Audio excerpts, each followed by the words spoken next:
Chapter 1. Among the gods of the heavens, there was a famous laughingstock known throughout the three realms. Legend had it that 800 years ago, there was an ancient kingdom in the central plains called Xianxia. The kingdom of Xianxia possessed vast lands, abundant resources, and contented citizens. It was famous for four great treasures, countless unparalleled beauties, flourishing arts and literature, immeasurable wealth, and, above all else, its renowned crown prince. His Royal Highness the Crown Prince. You could say, he was an extraordinary man. The emperor and empress treasured him more than anything. They doted on him endlessly and often declared with pride, "My son will surely become a wise ruler, leaving behind a glorious legacy for generations to come." Yet the Crown Prince had no interest in wealth, power, honor, or the privileges of royalty. The only thing that truly interested him, as he often said himself, "I want to save the common people." The young prince cultivated diligently. During those years, two stories about him spread far and wide. The first happened when he was 17 years old. That year, the kingdom of Xianxia held a magnificent offering to the gods' parade. Although the ceremony had disappeared for centuries, surviving ancient texts and legends still preserved its grandeur. It was the day of the offering to the gods. Martial God Main Street was packed with an endless sea of people. The nobles sat atop elegant buildings, chatting cheerfully among themselves. Imperial guards marched below in gleaming armor, the sound of metal echoing through the streets as they cleared the way. Young maidens danced gracefully, scattering snow-white flower petals into the air until blossoms filled the sky as far as the eye could see. It became impossible to tell whether the flowers were more beautiful or the dancers themselves. Melodies drifted from magnificent golden carriages throughout the imperial city. Behind the ceremonial guard, 16 white horses adorned with golden bridles pulled an enormous ceremonial platform. Standing atop the towering platform, the center of everyone's attention, was the martial artist chosen to perform before the gods. During the heavenly procession, the performer wore brilliant golden robes, a golden mask, and carried a sword. He reenacted the deeds of the greatest martial god in 1,000 years, the heavenly emperor, Junwu, the deity who had subdued countless demonic beasts. To be selected for this role was considered the greatest honor imaginable. The selection was incredibly strict. This year, the chosen performer was none other than His Royal Highness the Crown Prince. The entire kingdom believed he would become the greatest performer in the history of the ceremony.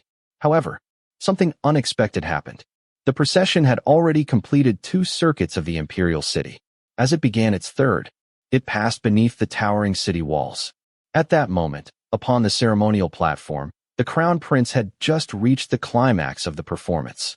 He raised his sword, preparing to strike down the demon. It was the most thrilling moment of the entire parade. The crowd erupted into excited cheers. Those watching from atop the city walls leaned farther and farther over the edge, pushing and shoving one another for a better view. Then, without warning, a small child slipped. The child fell from the top of the city gate tower. Terrified screams split the heavens. Just as everyone believed the child would crash onto Martial God Main Street in a shower of blood, the Crown Prince lifted his head. Without the slightest hesitation, he leaped into the sky. Like a bird soaring through the clouds, a flash of white crossed the empty air. He caught the child safely in his arms.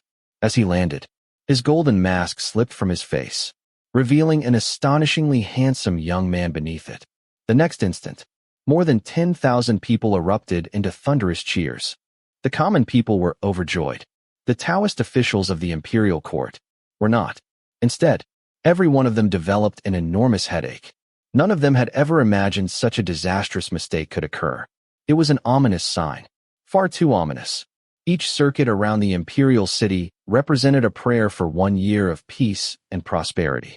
Now that the procession had been interrupted, wouldn't that mean disaster had already been invited into the kingdom? The ministers worried so much they nearly pulled their own hair out.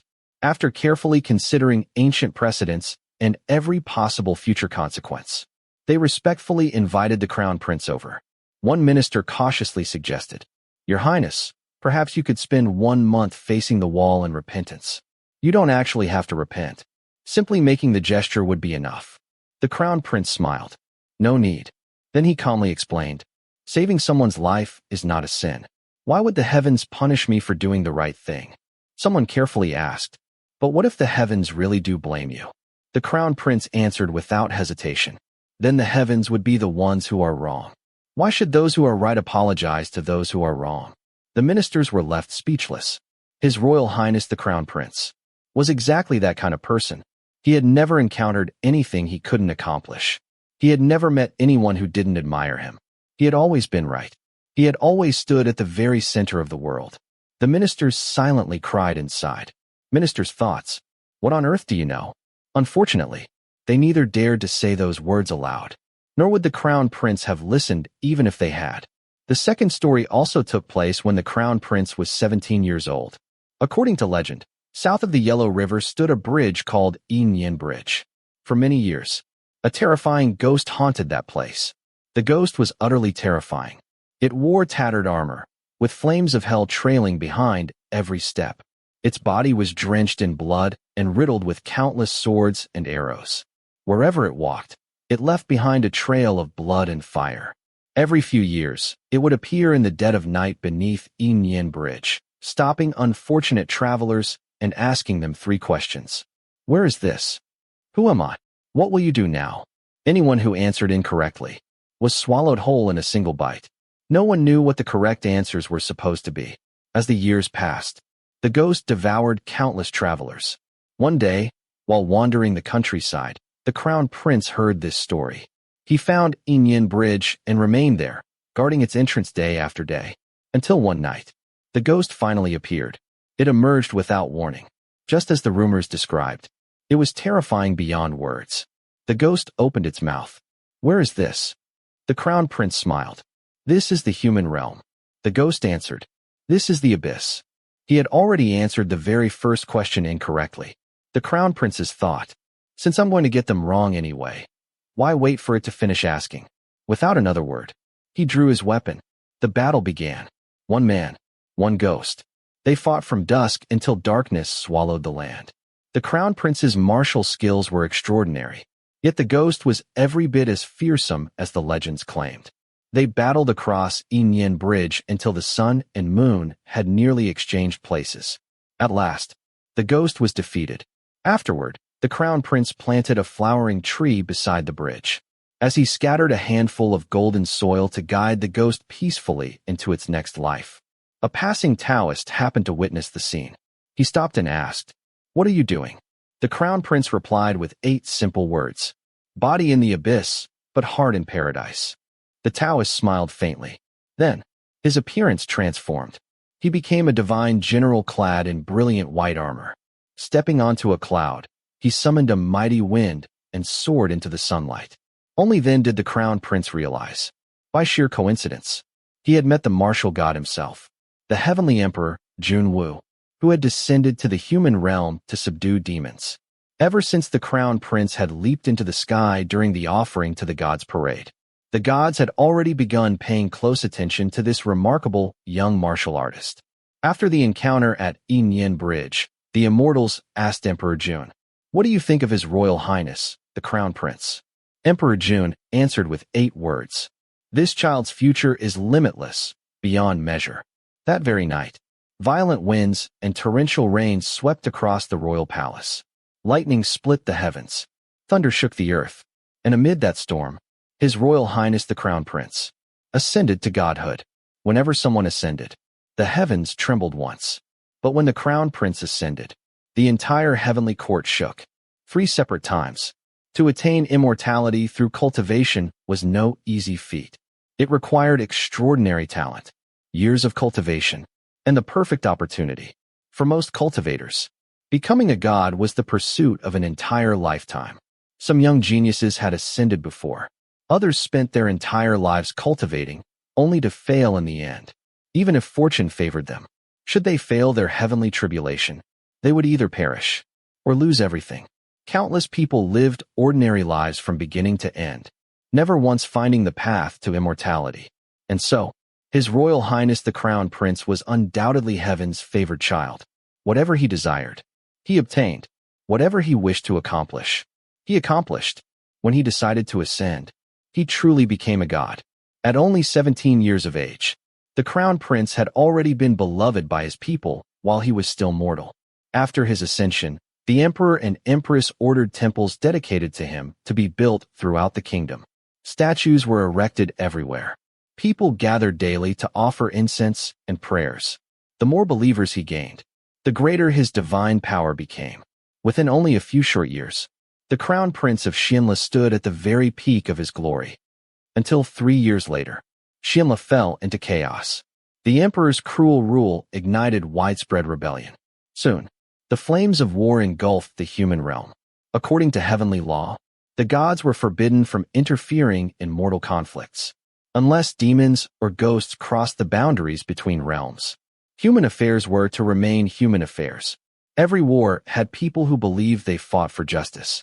If every god chose a side, one deity might defend one kingdom today, another might help their descendants seek revenge tomorrow.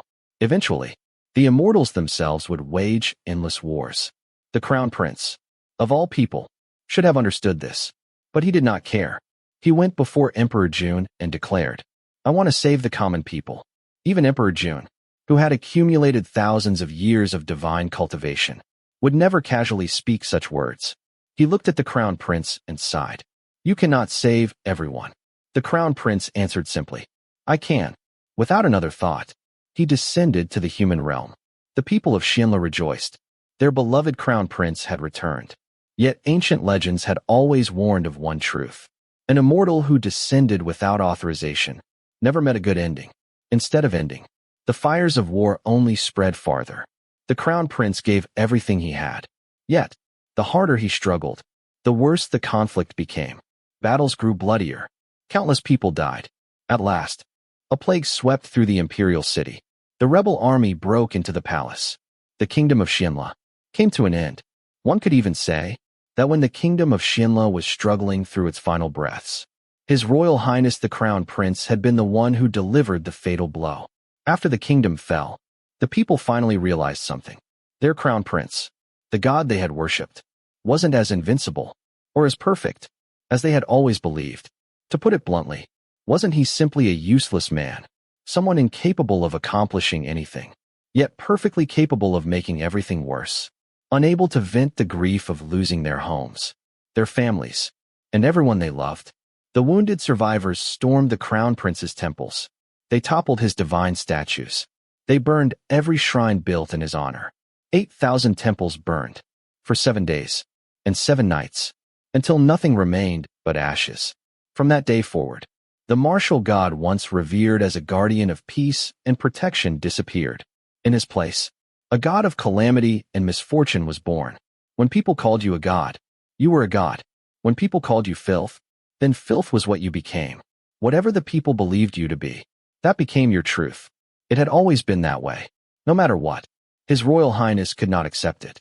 Even harder to accept was the punishment that followed. Banishment. His cultivation was shattered. He was cast back into the human realm. From childhood, he had been cherished beyond measure. He had never known hunger, never known poverty, never known humiliation. But now, he fell from the highest heavens, straight into the mud below. For the first time in his life, he experienced starvation, poverty, filth, and despair. For the first time, he stole, he robbed, he cursed people in rage. He abandoned himself to hopelessness. His reputation vanished. His pride disappeared. He became as ugly as people wished him to be. Even those attendants who had remained most loyal could not bear to watch him become someone so unrecognizable. One by one, they left him. Body in the abyss, but heart in paradise. Those 8 words had once been carved onto countless stone monuments throughout the kingdom of Xianxia. Had the war not destroyed nearly all of them, if His Royal Highness were ever to see those words again, he would probably be the first person to smash them to pieces. Because the man who had spoken those words had already proven that when his body truly fell into the abyss, his heart was no longer in paradise. He had ascended swiftly and fallen even faster.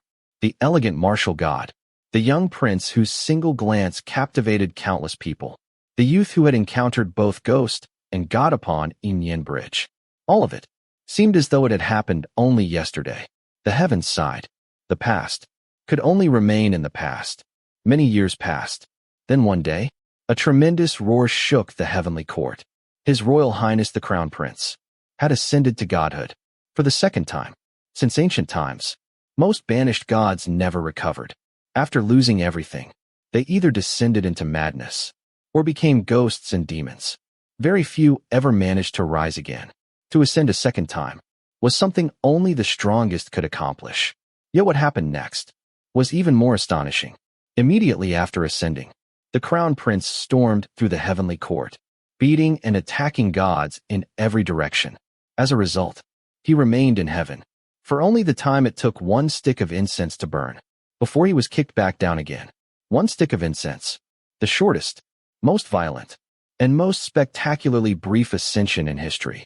If his first ascension had been worthy of praise, then his second could only be described as a farce. After that, the heavenly officials completely gave up on him. Even so, they still kept one eye on him. After all, the first banishment had driven him to absolute despair. Now he had been banished twice. Wouldn't someone like that eventually become a demon and seek revenge upon the common people? To everyone's surprise, nothing of the sort happened. After his second banishment, he never became a demon. Instead, he honestly settled into the life of a wandering outcast. He caused no trouble whatsoever. If there was one flaw, it was simply that he was far too earnest. Sometimes he performed in the streets. He sang beautifully. He could play every kind of wind instrument, as well as bowed instruments. Even smashing a massive stone on his chest was effortless for him. Everyone had long heard that the former crown prince was talented beyond compare, able to sing, dance, and master countless arts. But seeing those talents used to earn a living on the streets left people with indescribably mixed emotions. Sometimes, he even diligently collected scraps and rubbish. The gods were utterly astonished. No one could have imagined things ending this way. Nowadays, if someone cursed another person by saying, "You'll have a son just like Xianla's crown prince," it was considered far more vicious than insulting their entire family. After all, he had once been the peerless crown prince, a heavenly official admired throughout the three realms. Yet he had fallen into such a miserable state that there truly had never been anyone else like him. That was why he became the greatest laughingstock of the three realms. People laughed at him, and once they had laughed enough, some would sigh in pity. The proud son of heaven, the brilliant youth who once stood above everyone else, had truly vanished. His divine statues had fallen. His kingdom had been destroyed. Not a single believer remained. Little by little, the world forgot him. Eventually, no one even knew where he had wandered off to. To be banished once was already the greatest disgrace imaginable. To be banished twice, surely no one could ever rise again. Then, after many more years, the heavens shook once more. A deafening roar echoed across the heavenly realm. The earth trembled. The mountains quaked. Altar lamps that had burned day and night flickered wildly. Heavenly officials rushed from their palaces, asking one another, "Which remarkable genius has ascended? Why is heaven shaking this violently?" At first, everyone exclaimed in admiration, "Amazing, truly amazing." But in the very next moment, every god froze in place, as though struck repeatedly by heavenly lightning. "You're still not finished?" That infamous eccentric, the greatest laughingstock of the three realms, the legendary His Royal Highness, the Crown Prince of Xianla. He freaking ascended to godhood. Again. Chapter 2. Congratulations, Your Royal Highness the Crown Prince. Hearing those words, Xie Lian looked up with a smile. "Thank you. But, may I ask what you're congratulating me for?" Ling Wenjinjuan stood with her arms folded. "Congratulations on taking first place on the list of heavenly officials most likely to be demoted and banished to the mortal realm." Xie Lian chuckled. "No matter how you put it, first place is still first place. Since you're congratulating me, I suppose it's something worth celebrating." Lingwen replied, "Of course. First place earns 100 merits." Xie Lian answered immediately. "Then if there's another list like this in the future, please be sure to put my name on it." Lingwen asked, "Do you know who came in second?" Xie Lian thought for a moment. "That's impossible to guess. Honestly, based on my abilities alone, I should probably occupy the top 3 places myself." Lingwen nodded. "More or less.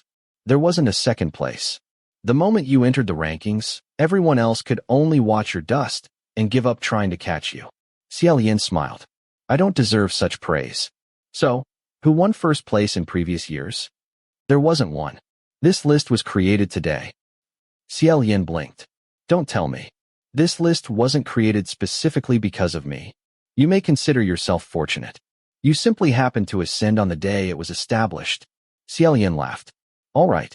Thinking of it that way makes me feel a little better. Lingwen continued. Do you know why you secured first place?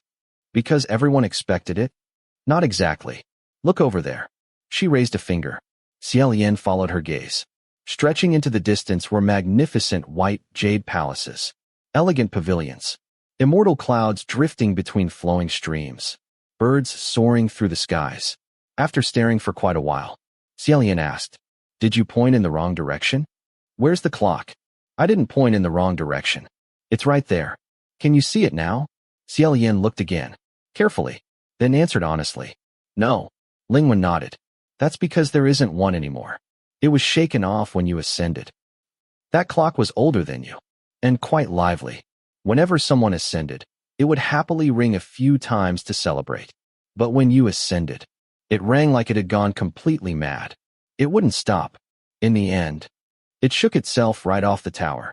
It finally quieted down, only after crashing into a passing heavenly official. Xie Lian immediately asked, Then, is everything all right? Lingwen sighed. The clock. It's still being repaired. Xie Lian rubbed his forehead. I meant, the heavenly official. The one who got hit. Oh, he was a martial god. He split the clock in half with a single strike. Now, look over there. She pointed again, beyond layers of mist and immortal clouds. The roof of a magnificent golden palace gradually came into view. Xie Lian smiled. Ah, I see it now. Just then, a voice suddenly echoed through the spirit communication array. Is that His Royal Highness the Crown Prince? The voice sounded gentle enough, but anyone listening carefully could hear the chill beneath it. Its calmness concealed unmistakable hostility. Originally, Xie Lian had planned to enter the communication array quietly. He intended to stay silent and avoid drawing attention. But now that someone had greeted him, pretending not to hear would have been rude. Besides, he was genuinely happy that someone in heaven was still willing to speak to him, a god infamous for bringing calamity. So he quickly replied, That's right. Hello, everyone. I've returned again. What Xie Lian didn't know was that the moment he answered, every heavenly official listening through the communication array immediately perked up their ears. The voice spoke again. This time, Your Royal Highness certainly caused quite a commotion with your ascension. Within heaven, kings and princes were everywhere. Heroes were as common as flowing water. Anyone who ascended had once been an extraordinary figure in the mortal world. Emperors, generals, princes, princesses, none of them were rare. Everyone addressed one another politely. Your Majesty, Your Highness, General. It was simply proper courtesy. But when this person addressed Xie Lian as Your Royal Highness the Crown Prince, there wasn't the slightest trace of respect. It sounded more like a needle, quietly piercing someone's flesh. Several other former crown princes happened to be listening. Even they felt uncomfortable hearing those words. Xie Lian naturally noticed the hostility. Still, he had no desire to argue. With a smile, he simply replied, It wasn't anything special. The other man wasn't finished. Oh, Your Royal Highness thinks it wasn't much? My luck wasn't nearly so good. At that moment, Lingwen quietly whispered a single word into Xie Lian's ear. Clock. Xie Lian immediately understood. So, this was the martial god who had been struck by the falling clock. In that case, his anger was perfectly understandable. Xie Lian apologized without hesitation. I've heard about what happened. I'm truly sorry. Please forgive me. The other man merely snorted. His meaning was impossible to read. There were many martial gods in heaven. Quite a few had ascended after Xie Lian's time. Simply hearing a voice wasn't enough for him to recognize anyone. Since he had apologized already, the next logical step was introductions. May I ask, how should I address you, esteemed sir? The instant those words left his mouth, silence. Not only did the other speaker fall silent, the entire spirit communication array froze. It felt as though a cold breeze had swept across everyone listening. Lingwen quietly transmitted another message. Your Highness, I don't actually believe you failed to recognize him. But I'll remind you anyway. That's Xianxia. Xianzhen. Xie Lian paused, then suddenly realized. Mu Qing, Xianzhen, the martial god of the southwest. He possessed 7,000 temples and enjoyed immense popularity in the mortal realm. 800 years ago, he had been a deputy general serving beneath the crown prince of Xianxia. Lingwen sounded equally shocked. You really didn't recognize him? I really didn't. He never spoke to me like this in the past. Besides, I can't even remember the last time we met. It must have been 500 or 600 years ago. I've almost forgotten what he looks like. How could I possibly remember his voice? Silence settled over the communication array once again. Mu Qing said nothing. The other heavenly officials all pretended not to be listening, while secretly paying attention with absolute concentration. The history between those two was well known throughout heaven. Back then, when Xie Lian was still the treasured crown prince of Xianxia, he cultivated at Huangji Temple. The imperial Taoist temple of Xianxia accepted only the finest disciples. Mu Qing, born into poverty, was the son of a condemned criminal. Someone of his background had no chance of entering the temple. He could only perform odd jobs, sweeping floors, serving tea, running errands. Xie Lian noticed his diligence. He personally requested that the Taoist masters make an exception. Because of the crown prince's recommendation, Mu Qing was finally accepted as a disciple. After Xie Lian ascended, he even brought Mu Qing with him to heaven as one of his generals. But when Xianxia fell, and Xie Lian was banished, Mu Qing did not follow him. He did not even speak a single word in Xie Lian's defense. Instead, he quietly found a suitable place to cultivate. Years later, he successfully overcame his heavenly tribulation and ascended on his own. Back then, one had stood in heaven, while the other remained on earth. Now, one was still in heaven, and the other still stood below. Only, their positions had completely reversed. Lingwen sighed. He's really angry. I noticed. I'll change the subject. You should take the opportunity to leave. Xie Lian laughed. There's no need. If we just pretend nothing happened, everything will be fine. Lingwen replied. Really, watching the two of you is making even me feel awkward. I'm fine. As far as Xie Lian was concerned, as long as he wasn't dead, everything was manageable. He had very little left. But losing face was something he could always afford. After everything he had endured over the past 800 years, this situation hardly ranked among the most embarrassing. Unfortunately, he had spoken too soon. The moment he finished saying, I'm fine, another furious roar exploded through the communication array. Which bastard tore down my golden palace? Get out here. The shout was so loud that every heavenly official felt their scalp go numb. Everyone remained completely silent, waiting, wondering how Xie Lian would respond. Before Xie Lian could speak, Mu Qing suddenly laughed. Heh, heh. The furious voice snapped. You were the one who destroyed it? Fine. Just wait. Mu Qing replied calmly. I never said it was me. Don't go throwing accusations around. Then why are you laughing? Are you insane? Mu Qing answered coolly. No, I just found what you said amusing. The person who destroyed your golden palace is in this communication array. You can ask him yourself. At this point, Xie Lian felt far too embarrassed to slip away. He coughed lightly. It was me. I'm sorry. The moment he admitted it, the newcomer also fell silent. Lingwen quietly informed him. Your Highness, that's Nanyang. Xie Lian smiled faintly. This time I recognized him. I don't think he recognized me, though. Lingwen shook her head. He simply didn't know you'd ascended again. He spends most of his time in the mortal world. Nanyang, the martial god of the southeast. He was beloved by the people and possessed nearly 8,000 temples. His personal name was Feng Xian. 800 years ago, he had been the crown prince's foremost general. Feng Xian had served as Xie Lian's personal bodyguard since Xie Lian was 14 years old. He grew up beside him, ascended with him, was banished alongside him. But in the end, even Feng Xian could not endure 800 years of hardship. The two eventually parted on bitter terms, never meeting again. Chapter 3. Once, he had been a revered master. Now, he was nothing more than the greatest laughingstock in the three realms. He had no temples, no incense offerings, no believers. Meanwhile, the two attendants who had once served beneath him had each overcome their heavenly tribulations, ascended, and become powerful martial gods governing entire regions. With circumstances like these, How could people resist gossiping? If someone asked Xie Lian whether seeing Feng Xian or Mu Qing made him feel more awkward, he would simply smile and answer, "They're both fine." But if you asked everyone else whether they would rather see Xie Lian fight Feng Xian or Xie Lian fight Mu Qing, opinions would differ. After all, there were countless reasons either pair might come to blows. It was difficult to decide which would make the better spectacle. So, when Feng Xian unexpectedly fell silent and quietly disappeared instead of continuing the argument, everyone listening was deeply disappointed. Xie Lian, on the other hand, breathed a sigh of relief. He scratched the back of his head. "I really didn't expect to cause such a commotion. It wasn't intentional. I've inconvenienced everyone."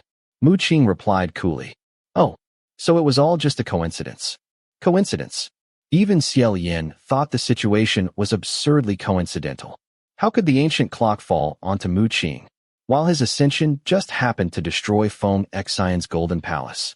To outsiders, it looked exactly as though he were deliberately taking revenge on both of them. Unfortunately, Xie Lian had always possessed a unique kind of luck. If there were 1,000 cups of wine, and only one contained poison, he would somehow choose the poison one. Since he couldn't control what others believed, he simply said, "I'll do everything I can to compensate everyone for their golden palaces and any other damages. I only ask that you give me some time." Everyone knew Mu Qing wanted to continue making sarcastic remarks, but his own palace hadn't been damaged. Even the giant clock that had struck him had been split neatly in half with a single blow. Continuing to press the matter would only make him seem petty. So, Mu Qing also left the communication array. Once both troublesome figures had disappeared, Xie Lian immediately slipped away as well. Even as he left, he was still wondering where on earth he was supposed to find 8,880,000 merits. The next day, Ling Wen invited him to visit Ling Wen Palace. Ling Wen was the heavenly official responsible for managing heaven's personnel. Mortals hoping for promotions, success, or prosperous careers often worshipped her. From the entrance, all the way to the highest floor, the palace was overflowing with documents, scrolls, and official records. The sight alone was enough to make anyone's scalp tingle. Every heavenly official leaving the palace carried an enormous stack of paperwork. Some looked exhausted. Others appeared completely numb. None looked remotely happy. Once they entered the palace, Ling Wen wasted no time. "Your Highness, the Emperor wishes to ask for your assistance. Are you willing to help?" Although many heavenly officials carried titles like Xinjuan or Yuanjun, only one person was simply called the Emperor. If the Emperor wanted something done, he hardly needed to ask anyone for help. So Xie Lian blinked in surprise. "What matter is it?" Ling Wen handed him a scroll. "Recently, the northern region has received an unusually large number of fervent prayers. It seems the people there are no longer living peaceful lives. The most devout believers generally fell into three groups. The first, the wealthy. They donated money to build temples and burn incense.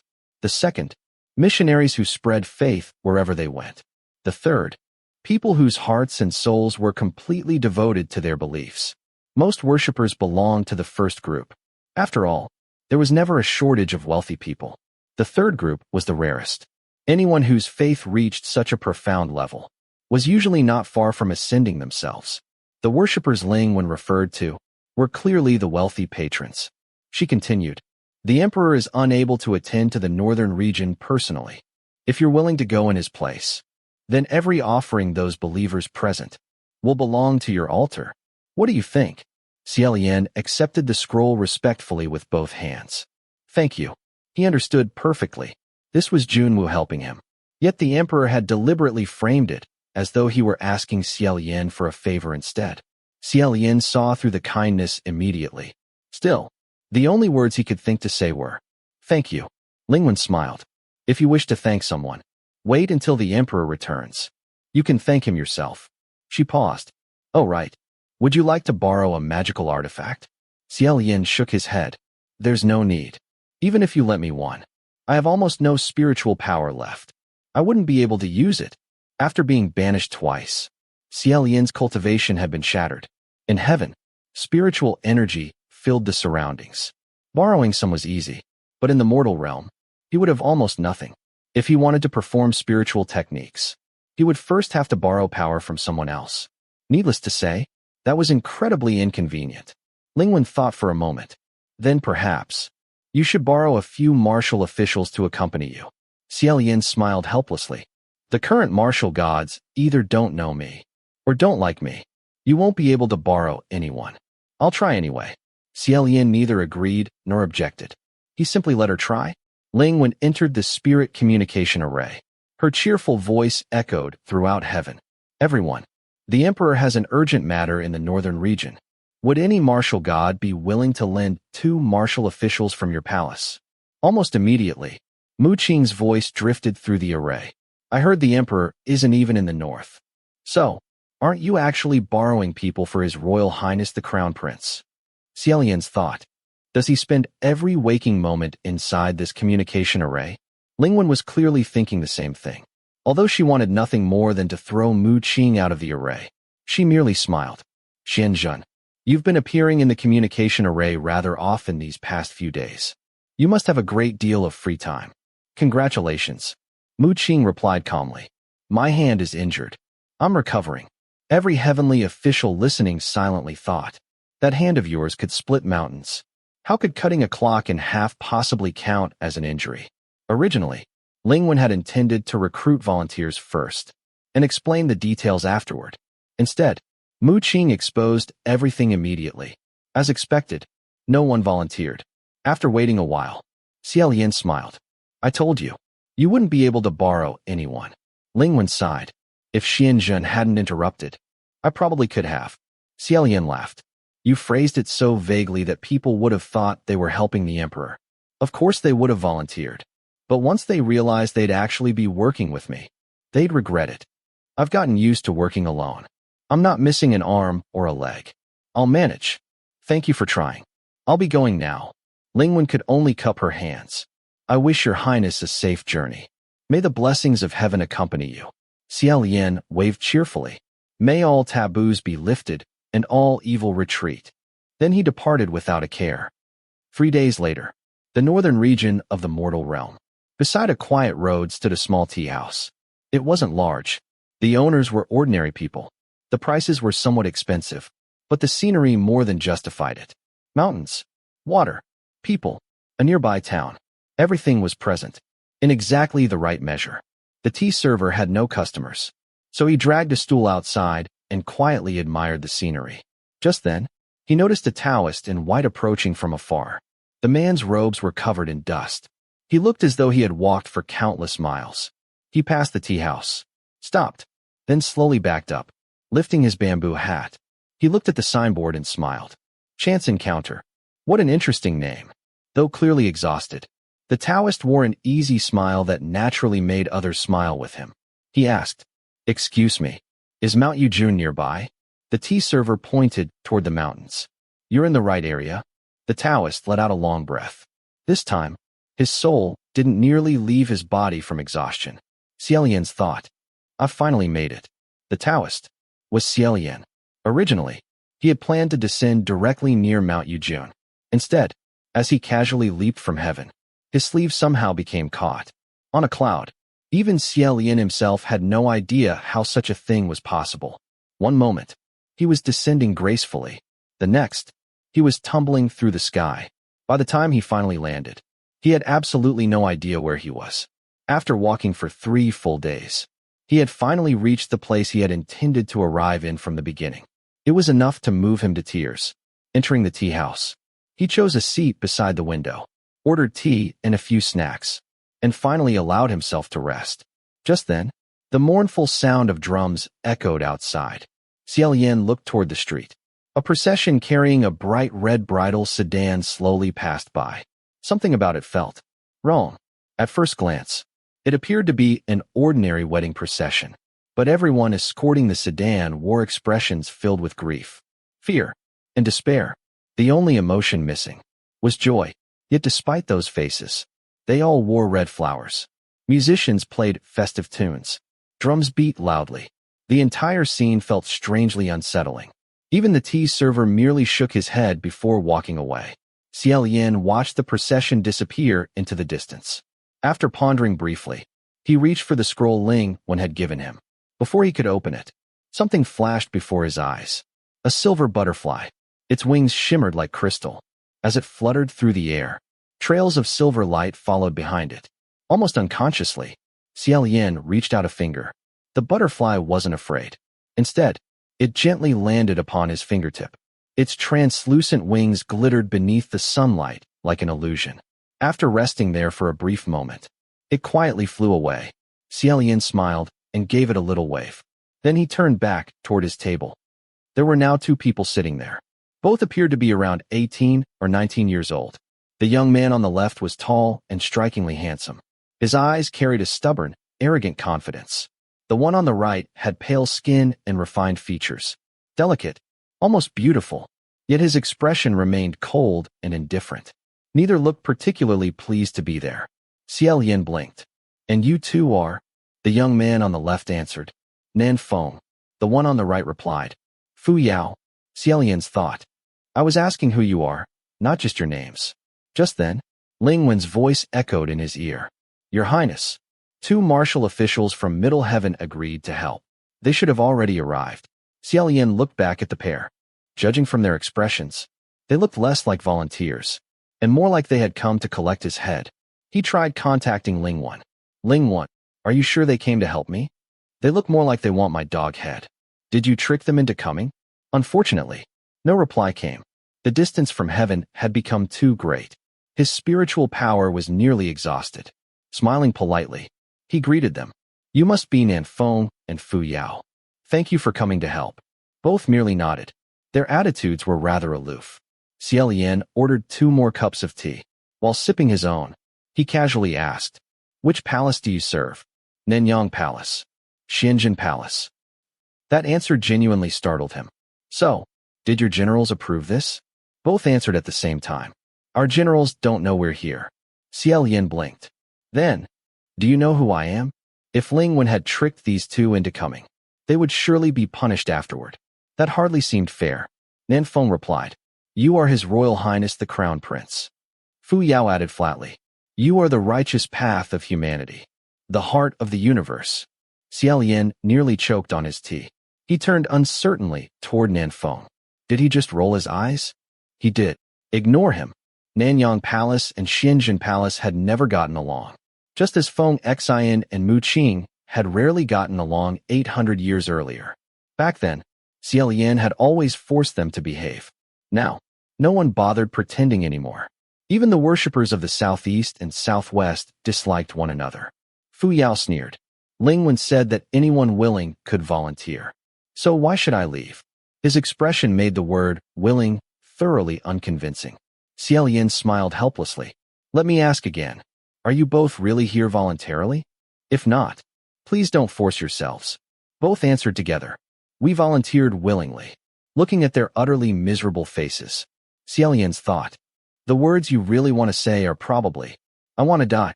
He cleared his throat. "Anyway, let's discuss our actual mission. I'm sure you already know why we've come to the north." Both interrupted at once. "We don't." Xie Lian sighed. "Very well. I'll explain everything from the beginning. Many years ago, on Mount Yujun, there was once a young couple deeply in love. Their wedding day arrived.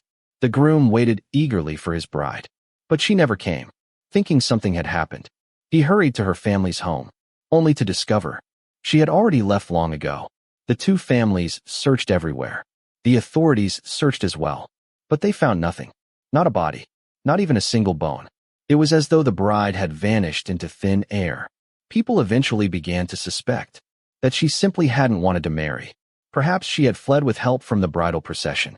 But a few years later, another wedding took place, and the nightmare repeated itself. The second bride disappeared as well. This time, they found something. On a lonely mountain path, there lay a human foot, half-eaten. Chapter 4.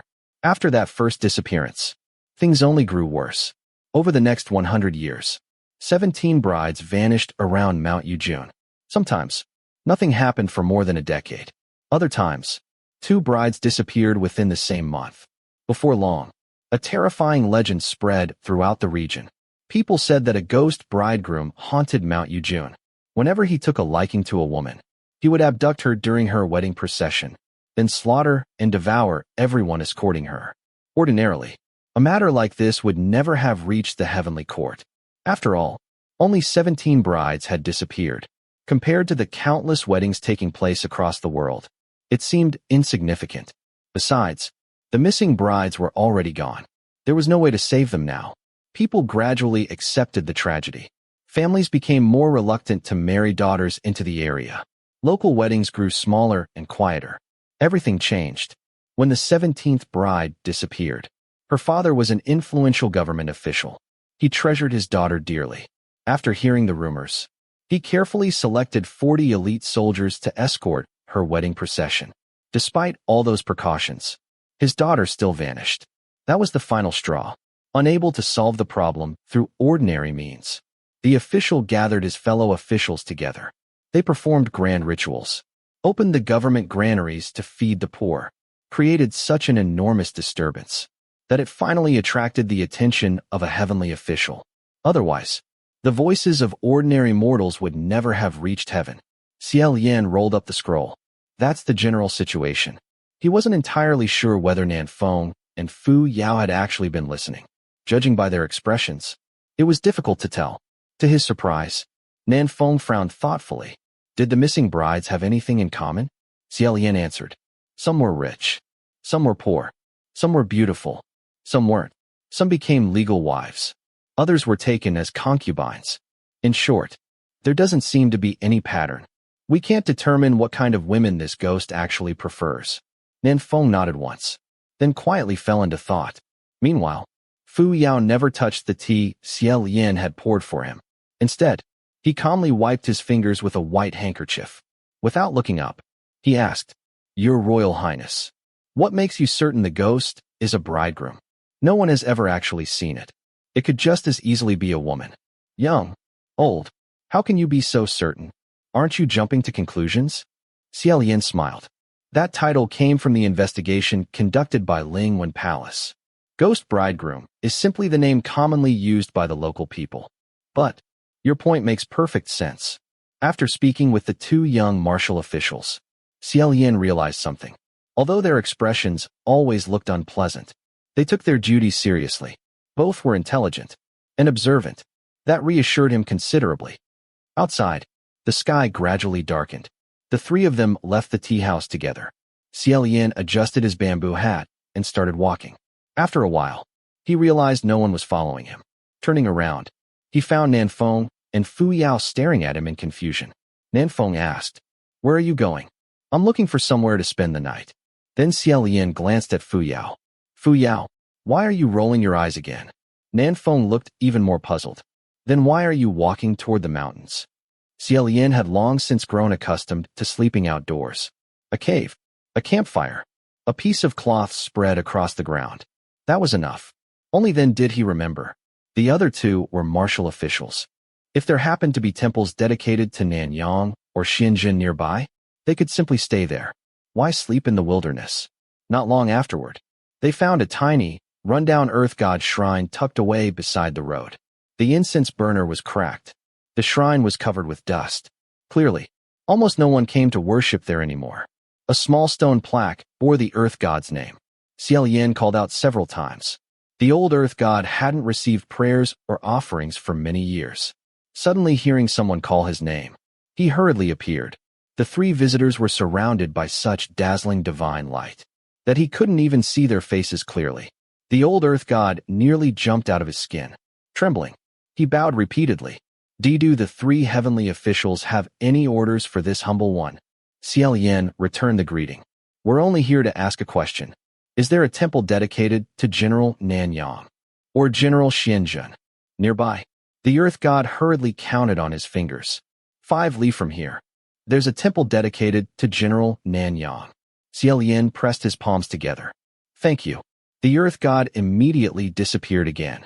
Apparently, the divine light surrounding Nan Feng and Fu Yao was simply too overwhelming. Xie Lian searched through his belongings, found a few coins, and respectfully placed them into the offering box. Then he gathered the scattered incense sticks, straightened them, and lit them. Throughout the entire process, Fu Yao rolled his eyes so many times. Xie Lian almost wanted to ask whether they were getting tired. 5 li later, they found the temple. Although rather small, it was prosperous. People constantly entered and left. The three concealed themselves before stepping inside. On the altar stood a statue of Nanyang, clad in armor, a bow held firmly in his hand. The moment Xie Lian saw it, he thought, well, that's certainly Feng Xian. In theory, for such a small rural temple, the craftsmanship was understandably crude. The statue looked almost nothing like Feng Xian himself. Fortunately, most heavenly officials were already used to inaccurate statues. Some were sculpted so poorly, even their own mothers wouldn't recognize them. Others were impossibly beautiful. People usually identified a deity by their clothing, weapons, or posture, rather than facial features. Generally speaking, the wealthier the region, the more accurate the statues became. Poor villages produced rather unfortunate results. Only Xianxia's statues were consistently attractive. The reason was simple. Whenever Mu Qing discovered an ugly statue of himself, he secretly destroyed it. Sometimes, he even appeared in the sculptor's dreams to express his dissatisfaction. Eventually, every craftsman learned one lesson. If you were carving Xianxia, make him handsome. Members of Xianxia Palace seemed to have inherited their general's personality. Ever since entering the temple, Fu Yao had criticized nearly every detail. The proportions are wrong. The paint colors are vulgar. The craftsmanship is poor. The sculptor has terrible taste. With every criticism, the veins on Nanfeng's forehead became more pronounced. Realizing things were heading toward disaster, Xie Lian quickly searched for another topic. Just then, a young woman entered the temple to pray. Smiling, Xie Lian said, "Come to think of it, General Nanyang's main region is the southeast. I didn't expect him to receive so much incense here in the north." A deity's spiritual power largely depended upon the believers gathered around their temples. Different regions naturally worshipped different gods. Every heavenly official was strongest within their own territory. Only the heavenly emperor, Junwu, enjoyed believers everywhere beneath the heavens. For him, there was no such thing as home territory. Normally, seeing so many worshippers outside his own domain should have pleased Ninfeng. Instead, his expression became strangely complicated.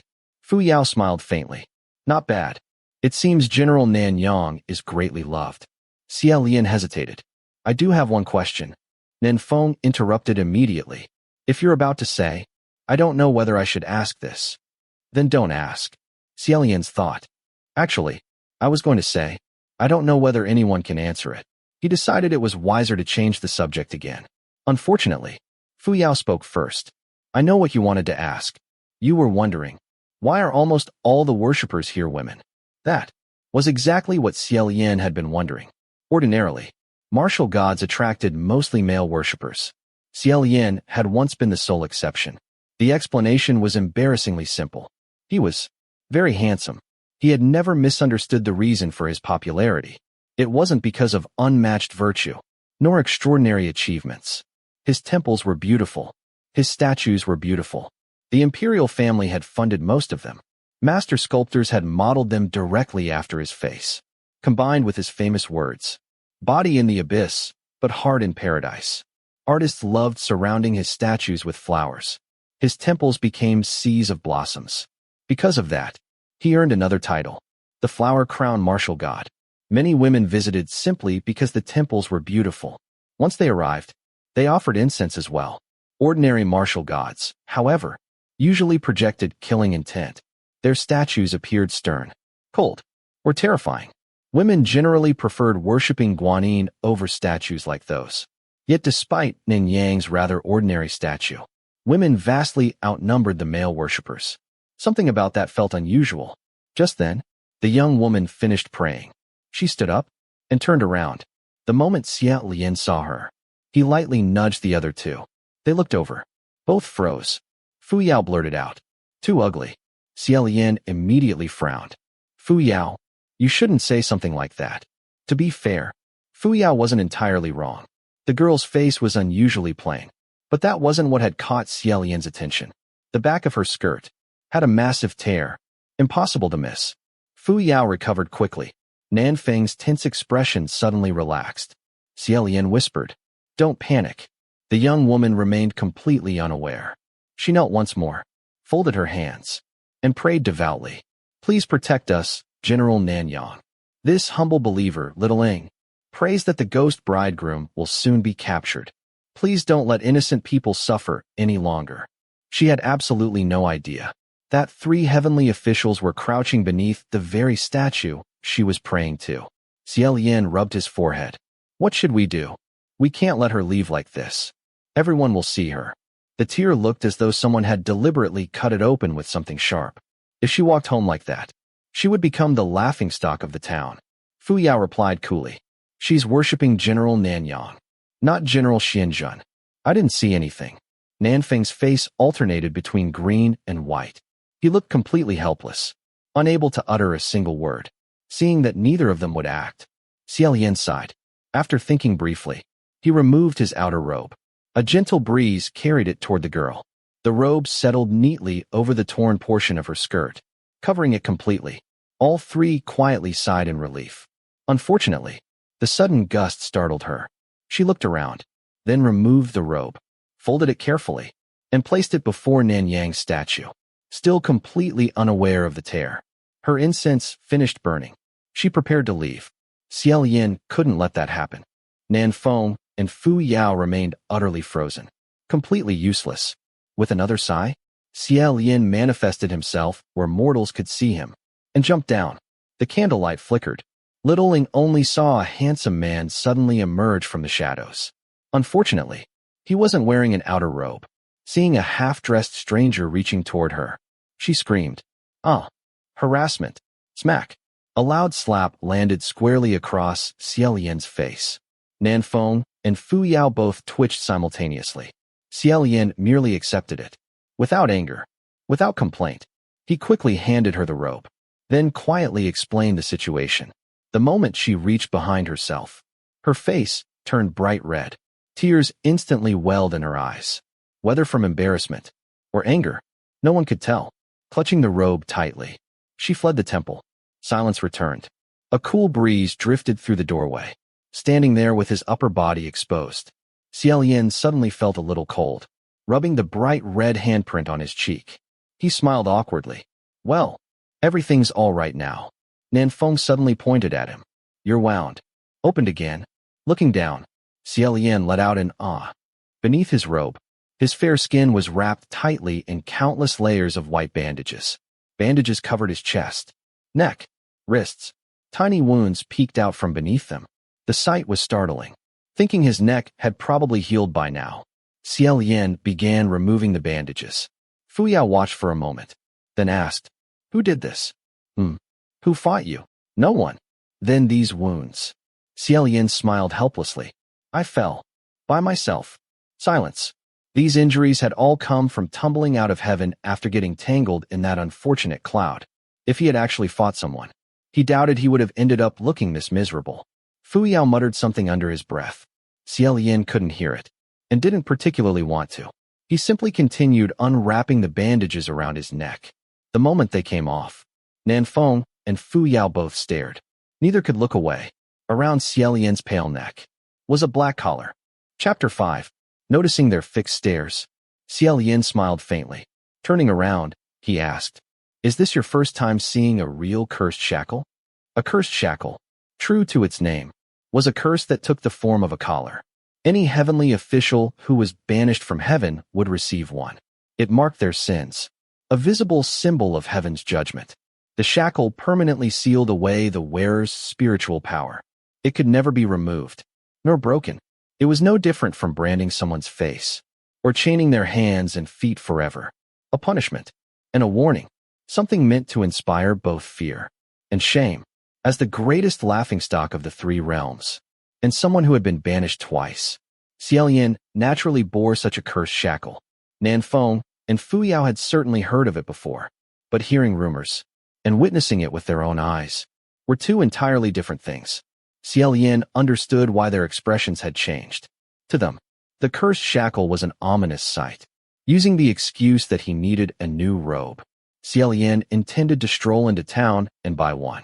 Before he could leave, Fu Yao rolled his eyes. If you walk down the main street dressed like that, it would be indecent. In the end, Nanfeng silently borrowed a set of clothes from the temple, thus preventing Xie Lian from carrying out his rather questionable plan. After changing, the three sat together once more. The atmosphere remained awkward, trying to break the silence. Xie Lian took out the investigation scroll from Lingwen Palace. Would you like to read it again? Nanfeng glanced at it. I've already read it. He's the one who should read it again. Fu Yao immediately retorted. What do you mean? That scroll barely contains any useful information. It's practically worthless. Why would anyone bother reading it twice? Hearing someone call Lingwen Palace's painstaking work worthless, Xie Lian couldn't help feeling slightly sorry for the literary officials. They had probably turned pale writing those reports. Fu Yao continued. Anyway, where were we?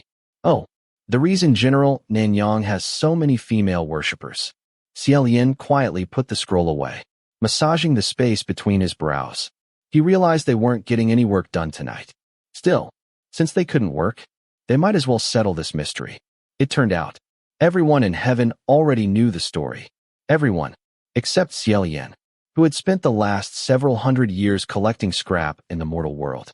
Back then, Nanyang Zhenjuan, Feng Xian, had once been known by another title, the tremendous masculinity Zhenjuan. Naturally, Feng Xian absolutely hated it. Whenever people mentioned the incident, they could only sigh. What terrible luck. Originally, his title had been written using a different character. It meant, altogether bright. But because two characters shared the same pronunciation, a single mistake completely changed the meaning. Many years ago, an emperor decided to renovate Feng Xian's temples. To demonstrate his sincerity, he personally wrote every temple plaque himself. Unfortunately, when writing the plaque for Juyang Palace, he accidentally used the wrong character. The official supervising the renovations nearly worried himself to death. Should he correct the emperor, or leave it alone? If the emperor had changed it intentionally, correcting him would be disrespectful. If it had been an honest mistake, pointing it out might embarrass his majesty. No one dared guess an emperor's true intentions. After agonizing over it, the official made his decision. Better to inconvenience one god than offend the Son of Heaven. As it turned out, he had guessed correctly. When the emperor later noticed the new title, he said nothing. Instead, he summoned scholars from across the nation. Together, they searched ancient texts day and night, eventually producing countless essays proving that the mistaken spelling was actually the correct one all along. Overnight, every temple bearing the old title changed to the new one. Feng Xian himself remained completely unaware. Nearly 10 years passed before he finally noticed. He had always wondered why his temples attracted so many women, why every one of them blushed while praying. What exactly were they asking him for? The moment he learned the truth, Feng Xian stormed into the heavenly court. Facing the heavens, he unleashed a torrent of curses. Every heavenly official was thoroughly shocked. After venting his anger, there was still nothing he could do. He couldn't possibly chase away sincere worshippers. So, for many years, he endured listening to their rather embarrassing prayers. Eventually, a later emperor decided the title sounded far too scandalous, so it was officially changed to Nanyang. Even after the title changed, everyone still remembered. Besides being a martial god, Nanyang was also famous for certain other blessings. Throughout heaven, every deity understood one simple truth. Feng Xian was a genuinely good person. Just never make him swear. On the other side of the temple, Nanfeng's face had darkened to the color of burnt iron. Meanwhile, Fu Yao was laughing so hard he could barely breathe. With exaggerated elegance, he announced, the lady's greatest friend, the supreme protector for those praying for sons, the miraculous symbol of masculine vitality. Nanyang, bestower of children. Ha ha, ha ha. Xie Lian fought desperately to keep a straight face. He wanted to preserve at least a shred of dignity for the Nanyang statue standing before them. Finally, Nanfeng snapped. Stop acting so strangely. If you've got that much free time, go sweep the floor. Instantly, Fu Yao's expression turned just as black. Everyone in heaven knew. The one thing Xianxia Palace hated hearing most was exactly those three words. Sweep the floor. Back when Mu Qing worked at Huangji Temple, his daily routine had consisted of serving tea, fetching water, making beds, and sweeping floors. One day, Xie Lian noticed Mu Qing reciting cultivation scriptures while sweeping. Deeply impressed by his determination, he convinced the Taoist masters to accept Mu Qing as a disciple. Depending on one's perspective, that memory could be insignificant or deeply humiliating. Apparently, Mu Qing belonged firmly to the latter. Anyone who brought up that period would immediately become an enemy of Shenzhen Palace. Sure enough, Fu Yao smiled coldly. Anyone listening would think the Nanyang Palace actually repaid His Royal Highness's kindness. Nanfeng sneered. Your general abandoned the very person who helped him. What more needs to be said? Xie Lian tried to interrupt. Too late. Fu Yao laughed. Haha. Your general is just the pot calling the kettle black. What right does he have to criticize anyone? Watching the two use him as ammunition against one another, Xie Lian finally gave up. Wait. Enough. Neither paid him any attention. The next moment, they started fighting. Xie Lian wasn't even sure who struck first. All he knew was that the offering table split cleanly in half. Fruit scattered across the floor. Realizing there was no stopping them, Xie Lian sighed. How unlucky.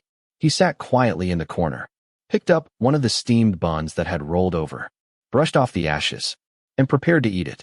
Nanfeng happened to see. Without hesitation, he slapped the bun right out of Xie Lian's hand. Don't eat that. Fu Yao also stopped fighting. He stared in disbelief. It rolled through ashes.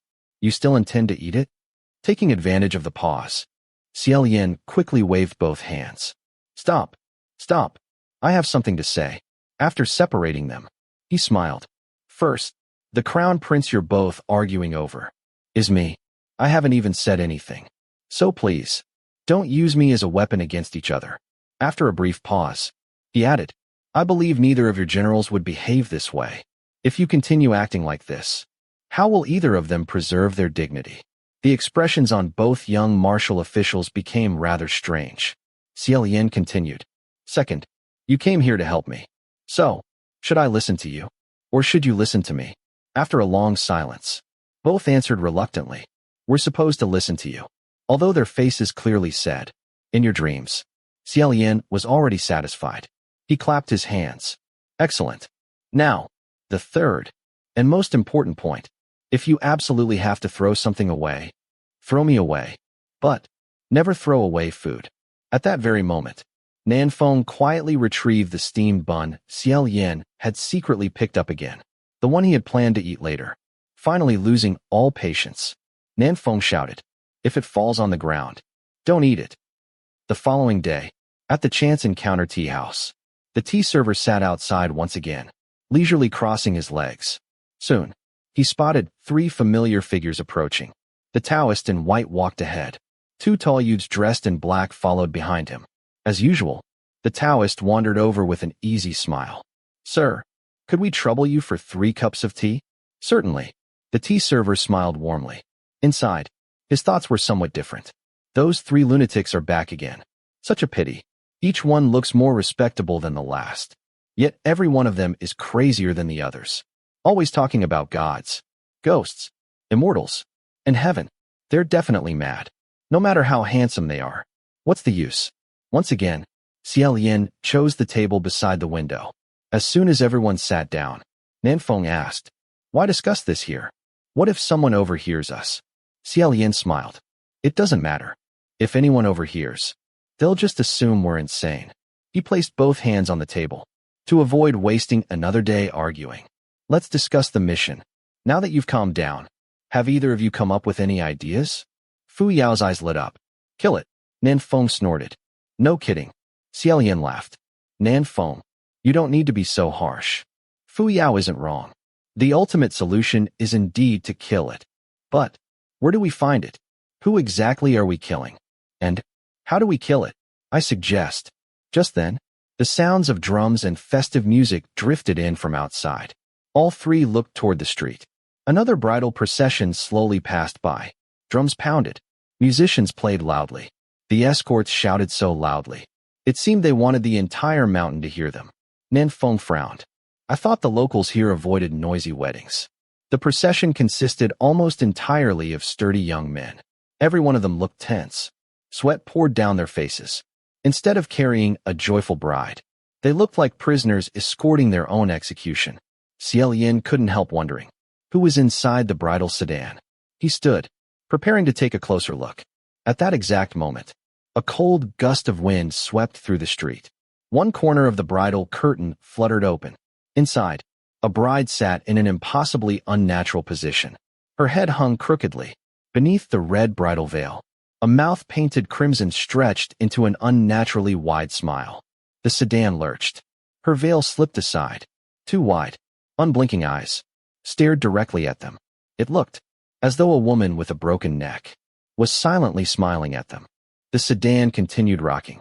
Her head swayed with every step, back and forth, back and forth. Then, thud, her head dropped from her shoulders and rolled into the middle of the road. An instant later, the headless body collapsed forward. With a heavy crash, it tumbled out of the bridal sedan. Chapter 6. One of the men carrying the bridal sedan accidentally stepped on an arm. He screamed first. Instantly, the entire wedding procession erupted into chaos. Someone in the crowd suddenly drew a gleaming broadsword. What's wrong? Did it appear? Within moments, the entire street dissolved into complete confusion. Only after looking more carefully did Xie Lian realize something. The severed head didn't belong to a real person. It was only the head of a wooden doll. Fu Yao commented immediately. Too ugly. Just then, the tea server approached carrying a copper teapot. Remembering yesterday's events, Xie Lian asked, "Sir, I saw these people making the same commotion yesterday, and today they're doing it again. What exactly are they trying to accomplish?" The tea server replied matter-of-factly, "They're trying to get themselves killed." Xie Lian chuckled. "So, they're trying to lure out the ghost bridegroom? What else?" The father of one of the missing brides offered an enormous reward. Anyone who catches the ghost bridegroom and finds his daughter will receive a fortune. That's why these people keep marching through town like this every day. The father must have been the government official mentioned in Ling Wen's report. Looking again at the crudely carved wooden bride, Xie Lian finally understood. They were using the doll as bait. Fu Yao frowned in disgust. If I were the ghost bridegroom, and someone offered me something this ugly, I'd wipe out the entire town. Xie Lian sighed. Fu Yao, those aren't words an immortal should say. And, could you also work on that habit of rolling your eyes? Maybe start with a small goal. Only 5 eye rolls per day. Nan Feng snorted. Even if you gave him 50, he still couldn't manage it. At that moment, a young man suddenly jumped onto the street. Judging by his enthusiasm, he appeared to be one of the leaders. He waved both arms. "Everyone, listen to me. This isn't working. How many times have we marched through town already? Has the ghost bridegroom appeared even once?" The burly men around him all grumbled in agreement. The young man continued. "Since we've already come this far, we might as well finish it. Let's charge straight into Mount Yujun. We'll search the mountain, hunt down that ugly monster, and kill it ourselves. I'll lead the way. Any real man, come with me. When we kill it, we'll split the reward." At first, only a handful of voices answered. Soon, more and more men joined in. Their shouts became deafening. Xie Lian turned toward the tea server. "Ugly monster. Where did that rumor come from?" The tea server shrugged. "They say the ghost bridegroom is hideously ugly, because no woman would ever marry him. He became resentful, so he steals other men's brides." None of that information appeared in Ling Wen's report. Xie Lian asked, "People really believe that? Isn't that just speculation?" The tea server nodded. "Maybe, but plenty of people claim they've seen him. They say his entire face is wrapped in bandages. Only his eyes are exposed. He can't speak. He only growls like a wild beast. Those stories are spreading everywhere." Fu Yao replied lazily. "Bandages don't necessarily mean someone is ugly. Maybe he's simply too handsome and doesn't want anyone seeing his face." The tea server stared blankly. "Who knows? I've certainly never seen him." Just then, a timid voice called from outside. "Please, don't listen to him. Don't go into Mount Yujun." The speaker was Little Ing, the same young woman from Nanyang Temple the previous night. The moment Xie Lian saw her, his cheek began aching again. Unconsciously, he rubbed the place where she'd slapped him. The young leader frowned. "Men are talking. Why are you interrupting?" He shoved her aside. Little Ing staggered backward. Yet somehow, she gathered enough courage to speak again. "Please don't go. Whether it's pretending to hold fake weddings or searching the mountain, it's too dangerous. You're only throwing your lives away. The young leader sneered. Easy for you to say. We're risking our lives to eliminate evil. And what about you? You're too selfish even to pretend to be the bride. You wouldn't help no matter how much we begged. And now you're here getting in everyone's way. What exactly do you want? Each sentence came with another shove. Inside the tea house, everyone frowned. Quietly, Xie Lian began removing the bandages wrapped around his wrist. As he did, the tea server explained. Yesterday, that young man practically drowned her in sweet words. He desperately wanted her to act as bait. But once she refused, he completely changed. Outside, the other men shouted as well. Move aside. Stop blocking the road. Little Ying's face turned bright red. Tears filled her eyes. Why? Why do you have to say such awful things? The young man barked back. Everything I said is true. I asked you to pretend to be the bride. You refused. Little Ying lowered her head. I was afraid. But you didn't have to. Tear my dress. The instant she mentioned that, the young man's expression changed dramatically. He exploded. Don't you dare slander me. You think I'd touch someone as ugly as you? Maybe you tore it yourself, trying to show yourself off. With a face like yours, even if your clothes were gone, nobody would bother looking. Nanfeng could listen no longer. Crack. The teacup in his hand shattered. He was just about to stand when a white figure drifted past him. The young man suddenly cried out. Without warning, he pitched forward, landing flat on his face. Blood dripped from his nose and fingers. Nobody understood what had happened. They assumed Little Ying had somehow struck him. But when they looked again, Little Ying was gone. Standing before her instead was the Daoist in white. Xie Lian tucked both hands inside his sleeves. He never even glanced at the young man. Smiling gently, he bent down until he was level with Little Ying. Young lady, would you honor me by joining me for a cup of tea? Meanwhile, the young man clutched his aching face. It felt as though he'd been struck by an iron whip. Yet, he hadn't seen Xie Lian carrying any weapon, nor had he seen him move. Stumbling to his feet, he pointed his sword. This Daoist used demonic arts. The crowd immediately drew their weapons. But before anyone could advance, Nanfeng calmly thrust out one palm. Crack. A nearby stone pillar collapsed instantly. The crowd froze. Every face turned pale. The young leader's courage evaporated. Even so, he stubbornly shouted, Fine, I'll let this go today. What sect are you from? Leave your name. We'll settle this another day.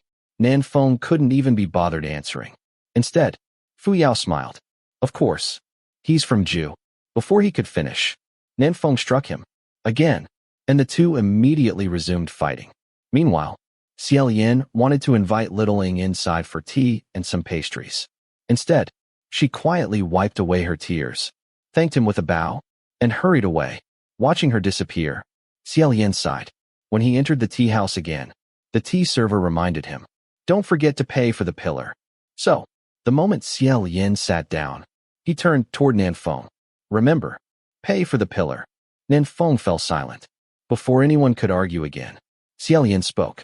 More importantly, could someone lend me a little spiritual power? I need to contact heaven. Nanfeng raised his hand. The two clapped palms together. A simple spiritual contract formed. Finally, Xie Lian re-entered the spirit communication array. The moment he arrived, Lingwen greeted him. Your Highness, so you finally managed to borrow some spiritual power. How is the Northern mission progressing? And how are the two martial officials helping you? Xie Lian glanced toward the collapsed pillar, then toward Fu Yao, who was pretending to meditate peacefully. Smiling, he answered, They each have their own strengths. They're both very capable. Lingwen laughed softly. Then congratulations are in order for General Nanyang and General Xianxia. According to your Highness, those two young martial officials have bright futures. They may ascend before long. No sooner had she finished than Mu Qing's voice appeared. He left without informing me. I knew nothing about this. Xie Lian's thought. You're really watching this communication array all day long. Ignoring Mu Qing, Lingwen continued. Your Highness, where are you currently staying? The north falls under General Pei's jurisdiction. There are many Mingguang temples there. If necessary, you may stay in one. No need. We couldn't find one nearby, so we're staying at a Nanyang temple. Actually, I wanted to ask something. Has Lingwen Palace discovered any new information about the ghost bridegroom? We have. Not long ago, we completed his threat assessment. He has been classified as Wrath rank. Wrath. Among ghosts and demons, Lingwen Palace classified threats into 4 ranks: fierce, severe, wrath, and devastation. A fierce ghost could kill individuals. A severe ghost could destroy entire families. A wrath ghost could massacre an entire city. Above even that stood devastation, existences capable of bringing down kingdoms and throwing the entire mortal world into chaos. The ghost bridegroom was only 1 rank below absolute catastrophe. If that were true, anyone who genuinely encountered him should never have escaped alive. Leaving the communication array, Xie Lian shared the news. Nanfeng frowned. If that's the case, then all those rumors, the ugly monster, the bandaged face, they're probably false. Either those witnesses saw something else, or they never saw the ghost bridegroom at all. Xie Lian nodded. There's another possibility. Perhaps, for some reason, he cannot, or will not, harm people under certain circumstances. Fu Yao snorted. Lingwen Palace is incredibly slow. They tell us this now. What use is that? Xie Lian smiled. At least we know our opponent's strength. If we're dealing with a Wrath-class ghost, a fake bride won't fool him. The people escorting the sedan can't be wooden dolls. They also can't carry weapons. And most importantly, the bride must be a living person. Fu Yao answered immediately. Then find a woman. Use her as bait. Nanfeng rejected the idea. No. Why not? If she refuses, offer her money. She'll agree. Xie Lian interrupted gently. Fu Yao, even if someone volunteered, we shouldn't ask her. If we fail, we'll survive. But an ordinary girl won't. If she's taken away, she'll die. Fu Yao shrugged. If we can't find a woman, then find a man. Nanfeng frowned. Where exactly are we supposed to find a man willing to dress as a... His voice stopped. Both he and Fu Yao slowly turned towards Xie Lian. Xie Lian blinked innocently. That evening, at Nanyang Temple, the temple doors suddenly opened. Out stepped Xie Lian. His hair was completely disheveled. The instant Nanfeng saw him, he shouted, "What the?" Then immediately turned around and ran outside. Xie Lian stood there speechless. Was that reaction really necessary? Anyone looking carefully could immediately tell. He was still obviously a handsome young man, which was exactly the problem. Seeing such a refined young man wearing a bridal gown was simply too shocking. Nanfeng clearly couldn't process it. Fu Yao stared silently, his expression complicated. Xie Lian asked, "Do you have something to say?" Fu Yao nodded. If I were the ghost bridegroom, and someone presented me with this woman, Xie Lian sighed. You destroy the whole town? No, I'd just kill the woman. Xie Lian laughed. Fortunately, I'm not actually a woman. Fu Yao suggested. You should ask heaven for a transformation spell. That would be much more practical. Such spells certainly existed. Some heavenly officials specialized in them. Unfortunately, there wasn't enough time left to learn one. Eventually, Nanfeng returned. His face remained dark, but after venting his frustration, he had calmed down considerably, just like Feng Xian himself. Xie Lian looked toward the night sky. It's fine. Once the bridal veil covers my face, it'll all look the same. He reached for the veil. Fu Yao stopped him. Wait. We don't know how the ghost bridegroom attacks. If he lifts your veil and realizes he's been deceived, he may go berserk. Xie Lian nodded. That's true. The moment he took one step, Ryup, the wedding dress tore. The dress had originally belonged to a very petite woman, although surprisingly snug around the waist. Every larger movement strained the fabric. As Xie Lian searched for the newest tear, a timid voice came from the doorway. Excuse me. All three turned. Standing there, holding a neatly folded bundle of freshly washed white clothes, was Littling. I remembered meeting you here yesterday. So, I came to return these. I washed them. For yesterday, and today. Thank you very much. Xie Lian instinctively smiled, then suddenly remembered. He was wearing a bridal gown. Perhaps, speaking less would be wiser. Unexpectedly, Littling wasn't frightened at all. Instead, she stepped closer. If you don't mind, I could help. Xie Lian quickly replied. Young lady, please don't misunderstand. I don't have this sort of hobby. She hurriedly waved both hands. I know. I know. I mean, I can help alter the clothes. You want to catch the ghost bridegroom, don't you? I know how to sew. I always carry needles and thread. I can fix anything that doesn't fit. I also know how to do makeup. Please, let me help. After the time it took 2 sticks of incense to burn, Xie Lian emerged once again. This time, a crimson bridal veil completely covered his face. Nanfeng and Fu Yao both seemed tempted to look underneath. After thinking it over, they wisely chose to protect their eyesight instead. Outside the temple, the bridal sedan already waited. The carefully selected bearers stood ready. The moon hung high overhead. Thus, His Royal Highness the Crown Prince, dressed as a bride, stepped into the magnificent red bridal sedan. Chapter 7. The bridal sedan was draped in crimson satin, brightly colored embroidery of flowers. The moon, dragons, and phoenixes covered every side. Nanfeng and Fu Yao walked beside it, one on each side, keeping it steady. Inside, Xie Lian sat upright in the center, gently swaying with every step the bearers took. The 8 sedan bearers were all elite military officers, highly skilled in martial arts. To find capable escorts, Nanfeng and Fu Yao had gone directly to the official whose daughter had disappeared. After explaining their plan to investigate Mount Yujun, the official immediately summoned a row of powerful martial artists. Nanfeng and Fu Yao hadn't recruited them to fight the ghost bridegroom. Their only purpose was to ensure these men could protect themselves and run if things went terribly wrong.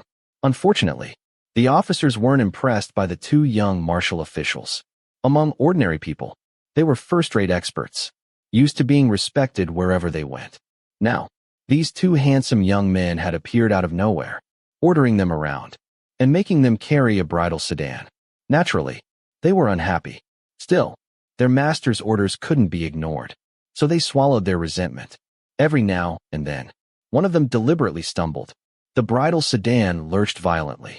Anyone even slightly delicate would have been sick long ago. Inside, Xie Lian sighed softly. Several of the officers secretly smiled to themselves. Outside, Fu Yao asked coolly, "Young lady, what's wrong? Getting married at your age? Are you crying tears of joy?" Ordinarily, many brides really did cry inside their bridal sedans. Xie Lian couldn't decide whether to laugh or cry. Fortunately, his voice remained perfectly gentle. "It's not that. I simply realized this wedding procession is missing something important." Nanfeng asked. "What?" "We prepared everything." Xie Lian smiled. "The bridesmaids." Nanfeng and Fu Yao slowly turned to look at one another. Whatever image flashed through their minds made both of them visibly shudder. Fu Yao replied, "Just pretend your family is poor. You couldn't afford servant girls, so you'll have to make do." "Very well." The military officers couldn't help smiling. The playful conversation eased much of their earlier resentment. Even the sedan became noticeably steadier. Leaning back slightly, Xie Lian closed his eyes. After only a short while, he heard it. The laughter of a child. Bright, playful, cruel. The laughter echoed through the mountains like rippling water. It sounded distant, yet strangely close. Oddly, nothing else changed. The procession continued moving. Nanfeng and Fu Yao remained completely silent. As though they heard nothing unusual, Xie Lian quietly opened his eyes. "Nanfeng." "Fu Yao." Nanfeng immediately answered. "What is it?" "Something has arrived." By now, their procession had entered deep into Mount Yujun. The forest had become eerily silent. Every creak of the wooden sedan, every crunch beneath the bearers' feet, even their breathing, sounded unnaturally loud. Meanwhile, the child's laughter continued. Sometimes, it echoed from somewhere deep within the mountain. Other times, it seemed to crawl right beside the sedan. Nanfeng's expression grew serious. "I don't hear anything." "Neither do I." Fu Yao's answer was just as calm. The military officers heard nothing either. Xie Lian nodded slowly. "In that case, it's only letting me hear it." The officers, who had entered the mountain full of confidence, suddenly remembered the 40 soldiers who had vanished years earlier. Cold sweat quietly appeared across several foreheads. Sensing someone slowing down, Xie Lian spoke again. "Don't stop. Pretend nothing has happened." Nanfeng gestured for everyone to keep walking. Then Xie Lian said, "It's singing." Fu Yao asked. What is it singing? Listening carefully, Xie Lian repeated the strange song, one line at a time. New bride, new bride, new bride upon the crimson sedan. His normally gentle voice sounded especially clear beneath the silent night sky. Although only Xie Lian was speaking, the military officers couldn't help imagining a child singing alongside him. Their blood ran cold. Xie Lian continued listening, eyes filled with tears. Cross the mountain ridge, beneath the bridal veil. Do not, where a rising smile. Ghost bride, or perhaps, ghost bridegroom. He frowned. No, he's laughing again. I can't hear the rest. Nanfeng asked. What does it mean? The literal meaning. It tells the bride to cry and never smile. Nanfeng shook his head. I wasn't asking about the words. I'm asking, why is it telling you this? Naturally, Fu Yao disagreed. It might be lying. Perhaps smiling is actually the way to survive. It could simply be tricking people into crying. Maybe every previous bride fell for it. Xie Lian smiled. Fu Yao, if an ordinary bride heard a child's laughter in the middle of a dark mountain, how could she possibly smile? Besides, whether I cry or smile, what's the worst that could happen? You'll be kidnapped. Xie Lian chuckled. Isn't that exactly why we're here? Fu Yao merely snorted. Then Xie Lian added, oh, there's something else you should know. Nanfeng looked over. What? Ever since I entered this sedan, I haven't stopped smiling. The instant he finished speaking, the entire bridal sedan suddenly lurched downward. The 8 bearers immediately erupted into confusion. The procession came to a complete stop. Nanfeng shouted, nobody panic. From inside, Xie Lian calmly asked, what happened? Fu Yao answered, nothing serious. We've only encountered some beasts.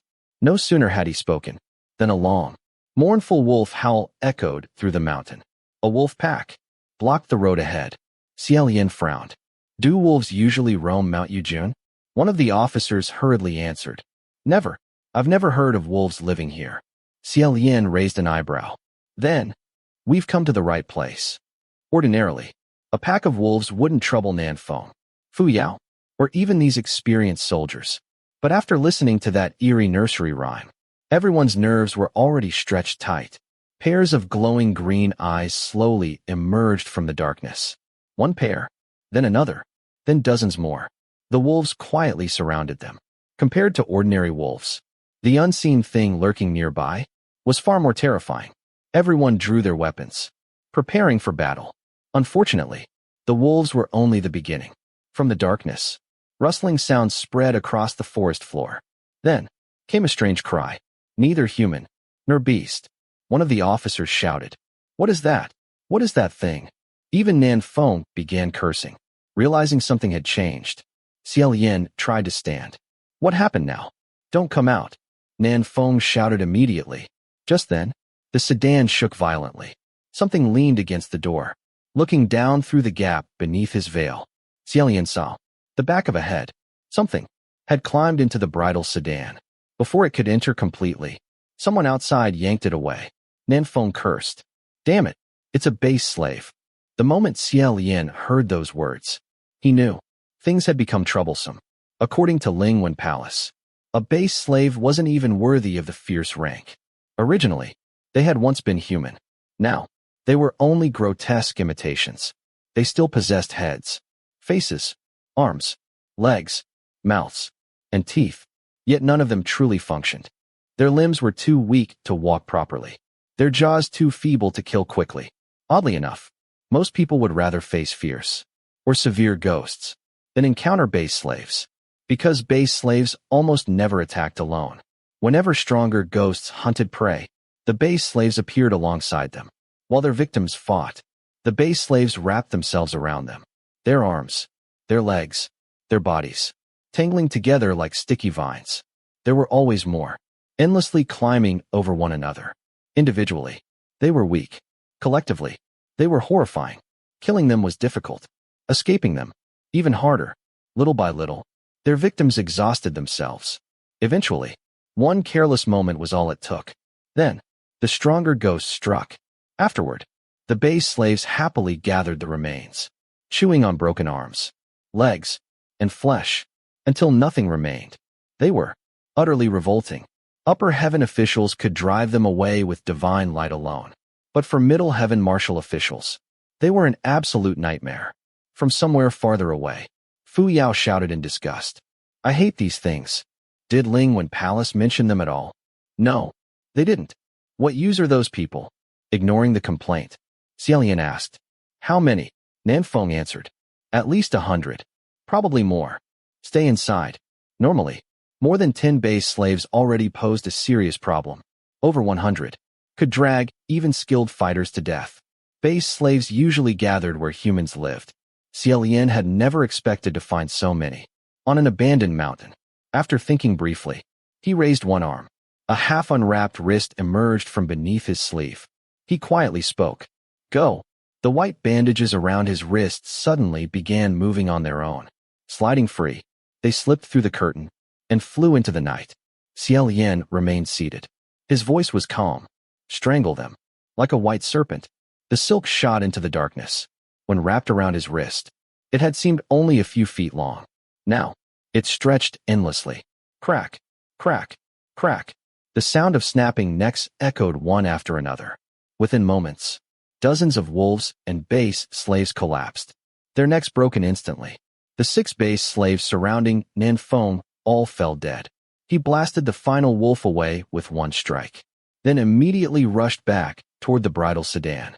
What is that thing? I thought you had no spiritual power. How are you controlling a magical artifact? Xie Lian answered quietly. There are always exceptions.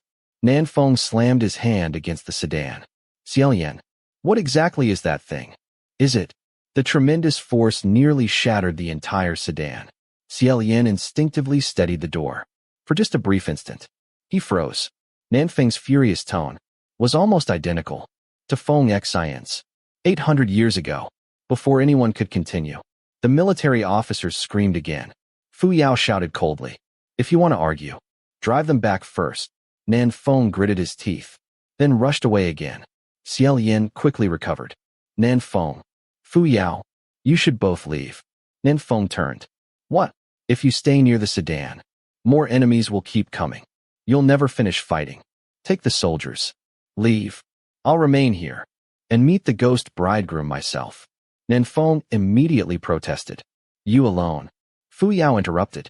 If he can control that silk, he'll be fine for now. Instead of arguing, we should clear the battlefield. I'm leaving. Without another word, Fu Yao departed. Nanfeng hesitated only a moment, then shouted, everyone, follow me. As soon as they moved farther from the sedan, no more wolves or base slaves appeared. The existing monsters continued chasing them, but no reinforcements arrived. While fighting, Fu Yao suddenly muttered, if it weren't for me. He abruptly stopped. The 2 martial officials exchanged strange looks. Neither continued the sentence. Instead, they silently hurried onward. Around the bridal sedan, corpses covered the ground. The white silk, Rui, finished eliminating the final wolf, then gently returned, wrapping itself around Xie Lian's wrist once more. Inside the sedan, Xie Lian waited quietly. The forest rustled softly. Then, everything stopped. The wind, the trees, the monsters. Complete silence descended, as though everything feared something approaching. Then, 2 soft laughs echoed through the darkness. The voice sounded youthful, somewhere between a young man and a teenage boy. Xie Lian remained perfectly still. Rui coiled around his wrist, ready to strike.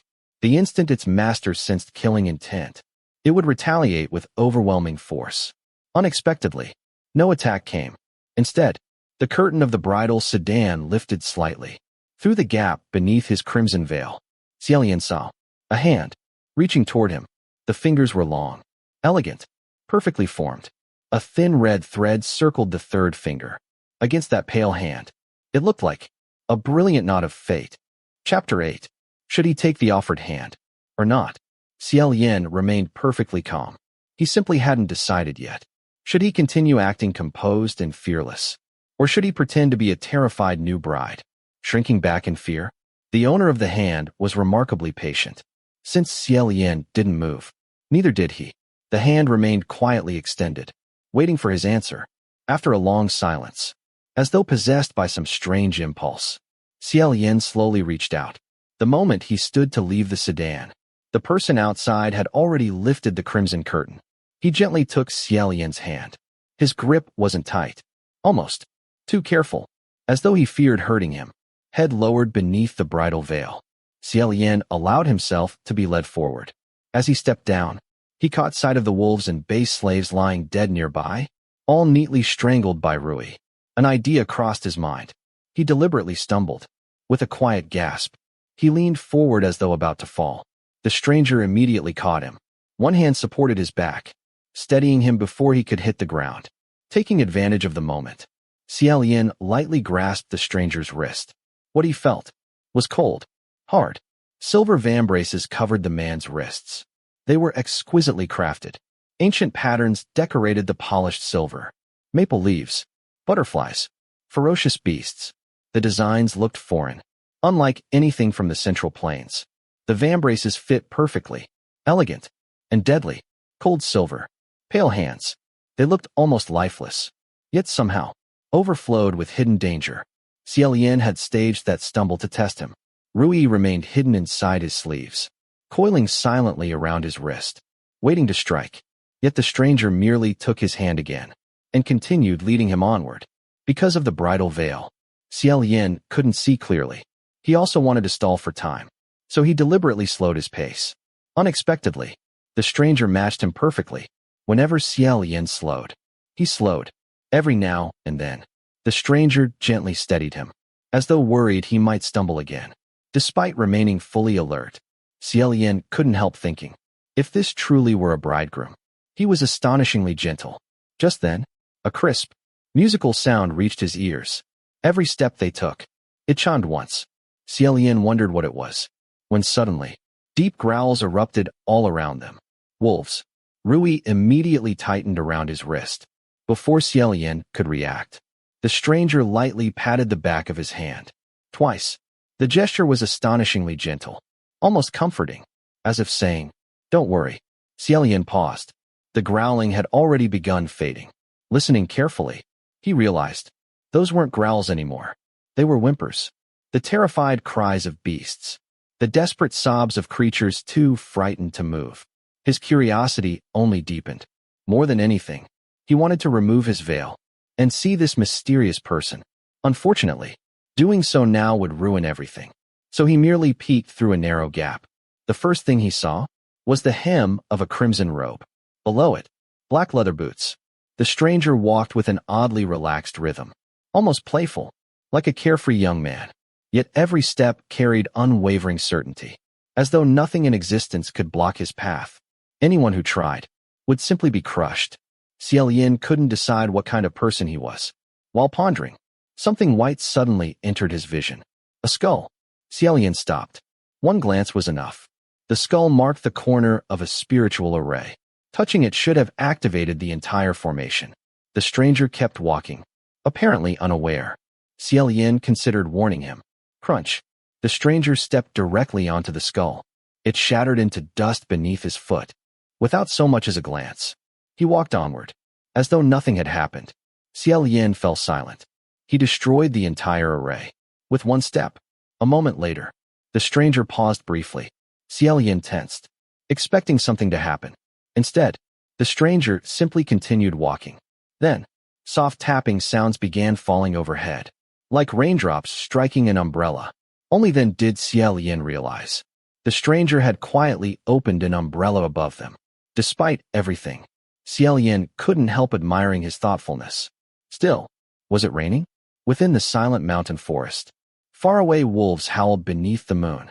A faint scent of blood drifted through the air. Everything about the night felt sinister. Yet, one hand held his own. The other sheltered them beneath an umbrella. Somehow, the entire journey felt almost romantic, as though they truly were a devoted couple. The strange rain disappeared as suddenly as it had arrived. Soon, the tapping against the umbrella ceased. The stranger stopped walking. He lowered the umbrella. Then, at last, released Xie Lian's hand. Stepping closer, he gently reached toward the bridal veil. Slowly, he lifted it. Xie Lian had been waiting for this moment all along. Without moving, he watched the crimson fabric rise. Rui attacked. It wasn't because the stranger had shown any killing intent. Xie Lian had simply decided to strike first. They could always talk afterward. Rui shot forward like lightning. A fierce gust swept through the forest. The veil flew upward. For only an instant, Xie Lian caught sight of a young man dressed entirely in red. Then, Rui struck. Unexpectedly, the young man shattered apart, not into flesh, but into countless silver butterflies. Thousands of shimmering wings scattered through the night, like a river of stars. Even now, Xie Lian couldn't help staring. The sight was breathtaking, beautiful enough to seem unreal. One silver butterfly drifted lazily before him, circling him twice, before rejoining the countless others. With a single flutter, the butterflies vanished into the night sky. Only after a long while did Xie Lian finally recover. Xie Lian's thought, was that young man the ghost bridegroom, or not? The more he considered it, the less convinced he became.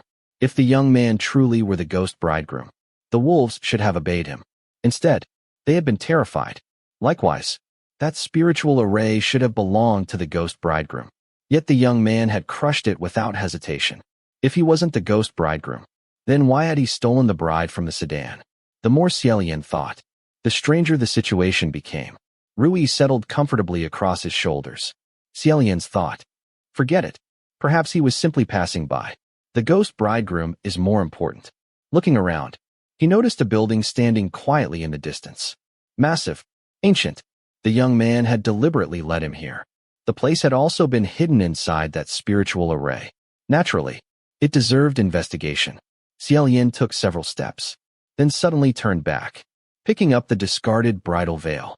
He dusted it off, folded it, and carried it with him. The building's red walls towered overhead. The weathered bricks looked ancient.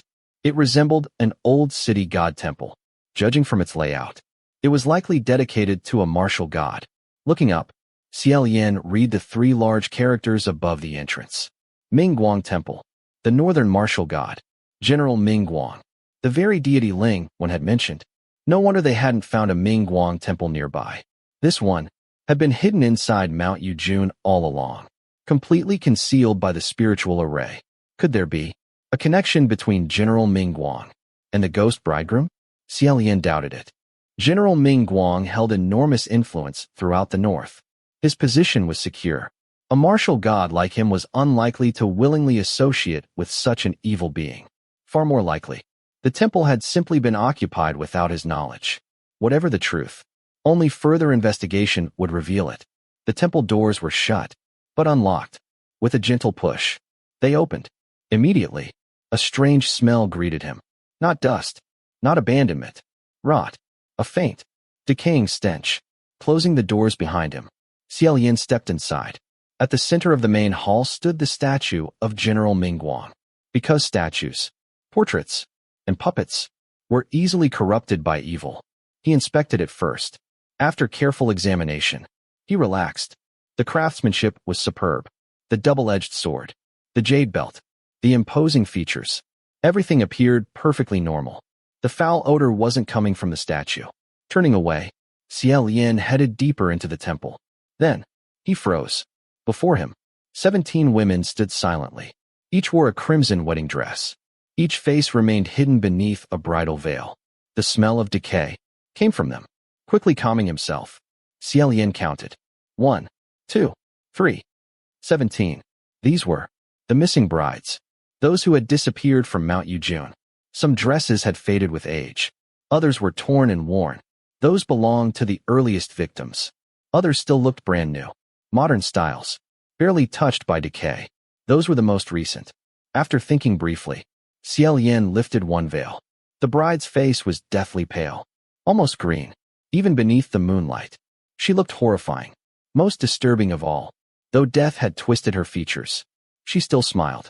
A stiff, unnatural smile. Xie Lian uncovered another bride. She wore the exact same smile.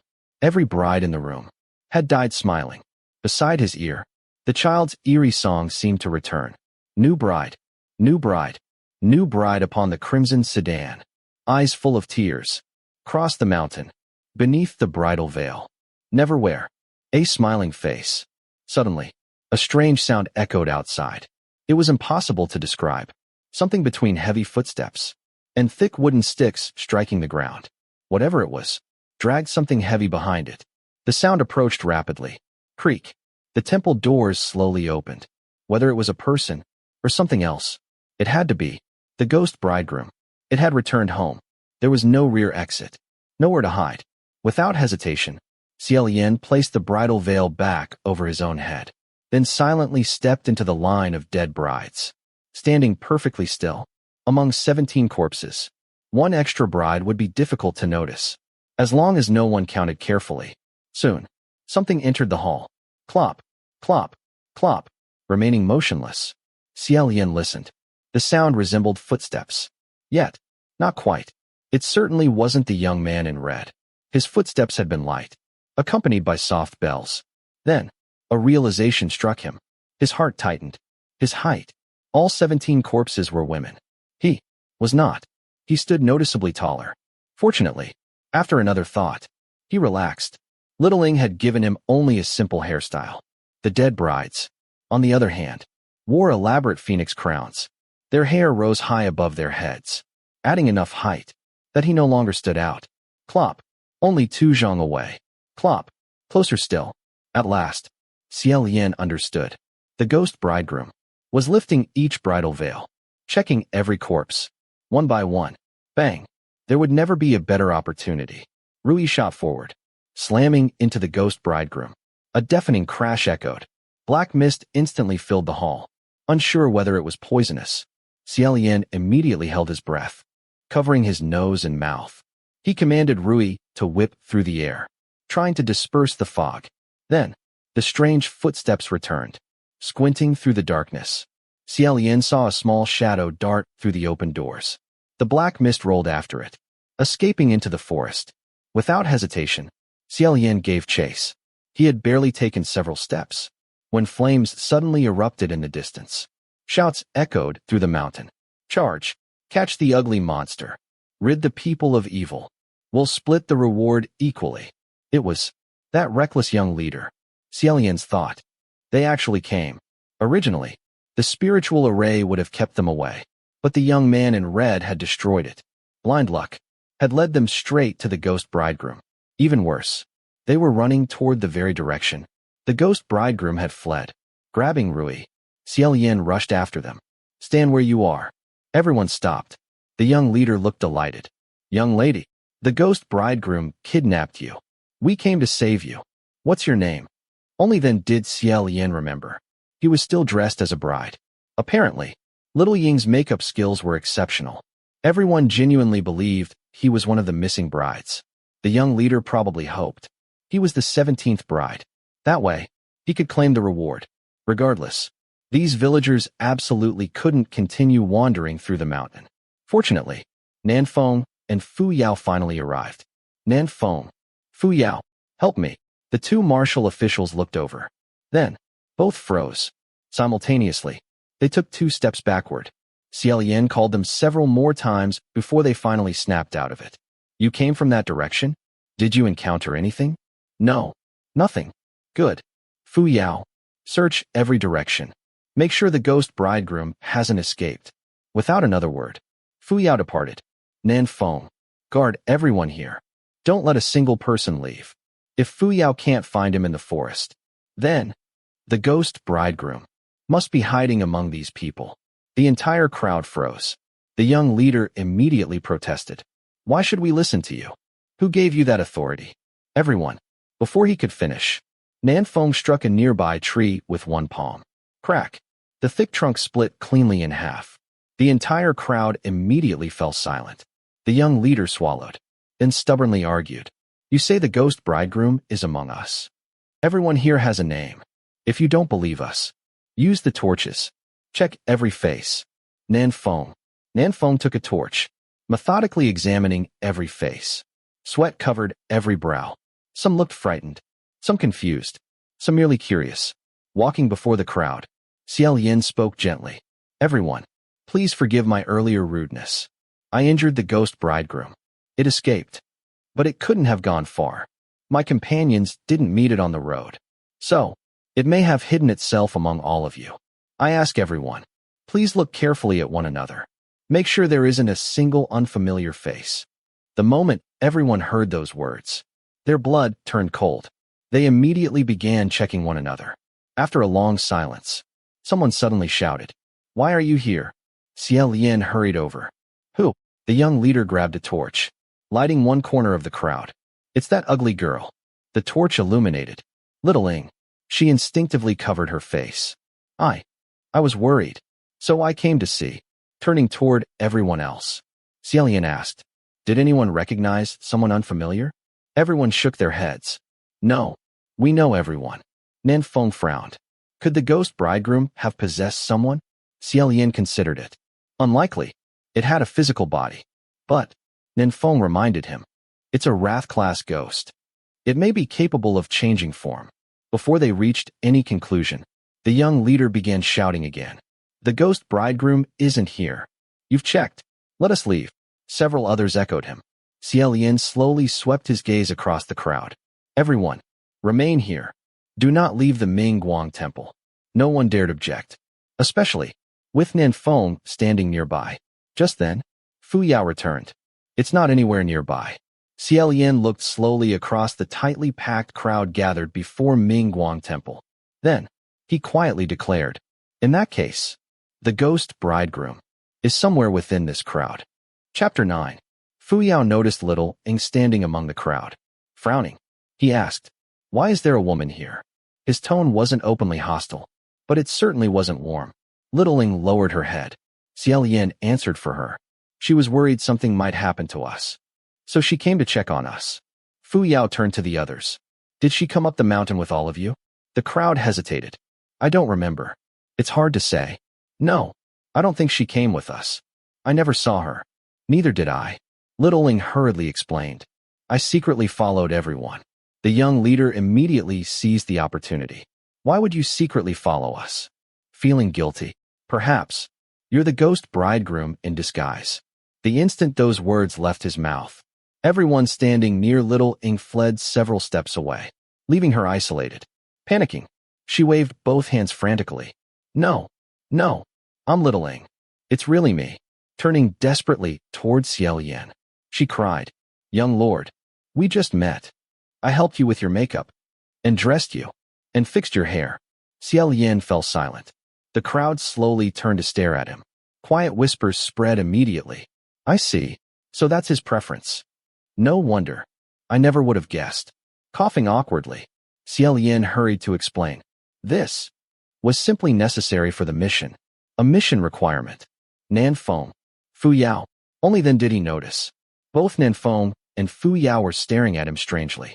Very, very strangely. Without a word, the two quietly edged farther away from him. Their expressions made goosebumps crawl across Xie Lian's skin. "Do either of you have something to say?" Little Ying's makeup had worked far too well.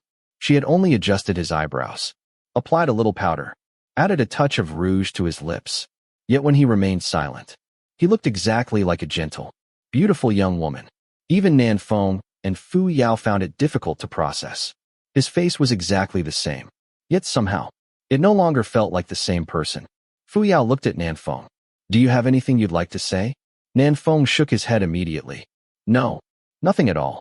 Xie Lian sighed. "Perhaps it would actually be better if one of you said something." Just then, voices rose from the crowd. "So this is a Ming Guang temple? I never knew there was one hidden here. Strange. I've lived nearby my whole life and never saw it." Xie Lian answered quietly.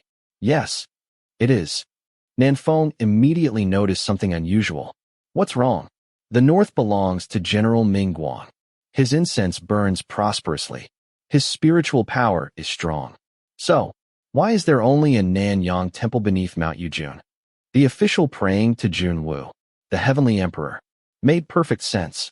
After all, Junwu was the greatest martial god in heaven. But General Mingguang and General Nanyang stood on nearly equal footing. General Mingguang even possessed around 1,000 more temples. Why would people ignore the nearer deity to seek another farther away? Xie Lian continued. Even if this Mingguang temple became occupied by the ghost bridegroom, people could simply build another. So why did they build a Nanyang temple instead? Fu Yao understood immediately. There must have been another reason. Exactly. There must have been something that prevented the people here from building Mingguang temples. I'll need to contact heaven again. Just then, someone shouted from inside the temple. So many brides. Xie Lian spun around. Despite his repeated warnings, several villagers had already entered the temple.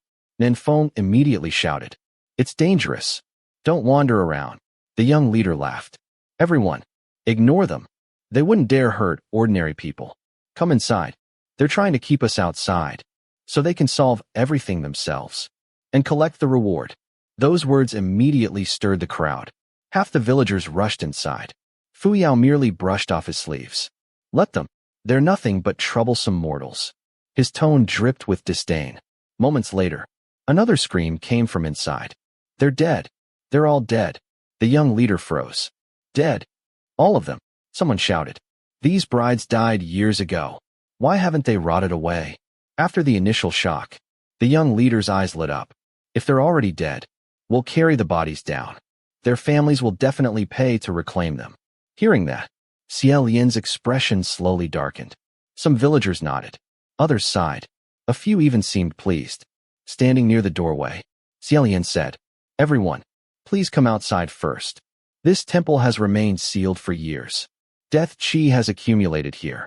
If ordinary people breathe it for too long, it won't end well." His explanation made perfect sense. Some villagers hesitated. Littling softly added, "Everyone, please listen. It's dangerous. Let's wait outside." No one listened. The young leader continued giving orders. "Choose the freshest bodies. If they're too old, their families might already be dead. No point carrying those." Several people even praised him. Xie Lian couldn't decide whether to laugh or sigh. Then he warned, "Don't remove the veils. They suppress the death qi. Your living yang energy may awaken the corpses." Unfortunately, most of the veils had already been removed. Xie Lian exchanged a helpless glance with Nanfeng. There was simply no stopping them. After all, they couldn't beat ordinary people into submission. Just then, one burly man lifted another veil. His eyes widened. "Damn, this girl is unbelievably beautiful." Everyone crowded around. "What a pity. She died before even entering her husband's home. She's gorgeous." The corpse still looked fresh. Its skin remained soft. Someone laughed. "Anyone brave enough to touch her?" The young leader answered first. "Why wouldn't I be?"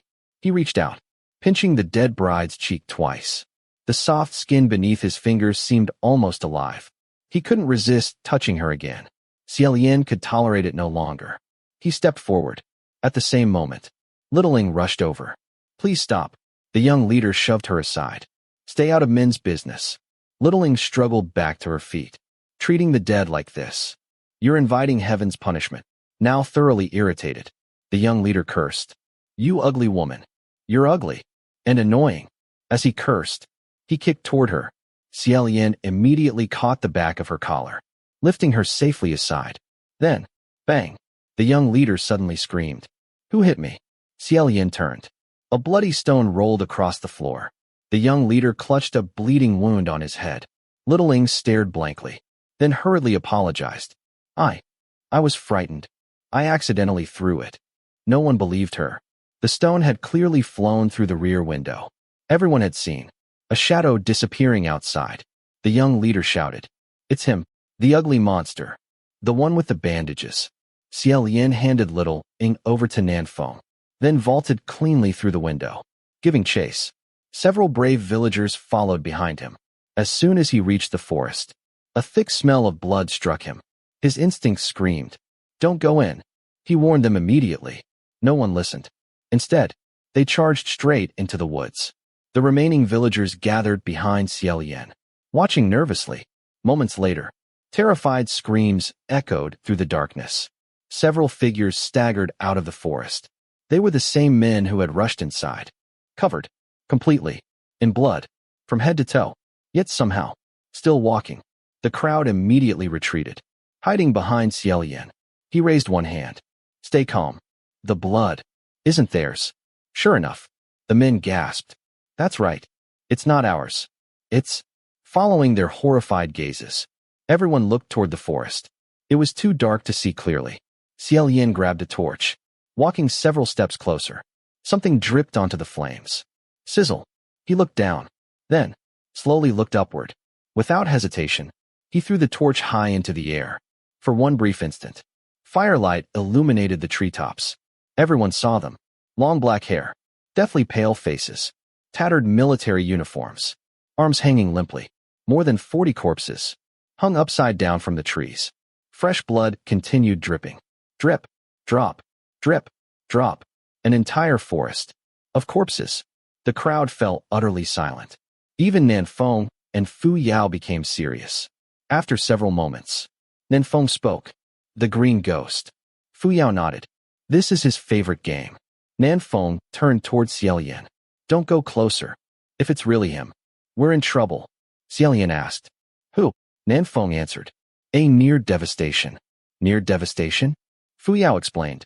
A wrath-class ghost, whose strength is believed to be approaching devastation. Lingwen Palace calls him the near devastation green ghost. He's infamous for hanging corpses from trees. It's practically his trademark. Xie Lian couldn't help thinking. That title sounded rather awkward. Either someone had reached devastation, or they hadn't. There was no such thing as almost devastation. Then, he remembered. The young man in red. The umbrella. The soft sound like rain. Could it be that the umbrella hadn't sheltered him from rain, but from this rain of blood?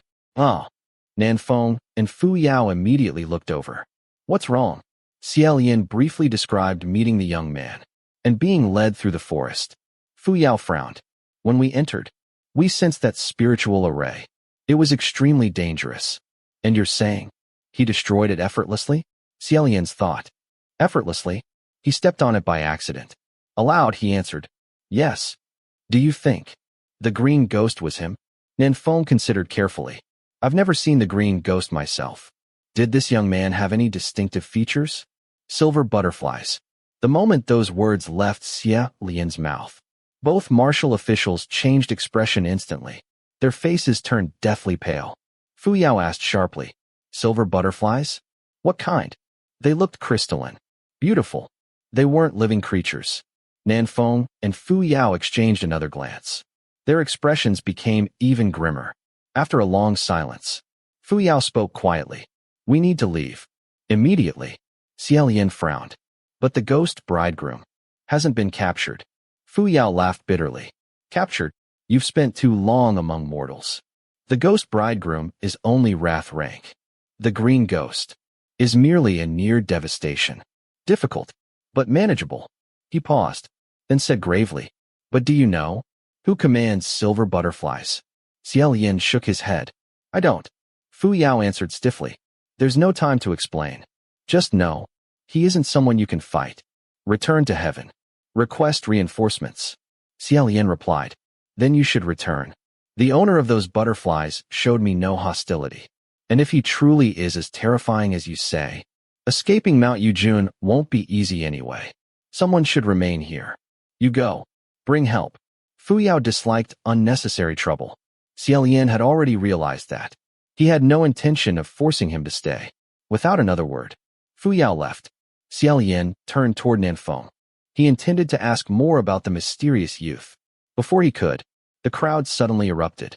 We caught him. What? A muscular villager emerged from the forest, gripping a young boy by the arm.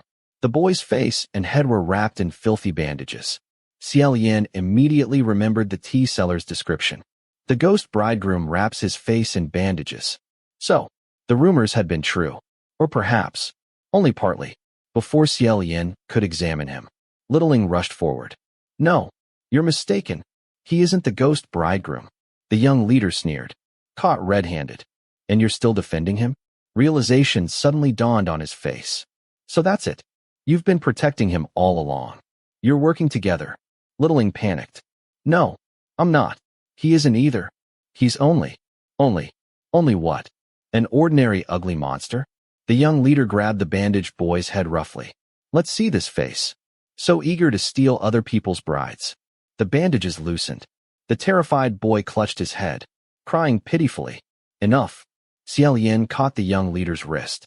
Littling burst into tears, clutching Xie Lian's sleeve. Young lord, please save him.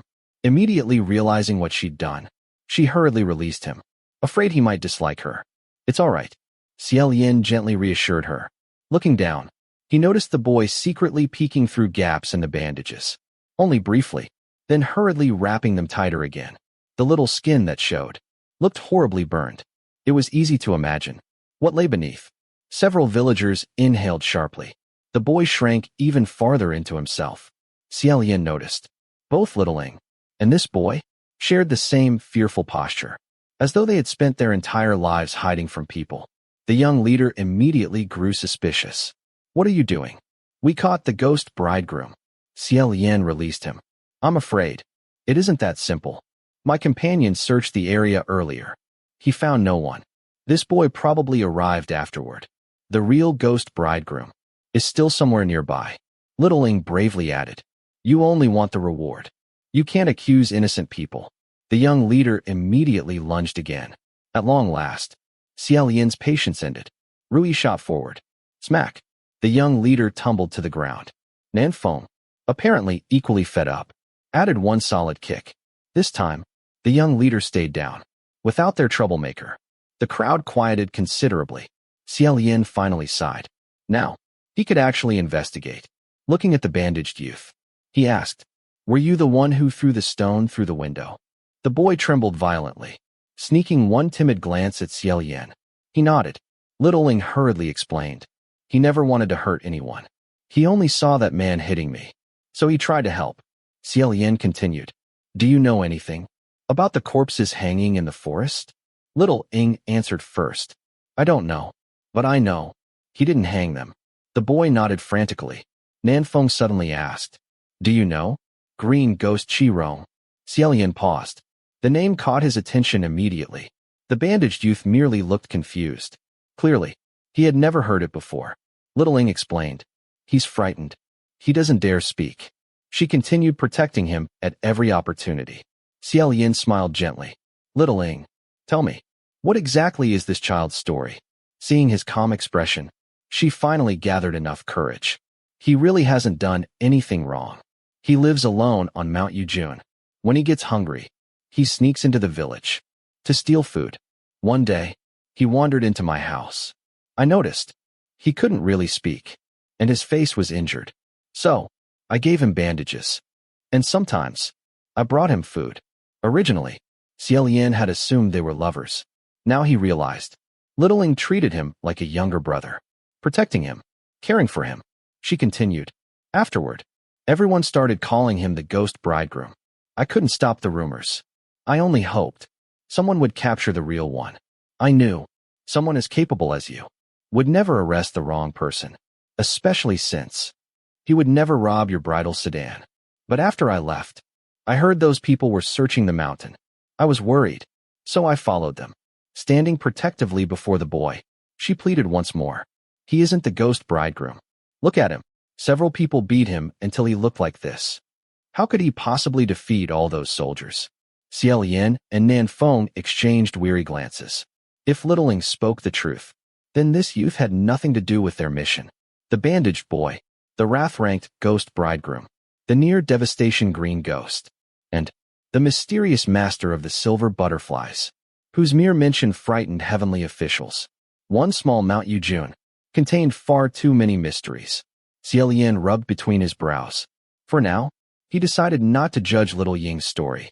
Instead, he asked the question that had bothered him all along. Little Ying, you've lived here your entire life? Yes. So I know. He's never harmed anyone. No. I wanted to ask something else. Were there ever other Mingguang temples built nearby? Little Ying thought carefully. Yes. I believe so. Xie Lian's eyes sharpened. Then, why is there only a Nanyang temple beneath the mountain? Little Ying scratched her head. I heard, whenever people tried building a Mingguang temple, it always caught fire. Before completion, eventually, people said, perhaps General Mingguang couldn't protect this place. So they stopped trying and built Nanyang temples instead. The moment she finished speaking, everything clicked. The smiling brides, the temples that mysteriously burned, the hidden Mingguang temple, General Mingguang's statue, the ghost bridegroom who vanished after Rui struck him. It was too simple. Something had obscured the obvious truth from the very beginning. Suddenly, Xie Lian grabbed Nanfeng. Lend me your spiritual power. Startled, Nanfeng immediately slapped his palm against Xie Lian's. What's happening? I'll explain later. First, we have to subdue the brides. Nanfeng frowned. There are only 17 brides. Unless you count yourself. That makes 18. No, there are 18 now. One of them is fake. The ghost bridegroom has already hidden itself among the brides. Chapter 10. The two of them rushed back toward the Mingguang temple. The main hall was empty. Every bride had vanished. Only a chaotic pile of crimson bridal veils remained. Xie Lian's heart sank. Xie Lian's thought, this is bad, really bad. They're all going to die. Quickly, he gathered up the veils scattered across the floor. The moment he finished, panicked screams erupted outside. Looking through the window, Xie Lian and Nanfeng saw them. More than a dozen brides, still dressed in brilliant scarlet wedding robes, slowly surrounded the villagers. Each corpse wore a stiff smile, their deathly pale arms stretched straight forward. These were the missing brides from the temple. The villagers immediately fled in every direction. No one even spared another glance for the bandaged youth. Littling hurried to support him. Xie Lian sighed helplessly. Don't run. He had lost count of how many times he'd shouted those words that night. Every disaster required at least another 30 reminders. Yet no one ever listened. With another helpless sigh, he waved one hand. Rui shot into the air. Following a simple hand seal, the white silk began swirling joyfully through the night. Like a celestial maiden dancing. Beautiful, graceful, impossible to ignore. Sure enough, several brides immediately changed direction, drawn toward the lively white ribbon. Its tail occasionally flicked against them, luring them farther away. However, 7 brides ignored Rui completely. Instead, they slowly hopped toward the forest, following the heavy scent of blood. Nanfeng, stop them. Don't let them leave the mountain. Nanfeng had already rushed after them. Meanwhile, 2 brides lunged directly at Xie Lian. Their scarlet fingernails, long and razor-sharp, reached for his throat. Without hesitation, Xie Lian threw 2 bridal veils. They spun elegantly through the air, landing neatly over both brides' heads. Instantly, their movement slowed. The veils blocked both sight and scent, unable to see, unable to smell living people. Their stiff corpses couldn't even raise their own arms high enough to remove the cloth. Instead, they clawed blindly in every direction, like children playing blind man's bluff. The sight was simultaneously terrifying and strangely amusing. Standing before them, Xie Lian waved one hand in front of their faces. Neither reacted. Instead, both reached wildly in the opposite direction. After watching thoughtfully, he finally murmured, "Please forgive me." Taking one bride's hand, he placed it around the other bride's neck, then did the opposite. The moment each touched another body, both immediately began attacking one another ferociously. Xie Lian quietly slipped away. Raising another hand, Rui instantly returned, gliding across the ground. The white silk formed one enormous circle, turning toward the terrified villagers. Xie Lian shouted, "Everyone, stand inside the circle." The villagers hesitated. Littling acted first, supporting the bandaged youth. She stepped inside. After a brief pause, she ran back out again, dragging the unconscious young leader into the circle as well. Just then, another bride reached the edge of Rui's barrier. Stretching out both hands, she clawed desperately, yet an invisible wall blocked her completely. Little Ying's eyes widened. They can't get in. Everyone, hurry. They can't cross the white circle. The remaining villagers immediately rushed inside. Fortunately, Rui had expanded itself several times longer than usual. Otherwise, there would have been no room for everyone. Realizing they couldn't reach anyone inside, the brides turned simultaneously. Every corpse smiled toward Xie Lian, then charged. He had already been waiting, drawing countless red veils from his sleeves. He began moving. His feet never stopped. Neither did his hands. Whenever another bride lunged, a crimson veil flew through the air, landing perfectly, one after another. The blinded brides wandered aimlessly. The countless red veils dancing around Xie Lian resembled crimson butterflies. The villagers couldn't help cheering. "Amazing! That's incredible! You've practiced this before?" Without thinking, Xie Lian replied automatically, "Thank you, thank you. If you have money, please leave a tip. If not, Your applause is appreciated. Ah, only after speaking. Did he freeze? Those were the words he'd always used after street performances. How embarrassing. Before he could recover, several more brides leaped forward. Each jump carried them over 7 feet high, and nearly 30 feet forward. They landed before him, bringing with them the heavy stench of decay. Xie Lian sprang upward. While still airborne, he silently entered the spirit communication array. Ling 1. Ling 1. The all-knowing. I have a question. Did General Ming Guang ever have a particularly close female companion? Ling 1 sounded puzzled. Your Highness, why ask such a thing now? I'm in a rather urgent situation. To be honest, there are currently more than 10 corpses chasing me. What? It's not as bad as it sounds. Anyway, does he have one? I know this is rather personal, but it's important. I won't reveal anything. Ling 1 laughed awkwardly. Your Highness, you misunderstand. The difficult part is deciding which woman you're asking about. General Pei had far too many. Xie Lian nearly twisted his ankle midair. I see. Then, among them, was there someone extremely possessive, exceptionally jealous, and disabled? Ling 1 answered immediately. Actually, one person does come to mind. Xie Lian casually tossed out another pair of veils. The villagers applauded once more. He clasped his hands politely. Please tell me. Ling 1 began. Before ascending, General Pei served as a military commander. On the battlefield, he met a female general. Her name was Xianxia. She was extraordinarily beautiful, brave, fierce. Xie Lian repeated softly. Xianxia. Ling 1 continued. General Pei. Well, he had always been fond of beautiful women. Even if one held a blade to his throat, he would still flirt. Xianxia fought against him repeatedly. In the end, she was defeated, captured. She attempted suicide, but failed. General Pei broke her sword and saved her life. Later, he became the heavenly official now known as General Ming Guang. Since the war was already over, he eventually released her. What happened afterward isn't difficult to imagine. Just then, a bride seized Xie Lian's leg. Her fingers dug painfully into his calf. He instinctively prepared to kick her away, then paused. Xie Lian's thought. It wouldn't be polite to kick a lady in the face. Changing direction, he kicked her shoulder instead, sending another veil flying. That sounds like quite a romantic story. It was. Ling 1 sighed. The problem was Xianxia wanted to become his only woman, standing atop the temple roof. Xie Lian looked down at the approaching brides. Wiping away sweat, he replied, There's nothing unreasonable about wishing the person you love would love only you. Ling 1 answered, Ordinarily, no, but they met during wartime. They agreed from the beginning to cherish only the present. No promises, no future. And, to be honest, if General Pei wasn't seeing another woman, that alone would have been remarkable. But Xianxia came from a noble military family. Her temperament was extremely fierce. Once she desired something, she would never let go. Wait. One moment. Xie Lian interrupted quickly. Tell me first. Where was her disability? It was her. Silence. The borrowed spiritual power ran out. Again, Xie Lian sighed inwardly. Next time, he really needed people to state the important parts first.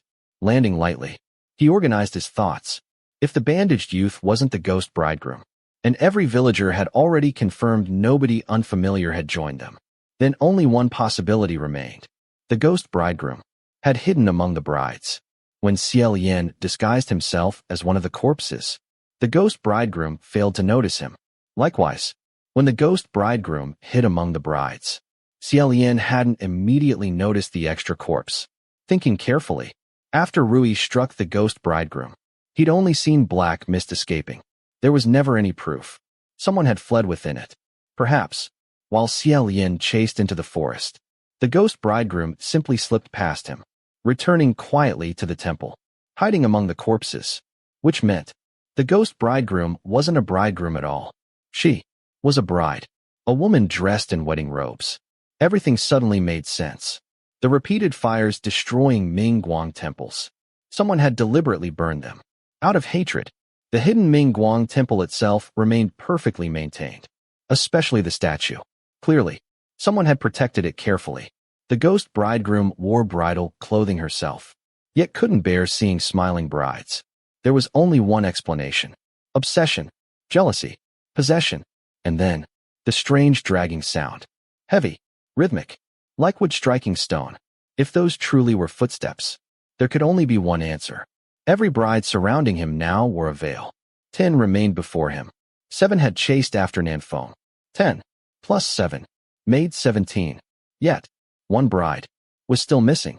Just then, behind him, the familiar thump, thump, thump, returned. Slowly, Xie Lian turned around. A small figure stood quietly in the darkness. He inhaled softly. Xie Lian's thought. Just as I suspected, the woman wore brilliant red wedding robes. Yet nothing about her appeared joyful. She seemed unusually short, not because she was petite, but because she was kneeling. Both legs had been broken, below the knees. They were crushed beyond use. Unable to stand, she had spent all this time moving, on her knees alone. The heavy, dragging sounds had been made by her shattered legs, striking the ground every time she moved. Chapter 11. The female ghost had an oval face, graceful arched eyebrows, and extraordinary beauty. Once, that beauty must have carried the proud spirit of a warrior. Now, only endless resentment remained. Every trace of hatred seemed trapped within her face, unable to escape. Below her knees, the crimson wedding dress was tattered and worn. At last, the rumors made sense. The two stared silently at one another. Then Xie Lian spoke. Xianxia. It had been many years since anyone called her by that name. The hatred in her eyes faded slightly. A faint light returned. Softly, she asked, "He sent you to find me, didn't he?" The he she spoke of could only be General Pei. She continued, "What about him? Why didn't he come himself?" Hope, longing, expectation filled her expression. For a moment, Xie Lian couldn't bring himself to tell her the truth. Seeing his silence, Xianxia slowly collapsed onto the floor, leaning against General Ming Guang's statue. Her crimson robes spread across the ground, like a gigantic blood-stained flower. Her hair hung in disarray. Pain twisted her beautiful face. "Why won't he come see me?" Again, Xie Lian had no answer. Xianxia lifted her head toward the towering statue. "Pei Lang. Oh, Pei Lang. I betrayed my kingdom for you. I abandoned everything. I became this. Why won't you come see me?" She grabbed handfuls of her own hair. "Pei Lang, is your heart made of iron?" Quietly, Xie Lian listened. Xie Lian's thought. She said she betrayed her kingdom for General Pei. Did he use their relationship to obtain military secrets? Was that what caused her country's defeat? She also claimed she'd become like this because of him. Her broken legs. Surely they hadn't happened during battle. Did General Pei abandon her after she was no longer useful? Was that why her resentment had grown so deep?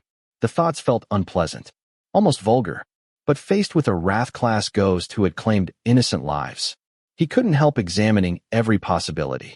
Suddenly, a scream came from outside. "Help! Help!"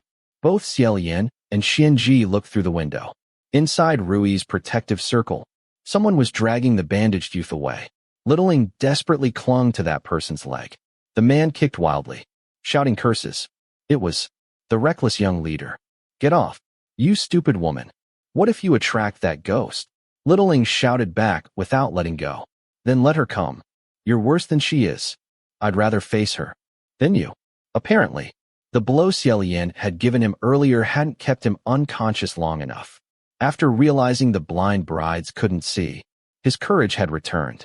Thinking only of the reward, he decided to drag the bandaged youth down the mountain himself.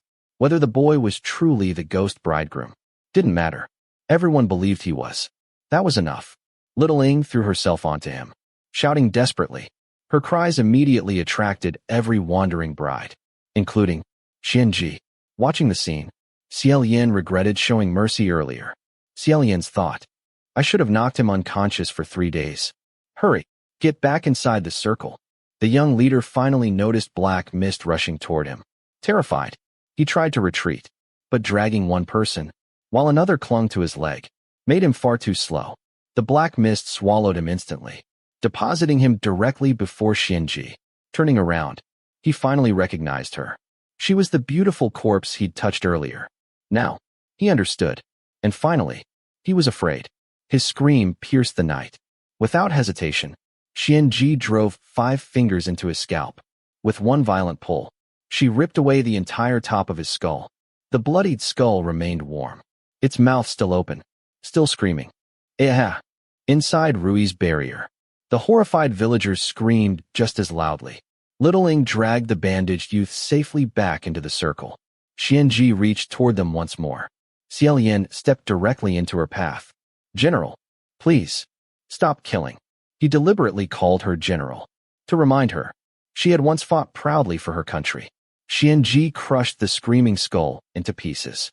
Her beautiful face twisted hideously. Sneering, she asked, "Is he too afraid to see me?" Xie Lian remained speechless. Perhaps pretending to be General Pei's messenger would have been best. But Xianxia no longer needed answers. Laughing bitterly, she pointed toward the towering statue. "I burned your temples. I stirred chaos throughout your domain. I waited for you to come see me. I waited for centuries." She stared blankly at the statue, then suddenly lunged forward, grabbing its neck, shaking it violently. "And you still won't come see me? Is it because you feel guilty? Look at my legs. Look what I've become. I did it all for you. Is your heart made of iron?" As an outsider, Xie Lian felt unqualified to judge. Still, one thought quietly surfaced. Xie Lian's thought: if someone wanted to see me, by burning my temples, I'd probably avoid them too. Just then, Little Ing called softly, "Young lord." Xie Lian smiled reassuringly. "You don't need to worry." Unexpectedly, that single smile transformed Xianxi's expression. She leaped from the statue, charging straight toward him. "So, you won't look at me, but you'll look at women who smile. Fine, I'll let you look until you've had enough." Though she strangled Xie Lian, every word targeted General Pei. Only then did Xie Lian truly understand. It wasn't simply because smiling brides reminded Xianxia of her own failed marriage. General Pei liked cheerful women. In her madness, every smiling bride became another rival. No wonder she'd burned every Mingguang temple. She couldn't bear seeing countless women coming to worship the man she loved. A wrath-class ghost indeed. Despite crawling on broken knees, her speed remained astonishing. Even Rui's earlier attack hadn't weakened her much. Locked in a struggle, Xie Lian prepared to summon Rui. Suddenly, "Aha!" Little Ing had picked up a tree branch. Shouting loudly to gather courage, she rushed toward Xianxia. Xianxia didn't even bother touching her. She merely glanced sideways. Little Ing flew backward instantly, several yards through the air, before crashing heavily onto the ground. The bandaged youth cried out hoarsely, running toward her. Startled, Xie Lian also tried to move. Then, ice-cold fingers settled against the back of his head. Xianxi's hand, just as she'd done before. She was about to tear away his skull. Immediately, Xie Lian grabbed her wrist. "Bind," Rui answered instantly. The white silk burst through the air, wrapping tightly around Xianxia, binding both arms behind her back. Her shattered legs prevented any escape. She crashed heavily onto her knees, rolling wildly across the ground, trying desperately to break free. Instead, Rui only tightened further, barely escaping death. Xie Lian rushed toward Little Ing. Most villagers remained frozen with fear. Only a handful gathered nearby. The bandaged youth knelt beside Little Ing, completely helpless. No one dared move her, afraid they might worsen her injuries. Xie Lian examined her carefully. Already, he knew the truth. No matter what they did now, she wouldn't survive. He'd known Little Ing only briefly. They'd hardly spoken. Yet, he understood one thing. Though she lacked beauty, her heart was extraordinarily kind. Such an ending felt unbearably cruel. Behind him, Xianxia still struggled against Rui. For now, she couldn't escape. Very gently, Xie Lian turned Little Ing over. Blood covered her face. The villagers sighed sadly. She still breathed. Weakly, she whispered, "Young lord, I only made things worse. Didn't I?" In truth, she hadn't helped, nor had she truly hindered him. Rui had already been coming. Even if she'd struck Xianxia, it would have changed nothing. She'd simply thrown away her own life. Still, Xie Lian smiled warmly. "No, you helped greatly. When you distracted her, I finally found my chance. It was because of you that I subdued her. But if something like this ever happens again, tell me first. If I fail to react in time, The consequences could be terrible. Little Ling smiled faintly. Young lord, you don't need to comfort me. I know. I wasn't any help. There won't be a next time. She coughed violently. Blood spilled from her lips, along with several broken teeth. The bandaged youth trembled uncontrollably, unable even to speak. Little Ling turned toward him. Don't steal food anymore. If they catch you again, they'll beat you to death. Xie Lian said quietly. If he's hungry, he can come find me. I'll feed him. Little Ying's eyes brightened immediately. Really? Then, thank you so much. Tears rolled down her cheeks. I don't think I've had many happy days in my whole life. Xie Lian gently patted her hand. He found no comforting words. Little Ling sighed softly. Oh well, maybe I was simply born unlucky. Her words almost sounded humorous. Her crooked nose, uneven eyes, blood, and tears covered her face. Even so, she smiled. I still. Before finishing, she breathed her last. The bandaged youth hugged her body tightly, quietly sobbing, burying his face against her, as though, having lost the only warmth in his life, he could never raise his head again. Xie Lian reached over, closing her eyes gently. Xie Lian's thought, you were much stronger than I am. Just then, 3 tremendous bell chimes echoed across the mountain. Dong, dong, dong. Xie Lian swayed. What happened? Looking around again, he saw every corpse bride collapse. Only their raised arms remained frozen. The villagers also fell unconscious, as though the bells themselves had stolen everyone's awareness. Even Xie Lian felt dizzy, supporting himself with one hand. He tried to stand. His knees immediately weakened. Someone caught him. Looking up, he saw Nanfeng. The bells? Xie Lian asked. Nanfeng replied calmly. Don't worry. Those are reinforcements. Following his gaze, Xie Lian saw an orderly formation of armored heavenly soldiers. Divine light surrounded them. At their front stood a handsome young general. Clearly, no ordinary heavenly official. The general approached, hands clasped behind his back, stopping before Xie Lian. He bowed respectfully. Your Highness the Crown Prince. Before Xie Lian could ask, Nanfeng explained quietly. This is General Pei.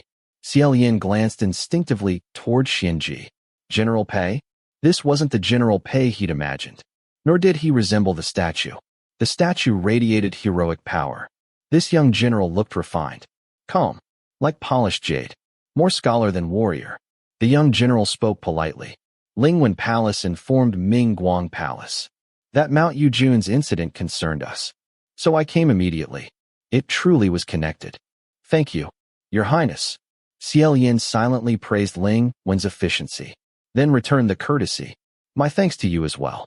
Meanwhile, Xianxia heard only 2 words. General Pei. Immediately, she lifted her head. Pei Lang, is it you? You finally came? Bound tightly by Rui, she struggled upright. Then, her face suddenly turned pale. Who are you?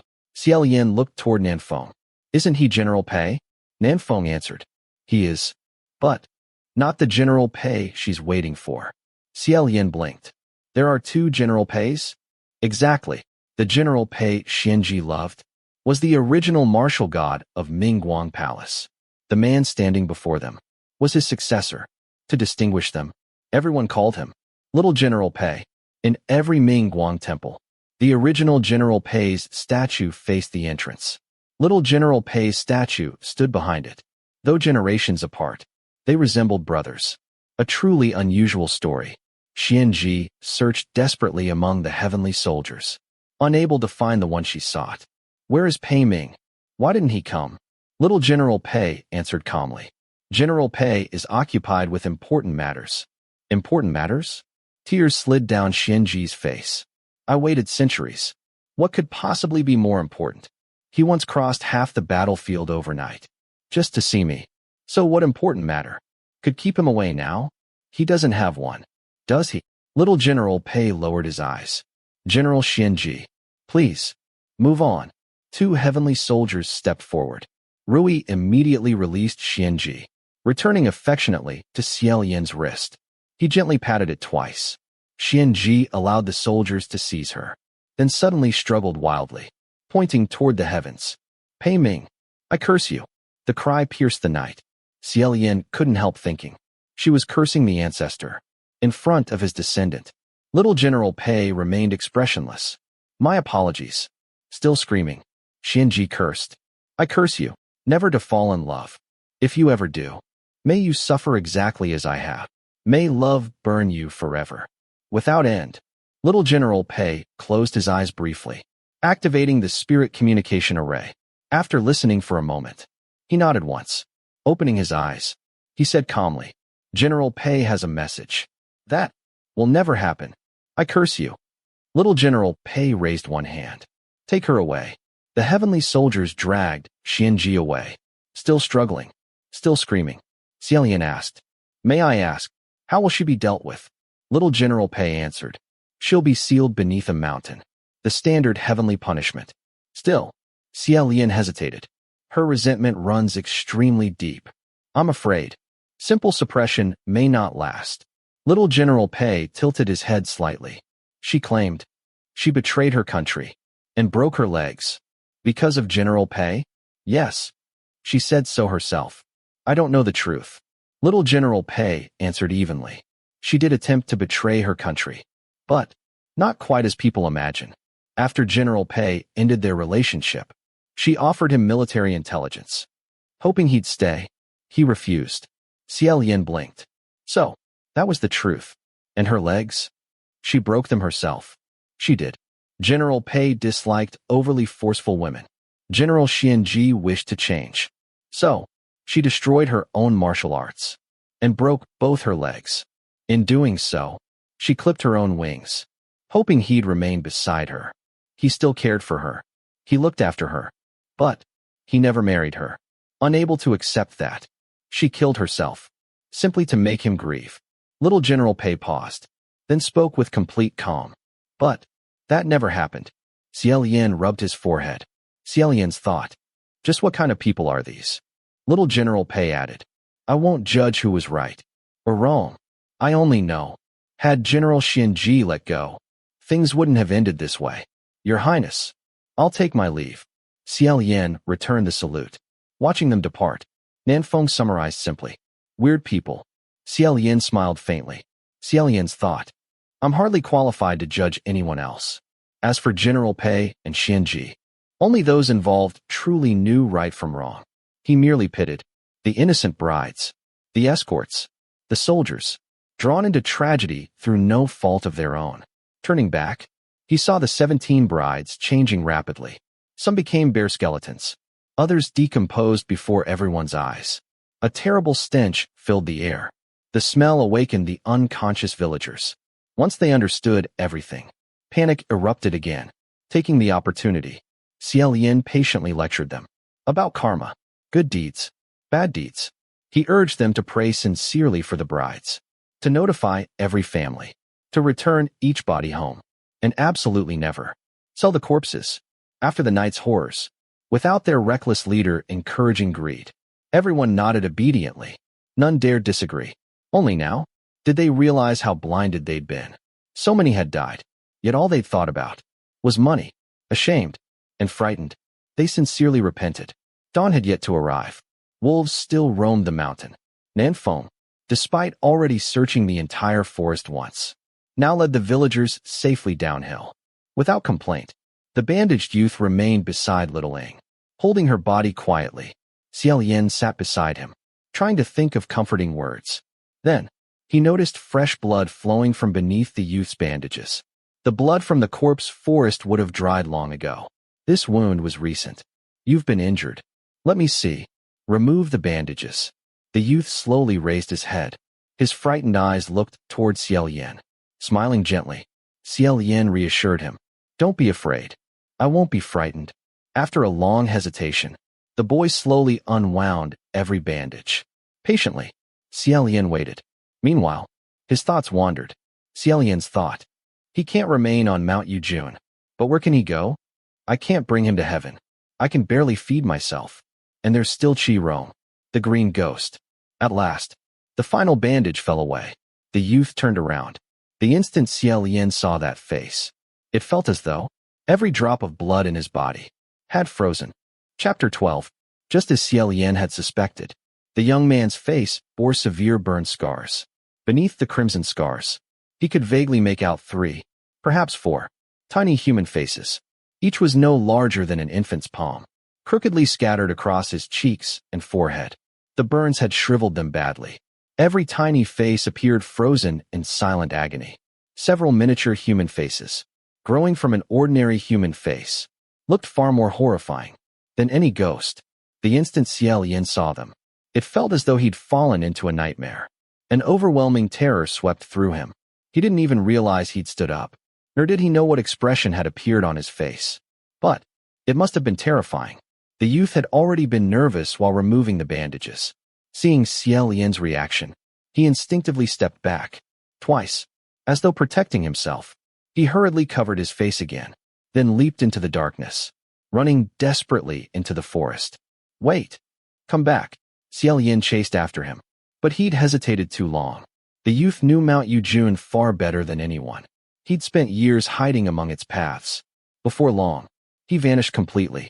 For more than an hour, Xie Lian searched the mountain, calling out repeatedly, finding nothing. The cold wind gradually cleared his thoughts. Xie Lian's thought, running around blindly won't help. Perhaps he'll return for Littling. He turned back toward Mingguang Temple, only to stop in surprise. Behind the temple, a large group of heavenly officials dressed in black carefully lowered the hanging corpses from the trees. Standing before them, arms folded, was Fu Yao. His elegant, cold face remained expressionless. Apparently, he had returned to heaven, then brought reinforcements from Xinjin Palace. Just as Xie Lian prepared to greet him, footsteps approached behind. Nan Feng had returned after escorting the villagers down the mountain. Seeing Fu Yao, he sneered. I thought you'd run off by yourself. Fu Yao raised one eyebrow, clearly displeased. Before they could argue, Xie Lian intervened. I asked him to return for help. Nan Feng snorted. So where are your reinforcements? I thought your general would come personally. Fu Yao answered indifferently. When I returned, I learned little General Pei had already arrived. There was no need. Besides, even if I searched, our general might not have had time. Quietly, Xie Lian thought. Even if Mu Qing had time, he probably wouldn't have come himself. More importantly, there wasn't time for arguments. We should stop talking. Help me find the bandaged youth. Nan Feng frowned. Wasn't he guarding Little Ying's body? I asked him to remove his bandages. I frightened him away. Fu Yao's lips curled slightly. I doubt your cross-dressing is that terrifying.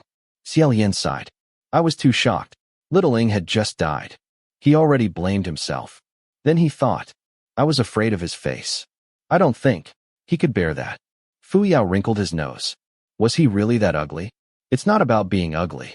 He has the human face disease. The moment those words left his mouth, both Nan Feng and Fu Yao froze. At once, they understood why Xie Lian had reacted so violently. 800 years ago, Xianxia kingdom had been devastated by an epidemic. In the end, the entire kingdom perished. The disease began with swollen lumps beneath the skin. They gradually enlarged, hardened, became painful. Soon, the swollen flesh developed depressions, eyes, a nose, a mouth. Eventually, each swelling resembled a human face. If left untreated, more faces appeared. Some reportedly grew so complete, they could even scream. That horrifying plague was known as the human face disease. Fu Yao's expression changed repeatedly. Impossible. It was eradicated centuries ago. It can't return. Xie Lian answered quietly. I know what I saw. Neither Nan Feng nor Fu Yao argued. No one doubted Xie Lian's words. There were burned scars. He probably tried burning the faces away. That was, sadly, a common reaction. Those infected often hacked away the growths, or burned them, even amputating limbs. If necessary, Nan Feng murmured. Then, he may not be an ordinary human. He could have lived for centuries. More importantly, is the disease contagious? Xie Lian had already considered that. No, the human face disease spreads extremely easily. If he were contagious, everyone on Mount Yujun would have been infected long ago. He was probably cured. Only the scars remain. They couldn't afford to be careless. Fu Yao ordered the heavenly officials from Xinjin Palace to search every corner of Mount Yujun. Still, the youth couldn't be found. He'd escaped into the mortal world. For now, All they could do was report everything to Lingwen Palace, then continue searching. Thankfully, the disease no longer spread. Still, thinking of the youth's face, Xie Lian couldn't help worrying. If ordinary people discovered him, they'd surely call him a monster, drive him away, perhaps even kill him. He had to be found first. Without delaying further, Xie Lian carried little Ying's body down the mountain. Lost in thought, he almost walked into the tea shop while carrying the corpse. The tea seller shrieked in alarm. Embarrassed, Xie Lian apologized repeatedly. After arranging little Ying's burial, he finally returned. Sitting down heavily, he let out a long sigh.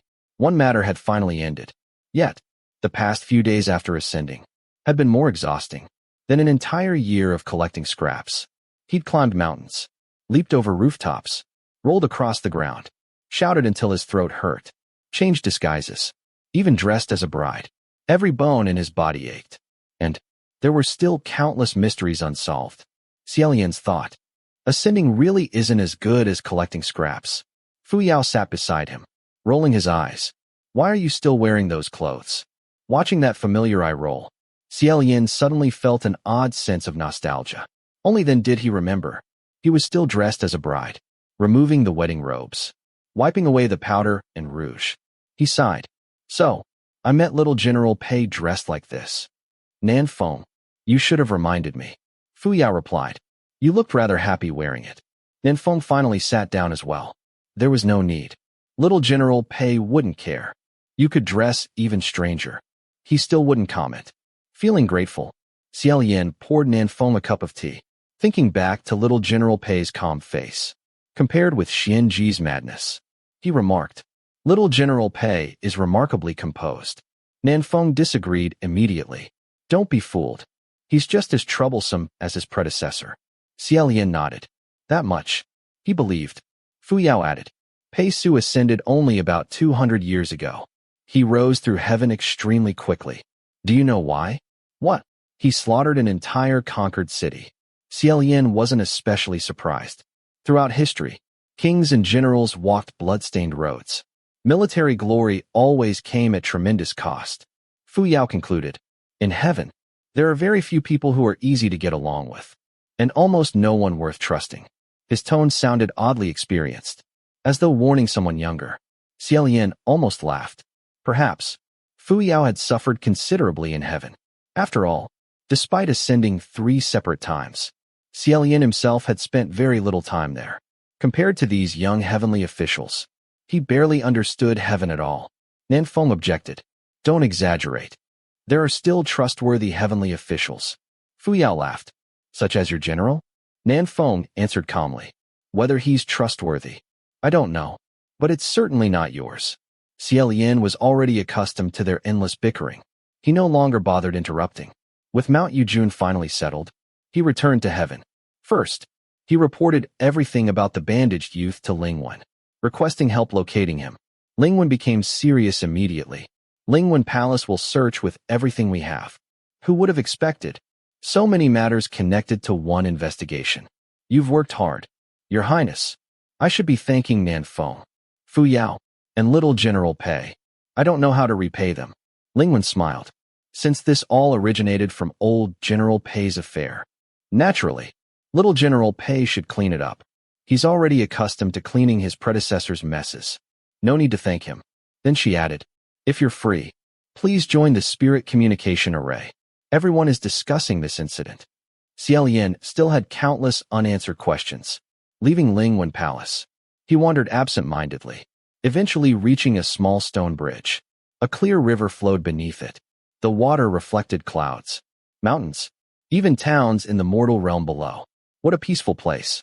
Sitting quietly on the bridge, he entered the Spirit Communication Array. Immediately, he was greeted by chaos. Voices overlapped. Discussions filled every corner. The first thing he heard was Feng Xian shouting, Damn it, have you decided where to seal Xianxia yet?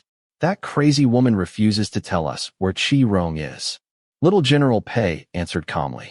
General Xianxia has always been stubborn. Feng Xian grew even more irritated. Little General Pei, has your general returned yet? Bring him over. Maybe she'll finally talk. Xie Lian couldn't help sympathizing. Feng Xian truly wasn't suited to dealing with women. Little General Pei answered. It wouldn't help. She'd only become even more irrational. Someone else sighed. The forest of hanging corpses again. Qi Rong's taste is as awful as ever. Even the ghost realm dislikes his taste. After listening a while, Xie Lian finally spoke. Excuse me. What happened at the forest of hanging corpses? Is green ghost Qi Rong nearby? Since his voice was unfamiliar, everyone hesitated. Unexpectedly, Feng Xian answered first. Qi Rong wasn't there. The corpse forest was Xianji's work. An offering. To him. So, Xianji serves Qi Rong? Little General Pei answered. Yes. She died centuries ago. Originally, she lacked the power to cause much trouble. Until Qi Rong accepted her. He strengthened her. His meaning was clear. This wasn't simply General Pei's old karma. Qi Rong had transformed Xianji into something far more dangerous. Xie Lian asked, Has Mount Yujun been searched completely? There should still be a child spirit. A familiar voice answered. Mu Qing. Child spirit. What child spirit? Apparently, Fu Yao hadn't reported that part. Xie Lian deliberately avoided mentioning him. When I rode the bridal sedan, I heard a child laughing, singing nursery rhymes. Neither heavenly official beside me sensed it. So, it must have been quite powerful. Mu Qing answered. No child spirit was found. Strange. Had it come only to warn him? Suddenly, another memory surfaced. Oh, I also met a young man. He controlled silver butterflies. Does anyone know who he was? The bustling spirit communication array instantly fell silent. Exactly as Xie Lian expected. After a long pause, Lingwen finally asked, Your Highness, what did you just say? Mu Qing answered coldly. He said, he met Hua Cheng. At last, Xie Lian finally learned the young man's name. Smiling unconsciously, he said, Hua Cheng. That's a very fitting name. An awkward silence followed. Finally, Lingwen coughed softly. Your Highness, have you heard of the 4 great calamities? Xie Lian's thought. Unfortunately, I only know the 4 famous tales. Those famous tales celebrated legendary figures. Among them, the crown prince who pleased the gods was none other than himself. As for the 4 great calamities, he'd never heard of them. I'm afraid not. What are they? Mu Qing answered coolly.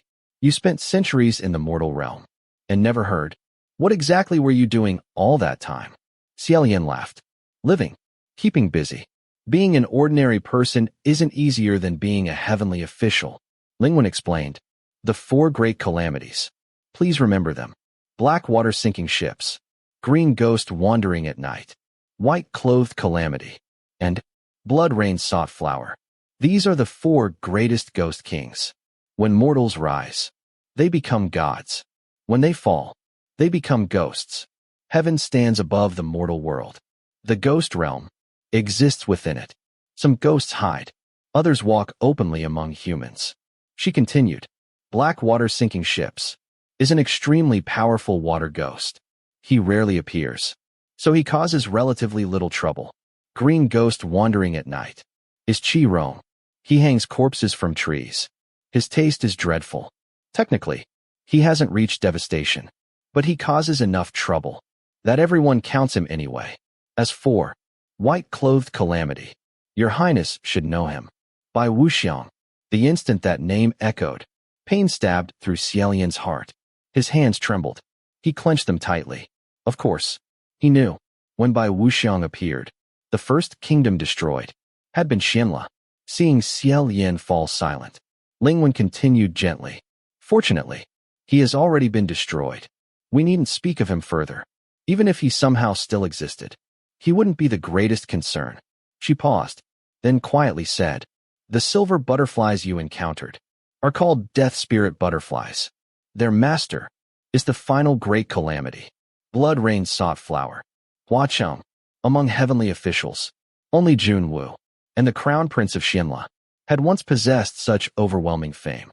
Within the ghost realm, only Hua Cheng matched them. No one else. A heavenly official could be understood through temples, statues, legends, stories. Ghost kings were different. No one truly knew who Hua Cheng had once been. Even his appearance remained uncertain. Sometimes, people described a fierce young man. Sometimes, a refined gentleman. Sometimes, a beautiful woman. Only one detail never changed. He always wore red. Silver butterflies followed him. Stories about his origin were endless. Some claimed he'd been born disfigured. Some said, a soldier who died in battle. Others, a grieving lover. Or even, a monster. One rumor claimed he'd once ascended as a heavenly official, only to abandon heaven, becoming a ghost by choice. Few believed it. After all, such an act would have been heaven's greatest humiliation. Why did heaven fear Cheng so much? Many reasons. His temperament was impossible to predict. Sometimes merciful, sometimes merciless. His influence in the mortal world was immense. Most shocking of all, he possessed worshippers. Gods had worshippers. That was natural. But a ghost? Cheng's believers were so numerous. He rivaled heaven itself. When Cheng first appeared, he openly challenged 35 heavenly officials. Martial gods would compete in combat. Literary gods in debate. 33 accepted. Only Feng Xie Lian and Mu Qing ignored him. The martial gods believed victory guaranteed. Instead, every one of them lost. Their divine weapons shattered into dust beneath Cheng's curved blade. Only afterward did they discover he'd emerged from Tonglu Mountain. Within that volcano lay Ghost City. Every 100 years, 10,000 ghosts entered, fighting until only one remained. Or none. In centuries, only 2 ghosts had ever survived. Both became ghost kings. Cheng was one of them. Then came the literary gods. They lost as well. No matter the topic. History, logic, debate, philosophy. Cheng overwhelmed them completely. He quoted flawlessly, argued brilliantly, mocked mercilessly, cornered every opponent. By the end, some literary gods were nearly coughing blood from frustration. His fame spread instantly. Before the contest, both sides had made a wager. If Cheng lost, he'd surrender his ashes. If heaven lost, every official would descend to the mortal realm. None honored the agreement. 33 officials chose to pretend nothing had happened. Cheng had other ideas. If they wouldn't descend, he'd collect payment another way. In one night, he burned every one of their temples. 33 heavenly officials, more than 10,000 temples, reduced to ashes.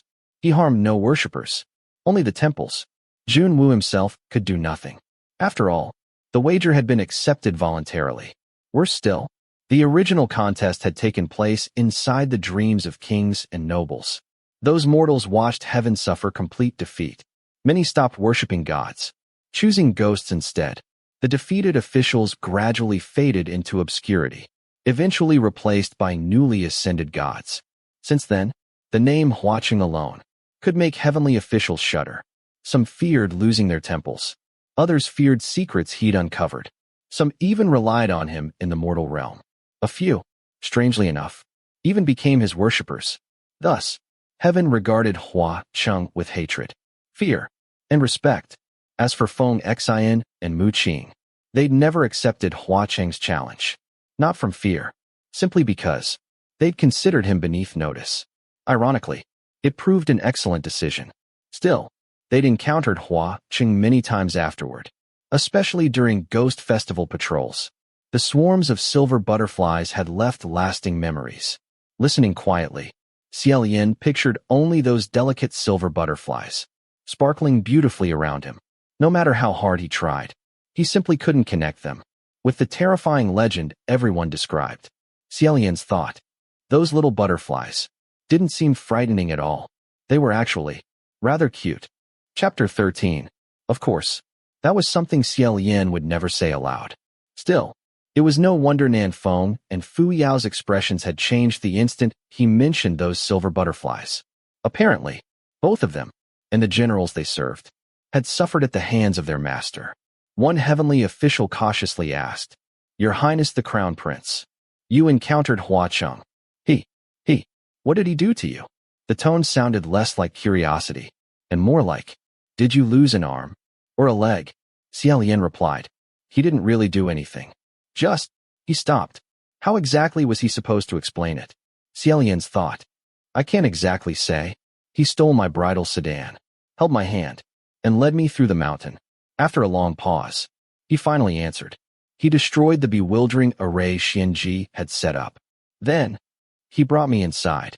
Silence. The heavenly officials pondered quietly. After a while, someone asked, "What does everyone think?"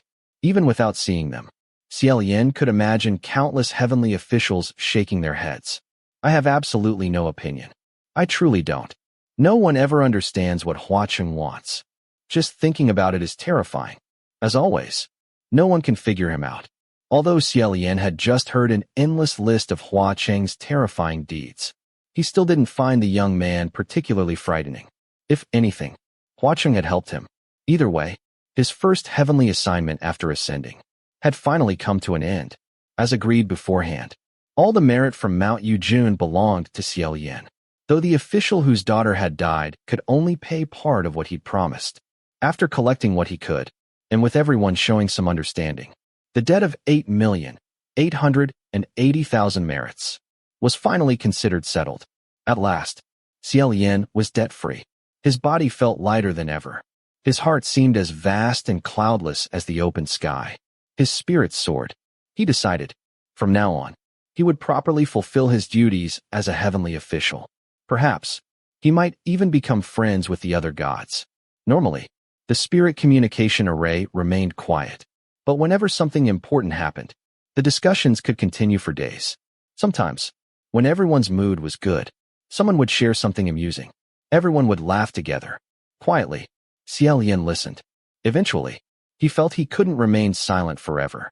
So, after listening for a while, he occasionally joined in. "That really is quite interesting. I recently read a beautiful little poem. Would everyone like to hear it? I know an excellent remedy for sore backs and aching legs. Allow me to share it." Every single time, the spirit communication array fell completely silent. Eventually, Ling Wen privately contacted him. "Your Highness, what you share is all very good. But, I'm afraid, even heavenly officials several centuries older than you wouldn't discuss such things." Xie Lian suddenly felt rather discouraged. He wasn't even the oldest person there. Yet somehow, among all the heavenly officials, he always felt like an elderly man, unable to follow the younger generation's conversations. Perhaps, he'd simply spent too long away from heaven. Or perhaps, he'd always been hopelessly out of touch. After thinking it over, he decided not to worry about it anymore. Some things simply couldn't be forced. However, one problem still remained. Even now, no one in the mortal world had built him a temple. Perhaps one existed somewhere, but heaven hadn't found any record of it. Even the smallest earth god possessed a shrine. Yet Xie Lian, who had ascended 3 separate times, didn't possess a single temple, nor a single worshipper. It was an extraordinarily awkward situation. The other heavenly officials felt embarrassed on his behalf. Xie Lian himself didn't mind very much. One day, an idea suddenly struck him. If no one wants to make offerings to me, then, wouldn't it work if I offered incense to myself? The heavenly officials fell silent. Who had ever heard of a god worshipping himself? How pitiful did one have to become? Xie Lian merely smiled. He'd long grown accustomed to awkward silences. Making himself laugh was entertainment enough. Once he'd made up his mind, he descended once again to the mortal realm. This time, he landed in a tiny village. Puki village. Calling it a village was perhaps an exaggeration. It was little more than a small hillside. Still, the scenery was lovely. Green mountains, clear streams, rice fields stretching endlessly into the distance. Xie Lian smiled. Xie Lian's thought, "This time, I've landed somewhere wonderful." Looking around, he spotted an old, crooked, broken-down hut atop the hill. Asking nearby villagers, he learned it had long been abandoned. Occasionally, travelers stayed there overnight. If you want it, you can live there. Exactly what Xie Lian had hoped for. He immediately walked over. Up close, the hut looked even worse. 2 support pillars had already rotted away. Whenever the wind blew, the entire building creaked alarmingly, as though it might collapse at any moment. Still, it was perfectly acceptable. Stepping inside, Xie Lian immediately began cleaning. The villagers gathered curiously. Someone was actually planning to live there? They were unexpectedly kind. Someone brought him a broom. Others handed him freshly peeled water chestnuts. Tender, sweet, juicy. Squatting outside the hut, Xie Lian happily finished eating them. Pressing his palms together, he made his decision. This place would become Puki's shrine. Inside stood an old wooden table. After wiping it clean, it became a respectable offering altar. Watching him work, the villagers gradually realized he intended to build a small Taoist shrine. Curious, they asked, "Who are you worshipping?" Xie Lian coughed lightly. "The crown prince of Xianxia." Everyone looked confused. "Who's that?" I don't really know. I believe he was a crown prince. What does he do?" "He probably brings peace," Xie Lian's thought, "and collects scraps on the side." The villagers became excited. "Can he bring wealth?" "Unfortunately," Xie Lian smiled apologetically. "I'm afraid he can't." Immediately, suggestions flooded in. "Why not worship the water master? You'll become rich." Or Lingwan. "Maybe someone from our village will become the top scholar." A shy woman timidly asked, "Have you considered General Zhuyang?" Xie Lian nearly choked. If he actually built a Zhuyang shrine, Feng Xian would probably shoot him from heaven on the spot. After cleaning the shrine, he realized it still lacked incense burners, donation boxes, and many other necessities. Most importantly, it lacked a statue. There wasn't even a door. After thinking for a while, he decided the shrine required proper repairs first. So he wrote a sign. "This shrine is in poor condition, seeking generous donations. Every contribution earns merit." Afterward, he walked several miles into the nearest town, naturally, to collect scraps. Once again, returning to his old profession. Many legends claimed immortals never ate. Reality wasn't so simple. Powerful gods could survive on spiritual energy alone. But if eating delicious food remained an option, why wouldn't they? Some heavenly officials followed strict cultivation paths. They couldn't tolerate ordinary food. To them, greasy meat felt no different than swallowing mud. Instead, they consumed only spiritual fruits and sacred beasts. Xie Lian was different. Thanks to the cursed shackles, he was practically mortal. He could eat anything. Month-old steamed buns, moldy pastries. Nothing could kill him. During his years collecting scraps, that constitution had served him surprisingly well. Opening a shrine cost money. Collecting scraps earned money. Once again, Xie Lian concluded, collecting scraps truly was better than ascending. Looking elegant, like a wandering immortal, actually made collecting scraps easier.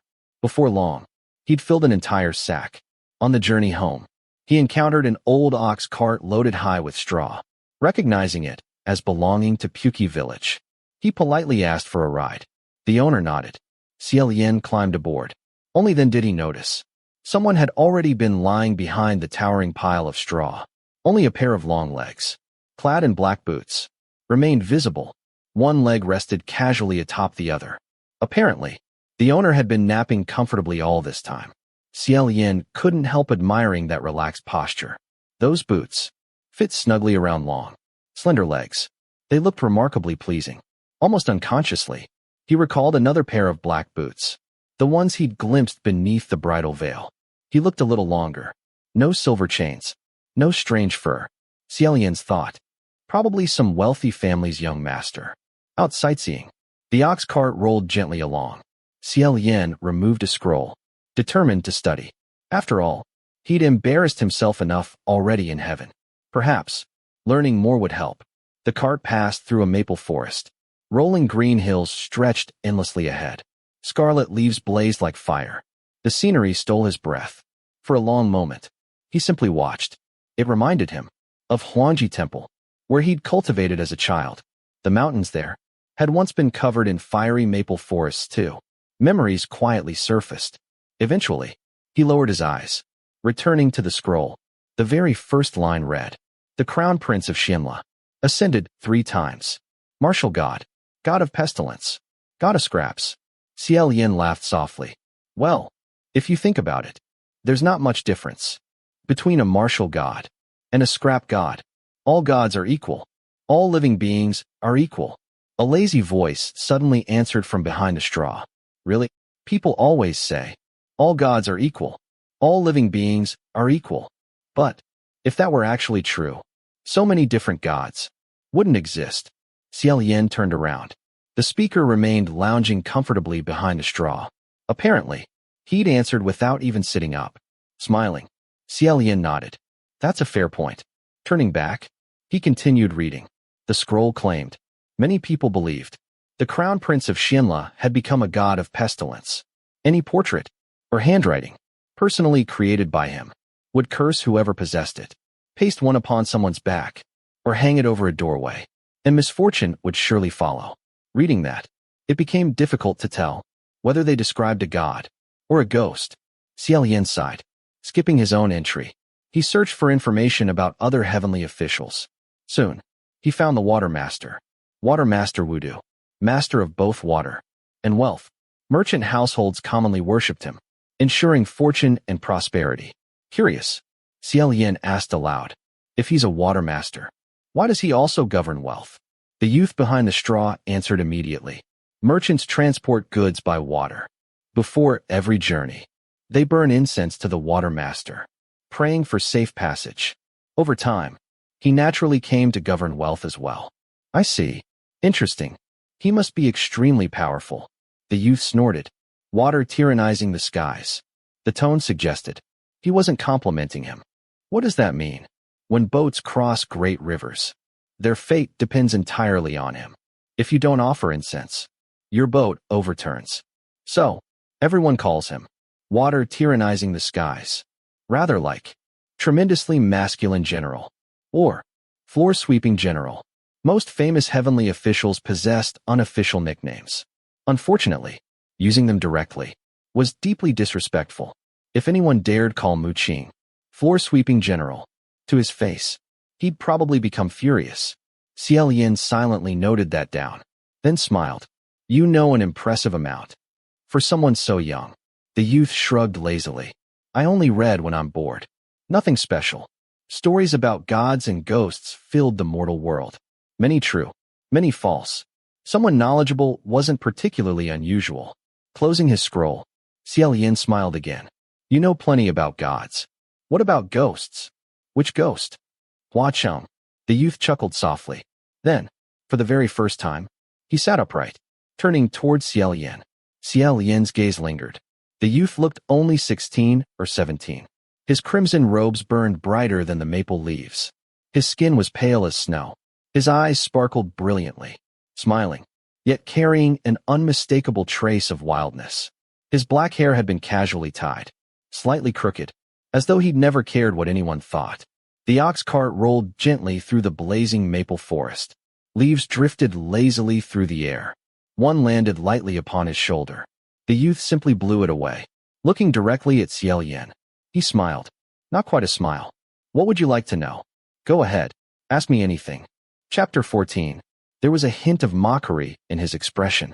Yet beneath it lurked an inexplicable calm, the kind that came from knowing everything. Although his voice still carried the youthfulness of a teenager, it was slightly deeper than most boys his age. Wonderfully pleasant to listen to. Xie Lian sat upright on the ox cart, thinking seriously. After a moment, he asked, Blood Rain Sought Flower. That's quite an impressive title. Would you mind telling me how it came about? Out of courtesy, he deliberately avoided calling him young friend. The youth rested one arm casually on his raised knee, straightening his sleeve. He answered lazily. The story itself isn't particularly impressive. Once, Hua Cheng wiped out another ghost's nest. Afterward, it began raining blood across the mountain. As he was leaving, he noticed a flower by the roadside. It had been beaten down rather pitifully by the bloody rain. So, he tilted his umbrella and sheltered it for a while.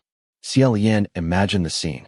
Amid blood-red rain and violent winds, there seemed to be an unexpected elegance, almost a touch of tenderness. Remembering the story of Hua Cheng burning 33 temples, he laughed softly. Does Hua Cheng enjoy picking fights everywhere he goes? The youth shrugged. Not particularly. It depends on his mood. What kind of person was he before he died? He certainly wasn't a good one. And what does he look like? The youth slowly lifted his eyes, looking directly at Xie Lian.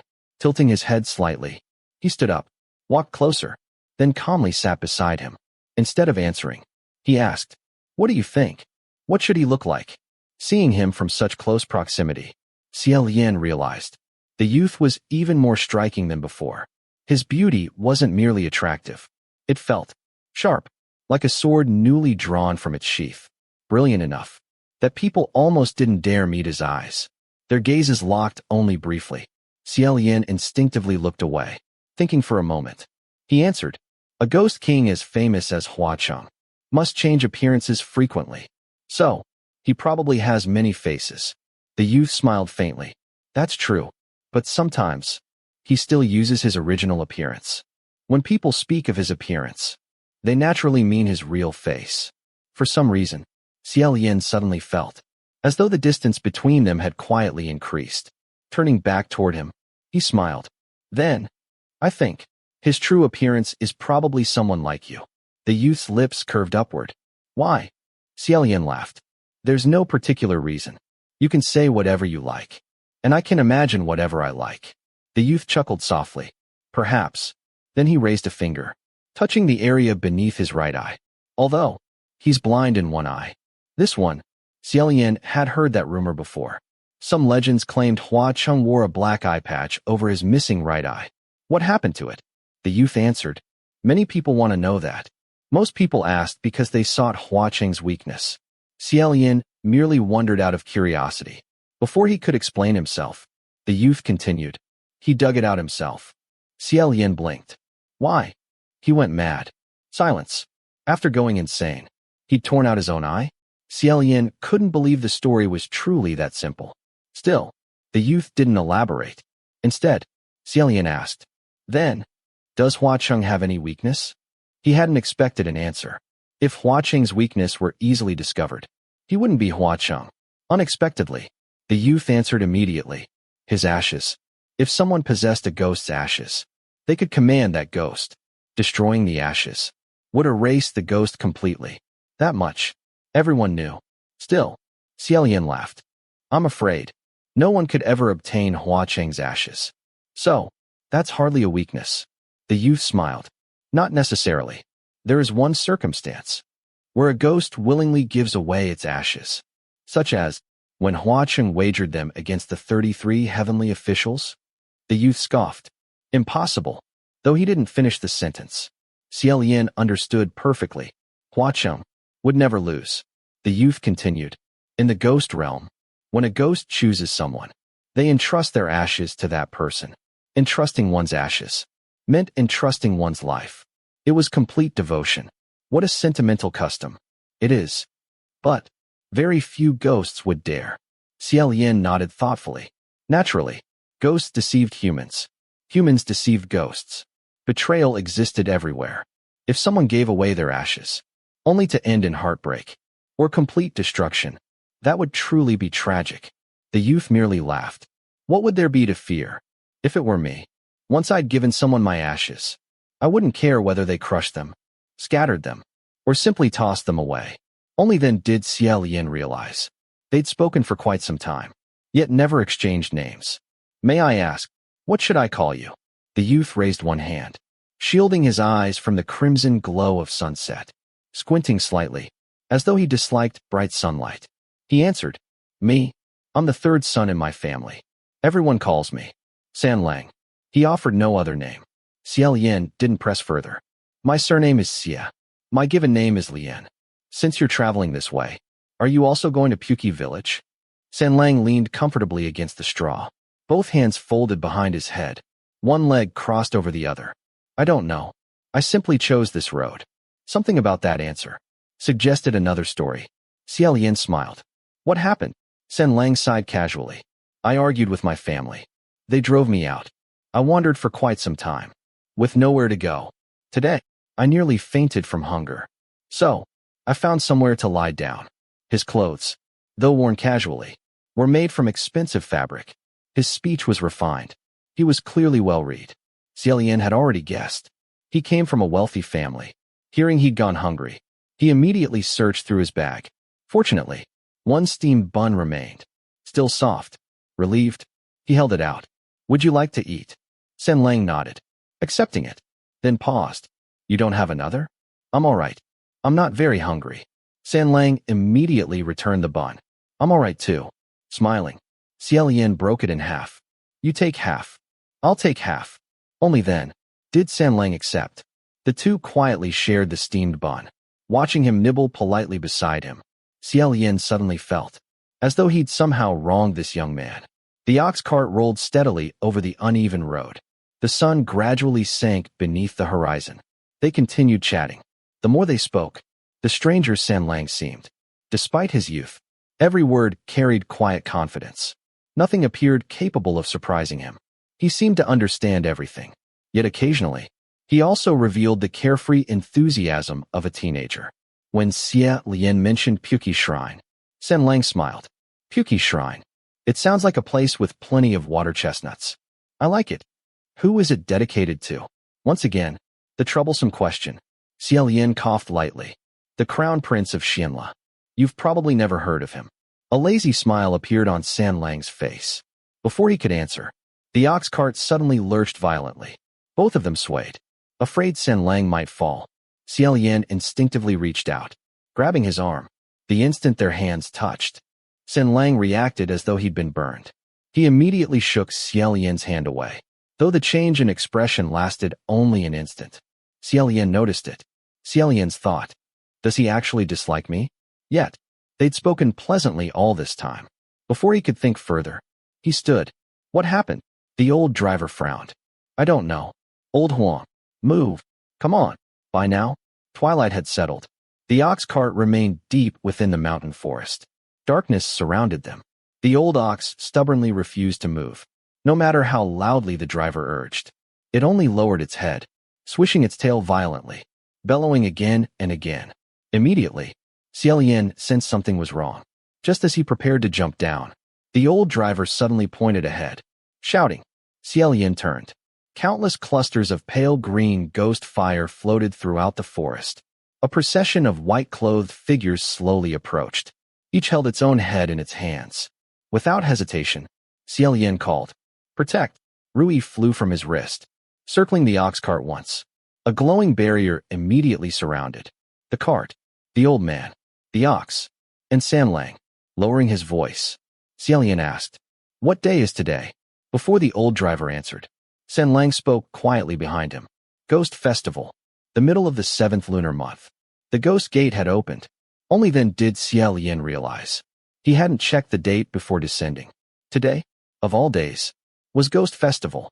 Keeping his voice low, he warned, Don't wander around carelessly. We've encountered something unclean. If we take the wrong path, we may never find our way back. Chapter 15. The white-clothed figures had no heads upon their shoulders. Each wore a prisoner's uniform. Each carried a severed head tucked beneath one arm. Like a procession of executed criminals, they shuffled slowly toward the ox cart. The heads in their arms chatted endlessly. Keeping his voice low, Xie Lian said, When they come closer, don't make a sound. San Lang tilted his head. It seems, Gidge, you're quite knowledgeable, and rather skilled at dealing with strange things. Xie Lian smiled. I wouldn't go that far. I only know a little. They can't see us for now, but once they get closer, that may change. The old cart driver had already been frightened speechless, seeing white silk flying through the air by itself, then witnessing a crowd of headless ghosts. He nearly fainted, shaking uncontrollably. He stammered, And no, I can't. I can't stay quiet. Daozhong, what should I do? Xie Lian sighed. There's another way. Please forgive me. With one swift movement, he tapped the old man lightly on the back. The driver immediately collapsed unconscious. Xie Lian gently caught him, laying him comfortably upon the cart, then moved forward, taking the driver's place. Just then, he sensed movement behind him. Turning around, he discovered San Lang had quietly followed him, sitting directly behind him. Are you all right? San Lang rested his chin upon one hand. Of course not. I'm scared. There wasn't the slightest trace of fear in his voice. Even so, Xie Lian comforted him gently. You don't need to be afraid. As long as you stay behind me, no one will hurt you. San Lang only smiled, saying nothing. Suddenly, Xie Lian noticed. San Lang wasn't looking at him. He was staring at the cursed shackle around his neck. The black cursed shackle resembled nothing more than a simple necklace. Impossible to conceal, easy to misunderstand. Instinctively, Xie Lian tugged at his collar. Though it accomplished nothing, darkness gradually swallowed the forest, making San Lang's expression impossible to read. Taking up the reins, Xie Lian quietly urged the ox forward. The headless ghosts approached, preparing to pass, then abruptly stopped. That's strange. Why can't we get through? Seriously? Something's blocking us. What the hell? Did some ghost do this? Wait. Aren't we the ghosts? So how does that make sense? At last, the ox began moving, slowly slipping past the procession. Listening to the ghosts argue while carrying their own heads, Xie Lian almost laughed. One ghost complained, "Hey, you're holding my head." Another immediately retorted, "No, your body grabbed the wrong head. Hurry up, switch them back." Another sighed dramatically, "Look how uneven your neck wound is. My executioner was a beginner. It took 5 or 6 swings before my head came off. I honestly suspected he was doing it deliberately." Someone else sympathized, "Your family forgot to bribe him. Next time, remember to pay beforehand, so you'll lose your head cleanly. Next time your ass." The 15th day of the 7th lunar month, Ghost Festival, was the greatest celebration in the ghost realm. On that night, the ghost gate opened, allowing spirits who normally hid in darkness to roam the mortal world freely. The living should remain indoors, doors shut tightly. Venturing outside greatly increased the chance of encountering something unpleasant. Unfortunately, Xie Lian's luck had always been terrible. Even dressed as a Taoist priest, ghosts somehow found him, exactly as they had now. Green ghost flames drifted through the forest. Countless wandering spirits chased after them. Others, still dressed in burial clothes, knelt silently in circles, reaching eagerly toward the paper money, silver, and gold ingots burned by their descendants. The entire mountain resembled a grand festival, held by the dead. Guiding the ox cart through the middle of it all, Xie Lian sighed inwardly. Xie Lian's thought, "Next time, I really must remember to check the calendar." Just then, a shrill scream echoed through the forest. "This is terrible. Ghosts are being murdered." Instantly, the ghosts erupted into chaos. Where? Where? Who's dead?" The ghost who'd shouted first cried, "I almost died from fright. I found scattered ghost flames over there. They've all been shredded apart. It's horrifying." Shredded? That's dismemberment. Who did it? Could there be Daoist priests or monks hiding among us? One of the headless prisoners suddenly exclaimed. Earlier, there really was something blocking the road. It couldn't be. Where? Over there. Xie Lian's heart sank. Xie Lian's thought, "This is bad." In an instant, a swarm of ghosts surrounded the ox cart, every face twisted with malice. "I smell living yang energy." There was no hiding anymore. During Ghost Festival, the dead walked openly. A living person appearing among them was far more conspicuous. Xie Lian had no desire to fight hundreds of ghosts. "Go!" The already terrified ox bolted immediately. Xie Lian reached back, grabbing Sen Lang's arm. "Hold on." At the same time, Rui swept forward, clearing a path through the crowd. The cart burst from the encirclement. Ghost flames whirled around them. One one-armed ghost screamed furiously, "There really is a Daoist priest. This damned Daoist must be tired of living. The living dared disturb Ghost Festival. Don't blame us for what happens next." After them, holding the reins with one hand, Xie Lian drew several talismans with the other, throwing them toward the road. He shouted, "Hinder!" One explosion after another echoed through the forest. Trees collapsed. Rocks tumbled. Earth split apart. Each obstacle briefly blocked the pursuing ghosts. Though temporary, the delay bought them precious time. The ox cart raced desperately along the mountain road. Then suddenly, Xie Lian yanked the reins. "Stop!" The old ox halted before a fork in the road. 2 dark mountain paths stretched into the distance. Immediately, Xie Lian became cautious. On Ghost Festival, mortals occasionally encountered roads that shouldn't exist. Take the wrong one, and you'd enter the ghost realm. Returning alive would be almost impossible. Unfortunately, Xie Lian had no idea which road was real. Then he remembered. Among today's purchases was a container of fortune sticks. Quickly digging it out, he shook it earnestly. "Heavenly officials, please bless me. Guide me correctly. First stick means left. Second means right. The better fortune decides." 2 sticks fell into his hand. Looking down, he froze. Both were terrible omens. Great misfortune. Both roads led toward disaster. Helplessly, he shook the container again. "Container, we've only just met. Please don't embarrass me. Let's try again." 2 more sticks fell. Again, both were terrible. At that moment, Sen Lang spoke. May I try? It couldn't possibly become worse. So Xie Lian handed it over, holding the container casually with one hand. San Lang gave it a single shake. 2 sticks dropped out. Without even looking, he handed them back. Xie Lian stared. Both were excellent fortune, completely opposite to his own. He couldn't help feeling amazed. His terrible luck often dragged everyone nearby down with him, or so people constantly claimed. Yet, San Lang seemed entirely unaffected. Choosing one at random, Xie Lian smiled. Your luck is exceptional. San Lang tossed the container back, smiling lazily. Really? I think so too. It's always been that way. Heaven and earth could hardly produce 2 people more different. Suddenly, the ghost screamed again. We found them. They're over here. That damn Daoist priest is here. Ghosts emerged from every direction. Xie Lian sighed. Apparently, we still chose the wrong road. The hinder talismans had already expired. Once more, they found themselves surrounded. At least 100 ghosts crowded around them, layer upon layer, more arriving constantly.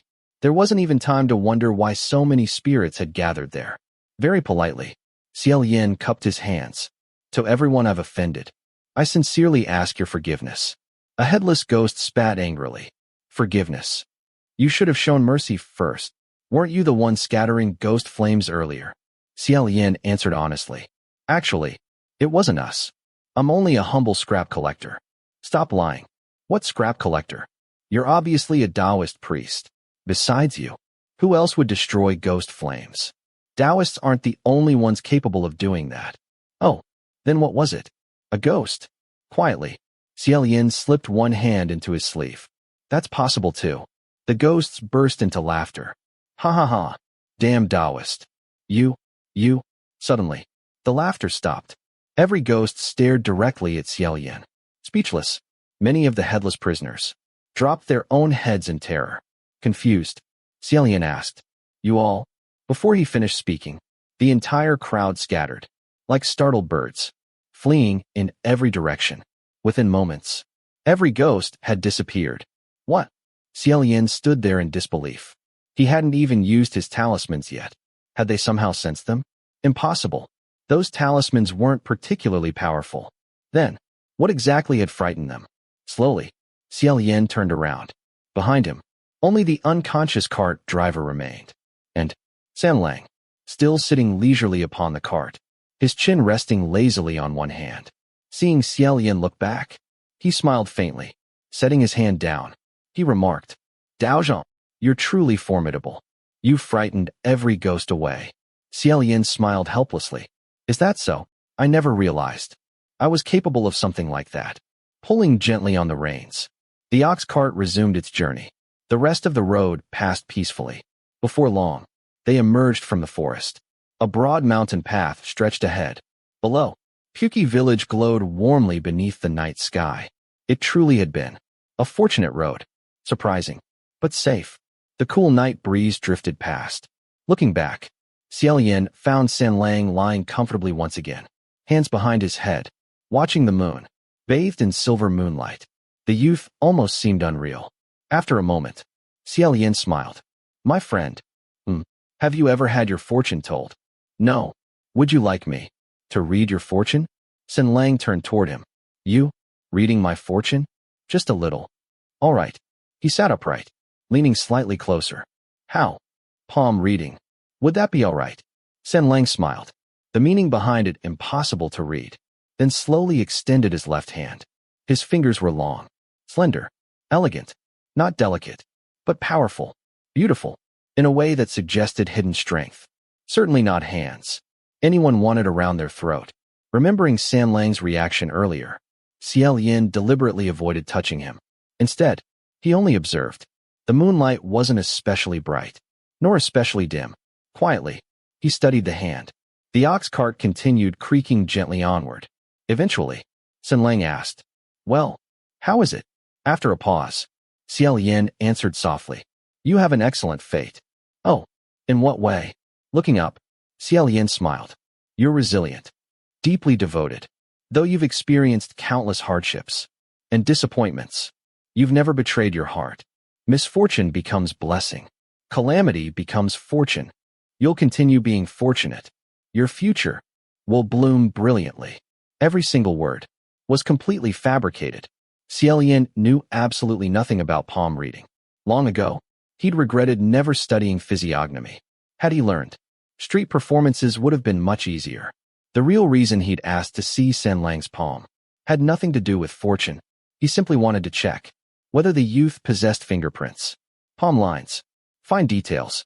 Ordinary ghosts could imitate human appearance, but reproducing fingerprints, palm lines, or individual hairs was extraordinarily difficult. Yet, Sanlang's hands appeared perfectly normal. If he truly were a disguised ghost, then he could only be a Wrath-class ghost. But if someone of that level wanted to kill him, why waste time riding an ox cart? Ghost kings were surely just as busy as heavenly officials. Still pretending confidence, Xie Lian continued inventing compliments. Eventually, he completely ran out of things to say. Throughout it all, Sanlang quietly watched him, smiling, clearly amused. Anything else? Xie Lian sighed inwardly. Would you like me to read anything else? Sanlang asked. If you're telling fortunes, shouldn't you tell me about my destined soulmate? Xie Lian coughed lightly. My abilities are limited. I don't know how to read that. But I don't think you need to worry. Sanlang raised an eyebrow. Why? Xie Lian smiled. I'm certain there must be many girls who like you. Sanlang asked immediately. And why are you so certain? Only then did Xie Lian realize he'd nearly been tricked into complimenting him. Helpless, yet amused, he pinched the bridge of his nose. Sanlang. It was the first time he'd called him by name. Hearing it, Sanlang laughed openly, finally ending the teasing. By then, the ox cart had reached Puki village. Xie Lian climbed down first. Sanlang followed. Only now, standing beside him, did Xie Lian realize Sanlang was considerably taller than he was. Throughout the entire journey, the youth had remained lounging casually, making it impossible to notice. Stretching lazily, Sanlang looked around. Xie Lian asked, Sanlang, where are you going now? I don't know. I'll probably sleep somewhere outside. Or find a cave. That won't do. Sanlang spread his hands. I have nowhere else to go.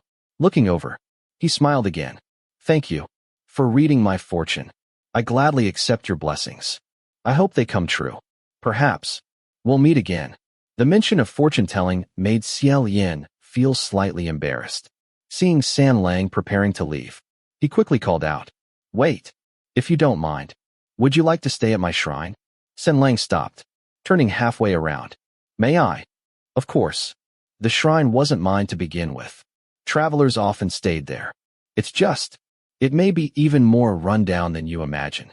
If Sanlang truly was a wealthy young master who'd run away from home, Xie Lian couldn't simply leave him wandering alone, especially after eating only half a steamed bun all day. Young people couldn't keep treating themselves like that. Without replying, Sanlang walked back, stopping directly before Xie Lian. For an instant, they stood surprisingly close. So close, Xie Lian didn't know how to react. Then, Sanlang simply reached past him, lifting the enormous sack of collected scraps from Xie Lian's back. Well then, let's go. Chapter 16. Xie Lian froze, watching the tall, slender youth calmly carrying an enormous sack of scraps. He couldn't help feeling guilty. Sanlang had already walked several steps ahead. Just as Xie Lian hurried to follow, he suddenly remembered. The old cart driver was still lying unconscious in the cart.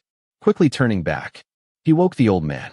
Again and again, he warned him, Please, don't tell anyone what happened tonight. Having witnessed Xie Lian's abilities firsthand, the old man naturally didn't dare refuse.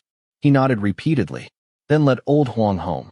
Only a rolled-up sleeping mat remained in the cart. Xie Lian slung it over his shoulder. Looking up again, he saw Sanlang already halfway up the hill, still carrying that enormous sack effortlessly, walking at an easy pace. When they reached the crooked little Puki shrine, Sanlang lowered his head, then suddenly laughed. Only after approaching did Xie Lian realize he was looking at the donation sign. Clearing his throat awkwardly, Xie Lian explained, See, this is why I warned you. You might not be used to living here. Sanlang nodded. It's pretty good. For so many years, Xie Lian had always been the one reassuring others. This was the first time someone had said those words to him. It was a strangely unfamiliar feeling. The shrine's wooden door had long since rotted away. Xie Lian had replaced it with a cloth curtain. Lifting it aside, he smiled. "Come in." Sen Lang followed him inside. The tiny shrine contained almost nothing. A simple offering table, 2 wooden stools, a single prayer mat, and 1 donation box. That was all. Xie Lian accepted the sack from San Lang, placing the incense burner, fortune sticks, paper, brushes, and everything else he'd bought onto the altar. Then he lit a red candle someone had stuffed into his hands while he was collecting scraps. Warm light immediately filled the little shrine. San Lang casually picked up the fortune stick container, shook it once, then set it back down. "So, where's the bed?" Without saying a word, Xie Lian silently unrolled the sleeping mat. Handing it over, San Lang raised an eyebrow. Only one. After all, he'd only met San Lang that very afternoon. Naturally, he hadn't prepared an extra bed. "If you don't mind, we can share it tonight." "That works." Xie Lian picked up the broom again, sweeping the floor once more. Looking around the shrine, San Lang suddenly asked, "Daozhong, isn't something missing?" Still crouching on the floor while arranging the mat, Xie Lian replied, "Besides worshippers, I don't think anything's missing." San Lang crouched beside him, resting his chin on one hand. "What about the statue?" Only then did Xie Lian remember the most important thing of all, a shrine. Without a deity's statue, how could that be called a shrine? True, the deity himself was already present, but surely he couldn't sit on the altar every day. After thinking for a moment, he smiled. "I bought brushes and paper today. I'll paint a portrait tomorrow. If word gets out that I hung a portrait of myself inside my own shrine, the heavenly court will laugh at me for another 10 years. Still, commissioning a proper statue would cost far too much. Compared to that, being laughed at seemed much cheaper." Unexpectedly, San Lang spoke. "I can paint. Do you need help?" Xie Lian blinked in surprise. Smiling, he replied, "Thank you. But I'm afraid you probably don't know what the crown prince of Xianxia looked like. Nearly all portraits of him had vanished 800 years ago. Very few people had ever seen them." San Lang answered calmly, "I do. Didn't we discuss him while riding the cart?"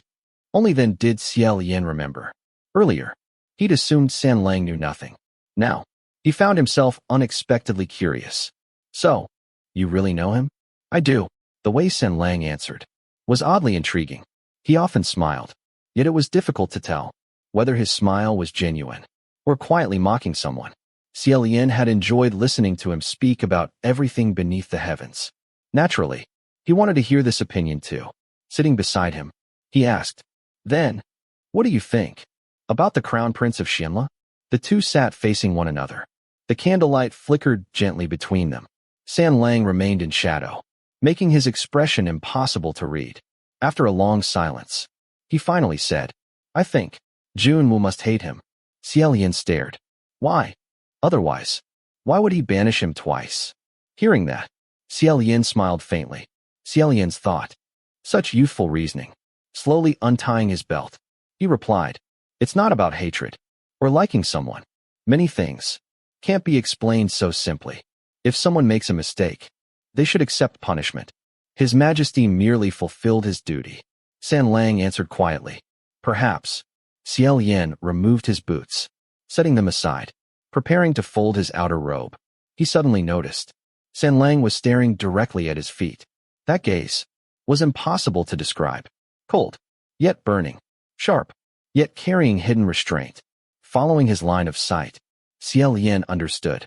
San Lang was looking at the cursed shackle around his right ankle. One cursed shackle bound his neck, the other, his ankle. Neither could truly be concealed. When others asked, Xie Lian usually brushed it aside, claiming they were necessary for cultivation. For some reason, he didn't feel like giving San Lang such a careless answer. Fortunately, San Lang only watched silently, never asking. Xie Lian lay down. San Lang quietly lay beside him, still fully dressed. Xie Lian's thought, "I really should buy a proper bed." Softly, he said, "Rest well," then blew out the candle. The next morning, Xie Lian opened his eyes. San Lang was gone. Looking toward the altar, his heart skipped. A magnificent portrait now hung there. The painting depicted a noble young man, dressed in magnificent robes, wearing a golden mask. holding a sword in one hand, a flower in the other. The brushwork was exquisite, the colors vivid.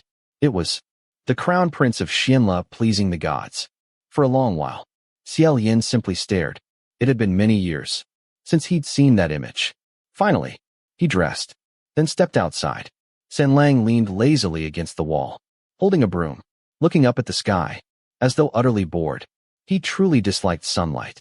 The expression on his face almost suggested he wanted to pull the sun down from the heavens and crush it beneath his feet. A neat pile of fallen leaves rested nearby, already swept together.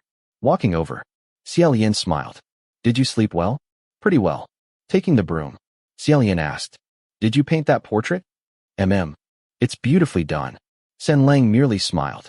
Today, his hair was tied even more crookedly than yesterday. Loose, casual, yet somehow, still remarkably handsome. Pointing at his own hair, Xie Lian asked, would you like me to fix yours?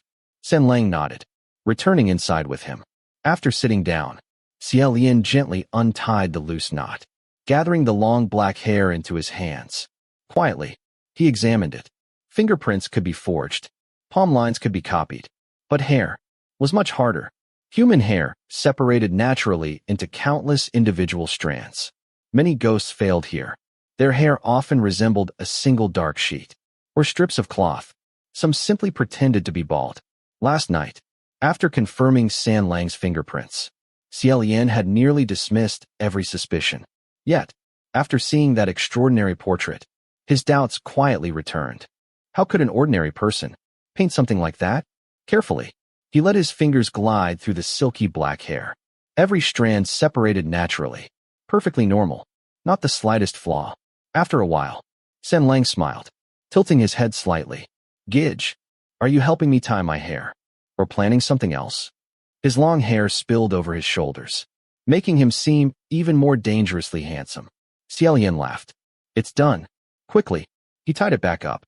When he finished, San Lang glanced toward the water basin nearby, then looked back at Xie Lian, raising one eyebrow. Understanding immediately, Xie Lian coughed. The hairstyle had been crooked before, and somehow, it was still crooked afterward.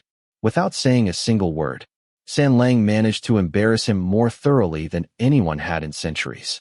Just as Xie Lian prepared to redo it, a noisy commotion erupted outside. Voices, footsteps, shouts. Great immortal. Hearing that, Xie Lian jumped. Running outside, he discovered a huge crowd surrounding the shrine. Every villager looked excited, faces glowing with enthusiasm. The village chief rushed over first, grabbing Xie Lian's hand. Great immortal. A real immortal has come to Puqi village. This is wonderful. Before Xie Lian could respond, the villagers surged forward.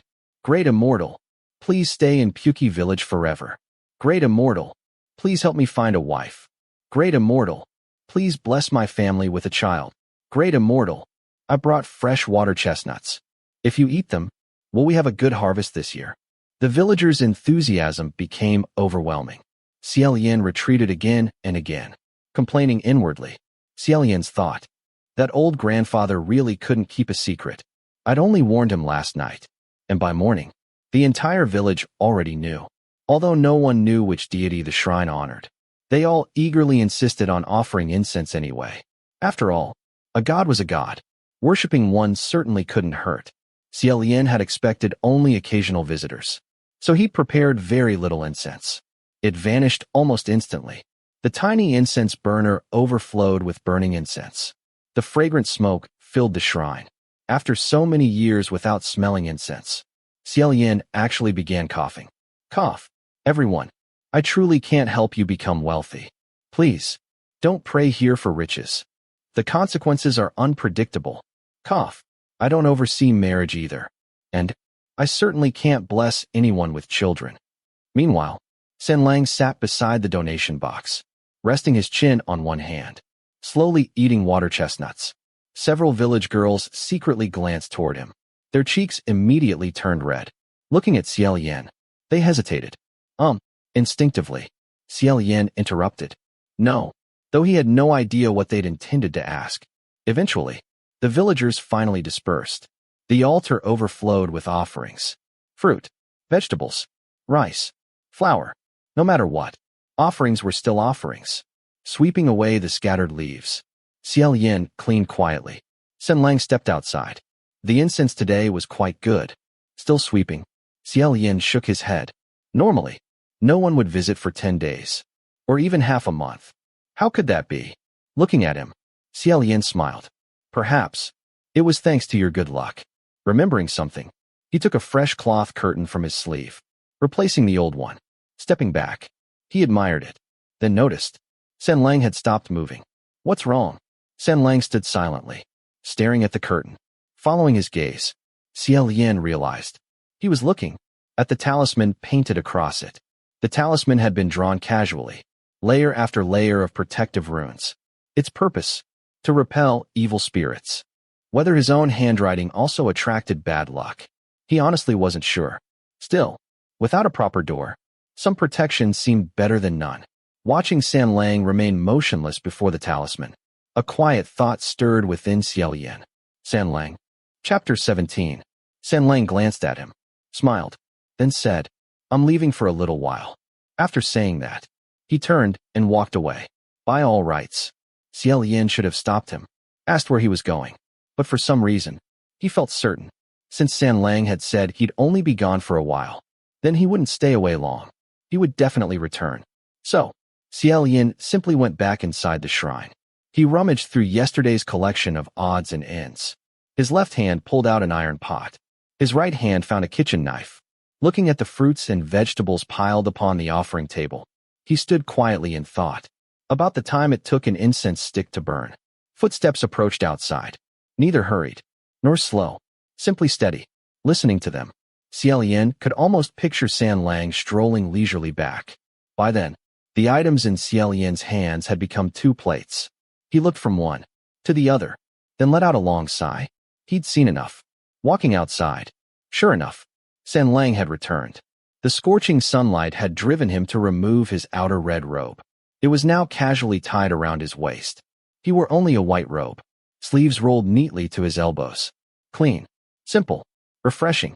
One foot rested upon a wooden plank. A hatchet spun easily through his left hand. He'd probably borrowed it from one of the villagers. It looked heavy and rather dull, yet in Xianlang's hands, it seemed effortless. Every stroke shaved away would as smoothly as peeling fruit. Hearing footsteps, he glanced sideways. I'm making something. Walking over, Xie Lian discovered Xianlang was making a door, perfectly measured, neatly carved, the surface polished smooth. The craftsmanship was impeccable. Considering Xianlang's bearing, Xie Lian had assumed he was the sort of wealthy young master who'd never done manual labor. Unexpectedly, he was astonishingly capable. You've worked hard, Xianlang. Xianlang merely smiled. Setting down the hatchet, he installed the new door himself. After knocking lightly upon it, he turned towards Xie Lian. If you're going to draw talismans, wouldn't it be better to draw them directly on the door? Without waiting for an answer, he lifted the curtain and casually walked inside. The protective talisman drawn across the curtain didn't affect him in the slightest. He ignored it completely. After Xianlang entered, Xie Lian quietly closed the new door, then opened it again, closed it, opened it again, closed it once more, thinking to himself, this really is an excellent door? Only after repeating this several times did he suddenly realize how childish he looked. Inside, Xianlang had already taken a seat. Xie Lian quickly abandoned the door, taking out the steamed buns the villagers had offered that morning. He placed them on the altar. Xianlang looked at them, smiling quietly, as though he'd already seen through something. Acting completely natural, Xie Lian poured 2 bowls of water. Just as he prepared to sit down, he noticed Xianlang's rolled-up sleeve. A row of small tattoos peeked from his forearm. The symbols were unlike anything Xie Lian recognized. Following his gaze, Xianlang calmly lowered his sleeve. I got them when I was little. Clearly, he didn't wish to explain further. Xie Lian understood. Sitting down, he looked once more toward the portrait. Xianlang, your painting is truly excellent. Did someone teach you? Xianlang poked absent-mindedly at a steamed bun with his chopsticks. No, no one taught me. I simply painted whatever pleased me. Then, how did you know how to paint? The crown prince of Xinla pleasing the gods. Xianlang laughed. Didn't you say? I know everything. Naturally. I know how to paint it. It was an outrageously shameless answer. Yet, he spoke so confidently that it somehow felt perfectly reasonable, as though he wasn't worried at all about Xie Lian becoming suspicious. Smiling, Xie Lian let the matter drop. Just then, a loud commotion erupted outside. The two looked up simultaneously. Then, someone pounded violently upon the door. Great Immortal! This is terrible! Great Immortal! Please save him! Opening the door, Xie Lian found another large crowd gathered outside. The village chief looked overjoyed. Great Immortal! This man's about to die. Please save him. Hearing that, Xie Lian immediately stepped forward. A Daoist priest lay surrounded by villagers. His hair hung in tangled knots. His face was covered with dirt. Yellow sand clung to his clothes. His robes and shoes were in tatters. It looked as though he'd wandered desperately for many days, until finally collapsing. After examining him briefly, Xie Lian said, "Don't panic. He's still alive." Bending down, he gently examined him. An 8 trigrams mirror, an iron sword, several genuine magical implements. Clearly, this wasn't an ordinary wandering Daoist. Quietly, Xie Lian's heart sank. Before long, the Daoist slowly opened his eyes. Speaking hoarsely, Where is this? Puki village. The Daoist muttered weakly. I escaped. I finally escaped. Suddenly, his eyes flew open. Save me. Please save me. Xie Lian had anticipated such a reaction. He soothed him gently. Fellow Daoist. What happened? Who are you trying to save? Take your time. There's no need to panic. The villagers eagerly chimed in. That's right. Don't be afraid. We have a great immortal here. He'll solve everything. Xie Lian felt rather helpless. Xie Lian's thought. Solve everything? I certainly can't promise that. Aloud, he asked, Where did you come from? Banyu Pass. The villagers exchanged confused looks. Where's that? I've never heard of it. Xie Lian explained. Banyu Pass lies in the northwest. It's extremely far from here. How did you end up here? The Daoist answered weakly. I escaped. With great difficulty. His speech remained disjointed. His emotions unstable. With so many people surrounding him, it was impossible for him to calm down. Let's go inside. Supporting the Daoist carefully, Xie Lian helped him into the shrine, then turned toward the villagers. Everyone, please head home. There's no need to stay. Unfortunately, their enthusiasm only intensified. Great Immortal. What happened to him? If he's in trouble, we should all help. The more eager they became, the less helpful they were. Finally, Xie Lian lowered his voice, gravely announcing, He may be possessed. The villagers gasped. Possessed? That was serious. Immediately, everyone dispersed.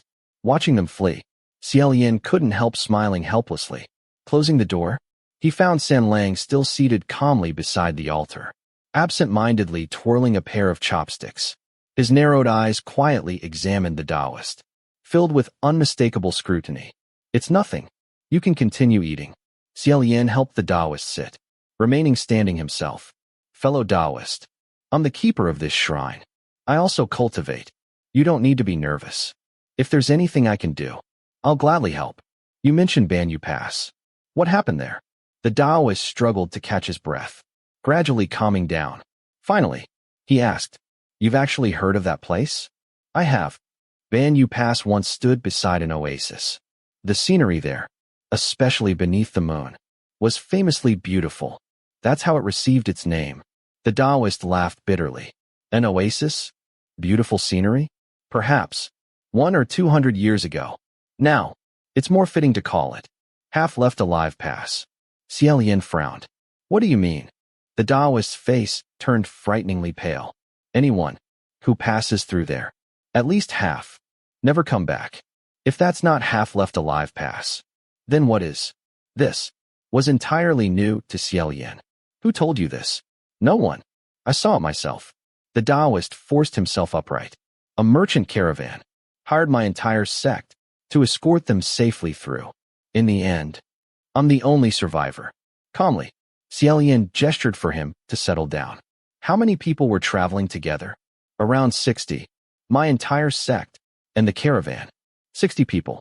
For comparison, Xianxia had caused chaos for over a century. Yet Lingwen Palace estimated she hadn't even claimed 200 lives. If Ban Yu Pass truly devoured dozens of people every journey, then over more than a century, the number would be unimaginable. When did Ban Yu Pass become like this? About 150 years ago, after it became the territory of the demonic path. Xie Lian still wanted to ask more about the massacre, about this so-called demonic path. Yet, ever since the conversation began, something had felt slightly wrong. Now, he could no longer ignore it. Quietly, he frowned. At that moment, Sen Lang finally spoke.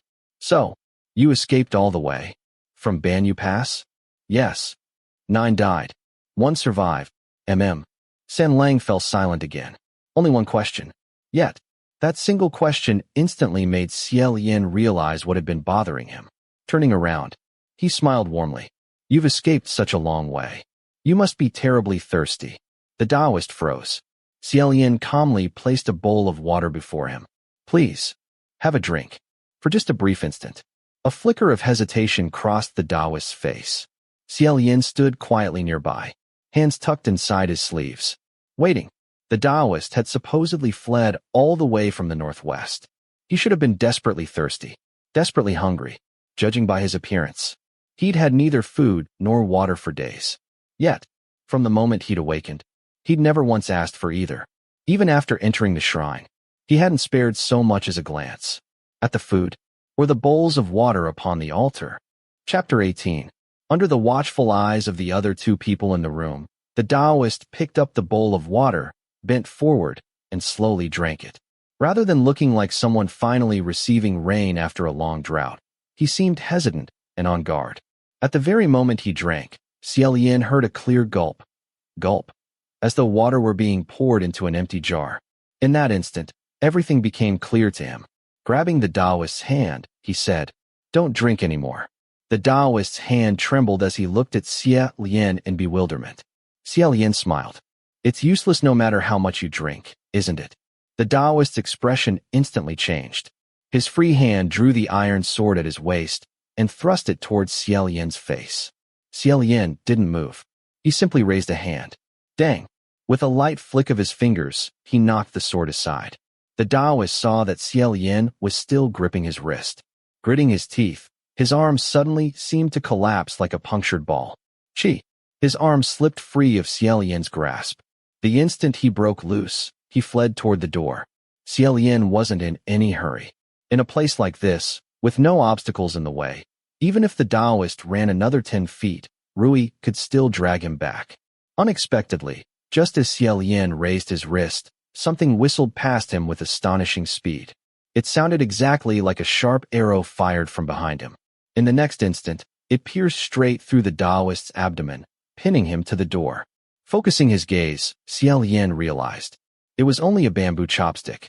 Turning around, he saw that San Lang had calmly risen from the table. Walking past him, San Lang pulled the bamboo chopstick free, waved it casually in front of Xie Lian's face a few times, and said, "It's dirty. I'll throw it away later." As for the Daoist, despite suffering such a grievous wound, he didn't cry out at all. He merely leaned silently against the door before slowly sliding down. What flowed from the hole in his abdomen wasn't blood. It was clear water, the very water he had just drunk.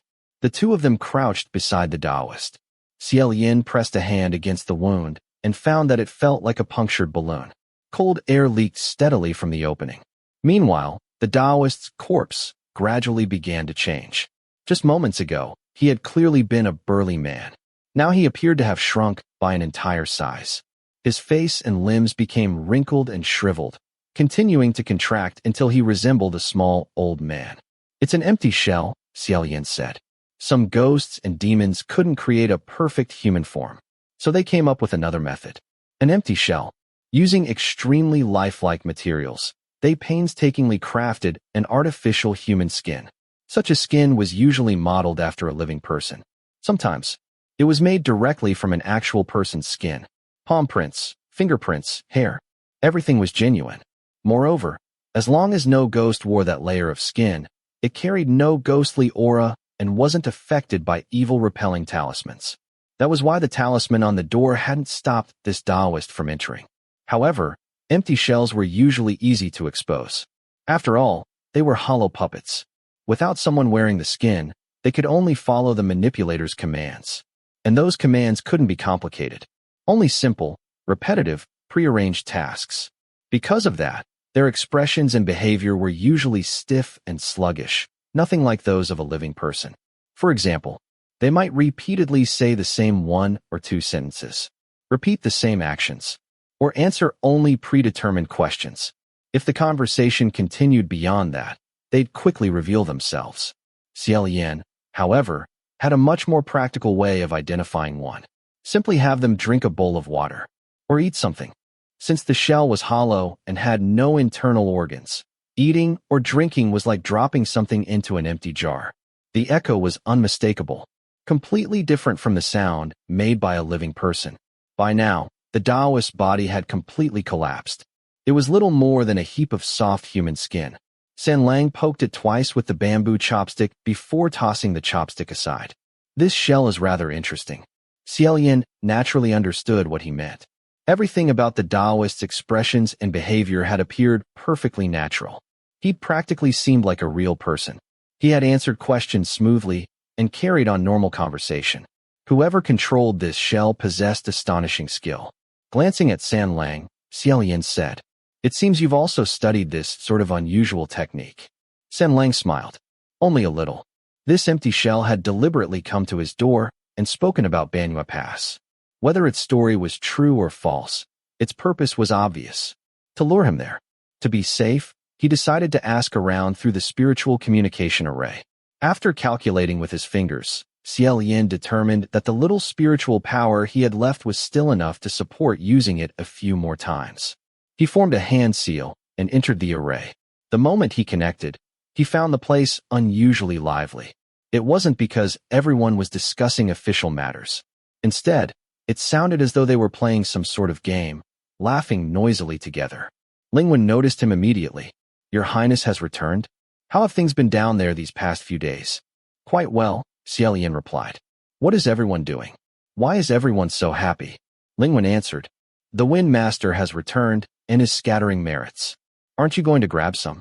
Sure enough, Xie Lian heard heavenly officials shouting excitedly throughout the array. "I got 100 merits. Why did I only get 1 merit? 1,000. 1,000. Thank you, Wind Master." Hurrah! He couldn't help thinking. Is this what it feels like when money falls from the sky and everyone rushes to pick it up? Although his own merit box was completely empty, he didn't even know how to participate. Besides, all the other heavenly officials knew one another. They could joke around while grabbing merits. If he suddenly joined in, it would only feel awkward. So he ignored the commotion and asked, "Everyone, does anyone know anything about Banyu Pass?" The instant those words left his mouth, the spiritual communication array fell completely silent. Once again, Xie Lian felt a little depressed. Back when he used to send poems and cooking recipes into the array, it wasn't surprising if everyone ignored him. After all, the other heavenly officials rarely shared such things either. His messages really had been rather out of place. But official discussions were different. Heavenly officials often asked questions like, "Does anyone know this ghost? Is it difficult to deal with? Whose territory is this? Can someone lend me a hand?" Whenever that happened, those with information offered advice. Those without answers would promise to ask around later. His question about Banyu Pass was also official business. There was no reason for the entire heavenly court to fall silent the instant he spoke. After a long while, someone suddenly shouted, "The Wind Master just scattered another 100,000 merits." Instantly, the array exploded with excitement again. Everyone rushed to grab merits. No one paid any attention to the question Xie Lian had asked. He understood immediately. This matter wasn't simple. He probably wouldn't learn anything by asking in the array.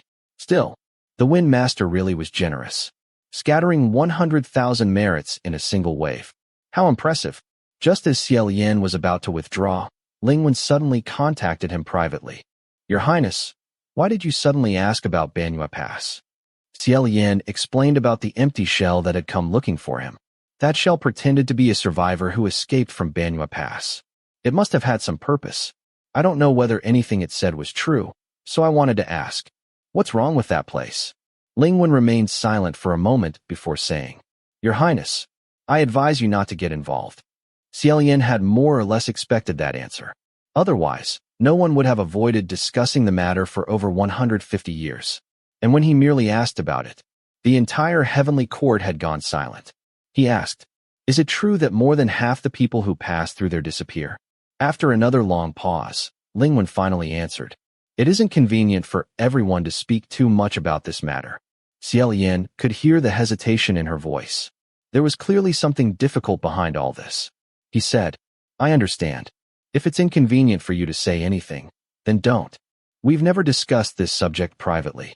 Withdrawing his spiritual consciousness, Xie Lian left the spiritual communication array. Standing up, he swept the discarded human skin into a corner with a broom. After thinking quietly for a moment, he looked up. "Sanlang, I'm afraid I'll have to make a long journey." From Ling Wen's reaction, it was obvious this matter was no small affair. Since the empty shell had come specifically to lure him there, Banyu Pass certainly wasn't a pleasant destination. Sanlang smiled. "All right, Gidge. You don't mind taking me along, do you?" Curious, Xie Lian asked. "The journey is long, and the sandstorms are harsh.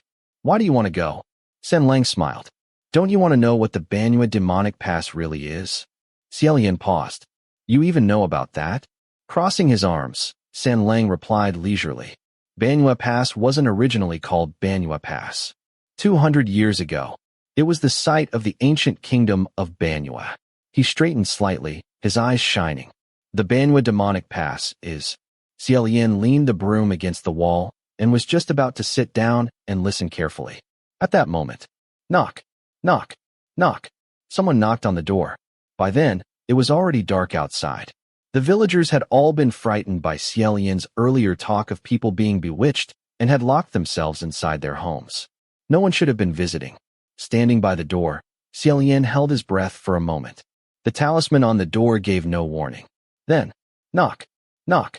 This time, it sounded as though two people were knocking at once.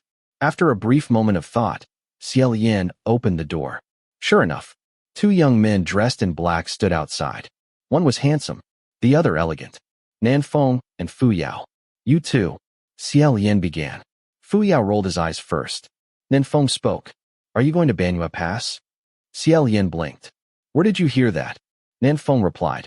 "Several heavenly officials were chatting on the way. I heard that you asked about Banyu Pass in the spiritual communication array today." Xie Lian immediately understood. Keeping both hands tucked inside his sleeves, he said, "I see. I'm willing, right?" Both of them wore twisted expressions as they answered. "That's right." Xie Lian couldn't help laughing. I understand. But let me say this first. If you run into something you can't handle along the way, feel free to run away at any time." With that, he stepped aside and invited the two of them inside to discuss things further. But the moment Nanfeng and Fu Yao saw the young man lounging casually behind him, their already dark expressions instantly turned ashen. Chapter 19. Xie Lian asked, "What's wrong?" Sanlang remained seated and spread his hands innocently. "What's wrong?" Fu Yao frowned. "Who are you?" Xie Lian answered. "He's a friend of mine." "Do you know each other?" Sanlang looked completely innocent. "Gidge, who are these two?" The moment they heard him call Xie Lian Gidge, Nanfeng's mouth twitched, and even Fu Yao's eyebrows jumped. Xie Lian raised a hand towards Sanlang. "It's nothing. Don't be nervous." Nanfeng immediately shouted. "Don't talk to him." Xie Lian asked, "What? Do you know each other?" Fu Yao answered coldly. "No." Xie Lian said, "If you don't know each other, then why are you?" Before he could finish speaking, something beside him suddenly began to glow. Turning his head, he saw balls of white light gathering in the palms of both men's right hands. A bad feeling immediately rose in his heart. Wait. Don't be impulsive." The two balls of white light looked extremely dangerous. They definitely weren't something ordinary people could produce. Sanlang lightly clapped his hands twice. Amazing. The praise sounded utterly insincere. Xie Lian hurried over and grabbed both of their arms. Nanfeng glared at him. "Where did you meet this person? What's his name? Where does he live? What's his background? Why is he with you?" Xie Lian replied, "I met him on the road. His name is Sanlang. I don't know anything else. He had nowhere to go, so I let him stay with me. Could you two please stop acting so impulsively?" Nanfeng looked as though he wanted to swear. He forcefully swallowed the words before saying, "You don't know anything about him, and you still let him into your house. What if he has bad intentions? Xie Lian couldn't help thinking, why does Ninfeng sound like my father? Most people would have been irritated hearing someone younger lecture them like this. But Xie Lian had long since become completely indifferent to scolding and ridicule. Besides, he knew these two ultimately meant well. Just then, Sen Lang asked, Gidge, are these two your servants? Xie Lian smiled warmly. Servants isn't quite the right word. They're more like assistants. Sen Lang smiled. I see. He stood up, picked something up, and tossed it toward Fu Yao. Then could you help me with something?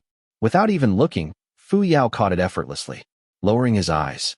His face instantly darkened. The youngster had actually thrown him a broom. Judging by his expression, he wanted nothing more than to grind both the broom and the boy into dust. Xie Lian hurriedly snatched the broom back. Calm down, calm down. I only have this one. Before he could even finish speaking, the white light in Fu Yao's hand shot forward. He shouted, Show yourself. San Lang made no attempt to dodge. Still sitting with his arms folded, he merely leaned slightly to one side. The brilliant white light slammed into one leg of the offering table instead. Crack. The table tilted violently. Bowls, cups, and plates crashed onto the floor in a loud clatter. Xie Lian silently covered his face with one hand. This absolutely couldn't continue. With a flick of his wrist, Rui shot out and wrapped tightly around Nanfeng's and Fu Yao's arms. The two struggled briefly, but couldn't break free. Nanfeng shouted angrily, What are you doing? Xie Lian gestured for silence. Let's talk outside. Outside. Another flick of his hand. Rui dragged both men straight out the door. Turning back, Xie Lian said, I'll be right back. He shut the door behind him before walking to the front of Puki's shrine. After putting Rui away, he picked up the wooden sign standing outside and placed it before the two men. Please read this again, and tell me exactly what it says. Fu Yao read aloud. This shrine is in ruins. We sincerely ask for donations to repair it and accumulate merit. He looked up, asking for donations to repair a ruined shrine. You wrote this. You're an ascended heavenly official. How could you write something like this? Where's your dignity? Xie Lian nodded. Yes, I wrote it. And if you two keep fighting inside, I won't just need repairs. I'll need to build an entirely new house. At that point, I really won't have any dignity left. Nanfeng pointed toward Puki's shrine. Don't you think that kid is strange? Of course I do, Xie Lian answered. Nanfeng continued. Then you know he's dangerous. So why are you still keeping him beside you? Seeing that neither of them intended to donate, Xie Lian quietly put the sign away. Nanfeng, you're mistaken. There are countless kinds of people in this world. Being strange doesn't mean someone is dangerous. You should know. In other people's eyes, I'm probably very strange too. But do you think I'm dangerous? Neither of them could refute that. After all, here was someone who carried himself like an immortal, yet spent every day collecting scraps. That was certainly strange. Fu Yao said, Aren't you worried he has some hidden agenda? Xie Lian asked, What exactly do you think I have that's worth plotting against? The two of them immediately fell silent. It really was a difficult question. People were usually targeted because they possessed something valuable. But when they thought carefully, the current Xie Lian truly had nothing. No money. No treasures. Surely no one wanted the junk he collected every day. Xie Lian continued. Besides, it's not as though I haven't tested him. Both of them stiffened. How? What was the result? Xie Lian told them everything that had happened. In the end, nothing came of it. If he really isn't an ordinary person, then only one possibility remains. Fu Yao sneered. What if he's really a supreme ghost king? Xie Lian laughed. Do you really think a supreme ghost king has nothing better to do? Coming to some tiny village just to accompany me while I collect scraps? We're not idle. Right. Outside Puki's shrine, atop the small hill, the three of them could hear San Lang strolling leisurely back and forth inside. He sounded completely relaxed, as though nothing in the world could worry him. Nanfeng lowered his voice. No, we still have to find a way to test whether he's really a supreme. Xie Lian rubbed the bridge of his nose. You can try if you must, but don't go too far. Maybe he's really just a young master who ran away from home. I get along well with him, so be a little friendlier. Don't bully him. The words, don't bully him, left Nanfeng completely speechless. Fu Yao rolled his eyes so hard they nearly disappeared. After giving them one last warning, Xie Lian opened the door. San Lang stood with his head lowered, examining one leg of the offering table. Xie Lian coughed lightly. Are you all right? San Lang smiled. I'm fine. I was just seeing whether this table could still be repaired. Xie Lian said warmly. What happened just now was only a misunderstanding. I hope you don't mind. San Lang smiled. Since Gidge says it was a misunderstanding, why would I mind? Maybe they thought I looked familiar. Fu Yao replied coldly. Yes. You looked somewhat familiar. So perhaps I made a mistake. San Lang chuckled softly. What a coincidence. I thought the two of you looked rather familiar as well. Although both men remained cautious, neither made another move. Nanfeng muttered. Clear some space. I'm going to draw a thousandly shrinking array. The thousandly shrinking array was a form of earth shrinking magic. As its name suggested, it could compress thousands of li into a single step.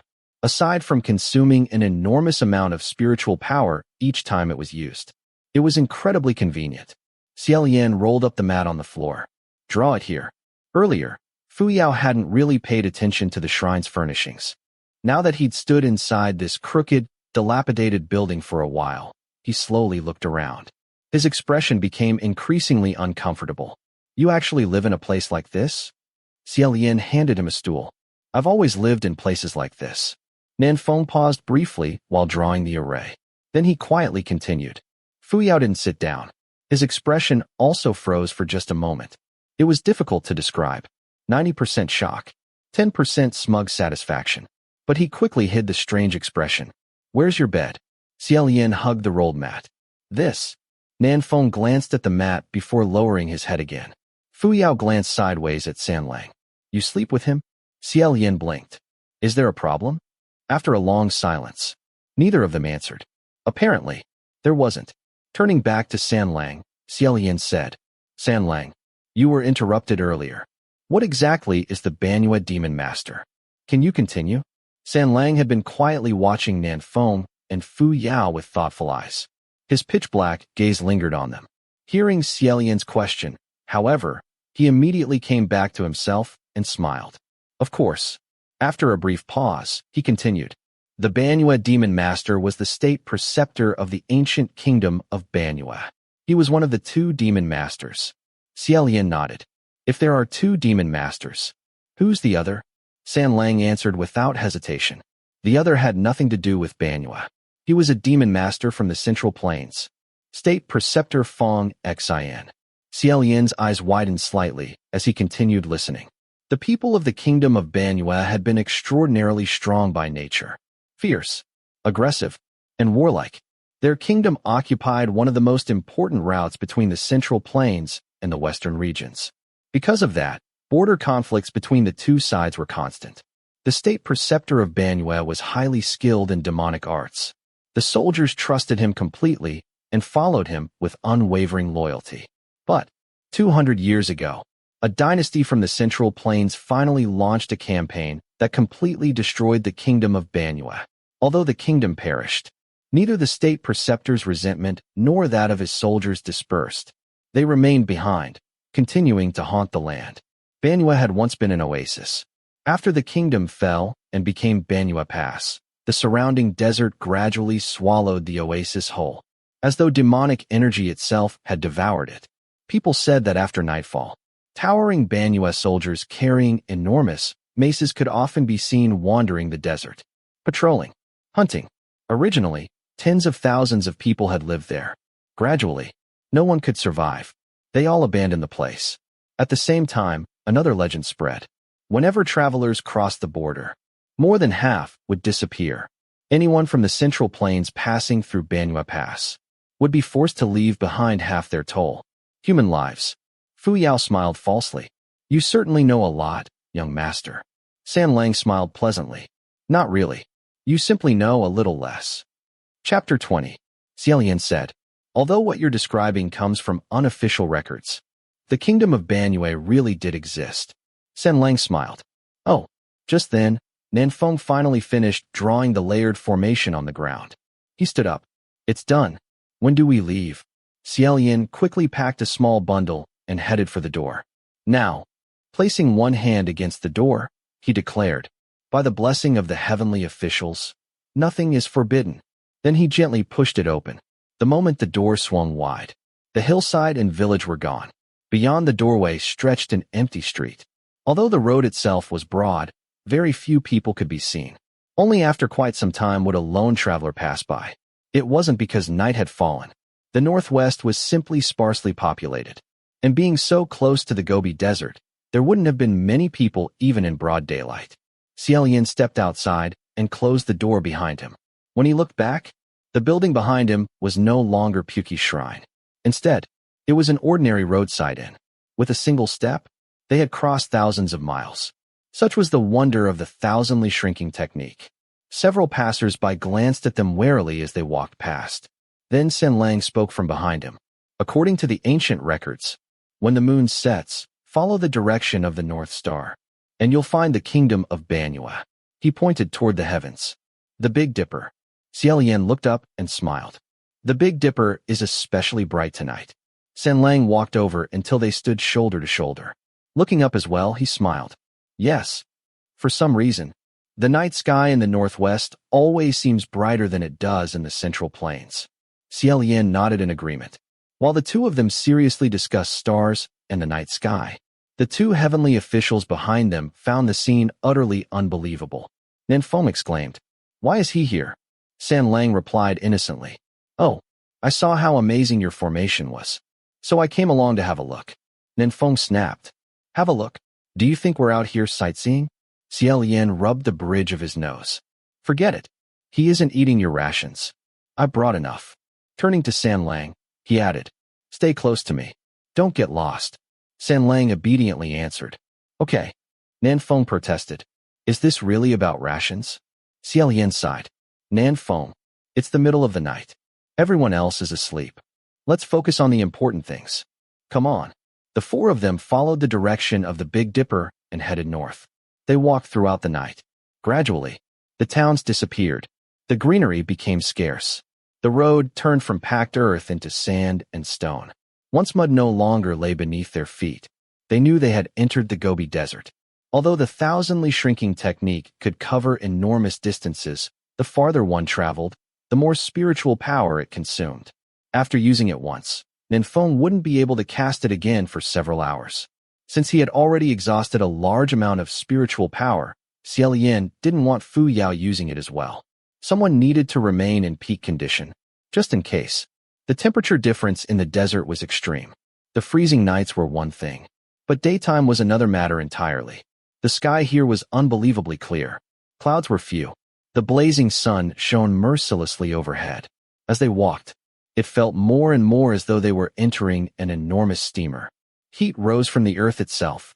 Simply walking for an entire day felt enough to steam a living person alive. Xie Lian relied on the direction of the wind and the sparse vegetation growing beside rocks to keep them on course. Every now and then, he looked back to make sure no one had fallen behind. Nanfeng and Fu Yao needed no concern.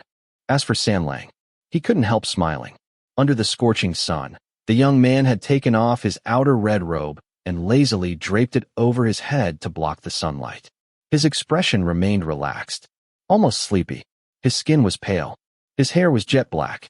With the crimson robe shading his face, his handsome features appeared even more striking. Xie Lian removed his own bamboo hat and placed it atop Xianlang's head. "Here, you can borrow this." Xianlang looked slightly surprised.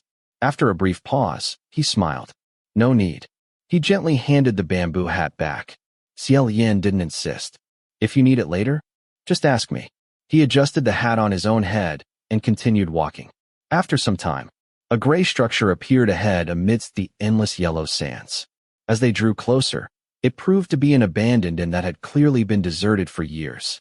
Xie Lian glanced at the sky. It was already past noon. Evening would soon arrive, and this was about to become the hottest, most exhausting part of the day. Besides, they had walked all night. It was time to rest. He led the others inside. Seeing a square table still standing, the four of them sat around it. From the simple pack on his back, Xie Lian removed a water flask and handed it to Xianlang. "Would you like some water?" Xianlang nodded and took it. After taking a sip, he handed it back. Only then did Xie Lian drink. Tilting back his head, he swallowed several mouthfuls. His Adam's apple bobbed gently. Cool water flowed down his throat. The relief was indescribable. San Lang rested one cheek on one hand, quietly watching him. After a while, he suddenly asked, "Any left?" Xie Lian wiped the moisture from the corner of his mouth. "There is." He offered the flask again, just as San Lang reached for it. Another hand pushed Xie Lian's aside. Fu Yao said, "Wait." Everyone turned toward him. Slowly, Fu Yao withdrew another water flask from his sleeve and placed it on the table.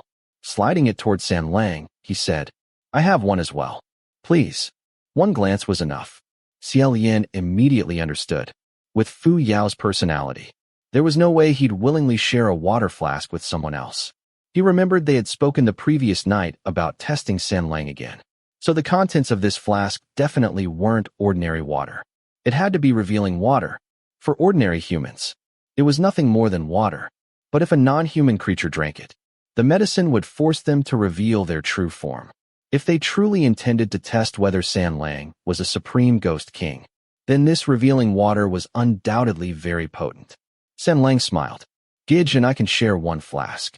Nanfeng and Fu Yao both glanced toward Xie Lian. He silently wondered, "Why are they looking at me?" Fu Yao said coldly, "He's almost finished it anyway. No need to be polite." San Lang smiled. "Really? Then the two of you should drink first." Neither of them moved. After a long silence, Fu Yao repeated, "You're the guest. You first." Although his tone remained calm and refined, Xie Lian felt those words had been forced out through clenched teeth. San Lang smiled pleasantly. "You two are the attendants. You should drink first. Otherwise, it would be rather embarrassing." Xie Lian quietly watched them continue their performance. Finally, the contest began. Separated by nothing more than a table, the three of them secretly pushed the poor water flask back and forth using invisible force. The already wobbly table trembled beneath Xie Lian's hands. He honestly feared it would collapse before the argument ended. After several rounds of silent struggle, Fu Yao finally lost his patience. "So, you're refusing to drink. Could it be because you have a guilty conscience?" San Lang chuckled. "You're the ones refusing to drink first. Doesn't that make you the guilty ones? Or perhaps, you've poisoned the water?" Fu Yao replied, "You can ask the person beside you." San Lang turned to Xie Lian. "Gidge, is the water poisoned?" The question was rather crafty. Revealing water wasn't poison. To an ordinary person, it was no different from plain water. Xie Lian could only answer, "It isn't poisoned." But, before he could finish speaking, Nanfeng and Fu Yao both shot him fierce looks. San Lang simply released the flask. "Fine." Picking it up, he shook it lightly. "Since Gidge says it isn't poisoned, I'll drink it."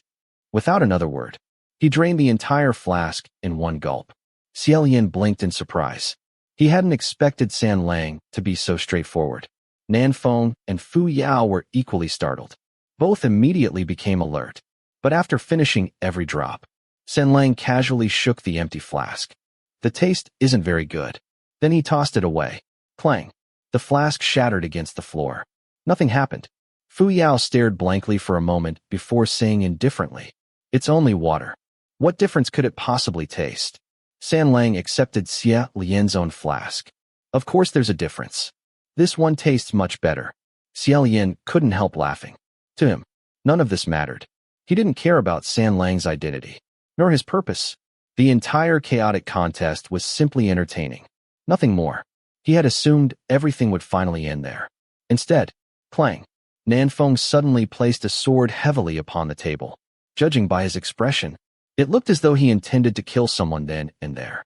After a moment of speechlessness, Xie Lian finally asked, "What are you doing?"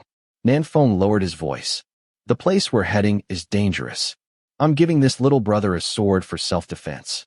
Xie Lian lowered his gaze. The scabbard was simple and unadorned, clearly well cared for over many years. It was no ordinary weapon. His heart skipped a beat. Covering his forehead, he silently thought, "It's actually Hong Jing." The sword's name was Hong Jing. Red Mirror. It was a treasured blade, though it couldn't directly slay demons. No demon or ghost could hide from its judgment. The moment a non-human creature drew it, its blade would slowly turn crimson, as though soaked in fresh blood. Moreover, the blood-red blade reflected the true form of whoever wielded it. No matter how powerful the demon, or how terrifying the ghost, none could escape. Young men naturally loved famous swords. Xianxia let out a quiet.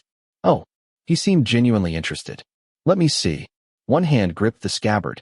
The other grasped the hilt. Slowly, he drew the blade.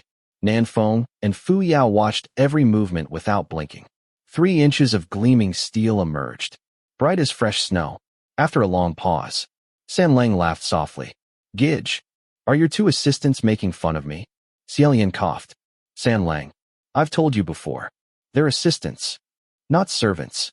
Turning back, Nanfeng asked coldly. Who's making fun of you? Xianxia smiled. How is a broken sword supposed to defend anyone? He casually sheathed it again and tossed it back onto the table. Nanfeng's eyebrows twitched. Immediately, he seized the sword and drew it himself. Clang! A broken blade emerged.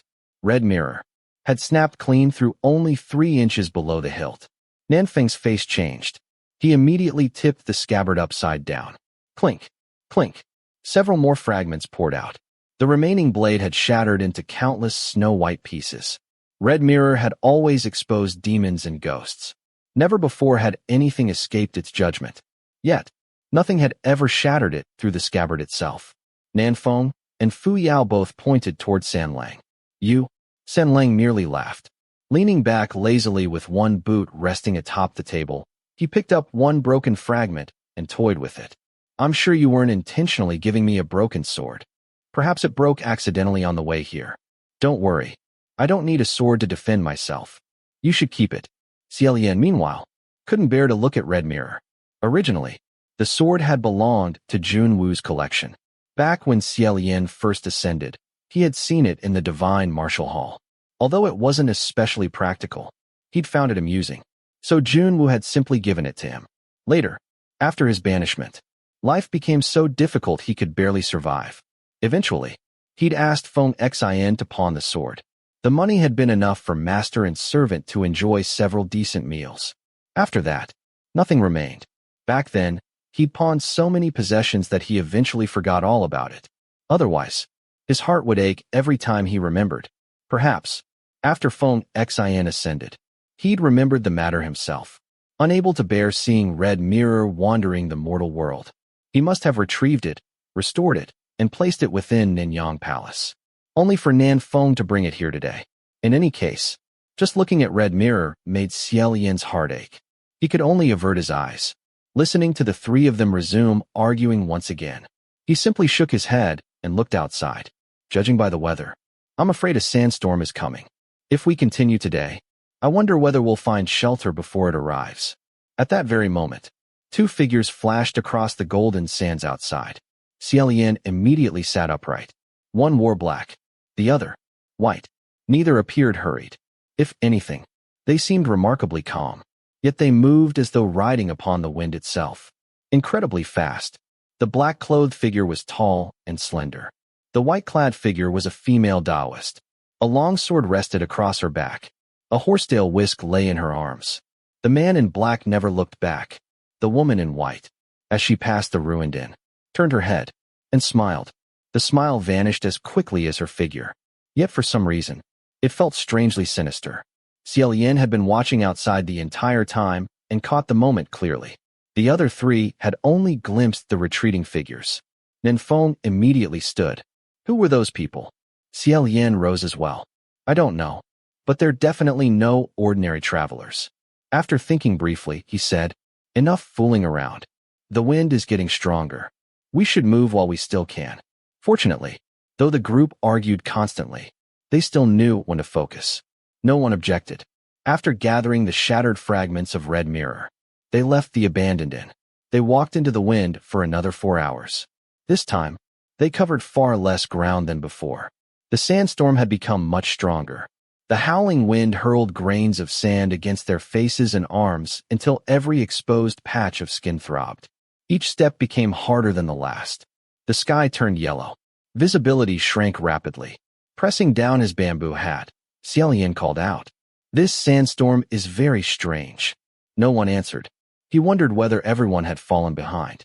Turning around, he found the other 3 still following. They simply hadn't heard him. The wind was so fierce that the instant he spoke, his voice was blown away. Nan Feng and Fu Yao strode steadily through the storm without difficulty. Their spiritual power protected them. San Lang followed about 5 paces behind Xie Lian. His pace remained leisurely, neither hurried nor slow, amid the endless yellow sands. The young man's face remained perfectly calm, hands clasped behind his back. Red robes and black hair whipped wildly in the wind. Yet he seemed completely unaffected, not even blinking. Seeing this, Xie Lian became genuinely worried. His own face already stung from the blowing sand. He called out, "Be careful! Don't let sand get into your eyes or your clothes." Then he realized San Lang couldn't hear him. So Xie Lian simply walked over and tightened San Lang's collar himself, wrapping it snugly to keep the sand out. San Lang blinked in surprise. By then, Nan Feng and Fu Yao had caught up as well. Standing closer together, they could finally hear one another. Xie Lian warned, "Everyone, be careful. This sandstorm came far too suddenly. Something isn't right. I'm afraid this is a demonic wind." Fu Yao replied, "It's only stronger than usual. What else could it possibly be?" Xie Lian shook his head. "The wind itself isn't what worries me. I'm worried there may be something hidden inside it." Just then, a powerful gust tore the bamboo hat from Xie Lian's head. Once it flew away, it would vanish forever into the endless sea of yellow sand. But San Lang reacted astonishingly fast. He lifted one hand, caught the flying hat, and calmly handed it back. "Thank you." Xie Lian secured it once more. "It's best if we find shelter first." Fu Yao immediately objected. "If something really is using this sandstorm to stop us, then that's exactly why we should keep moving." Before Xie Lian could respond, San Lang laughed aloud. Fu Yao looked up coldly. "What are you laughing at?" Crossing his arms, San Lang chuckled. "Does deliberately opposing everyone else make you feel special?" Until now, Xie Lian had often found it difficult to tell whether San Lang's smiles were sincere. Sometimes, he sounded complimentary. Sometimes, mocking. But this time, anyone could tell. There wasn't the slightest trace of goodwill in that smile. Fu Yao's eyes immediately turned icy. Xie Lian quickly raised a hand. "Enough. If you have something to argue about, save it for later. When the wind becomes this strong, it can be genuinely dangerous." Fu Yao scoffed. "What? Can it blow someone into the sky?" Xie Lian nodded. "Actually, that's entirely possible." Before he could finish, everyone before him vanished. No, it wasn't them. He was the one who disappeared. The sandstorm itself had wrapped around him and lifted him high into the air. Spinning helplessly, Xie Lian shouted, "Rui, grab onto something solid and reliable." Whoosh! Rui shot forward. A moment later, the white silk suddenly tightened. It had wrapped securely around something. The pull finally steadied him in midair. Looking down, Xie Lian realized he had been carried at least 10 feet above the ground, like a kite held aloft by a single string. His entire life now depended on whatever Rui had caught. Through the blinding yellow sands, he squinted downward. Gradually, a flash of red came into view. The other end of Rui was wrapped securely around the wrist of the red-clothed youth. Chapter 21. Xie Lian didn't know whether to laugh or cry. Just as he was about to tell Rui to grab something else, he suddenly felt the white silk tied around his wrist go slack. His heart immediately sank. It wasn't because Rui had let go, but because something even worse had happened. Sure enough, the red figure below suddenly rushed much closer. Before long, he was within arm's reach. San Lang had also been swept into the storm. Xie Lian shouted, "Don't panic." The moment he opened his mouth, he swallowed another mouthful of sand. By now, he was getting used to it. Although he was telling San Lang not to panic, he honestly didn't think San Lang would panic anyway. Sure enough, even after being sucked into the air, there wasn't the slightest trace of fear on the young man's face. If someone handed him a book right now, he looked as though he'd calmly start reading it in the middle of the sandstorm. Xie Lian even suspected he'd deliberately allowed himself to be blown up. Rui wrapped itself several times around their waists. After tying the two of them securely together, Xie Lian hugged San Lang tightly. "Go again. This time, don't catch anyone." Rui shot away once more. The next moment, it grabbed Nan Feng and Fu Yao. Xie Lian felt utterly exhausted. Looking helplessly at Rui, he sighed. "I told you not to catch people. And by people, I didn't just mean humans. Forget it." He shouted toward the ground. "Nan Feng, Fu Yao, Hold on. You absolutely have to hold on. Naturally, the two of them had every intention of holding on. They planted themselves firmly on the ground. Unfortunately, the sandstorm was simply too violent.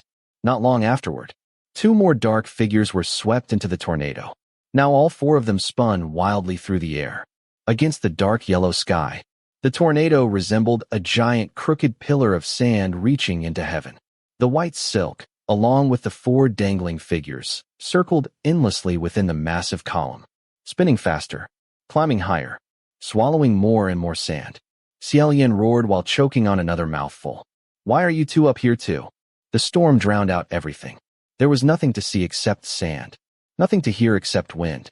They had no choice but to shout at the top of their lungs. Fu Yao spat out sand while yelling. Ask your stupid white silk what's wrong with it. Clutching Rui with both hands, Xie Lian sighed. Rui, oh Rui, the four of us are depending on you now. This time, please don't grab the wrong thing. Go, Nanfeng shouted. Stop relying on that thing. Think of another way. Just then, Xie Lian suddenly felt Rui pull tight again. His spirits immediately lifted. Wait, let's give it one more chance. I think it caught something. Fu Yao roared. Just don't grab another passerby. Let me go. Needless to say, that possibility terrified Xie Lian as well. He gave Rui a cautious tug. The other end didn't budge. Only then did he finally relax. No, it's something extremely heavy and very stable. Pull us over. Against the raging tornado, Rui reeled itself back with incredible force. The four of them quickly drifted away from the towering pillar of sand. Gradually, Xie Lian could make out a huge black shape beneath them. It was enormous, roughly the size of a small temple. Rui had wrapped itself around it. As they descended closer to the ground, he finally saw clearly. It was a gigantic boulder. Amid such a terrifying sandstorm, the massive stone stood unmoving like an ancient fortress. It was the perfect shelter. They certainly hadn't seen a rock this large along the way. The tornado must have carried them an unknown distance. The instant the four landed, they hurried around to the sheltered side of the rock. The moment they rounded it, Xie Lian's eyes lit up. What incredible luck! Hidden behind the boulder, there was a cave. The entrance was roughly 2 doors wide, slightly shorter than a person's height. An adult merely needed to stoop to enter. The opening was crooked and irregular. Yet, it didn't seem naturally formed. Someone had probably dug it long ago. As soon as Xie Lian entered, he discovered the interior had been hollowed out. The cave wasn't small, only rather dark. Instead of exploring deeper, he sat near the entrance where daylight still reached. Then he brushed the sand from Rui before wrapping it neatly back around his wrist. Nanfeng and Fu Yao were still busy spitting sand. It had gotten into their mouths, their noses, their ears, even inside every fold of their clothes. When they removed their outer robes and shook them, sand poured out everywhere. Among the four of them, the only person who still looked perfectly composed was Sanlang. After ducking inside, he casually brushed the dust from his red robes. Aside from his black hair being slightly more disheveled, he looked exactly as relaxed as before, since Xie Lian had tied his hair rather carelessly in the first place. A little more mess hardly mattered. Nanfeng rubbed his face twice before cursing aloud. Shaking the sand from his bamboo hat, Xie Lian sighed. I honestly never expected you two would also be blown into the heavens. Why didn't you use the 1,000-pound drop technique? Nanfeng spat another mouthful of sand. I did. It didn't work. Fu Yao furiously shook sand from his robes. What do you think this place is? This is the far northwest desert. It's not my general's territory. To the north belongs the Pei family's domain. To the west belongs Quan Yizhen. For hundreds of li, there isn't a single Xuanzhen temple. After all, there was an old saying, even a mighty dragon couldn't overpower the local snake. As deputy officials serving the martial gods of the southeast and southwest, their powers naturally weakened once they entered territory that belonged to neither of them. Seeing how miserable they looked, Xie Lian couldn't help sympathizing. You've both had a hard time. Sanlang sat beside him, resting his cheek lazily on one hand. So, are we simply waiting for the sandstorm to end? Xie Lian nodded. It seems we have no other choice. No matter how strong the tornado becomes, it shouldn't be able to lift a boulder this large. Sanlang smiled. You were right earlier. This sandstorm really is unusual. Suddenly remembering something, Xie Lian turned toward him. San Lang, I have a question. Go ahead. The state preceptor. Was she a man or a woman? San Lang answered. Didn't I already mention it? A woman. Xie Lian nodded thoughtfully. I thought so. When we rested in that abandoned inn, we saw two people passing outside. Their movement techniques were extraordinary. They definitely weren't ordinary people. The one dressed in white was a female Daoist. Fu Yao frowned. Those robes concealed the figure well. She was also taller than most women. Are you certain you saw correctly? I saw her clearly. I can't be mistaken. So, I was wondering, could she have been the state preceptor? Nanfeng nodded. It's possible. But there was also that man dressed in black. Who was he? Xie Lian answered. Hard to say. But he moved even faster than she did. His abilities definitely aren't inferior. Fu Yao guessed. Could he be the other demon master?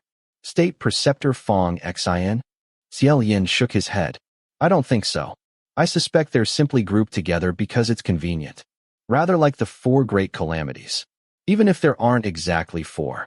People still insist on calling them that. Hearing this, San Lang laughed again. Xie Lian looked over. What's so funny? I simply think you're right.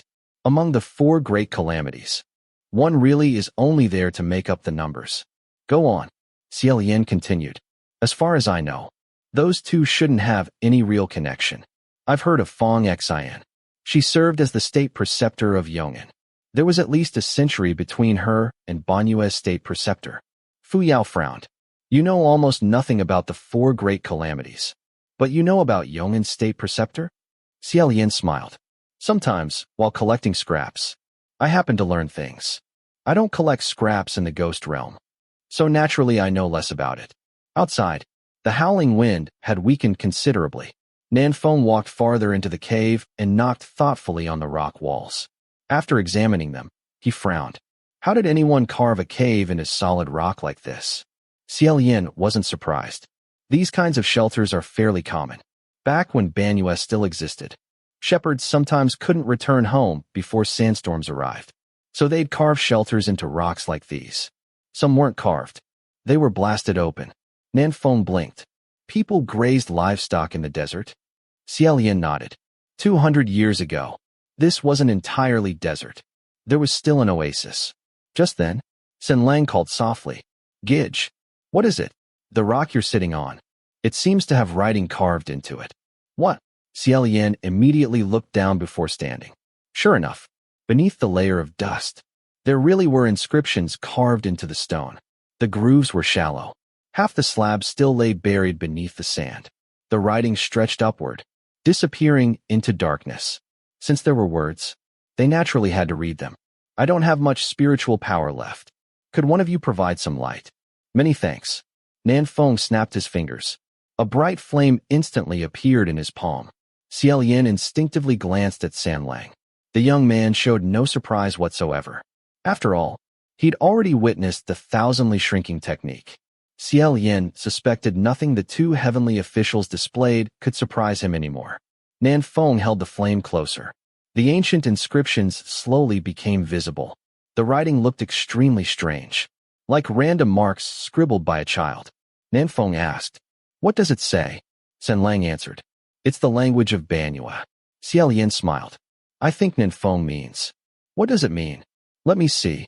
As he brushed away more sand, he reached the very top. The first line consisted of unusually large characters. Apparently, a title. The same words repeated over and over across the slab. Beside him, Fu Yao also summoned a flame. You can read Banyue script? Xie Lian nodded. To tell the truth, before Banyue's state preceptor became famous, I once collected scraps in Banyue.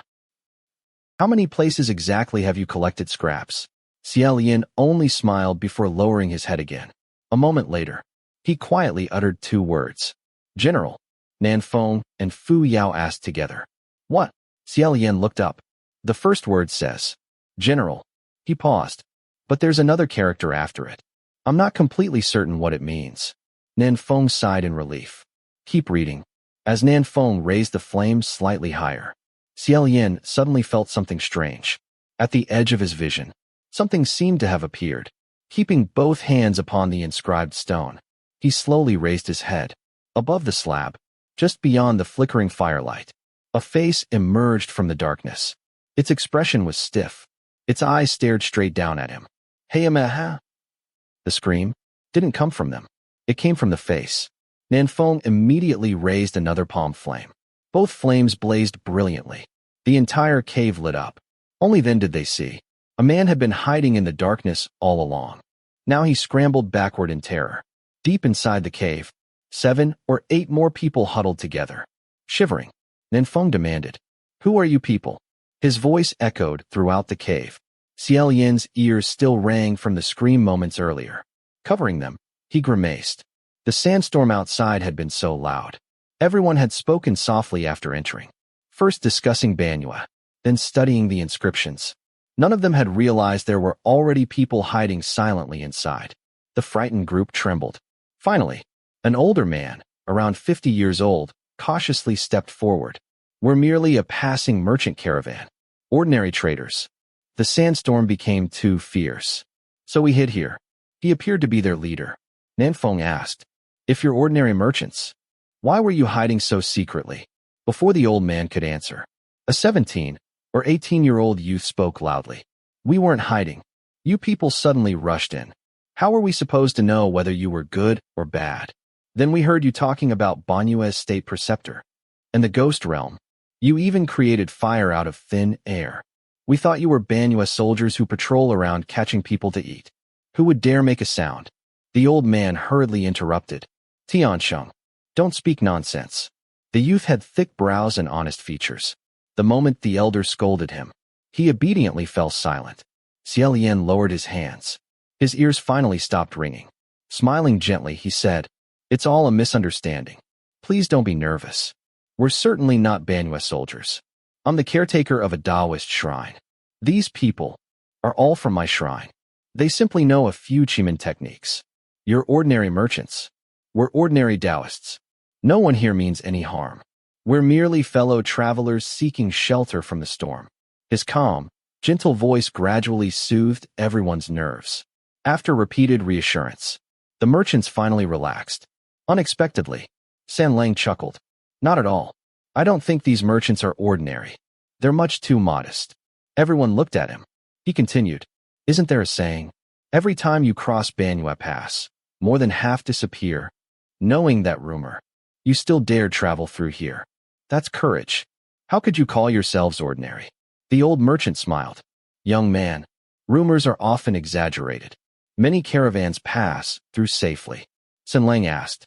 "Oh," the old man explained, "as long as we hire the right guide and avoid entering the old territory of Banua, we'll be fine.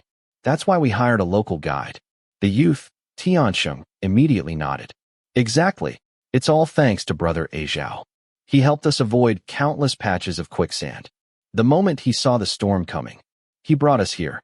Otherwise, we'd already be buried beneath the sand." Xie Lian glanced toward the guide. Aizhao appeared barely 20. Handsome, quiet, almost expressionless. Even after receiving such praise, he merely lowered his head. "It's nothing. It's simply my responsibility. I only hope everyone's camels and goods survived the storm." They definitely did. The merchants remained optimistic. Yet, Xie Lian couldn't shake the feeling that things weren't nearly so simple. If merely avoiding Banua's ruins guaranteed safety, then how had all those missing caravans disappeared? Had they all intentionally wandered inside? After a moment's thought, he quietly told Nanfeng and Fuyao, "Everything happened too suddenly. After the storm ends, let's escort these people to safety first. Then we'll investigate Banua's ruins." Returning to the inscription, he slowly continued reading. He had recognized General only because the word appeared repeatedly. After 200 years, his knowledge of Banua script had mostly faded. It would take patience. Just then, Sanlang quietly spoke. "General's tomb." At once, Xie Lian remembered. Of course, the second character meant tomb. Turning curiously toward Sanlang, he asked, "You know Banua script too?" Sanlang smiled. "Only a little. I learned out of interest." By now, Xie Lian was quite accustomed to that answer. Banua itself was obscure. Anyone who knew even a little about it was already unusual. Yet, Tomb certainly wasn't a common character. If he truly knew only a little, How had he happened to know exactly this word? Just like whenever he claimed, "I don't know much." It probably meant, "Feel free to ask me anything." Xie Lian smiled. "Wonderful. Perhaps you know the parts one don't. Come, let's read it together." With a light gesture, he invited Sanlang over. Nan Feng and Fu Yao held up their palm flames to illuminate the stone. Xie Lian slowly traced each inscription with one finger. The two quietly translated the ancient text together. As they continued, their expressions gradually grew more serious. Tianqing's curiosity finally got the better of him. "Brothers, what exactly is written there?" Xie Lian looked up. "This is a tombstone. It records the life of a general." "A general from Banyue?" Sanlang answered. "No, a general from the Central Plains." Nan Feng frowned. "A Central Plains general? Then why would Banyue build him a tomb? Weren't the two countries constantly at war?" Sanlang explained. "Actually, he wasn't really a general. He was only a lieutenant." Nan Feng asked, "Did he later become a general?" "No. In fact, he began by commanding 100 soldiers, then 70, then 50. In short, he kept being demoted." That sort of endless demotion sounded strangely familiar. Xie Lian suddenly felt two pairs of eyes settle upon him. He pretended not to notice, continuing to study the tombstone. Tianqing asked in confusion, "How can an official keep getting demoted? As long as they don't commit major crimes, they usually just stay where they are. How many mistakes would someone have to make?" Xie Lian coughed lightly into his fist. "My young friend, it's actually quite common." Sanlang laughed. "Indeed, it's very common." Then he continued, "He wasn't demoted because he lacked military talent, nor because he failed in battle. The problem was, whenever the two armies fought, he became an obstacle." Nan Feng asked, "An obstacle?" Sanlang nodded. "He stopped the enemy from killing his own people, and he also stopped his own side from killing the enemy's civilians. Every single time, he lost another rank." As Sanlang narrated leisurely, the merchants gradually sat down around them, listening like children gathered around a storyteller. Tianqing frowned. "I don't think he did anything wrong. It's one thing to fight soldiers, but protecting civilians, isn't that the right thing to do?" Another merchant nodded. "It may not have benefited his country, but morally, he wasn't wrong. He was saving lives, not taking them." Listening quietly, Xie Lian smiled. These merchants weren't people from 2 centuries ago, nor had they lived through the border wars. Now that Banyue had vanished into history, people naturally viewed the past more kindly. Back then, hatred between the two nations had burned fiercely. Such kindness would never have been forgiven. Only A Zhao, being a local, seemed to understand. That was today. 200 years ago was different. He's fortunate he was only demoted. Fu Yao suddenly scoffed. Utterly ridiculous. Hearing that tone, Xie Lian already guessed what was coming. He quietly rubbed his forehead. Sure enough, beneath the firelight, Fu Yao said coldly, "A soldier's duty is to protect his own country and kill the enemy. When nations go to war, casualties are inevitable. This sort of soft-heartedness would only make his own comrades despise him, and the enemy mock him. No one would thank him." No one could easily refute those words. The cave fell silent. Fu Yao concluded, "In the end, people like him only have one ending: death. And most likely, he died by his own people's hands." Silence lingered. Then Xie Lian quietly spoke. "You're partly right. He did die." Tianqing gasped. "Really? How? Was he killed by his own side?" After thinking for a moment, Xie Lian answered, "Not exactly. According to the record, during one battle, he hadn't tied his boots properly. He stepped on the loose lace and fell. Everyone had expected a heroic tragedy. Instead, they stared blankly. What kind of death is that?" Then laughter erupted. "Ha ha ha." Xie Lian continued. "He was trampled to death and hacked apart by soldiers from both armies." "Ha ha ha." Sanlang raised an eyebrow. "Is that really so funny?" Xie Lian coughed. "It is rather tragic. Everyone, please show a little respect. We're standing inside his tomb. Let's at least save him some face." Tianqing laughed helplessly. "I don't mean any disrespect, but that's just too. Ha!" Even Xie Lian wanted to laugh. He forced himself onward. In any case, although his reputation within the army was poor, the people living along both sides of the border remembered his kindness. So they respectfully called him General. They built this simple stone tomb and left this monument to honor him. Xie Lian suddenly added. Later, the people of Banyue discovered something miraculous. As long as you kowtow 3 times before this monument, you'll turn misfortune into good fortune in the Gobi Desert. His tone was so serious, his expression so convincing. Several merchants immediately knelt and kowtowed. Better safe than sorry. Xie Lian blinked. Really? Is it that miraculous?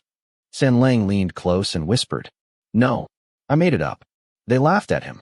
Making them bow a few times isn't too much, is it? Xie Lian looked behind the monument. Sure enough, no one was there. His earlier sadness vanished. He couldn't help laughing too. You're really mischievous. Xie Lian stuck out his tongue playfully. The two quietly laughed together. Suddenly, someone screamed. What is that? The shrill cry echoed violently throughout the cave. Everyone jumped. Xie Lian spun around. What's wrong? Those kneeling before the monument stumbled backward in terror.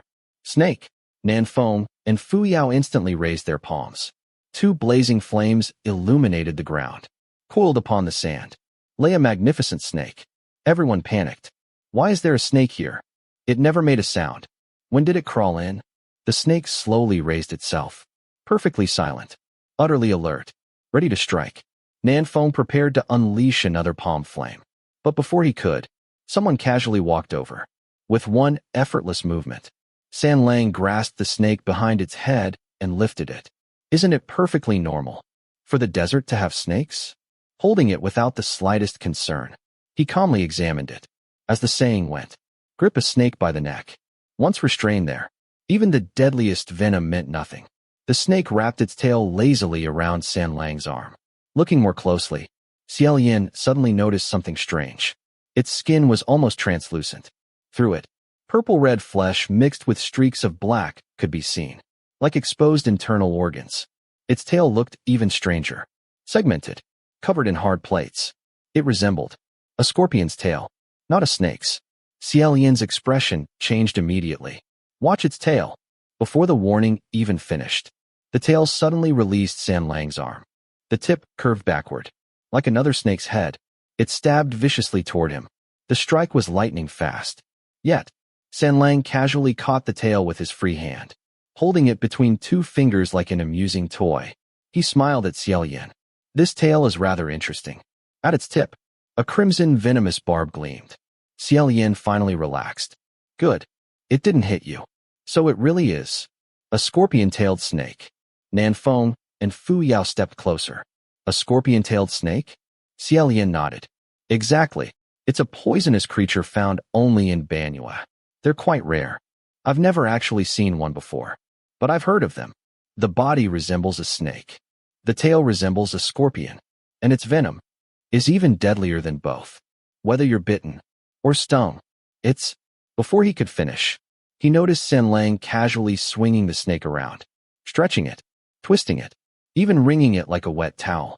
The only thing left was tying it into a bow. After a long silence, Xie Lian sighed warmly. Xie Lian, please stop playing with it. It's very dangerous. Xie Lian smiled. It's fine. Gidge doesn't need to worry. The scorpion-tailed snake is the totem of Banyue's state preceptor. It's rare to see one. So naturally, I wanted a closer look. Xie Lian blinked. The state preceptor's totem? Exactly. It said she could command these snakes. Because of that, the people believed her powers were limitless and worshipped her as their state preceptor. The moment Xie Lian heard the word command, his heart skipped. Whenever something could be commanded, it was never just one.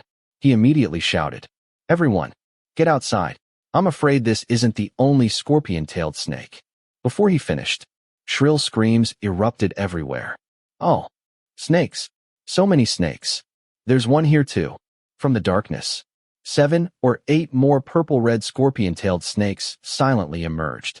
No one knew where they'd come from. They hadn't attacked. They simply stared quietly at the group. Watching, judging. They moved without a sound, without even hissing. Dangerous beyond imagination. Nanfeng and Fu Yao immediately unleashed palm flames. Fire exploded throughout the cave. Xie Lian shouted, Run! No one dared remain. Everyone rushed outside. Fortunately, The tornado had already drifted far away. The sandstorm had weakened considerably. The group fled into open ground. As they ran, someone cried, "That monument is cursed. We kowtowed 3 times and still ended up like this." Xie Lian silently thought, "Good thing they didn't know San Lang had invented that part." Then someone else complained, "Exactly. It's just like worshipping those useless gods. The more we pray, the worse our luck gets.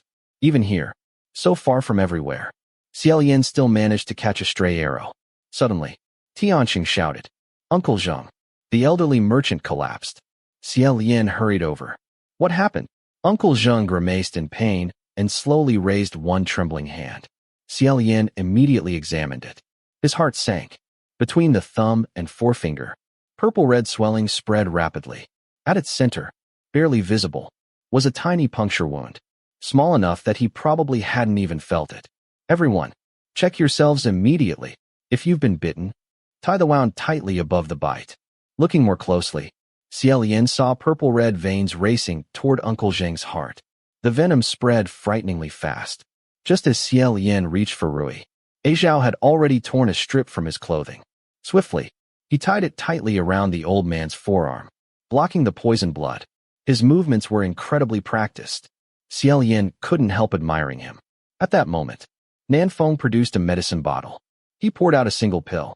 Xie Lian immediately fed it to Uncle Xiang. Tianxia cried anxiously, "Uncle, you'll be all right, won't you? Brother Zhao, he won't die, right?" Zhao quietly shook his head. "Once bitten by a scorpion-tailed snake, death is certain within 4 hours." Tianxia froze. "Then, what do we do?" The merchants all became frantic. "Didn't that medicine help?" Nanfeng answered, "It wasn't an antidote. It only prolongs life. It can extend 4 hours to 24. The merchants panicked. "Only 24. Then aren't we just waiting to die? Is this poison incurable?" At that moment, San Lang slowly walked over. "There is still hope." Everyone immediately turned toward him. Tianxia brightened. "Brother Zhao, you should have said so earlier. You nearly scared me to death." Zhao merely lowered his head, remaining silent. San Lang smiled. Of course he found it difficult to say. If one person can be saved, but the others can't, what would you do? Xie Lian looked toward him. "San Lang, what do you know?" San Lang smiled. "Gidge, do you know the origin of the scorpion-tailed snake?" Long ago, according to legend, a king of Banyue went hunting deep in the mountains. There, he captured 2 demon spirits. One, a venomous snake. The other, a scorpion. The 2 had cultivated peacefully for centuries, never harming anyone. Yet the king declared that poisonous creatures would inevitably harm people someday. So he ordered them executed. The 2 desperately begged for mercy, but the king was cruel by nature. Before killing them, he forced them to mate before himself and all his ministers, using their humiliation as entertainment during a banquet. Even after the feast ended, he slaughtered them. Only the queen pitied them. Unable to oppose the king, she quietly plucked a fragrant leaf and gently covered their bodies. Filled with resentment, the snake and scorpion cursed their offspring. They would forever remain within Banyue, killing its people. Thus, the scorpion-tailed snake came into existence. Its venom killed swiftly and horribly. Yet, because of the queen's single act of kindness, the fragrant herb she had offered became the cure. After finishing the tale, San Lang said, "That herb is called good moon grass. It grows only within Banyue." The merchants exchanged uneasy looks. Can legends really be trusted? "Young man, people's lives are at stake. This isn't the time for jokes." San Lang merely smiled. He said nothing further. Tianxia turned toward Zhao. "Brother Zhao, is he telling the truth?" After a thoughtful silence, Zhao answered, "I don't know whether the legend is true, but good moon grass does grow in Banyue, and it really can cure the poison." Xie Lian nodded slowly. "So, anyone bitten by a scorpion-tailed snake has only one slim chance to survive, and that chance lies inside Banyue." No wonder so many caravans entered Banyue despite the terrifying rumors. It wasn't because they wanted to die. It was because, if they didn't go, they would certainly die. Since the scorpion-tailed snake served as the state preceptor's totem, and she could command them, their appearance here definitely wasn't a coincidence. With only a handful of heavenly officials, There was no guarantee everyone could survive. Xie Lian pressed 2 fingers against his temples, attempting to enter the spiritual communication array. Perhaps he could shamelessly borrow a few more heavenly officials. Nothing happened. The connection failed. He lowered his hand in confusion. Strange. I should still have some spiritual power left. I counted it this morning. Turning toward Nanfeng and Fu Yao, he said, "One of you try entering the spiritual communication array. I can't connect." After a moment, both men looked grave. Nanfeng answered, "I can't either. In places overflowing with evil energy, even heavenly officials could temporarily lose access to their powers." Apparently, they had entered such a place. Xie Lian paced several steps, then suddenly looked up. "Perhaps we're already too close to the ancient kingdom of Banua. The spiritual communication array is being blocked." Just then, something brilliant flashed at the edge of his vision. While Nanfeng and Fu Yao concentrated on reconnecting, the merchants busily checked themselves for bites. Only Tianxia remained completely focused on supporting Uncle Xiang. He never noticed a purple-red scorpion-tailed snake silently climbing up his back. It coiled itself upon his shoulder. Its fangs were not aimed at Tianxia. They were aimed at San Lang. Standing calmly nearby, the snake arched backward. Its venomous fangs shot forward. Just before they pierced San Lang's arm, Xie Lian's hand shot out. He caught the snake firmly by the neck. Chapter 22. A scorpion tail. Just as it struck, Xie Lian caught the tail as well, pinching the entire scorpion-tailed snake firmly in his grasp. With a squeeze of his fingers, he crushed it until it lost consciousness. Although he had been stung, his expression didn't change in the slightest. He simply tossed the unconscious snake onto the ground. "Everyone, be careful. There may be more snakes nearby." Before he could finish speaking, his wrist was suddenly seized. He looked up. San Lang was gripping him tightly. Xie Lian blinked. San Lang. The reason he asked was because of the expression on the young man's face. Something was terribly wrong. He couldn't even describe it. San Lang stared fixedly at the tiny puncture wound on the back of Xie Lian's hand. It looked no larger than a needle prick, yet the poison spread with terrifying speed. Almost instantly, the back of his hand swelled into a large purplish-red lump. The tiny puncture widened until it resembled a knife wound. San Lang's face remained perfectly calm. Without saying a word, he seized Rui and tied it tightly around Xie Lian's wrist, stopping the poisoned blood from flowing farther. Rui was usually spoiled and mischievous with Xie Lian. Yet, in San Lang's hands, it behaved with absolute obedience, as though it were lifeless. Since meeting him, Xie Lian had never seen this expression on San Lang's face before. Just as he was about to speak, San Lang had already pulled a dagger from one of the merchant's waists. The moment Nanfeng saw this, he immediately conjured a palm flame. San Lang didn't even look at him. He merely heated the dagger over the fire. Then, without hesitation, he drew a quick cross over the wound on Xie Lian's hand. Just as he bent down, Xie Lian hurriedly stopped him. "No need. The scorpion-tailed snake's venom is extremely potent. Sucking it out won't help. You might poison yourself." Before he could finish, San Lang ignored every word. Holding Xie Lian's hand tightly, he lowered his head.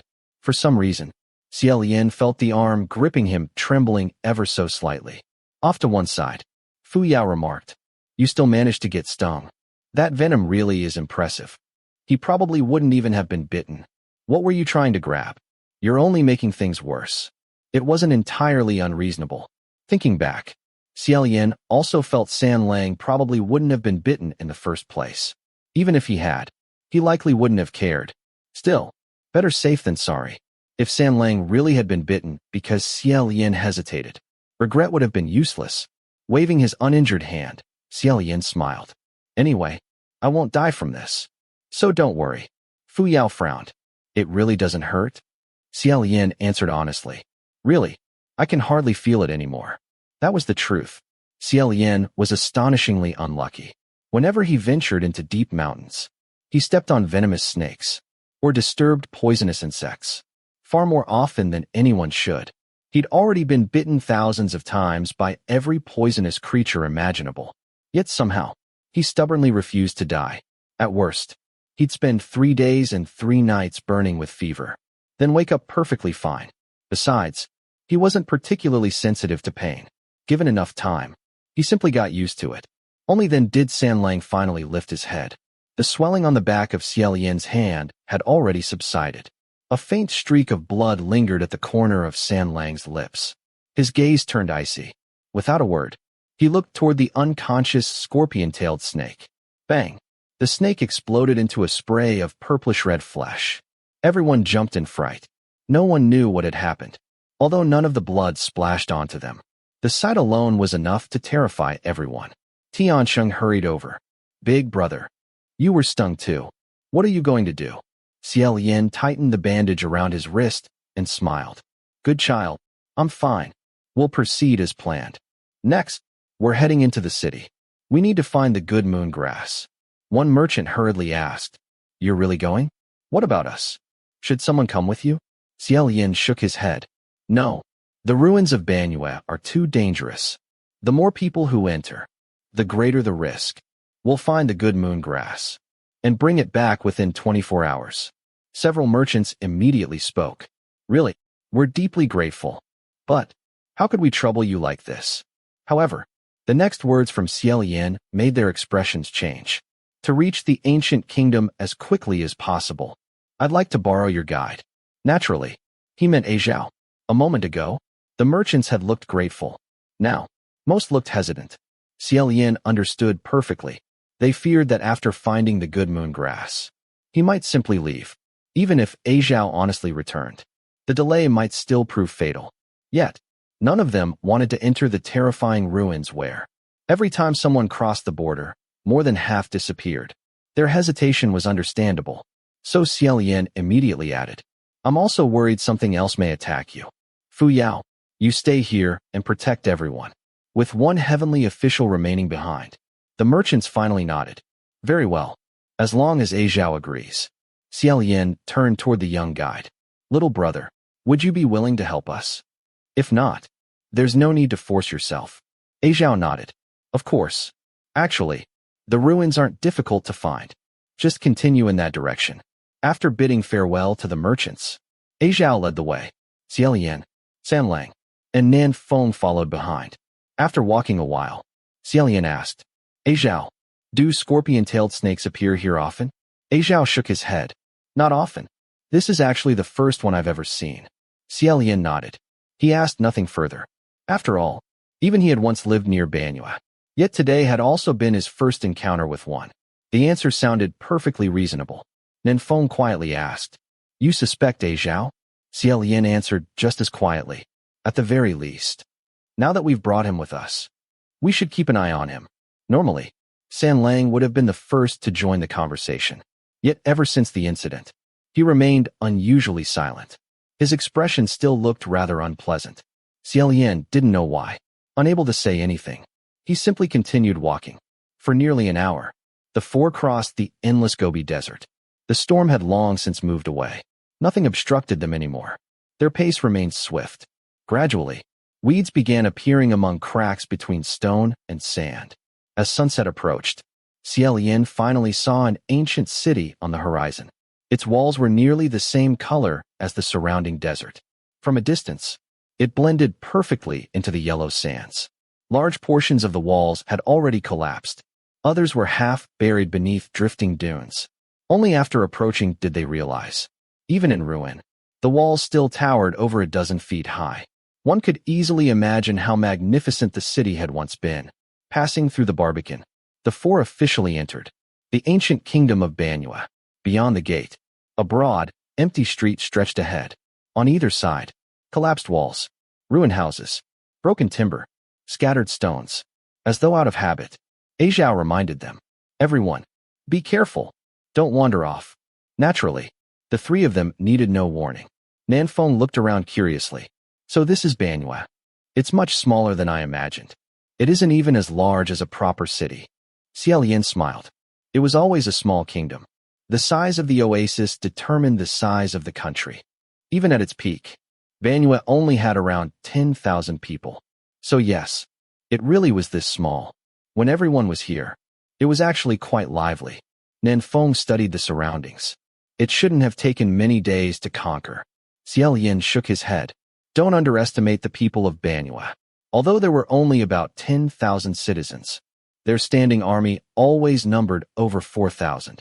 There were more men than women. Once you excluded the elderly, the children, the sick, and the farmers, nearly every remaining man served as a soldier. Their warriors were incredibly fierce. They stood almost 9 feet tall, even with a blade lodged in their chest. They'd still charge forward swinging their maces.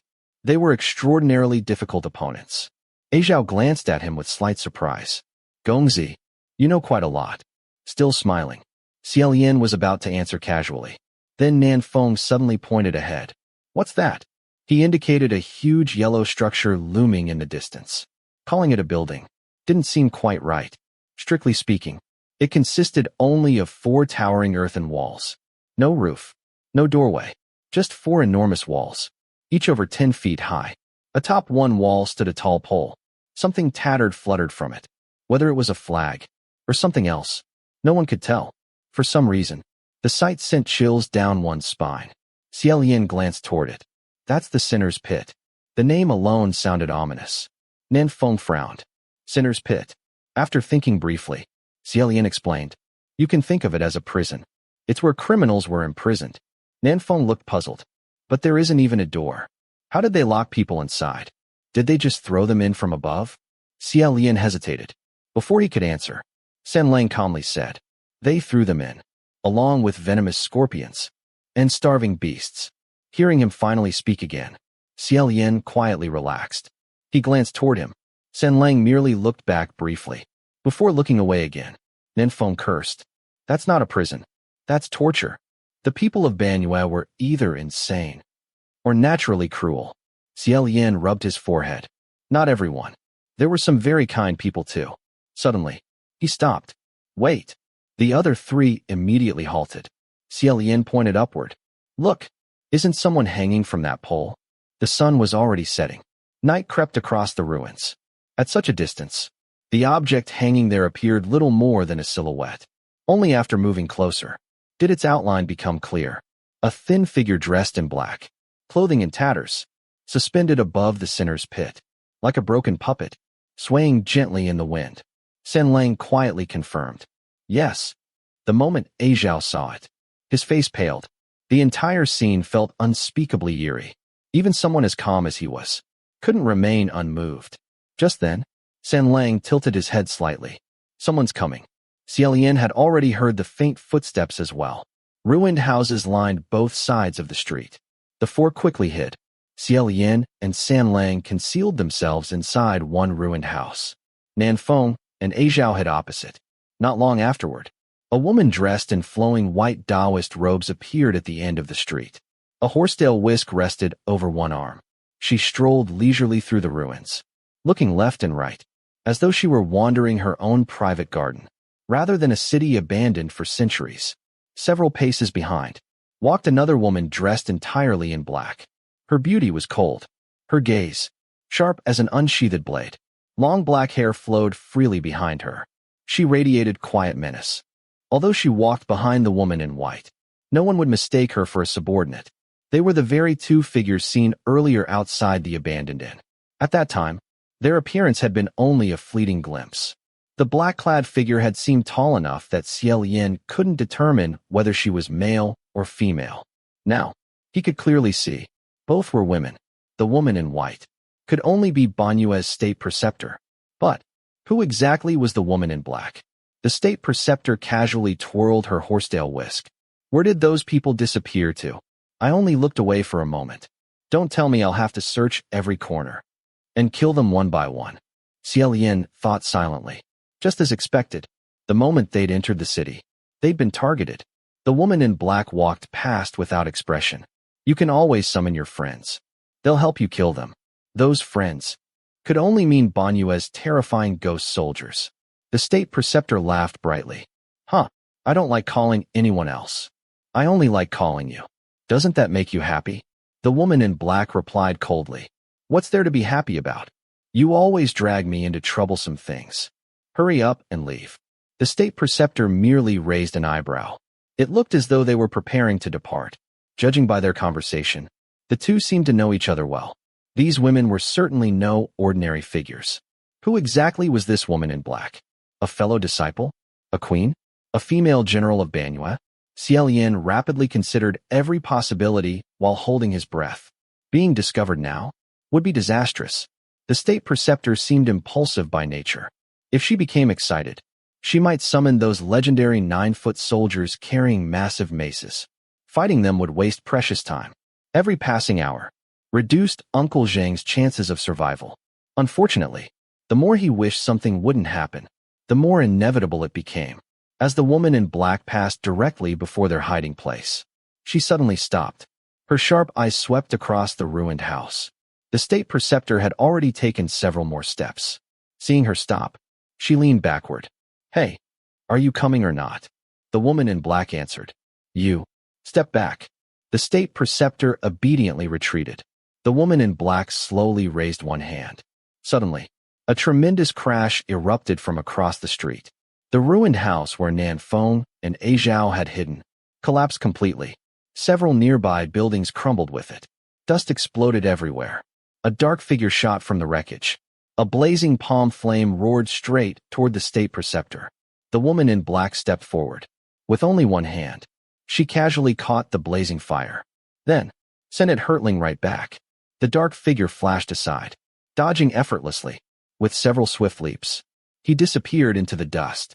The state preceptor immediately gave chase. The woman in black glanced briefly toward the ruins, then followed after her. Everything happened in the blink of an eye. Good Nan Feng. Xie Lian couldn't help thinking. He'd realized they were about to be discovered, so he'd deliberately created a diversion. Since only Nan Feng had fled, A Zhao must still be buried beneath the collapsed building. After confirming the enemy had gone far enough, Xie Lian pulled Sen Lang from hiding. "A Zhao, are you alive? Are you hurt?" A muffled voice answered from beneath the rubble. "I'm fine." Xie Lian finally relaxed. "Good. So long as you're all right." He trusted Nan Feng's precision. Even while collapsing the building, he would certainly have left room for someone to survive. Still, it was reassuring to hear A Zhao answer. Using one hand, Xie Lian lifted aside a rotten wooden beam. A moment later, A Zhao crawled out from beneath the debris. Dust covered him from head to toe. He casually brushed it away. Soon, his usual calm expression returned. Xie Lian said, "Now there are only 3 of us. Nan Feng is drawing them away. We have to move faster. A Zhao, do you know where good moon grass grows?" A Zhao shook his head apologetically. "I'm sorry. I only know where the ancient city is. I've never actually entered before, so I don't know." Beside them, Sen Lang spoke quietly. "Good moon grass prefers shade. It's short. The roots are very thin, but the leaves are broad. They're shaped somewhat like pointed peaches. You'll probably find it near the tallest building." Xie Lian considered this. The tallest building. In any kingdom, what stood taller than the royal palace? Besides, according to the legend, after the banquet, the queen had picked good moon grass herself. That suggested it grew within the palace. Looking toward the city's center, they indeed spotted an enormous palace built from brick and timber. From afar, it still looked majestic. Up close, it was scarcely less ruined than everything else. Passing through its main gate, they entered an enormous courtyard. Perhaps it had once been a plaza, or a ceremonial square. After centuries of abandonment, it had become overgrown with countless green plants. Most importantly, the ground beneath their feet was no longer sand. It was soil, perhaps the last remnant of Banyua's ancient oasis. Good moon grass could easily be hidden among the countless plants. Xie Lian said, "Let's search quickly. We only have 24 hours. But stay extremely alert. The scorpion-tailed snakes may still be nearby." A Zhao nodded. "So be it." Sen Lang quietly murmured, "Mm." The 3 lowered their heads and began searching. Then, Xie Lian suddenly remembered something. The state preceptor could command the scorpion-tailed snakes. If this was truly her territory, there should be even more of them here. Yet, since entering Banyu, they hadn't seen a single one. Straightening up, he was just about to mention it, when his hand suddenly brushed against a cylindrical object. Chapter 23. Wah. Xie Lian withdrew his hand. He was speechless. He suddenly realized, every single time he saw or touched something hidden in the darkness, faced with such a terrifying situation, he never even had the chance to scream. The other party always screamed first. Really, shouldn't he have been the frightened one? The bushes and weeds throughout the palace garden were tall and dense. A person had been hiding among them. Just now, Xie Lian's hand had landed directly on that person's calf. The leg immediately jerked away. The grass rustled violently. A voice cried out, "Don't hit me! Don't hit me! It's me, brother!" Looking more closely, Xie Lian was genuinely surprised. The person shouting was actually the thick-browed young man, Xianxia. The moment Xianxia saw Xie Lian recognize him, he finally sighed in relief. But Xie Lian did not. Instead, he became even more cautious. Stretching one arm out defensively, he asked, "Weren't you supposed to stay behind with the others and look after the injured? Why are you here? And are you really Xianxia?" Appearing under these circumstances, it was far more likely that something else was impersonating him. Xianxia hurriedly explained, "It's really me. Not just me. 3 of the uncles came too. They're inside. If you don't believe me, look." He pointed deeper into the palace. Sure enough, moments later, 3 familiar figures hurried out of the ruined hall. They were the merchants from earlier. The moment they saw Xie Lian, they froze. Then, their expressions turned awkward, letting out a slow breath. Xie Lian stood and dusted off the hem of his white robes. "What happened?" The merchants lowered their heads. No one answered. After a long silence, Xianxia finally muttered, "Brother, not long after you all left, Uncle Zheng's poison acted up again. He became much worse. We didn't know when you'd come back. We were worried you wouldn't find the good moon grass, or that you'd return too late. Brother Zhao told us that following this road would lead to Banyue. So we thought, if more people searched, we'd find it faster. So, we came too." In the end, their worries hadn't disappeared. They feared Xie Lian would simply leave with A Zhao after finding the good moon grass. Unable to rest easy, they'd followed anyway. Xie Lian could easily imagine Fu Yao's reaction. If he couldn't persuade them, he probably hadn't even bothered trying to stop them. People determined to throw away their own lives could rarely be stopped. Xie Lian sighed helplessly. "You people really are bold. You know exactly what kind of place this city is. You know what might happen here. And you still dared come." Xianxia looked guilty, lying half-hidden among the grass. He barely dared raise his head. "I'm sorry. It was a matter of life and death. I panicked."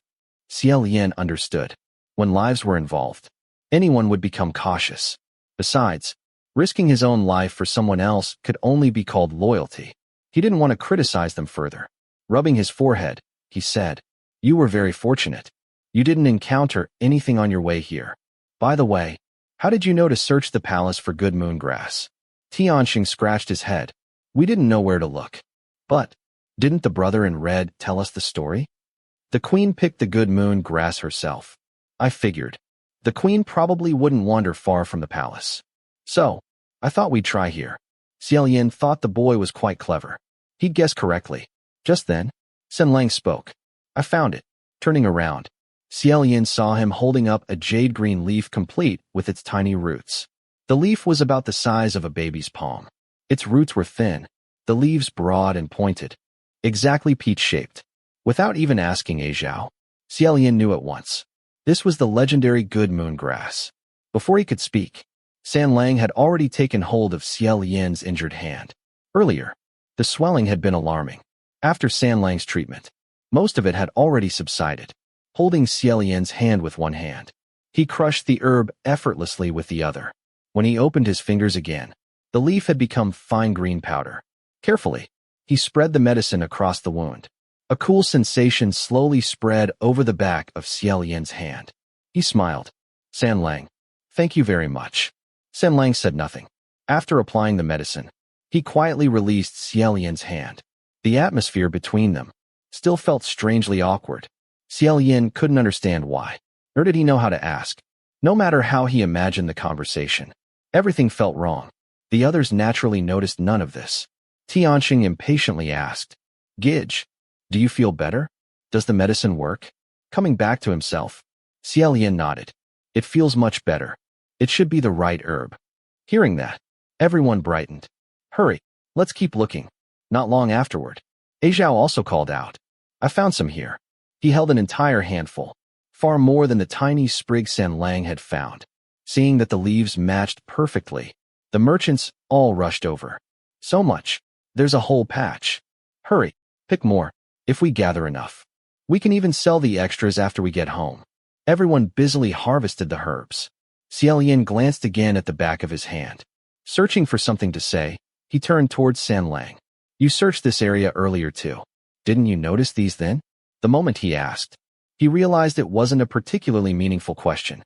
Yet, Xie Lian shook his head. You shouldn't use the herbs growing there. Xie Lian blinked. Why not? Before Xie Lian could answer, a miserable cry suddenly rang out. Get off. Everyone froze. Their hands stopped moving. One after another they asked. Who screamed? It wasn't me. Me neither. Then the pitiful voice cried again. Get off me. You're stepping on me. Only then did everyone realize. The voice came from directly beneath their feet. Instantly, those gathered around the herbs scattered in every direction. Xie Lian had long grown accustomed to situations like this. Whenever everyone else retreated, he stepped forward, walking calmly toward the source. He crouched, then slowly pushed aside the thick undergrowth. The moment the grass parted, several people forgot how to breathe. Buried beneath the soil was a human face, an actual living person, buried underground. Only his face remained exposed. The sight was indescribably eerie. Several merchants screamed and clung desperately to one another. Xie Lian calmly reassured them. Don't panic.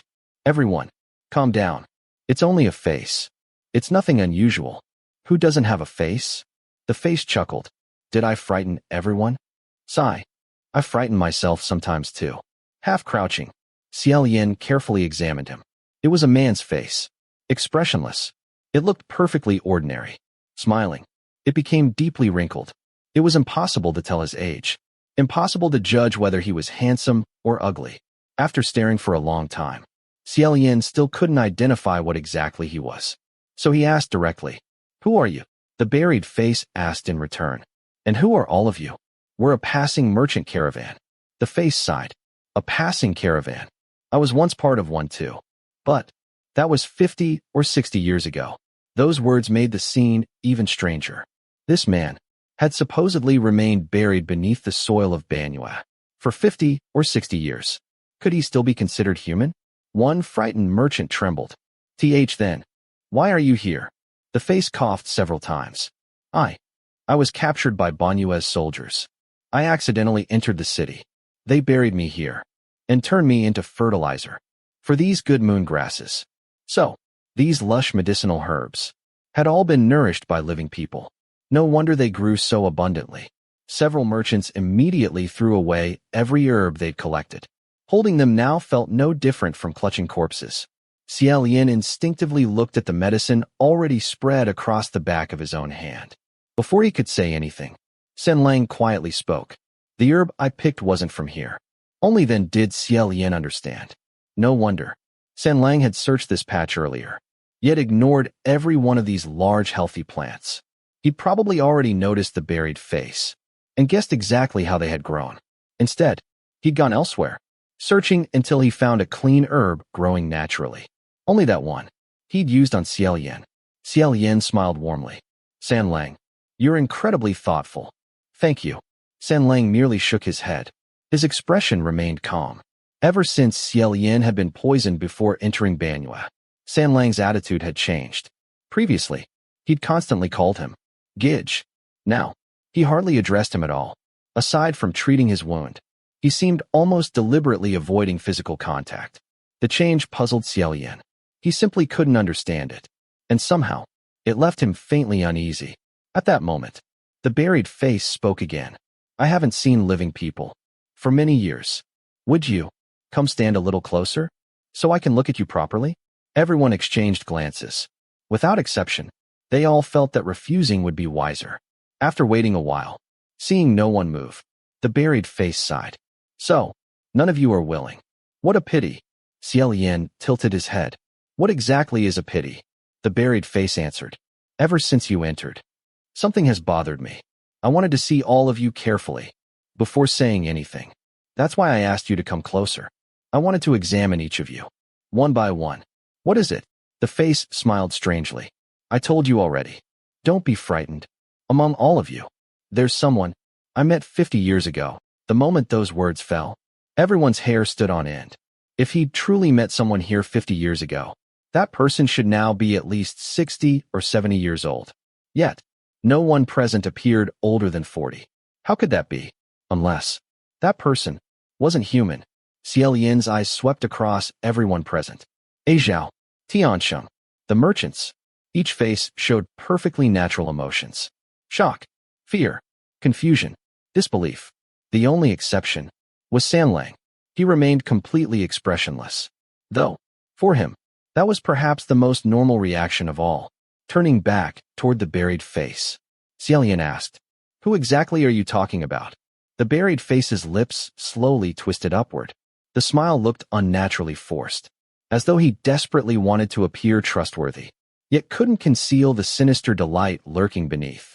Lowering his voice mysteriously, he whispered, "You, come a little closer, and I'll tell you." The moment he'd first spoken, Xie Lian had believed him, about 80%. After hearing that last sentence, his confidence dropped to barely half. Who knew? Perhaps this monster merely wanted someone to lean closer, before suddenly attacking. Chapter 24. The more the buried face behaved like this, the more dangerous Xie Lian felt it was. "Everyone, back away. Don't get close to it. And don't listen to anything it says." Everyone immediately obeyed. They scattered in panic. The buried face forced out a laugh. "Sigh. Don't leave. Why are you all treating me like this? I'm human too. I won't hurt you." Xie Lian thought silently. "You're overthinking things. You don't look human at all anymore." Just then, something unexpected happened. One of the merchants apparently thought that, no matter what, he still needed to bring back some medicine to save Uncle Xiang. Quietly, he crept forward, bent down, and reached for the good moon grass he had thrown away moments earlier. The buried face's eyes suddenly rolled toward him. A terrifying gleam flashed within them. Xie Lian cursed inwardly. He rushed forward. "Don't touch it. Come back." Too late. The buried face suddenly opened its mouth. Something bright red shot out. An impossibly long tongue. Xie Lian grabbed the merchant by the back of his collar and pulled him backward. But that tongue was unbelievably long. With a wet hiss, it shot straight into the merchant's ear. The body beneath Xie Lian's hand convulsed violently. The merchant let out a short scream. His limbs twitched uncontrollably as he collapsed onto both knees. The tongue quickly withdrew, dragging a large bloody lump from inside his ear. Then it disappeared back into the buried face's mouth. The creature chewed greedily. Blood dripped from the corners of its mouth. At the same time, it burst into hysterical laughter. "Ha ha ha. Delicious. Delicious. So delicious. I'm starving. I'm starving to death." Its shrill voice echoed throughout the ruined palace. Its bloodshot eyes bulged madly. The sight was revolting. After more than 50 years buried here, it had long since become something entirely inhuman. Xie Lian released the merchant. He was just about to strike the creature, when the buried face suddenly shrieked again. "General! General! They're here! They're here!" An even more savage roar answered. Something huge dropped from the sky. Boom! It landed heavily before Xie Lian. The impact shook the entire ground. Slowly, it straightened to its full height. Everyone stood within its enormous shadow. It was simply gigantic. Its face resembled black iron. Its features were rough and beast-like. Heavy armor covered its chest and shoulders. Standing over 9 feet tall, it looked less like a man, and more like a wolf standing upright. Behind it, 1, 2, 3, more than 10 enormous figures leapt down from the palace roof. Each one was just as huge. Each carried a vicious spiked mace across one shoulder. Together, they resembled a pack of wolves transformed into men. After landing, they surrounded everyone like towering iron pillars. The soldiers of Banua. Black mist poured from their bodies. Naturally, they were no longer living people. Xie Lian tensed immediately. Rui was ready to strike. Yet, instead of attacking, the soldiers suddenly burst into booming laughter. They shouted loudly in the language of Banua. The pronunciation sounded strange, twisted, difficult. Yet, because Xie Lian and Sanlang had just studied the language at the general's tomb, and because these soldiers spoke loudly and simply, he understood enough. They repeatedly addressed the towering leader as General. Among their words, he caught phrases like Take them away. And don't kill them yet. Drawing a slow breath, Xie Lian whispered, Everyone, don't panic. They don't intend to kill us immediately. It sounds like they're taking us somewhere. Don't act recklessly. I'm not confident we can defeat all of them. Let's wait and see. These soldiers looked incredibly difficult to fight. Each possessed terrifying strength. Even with Rui, defeating one would take effort. Now there were dozens. And several ordinary people still needed protection. Waiting for an opportunity was the only sensible choice. San Lang remained silent. The others had no better ideas anyway. Even if they wanted to resist, they wouldn't know how. With tears in their eyes, they nodded. Only the buried face continued screaming. General, General, let me go. I helped you keep your enemies here. Let me go home. I want to go home. Seeing the Banua soldiers, it became wildly excited. Laughing, crying, babbling in broken Banua language. During 50 or 60 years as fertilizer, it had apparently picked up fragments of their speech. The towering general looked toward the writhing thing in the ground, his expression filled with disgust. Without hesitation, he swung his spiked mace downward. Several iron spikes pierced straight through the buried face's skull. The creature screamed. The general lifted his mace, pulling the buried face completely from the earth, granting its wish to be set free. But below its neck, there was no body, only a pile of ghastly white bones. The merchants cried out in horror. The buried face slipped from the mace and crashed onto the ground. Blood covered its face. When it saw its own skeleton, it froze. What is this? What is this? Xie Lian quietly answered. That's your body. After being buried beneath the desert for over 50 years, its flesh had long since nourished the good moon grass. Only bones remained. The buried face refused to believe it. Impossible. This isn't my body. This isn't mine. Its cries were heartbreaking, terrifying, yet pitiable. Xie Lian silently shook his head. San Lang gave a cold laugh. So, you can't accept your own body anymore? Then what about that thing you just spat from your mouth? You think that's perfectly normal? The buried face shouted back. What's wrong with it? It's just a little longer than an ordinary person's tongue. The corners of San Lang's eyes curved with ridicule. Only a little longer. Haha. The buried face hurriedly defended itself. That's right. Just a little.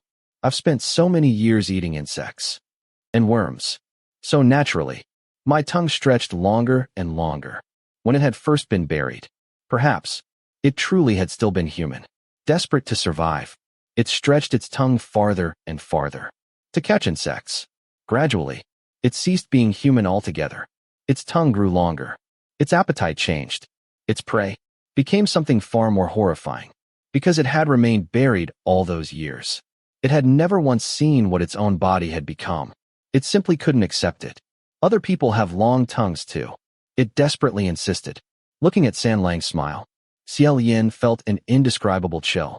That smile made it seem as though he might peel the skin directly from someone's face. San Lang asked softly, Do you really think you're still human? The question struck like a blade. The buried face suddenly panicked.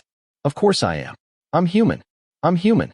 As it shouted, it desperately tried moving its skeletal limbs. It crawled clumsily across the ground. Perhaps, finally escaping the soil, filled it with genuine joy. I can go home. I can finally go home. Ha! Crack. Its laughter became too irritating. The Banua general stomped down. The skull shattered instantly. The cries of, I'm human, stopped forever. After crushing the annoying creature, the general barked several orders. The Banua soldiers raised their maces. Roaring loudly, they drove everyone from the palace. Xie Lian walked at the front. San Lang remained quietly behind him. Even while surrounded by monstrous ghost soldiers, the young man walked leisurely, as though merely taking an evening stroll. Ever since earlier, Xie Lian had wanted to speak with him. After some time, the Banua soldiers began chatting among themselves, paying less attention to their prisoners. Lowering his voice, Xie Lian finally asked, They keep calling their leader General. I wonder which general he is. As expected, San Lang answered. When Banua fell, there was only one general. His name, translated into Chinese, would be Kuamo. Kuamo. The name sounded unusual. San Lang nodded. When he was young, he was weak. He was bullied constantly. So he vowed to become stronger. He trained every day, lifting heavy millstones. That's how he earned the name. Xie Lian couldn't help thinking. That really could be called tremendous strength. Xie Lian continued. It's said, Kuo was the bravest General Banuet ever produced. He stood over 9 feet tall. His strength was extraordinary. And he was the state preceptor's most loyal supporter. Even after death? Xie Lian asked. So now, he's taking us to see her? Perhaps. Xie Lian continued thinking. Now they had the good moon grass. How could they deliver it within 24 hours? What had happened to Nanfeng? Would there be even more Banua soldiers ahead? As he pondered, Kuo led them farther and farther toward the edge of the city. Eventually, he stopped. Raising his head, Xie Lian saw an enormous yellow wall towering before them. Their destination was the Sinner's Pit. Although Xie Lian had lived near Banua long ago, he had rarely entered the city. He'd certainly never approached this place. Now, standing before it, an inexplicable unease filled his heart. Stone steps climbed the outside of the wall. As they slowly ascended, Xie Lian carefully observed everything. Soon, he realized the source of his unease. It wasn't because criminals had once suffered here, nor because he feared being thrown inside. Rather, he sensed a powerful formation. The entire structure, its shape, its layout, had all been deliberately constructed around one overwhelming array. Its purpose was singular. Anyone thrown into this pit would never climb out again, even if someone lowered a rope or a ladder. The moment a prisoner reached halfway, the formation would activate, throwing them straight back down. Xie Lian quietly pressed one hand against the wall. After examining it, he understood. From a distance, it resembled packed earth. Up close, it proved to be incredibly hard stone, most likely strengthened by enchantments. Breaking it would be nearly impossible. Finally, they reached the top, standing upon the narrow edge of the towering wall. The sight below was breathtaking. 4 immense walls enclosed the pit, each stretched over 30 feet long, more than 20 feet high, 4 feet thick. They stood like silent giants. Within them, nothing, only an enormous square abyss. No bridges, no platforms, only darkness. Night had fully fallen. The pit's depths were completely invisible. Occasionally, cold air drifted upward, along with the overwhelming stench of blood. Everyone walked carefully along the narrow ledge, without railings, dozens of feet above the ground. Almost no one dared look down. Soon, they reached a tall pole. Suspended from it hung the corpse they'd seen earlier, a small girl dressed in black, her clothing tattered, her head hanging limply. Xie Lian knew what these poles were for. They existed solely to humiliate prisoners. Normally, the jailers stripped them naked, leaving them exposed to hunger, thirst, rain, and blazing sun. Eventually, their bodies rotted apart. The sight became unspeakably horrifying. This girl's corpse hadn't yet decayed. She must have died only recently. Perhaps, she'd once been an ordinary traveler nearby. To hang a young girl's body here was unimaginably cruel. Zhao, Tianxia, and the merchants all turned pale. They hardly dared continue walking. Fortunately, Kuo ignored them. Instead, he turned toward the abyss and let out a tremendous roar. Xie Lian frowned. Why is he shouting like that? The answer came immediately.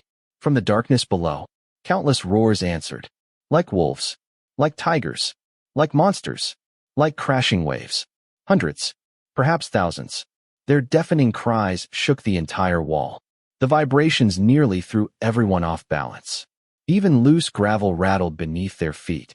Only criminals had ever been cast into the pit. Could these voices belong to their restless spirits? Kuo roared again. This time, Xie Lian listened carefully. It wasn't meaningless shouting, nor cursing. It sounded encouraging. He distinctly recognized one word.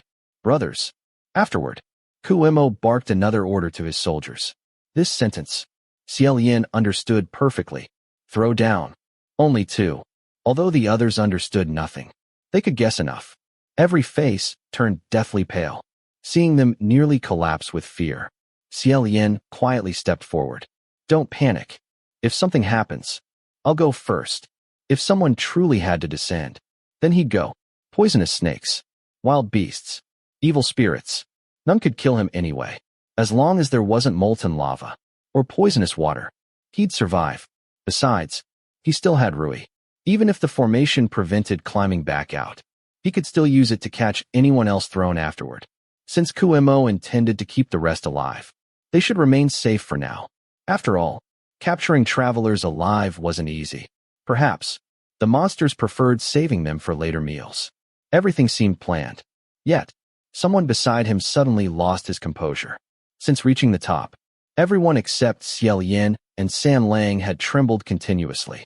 Especially Zhao, perhaps believing death inevitable. He suddenly rushed forward, charging directly at Kuemo. His attack carried complete determination. If he died, then both of them would die together. Despite Kuemo's massive size, the collision forced him back 3 full steps. He nearly lost his footing. Enraged, Kuemo roared. With one powerful shove, he sent Zhao flying into the darkness below. Everyone screamed, "Ah Zhao!" Almost instantly. Wild cheers erupted from the pit, followed by horrifying sounds of ravenous creatures tearing flesh apart. Just hearing it made everyone's blood run cold. There could be no surviving such a fall. Even Xie Lian stood frozen. This development had completely surprised him. He'd once suspected Zhao worked for Banyue's state preceptor, that he'd deliberately lured caravans here. He'd even wondered whether the buried face had recognized him from 50 years earlier. Yet, Zhao had become the first victim. Could he still survive? Had he somehow faked his death? Impossible. If he truly served the state preceptor, there was no longer any need for deception. So, why attack Kuemo? Why choose such meaningless death? Xie Lian's thoughts became hopelessly tangled.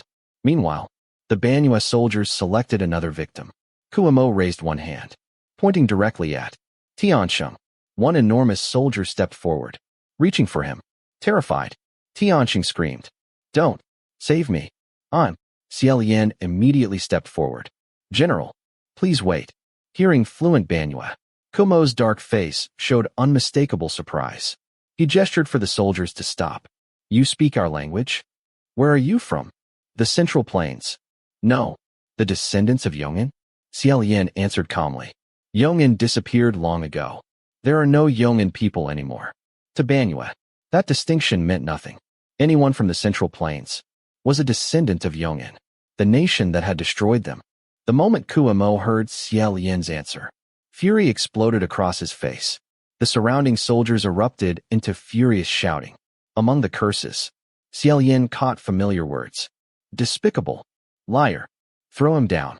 Kuemo growled. "Our kingdom vanished over 200 years ago. You're not Banyue, yet you know our language. Who exactly are you?" Xie Lian couldn't help glancing toward Xianxia, still perfectly calm. If his explanation failed, perhaps he'd simply have to ask Xianxia to rescue him somehow. Just as he prepared to invent something, another tremendous roar echoed from below. The creatures had apparently finished devouring Zhao, yet they remained hungry. Their deafening cries demanded more fresh flesh. Kuemo waved again, preparing to seize Xianxia. Xie Lian interrupted.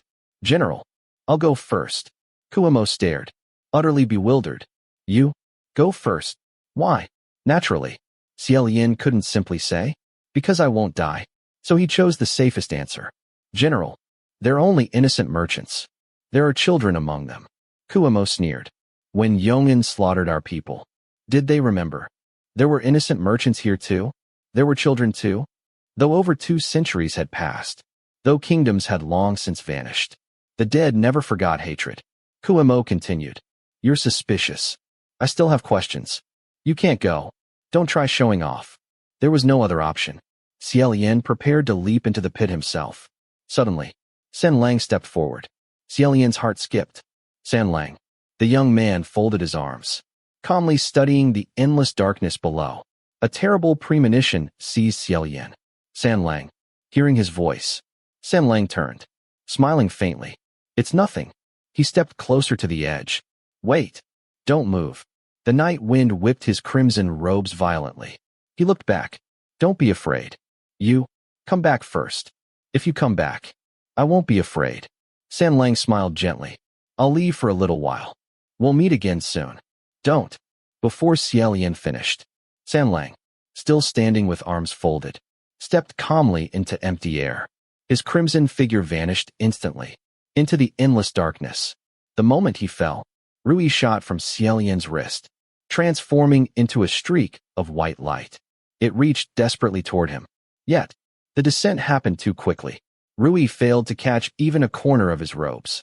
Slowly, it drooped. Xie Lian dropped to one knee atop the wall. San Lang.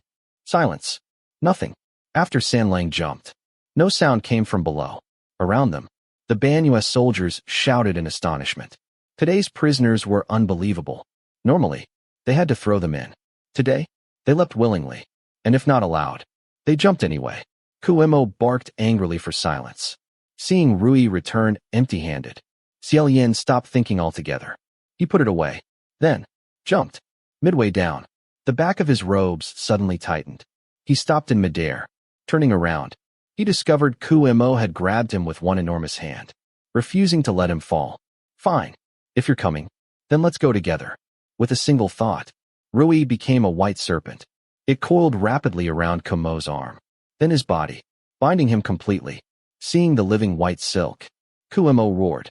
Black veins bulged across his body. His muscles swelled violently, trying to tear Rui apart. The two struggled fiercely. Then, from the corner of Xie Lian's eye, he saw something impossible. The corpse hanging from the pole moved. Slowly, it raised its head. The Banyu soldiers noticed immediately. Shouting in alarm, they charged toward it. The girl in black somehow slipped free from the rope. She leapt gracefully from the pole, then rushed toward them. She moved like black wind. Fast. Deadly. The soldiers she passed were blown straight from the wall, one after another. They screamed, falling into the sinner's pit below. Watching his soldiers fall, Kuemo roared furious curses. The language became so vulgar. Even Xie Lian struggled to follow. Only the first sentence stood out clearly. It's that slut again. The next instant, he stopped cursing. Xie Lian pulled hard, dragging both of them into the sinner's pit, the pit from which no one could ever escape. As they fell, Kumo's furious roar nearly burst Xie Lian's eardrums. He quickly dismissed Rui, then casually kicked Kuemo farther away, just to save his ears. Immediately afterward, he urged Rui upward, hoping it might catch something, anything, to slow their fall. But the formation was terrifyingly powerful. Rui couldn't climb higher, nor find anything to grip, just as Xie Lian resigned himself to becoming another flattened human pancake, embedded in the ground for days. A silver flash suddenly appeared. The next moment, someone caught him, perfectly, as though they'd been waiting specifically for him. One arm supported his back and shoulders. The other slipped beneath his knees. His terrifying fall stopped effortlessly. Still dizzy, Xie Lian instinctively grabbed tightly onto that person's shoulder. San Lang. Everything around them remained pitch black. He couldn't see anything. Yet, those were the only words that came to mind. No answer. He reached upward, touching the other's shoulder, chest, searching. San Lang. Is that you? The smell of blood here was so overwhelming. It nearly made him faint. Without realizing, his hand continued upward, until his fingers brushed a firm Adam's apple. Only then did he suddenly come back to his senses, quickly asking, San Lang, are you all right? Were you hurt? After a long moment, the young man's voice finally came. Very close. I'm fine. Chapter 25. Xie Lian said, San Lang, are you really all right? Put me down. San Lang replied, Don't get down. Xie Lian was startled. He wondered, is there something on the ground? Those arms continued holding him tightly. There wasn't the slightest intention of letting him go. He wanted to raise a hand and gently push against San Lang's chest. But, the moment his hand touched it, he suddenly remembered how, while falling earlier, he'd accidentally felt the young man's prominent Adam's apple. Embarrassed, he quietly withdrew his hand again. He didn't know what was happening. Xie Lian had lived for hundreds of years, yet he still had no idea how to deal with awkward situations. At this moment, a voice inside his heart repeatedly warned him, Don't move carelessly. Suddenly, a roar filled with grief and rage echoed from somewhere else within the pit. What happened to you all? It was spoken in the Banyu language. Judging from the voice, it was General Kuemo. Since he was already dead, naturally, the fall hadn't killed him. It had merely smashed him violently into the ground.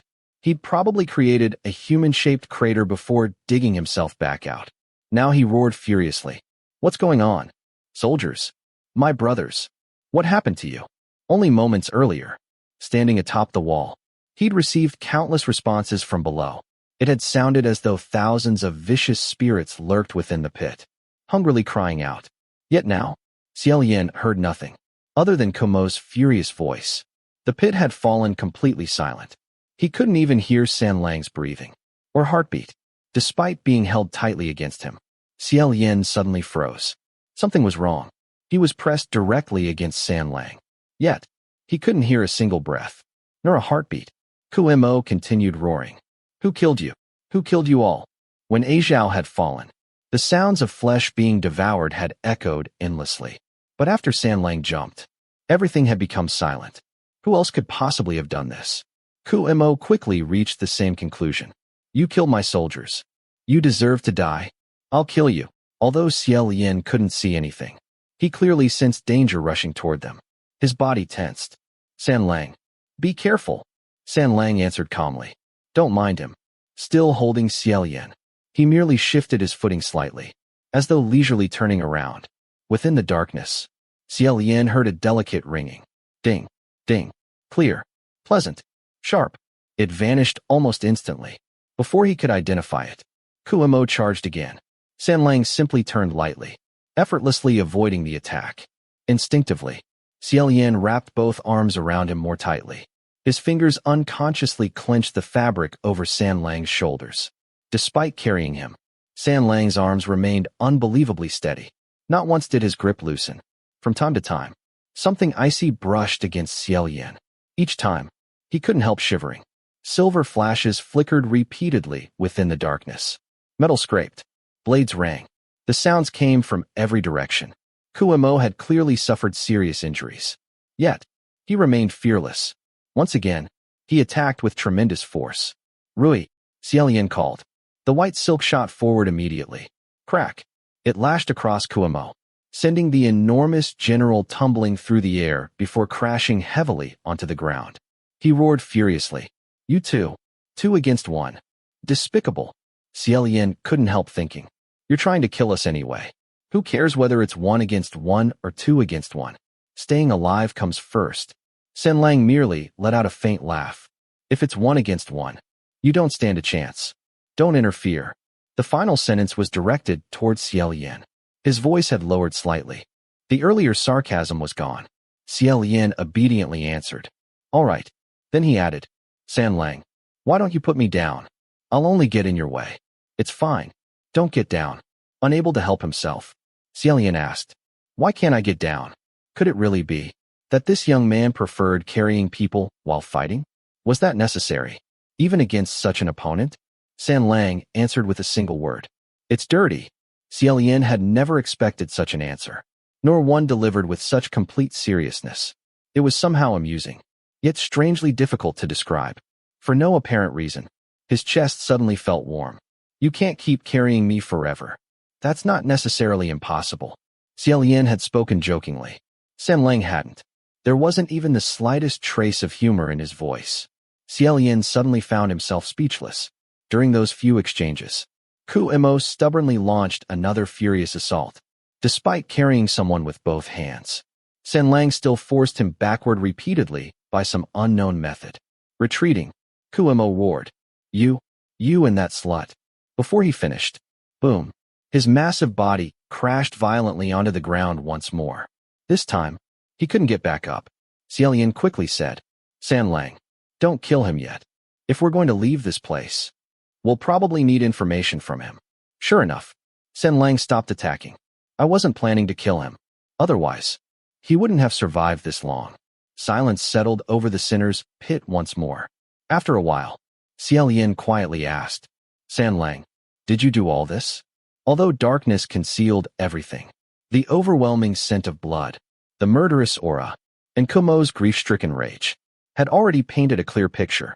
After a brief silence, San Lang answered, yes, exactly as expected. After standing quietly for a while, Xie Lian sighed. How should I put this? Thinking carefully, he finally spoke sincerely. San Lang, if you ever see another pit like this, please don't jump into it again. I couldn't even stop you. I honestly didn't know what to do. It seemed San Lang hadn't expected that answer. He fell silent. When he finally spoke again, his tone sounded rather unusual. You're not going to ask anything else? What else should I ask?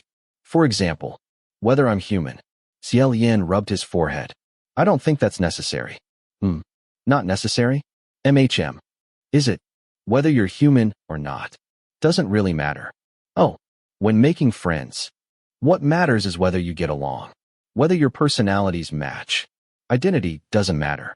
If I like someone, even if they're a beggar, I'll still like them. If I dislike someone, even if they're an emperor, I'll still dislike them. Isn't that only natural? It's really quite simple. So, there's no need to ask. Xianlang laughed. What you said actually makes a great deal of sense. See? Xie Lian laughed too. As he laughed, something suddenly struck him. Without realizing it, he'd been carried by Xianlang all this time. Even worse, he'd unconsciously grown accustomed to it. That realization nearly cost him his life. He coughed awkwardly.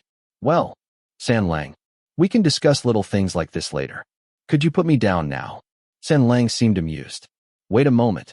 Still carrying him, he walked a short distance. Then, very gently, set him down. Xie Lian's feet touched solid ground. Thank you.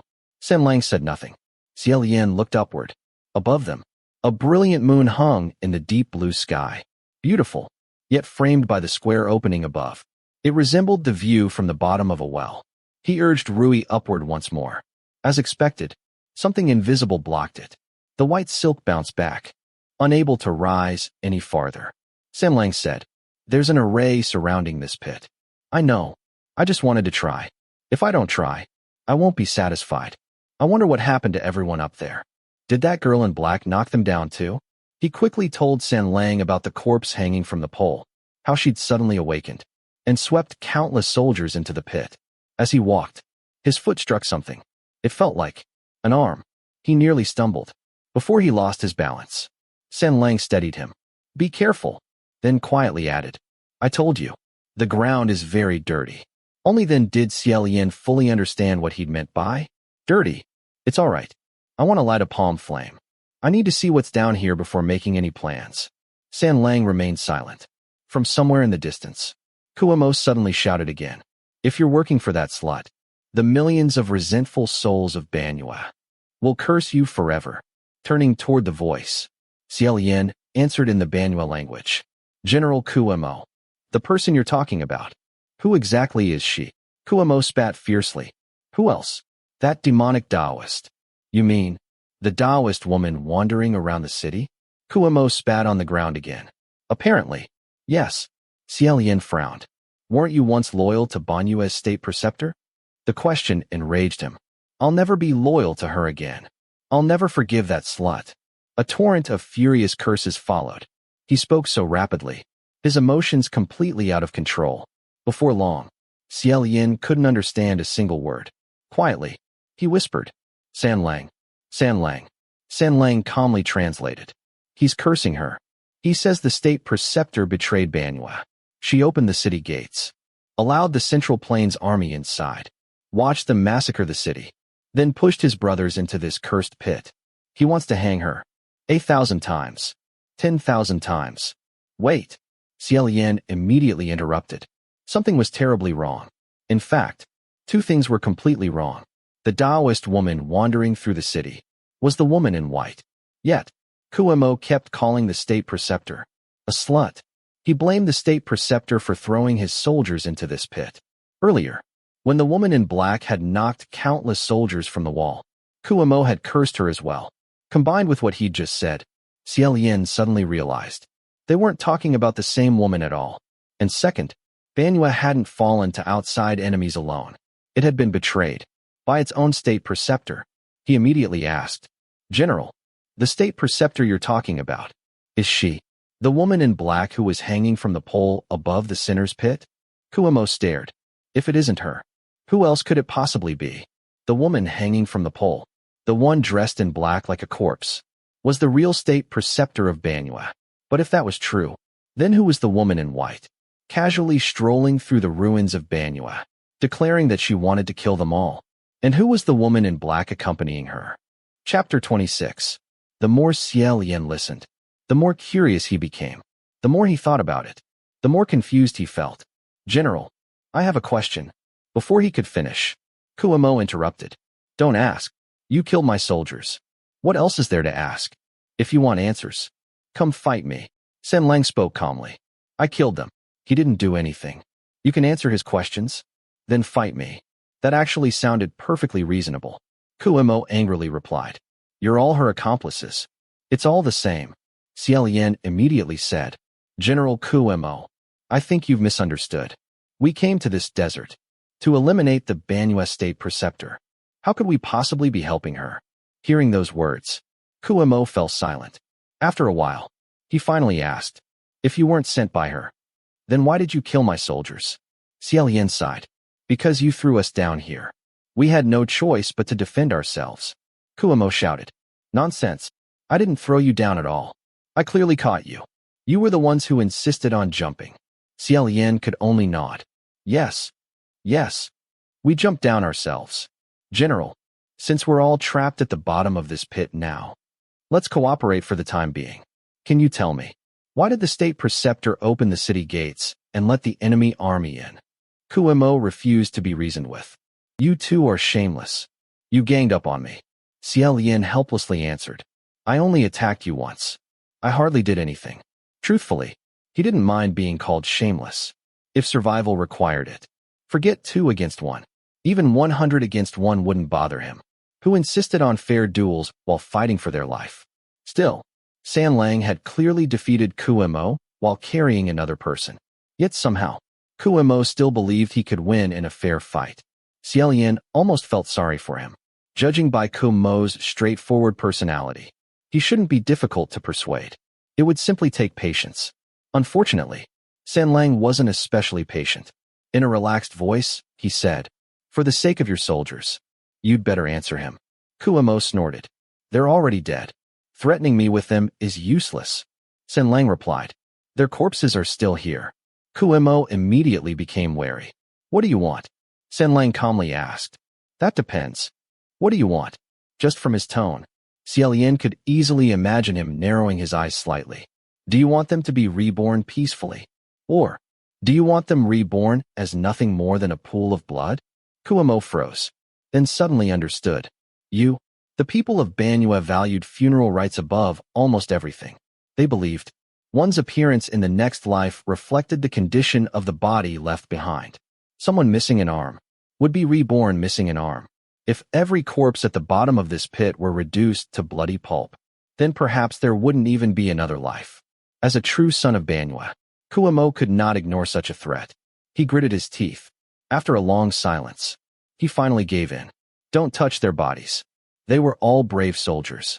They've already suffered enough, remaining in this pit all these years. Today, they died at your hands. Perhaps that counts as release. But they must never suffer such humiliation again. After another pause, he asked, You really came to kill the state preceptor? Xie Lian smiled warmly. I'm telling the truth. As the saying goes, know yourself, know your enemy, and you'll never lose. Very few outsiders know anything about the state preceptor. Even if they wished to defeat her, they wouldn't know where to begin. But General Kuemo, you once fought beside her. You should be able to help us. Perhaps because they now shared a common enemy, or perhaps because everyone was trapped together. Kuemo gradually lowered his guard. Sitting atop the pile of corpses, he began speaking. You don't understand why she opened the gates? Because she hated Banyu. Xie Lian frowned. Hated Banyu? But wasn't the state preceptor born here? She was, but not completely. She was half Banyu and half Yongin. As it turned out, the state preceptor's mother had been from Banyu. Her father, from Yongin. Life along the border had always been filled with hatred. The two peoples despised one another. Such a marriage was destined to suffer. Eventually, unable to endure life there, the Yongin man returned home. Soon afterward, the Banyu woman died of grief, leaving behind a daughter only 6 or 7 years old. With neither family nor protection, the girl grew up hungry, poor, neglected, just as her parents had endured endless contempt. Their daughter suffered the same fate. The people of Banyu were naturally tall and strong. Compared to the other children, the mixed-blood girl looked frail, weak, small. Because of that, she was bullied constantly. Year after year, her personality grew darker, more withdrawn, more isolated. The children of Banyue ignored her. Only a few children from Yong'an occasionally showed her kindness. When she reached her teenage years, war erupted once again along the border. Many died. Afterward, the girl disappeared. She'd never had friends or relatives in Banyue, so no one cared. Years later, she returned, completely transformed. During those missing years, she had crossed the Gobi Desert alone, journeyed all the way to Yong'an. Somehow, she encountered extraordinary fortune. She learned terrifying demonic arts. More astonishing still, she mastered the creature everyone in Banyue feared most, the scorpion-tailed snake. When she returned, many admired her abilities. Many others feared her, because despite everything she'd learned, her personality hadn't changed. She remained gloomy, quiet, difficult to approach. Those who'd once bullied her now watched uneasily. She had entered the royal court, became an honored mage. If she sought revenge, who could stop her? Xie Lian nodded. I'm sure many people spoke badly about her. Kuo snorted. Not just spoke. They went directly to the king. They claimed she was the scorpion-tailed snake's servant, that she came only to destroy Banyue. They demanded she be hanged, but none of them succeeded. Xie Lian guessed. Did she hang them first? Kuo looked disgusted. You people from Yong'an, why are your thoughts always so vicious? No, I protected her. Xie Lian sighed. I already told you. I'm not from Yong'an. Forget it. By then, Kuo had already become a general. Once, he led soldiers to suppress desert bandits. The court mage accompanied him. The bandits had built their fortress beneath the sand. The battle was fierce. Both sides suffered heavy losses. Kuo ultimately won. But the underground fortress collapsed. A sandstorm approached. Retreat became unavoidable. He withdrew with part of his army, leaving others behind, including the mage. Once the storm ended, Kuo hurried back, planning to recover the fallen soldiers' bodies. Instead, he discovered something astonishing. The mage, working completely alone, had dug a large shelter beneath the sand. She dragged every surviving wounded soldier inside, protected them from the storm. She'd even carefully recovered the dead, arranging every body neatly. She'd done it all, with her bare hands.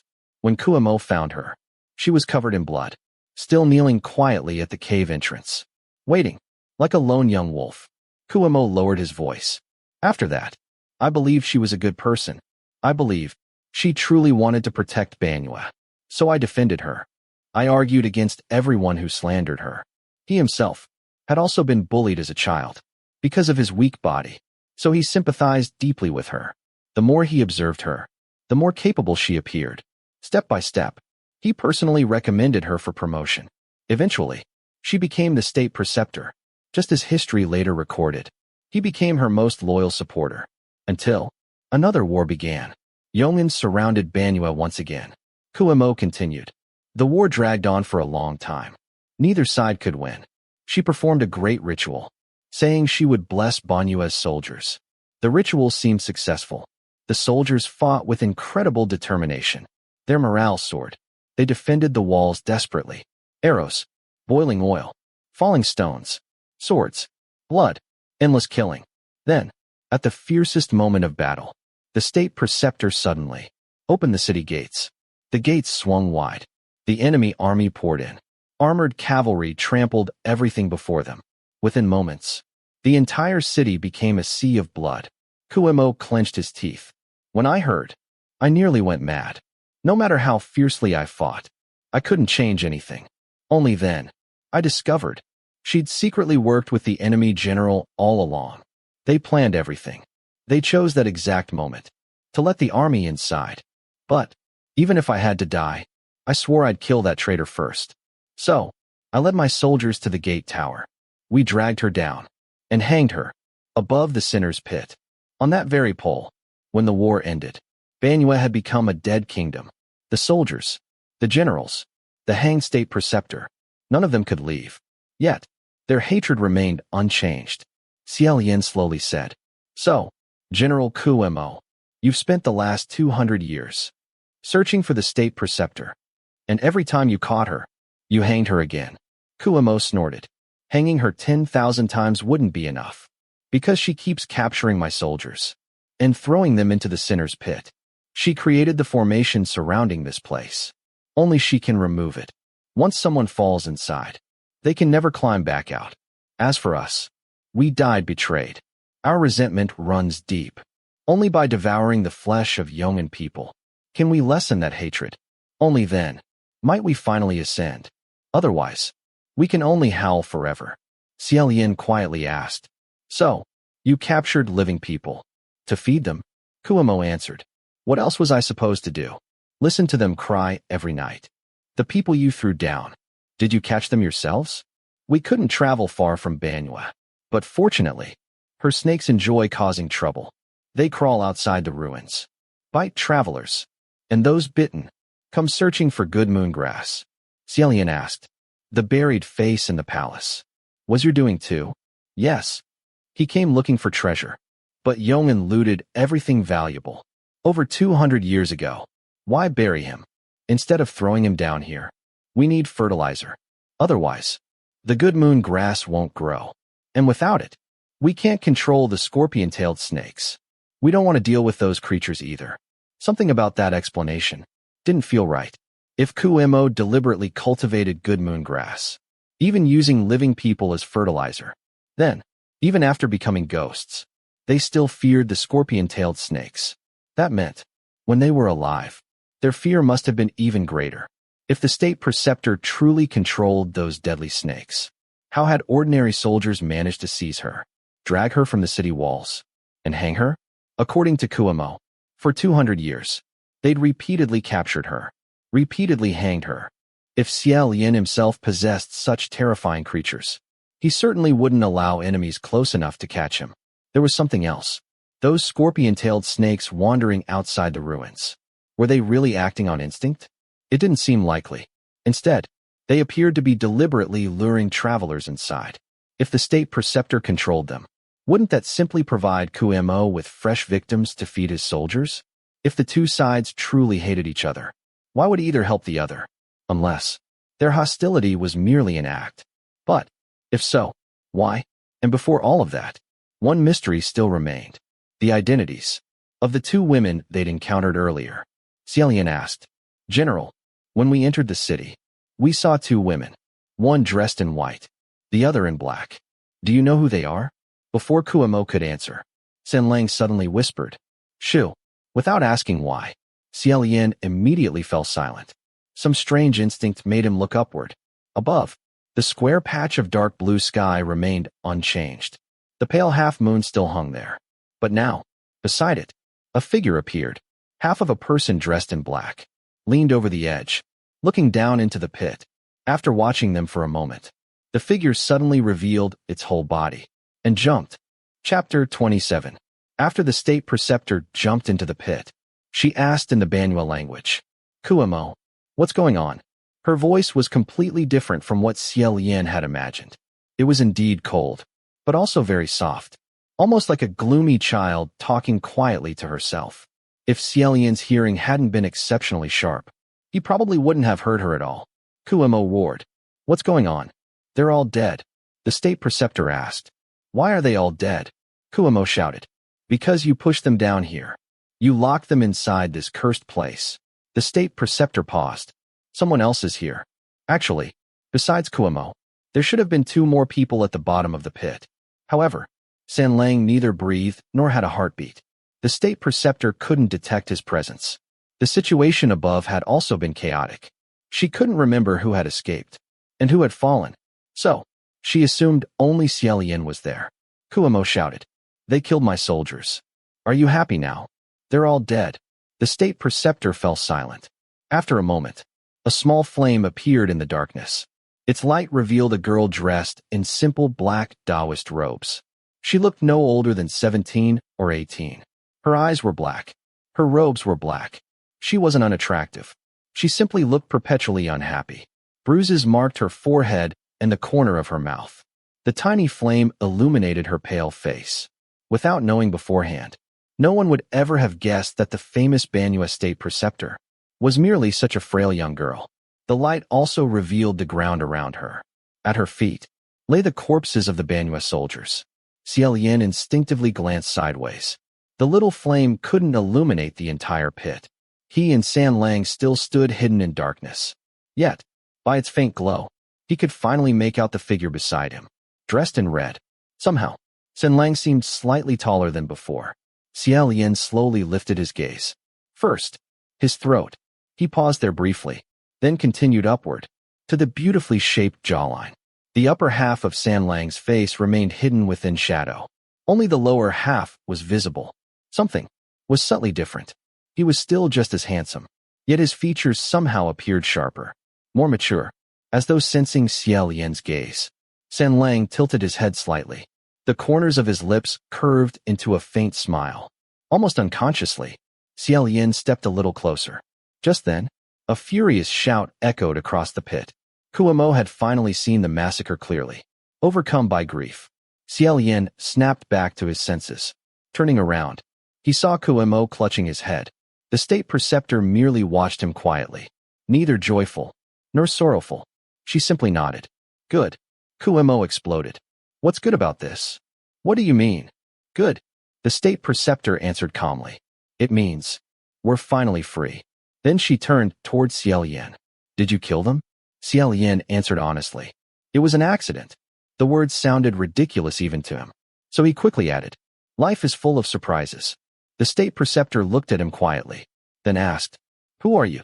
This time, she spoke flawless Chinese, not even as a question, simply stating the words.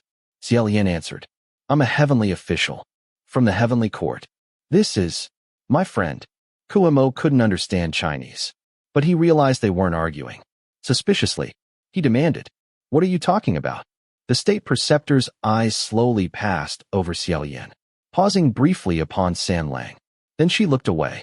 No heavenly official has ever come here. I thought heaven had abandoned this place long ago. Xie Lian had expected a fierce battle. Instead, she displayed no desire to fight whatsoever. She simply asked, are you leaving? Of course. We want to. But there's a formation surrounding this pit. We can't get out. Hearing that, the state preceptor walked to one of the walls, raised a hand, and casually slapped it. Turning around, she said, I've removed the formation. You can leave now. It was far too easy. Xie Lian suddenly didn't know what to say. At that moment, someone shouted from above, hey, anyone alive down there? If nobody answers, I'm leaving. It was Fu Yao. Beside him, Xie Lian thought he heard San Lang click his tongue. Looking upward, he saw a black figure leaning over the edge. Fu Yao, I'm down here. There are people down here. As he shouted, he even waved. Fu Yao looked down. So you really are down there. What else is down there besides you? Xie Lian answered. Well, quite a lot. Why don't you come see for yourself? Apparently agreeing, Fu Yao immediately formed a huge fireball, then hurled it downward. In an instant, the entire sinner's pit became as bright as daylight. Only then did Xie Lian truly see where he stood. Mountains of corpses, rivers of blood, countless Banyu soldiers lay piled together, their skin blackened, their armor gleaming, their blood dark purple. Only the small patch beneath Xie Lian's feet remained empty. Everything else had been slaughtered. All of it. Within the short time after San Lang leapt into the pit, Xie Lian slowly turned toward him again. Earlier, within the darkness, he'd thought San Lang had changed slightly, grown taller, become subtly different. Yet now, under the bright firelight, he looked exactly as before, the same handsome young man. Seeing Xie Lian looking, San Lang smiled faintly. Xie Lian lowered his eyes, examining San Lang's wrists, his boots. Everything remained unchanged. There were no ornaments, no silver accessories, nothing capable of producing the delicate ringing he'd heard earlier. Just then, Fu Yao landed with a dull thud. Xie Lian asked, weren't you watching over the caravan? Frowning at the overwhelming smell of blood, Fu Yao waved a hand before his nose. I waited 6 hours. You still hadn't returned. I figured something had happened. I drew a protective circle, told them to stay inside, then came to look. Xie Lian sighed. A protective circle won't last forever. If you leave them alone, they're bound to become suspicious. What if they wander outside? Fu Yao shrugged. If someone insists on getting themselves killed, not even 8 horses can drag them back. What happened here? Who are these two? he remained extremely wary. Soon, he noticed Kuomo, his body covered with wounds, struggling even to stand. The state preceptor simply lowered her head quietly. Xie Lian explained, "This is Banyue's general, and this is Banyue's state preceptor." Right now, before he finished, Kuomo suddenly leapt up. After resting so long, he'd finally regained enough strength. With an angry roar, he struck the state preceptor with one palm. A towering man, beating a frail young girl. Ordinarily, Xie Lian would never have allowed such a thing. But Kuomo had every reason to hate her. The state preceptor clearly could have dodged. Instead, she allowed herself to be tossed around like a broken doll. Kuomo roared, "Where are your snakes? Let them bite me. Let me be free too." The state preceptor lowered her eyes. "My snakes don't obey me anymore." Kuomo spat angrily. "Why don't they bite you instead?" After a long silence, she whispered, "I'm sorry." Kuomo shouted, "Do you really hate us that much?" She slowly shook her head. That answer only enraged him further. "You don't even hate us? Then why did you betray us? You shameless traitor. You despicable spy." Fu Yao frowned. "They're fighting harder and harder, and it's completely one-sided. Shouldn't we stop them?" Xie Lian couldn't bear watching anymore. He stepped forward, holding Kuomo back. "General, I think it would be better if you first told us who the Yong'an traitor was." Suddenly, the state preceptor grabbed his wrist. The grip was incredibly tight. Xie Lian's heart skipped. For a moment, he thought she intended to attack him. Looking down, he found her still lying on the ground. Bruises stained the corner of her mouth. She looked up at him silently. Without speaking, her dark eyes suddenly burned with astonishing life. That expression instantly overlapped with someone from long ago. Xie Lian blurted out, "It's you?" The state preceptor stared back. "General Hua?" Everyone froze. Even Fu Yao. He stepped forward, knocked Kuomo unconscious with one strike, then looked back. "You know each other?" Xie Lian had no time to answer. He crouched beside the young girl, holding her shoulders, carefully examining her face. Earlier, she'd been too far away. She'd also grown up. More than 200 years had passed. No wonder he hadn't recognized her. But now, looking carefully, that face was exactly the same. For a long time, he couldn't speak. Finally, he whispered, "Banyue." The young girl suddenly grabbed his sleeve. Unexpectedly, she sounded almost excited. "It's me, General Hua. You still remember me?" "Of course I remember." "But," he looked at her quietly, then sighed. "But, how did you end up like this?" Pain immediately appeared in Banyue's eyes. Softly, she said, "I'm sorry, Lieutenant. I ruined everything." The words, "General," "Lieutenant," were impossible to ignore. Fu Yao stared blankly. "Lieutenant, General, you? What's going on?" Then, "Whose grave was the general's tomb?" Xie Lian calmly answered, "Mine." Fu Yao looked utterly stunned. "Didn't you say 200 years ago you came here to collect scraps?" Xie Lian rubbed his forehead. "Well, it's a long story. Originally, that really was my plan. 200 years earlier, for certain reasons, Xie Lian could no longer remain in the east. So he decided to head south, start over, live peacefully collecting scraps. Carrying a compass, he set off. Along the journey, something gradually felt wrong. Shouldn't the south be lush, crowded, filled with forests? Why did everything become more barren? Nevertheless, he kept walking, until he reached the Gobi Desert. The first gust of wind filled his mouth with sand. Only then did he discover his compass had been broken all along. It had pointed the wrong direction from the beginning. Since he was already there, he simply accepted it. Might as well enjoy the desert scenery. Changing his destination, he wandered northwest instead. Eventually, he settled near the border of Banyue. At first, I really did survive by collecting scraps. But the border was constantly at war. The army often seized random civilians to fill its ranks. Sun Lang asked, "So they conscripted you by force?" "They did. But honestly, it didn't matter much. Being a soldier was fine too. Later, I chased away a few bandits. Somehow, I became a lieutenant. People who wanted to flatter me even started calling me general." Fu Yao looked puzzled. "Then why did she call you General Hua? Your surname isn't Hua." Xie Lian waved dismissively. "Don't worry about that. I made up a fake name. I think I called myself Xie. The moment San Lang heard that name, something subtly changed in his expression. The corners of his mouth lifted ever so slightly. Xie Lian noticed nothing, continuing naturally. There were many battles along the border, and many orphans. When I had free time, I'd often play with them. One of them was Banyue. Whenever bandits appeared, Xie Lian became the bravest soldier. No one dared stand before him. No one even dared stand beside him. But when there were no battles, everyone seemed happy ordering him around. One day, he found a sheltered wall, started a fire, used his helmet as a cooking pot. The smell soon attracted several soldiers. Annoyed, they kicked the helmet over. Heartbroken, Xie Lian hurried to retrieve it. When he turned around, he discovered a filthy little child crouching behind him. Ignoring the burns, the child eagerly picked food from the dirt, stuffing it into her mouth. Wait, little friend, don't eat that. Too late.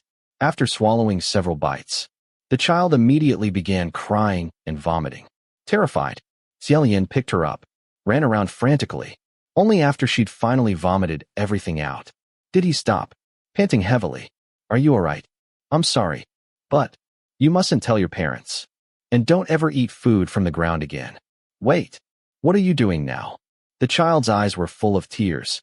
Yet, she reached for the dirty food again. Only when Xie Lian stopped her did he realize her stomach was nearly pressed against her back. She was starving. When hunger reached that point, people ate anything, even while crying. Helpless, Xie Lian gave her his last dry rations. Afterward, he often noticed the child secretly watching him from nearby.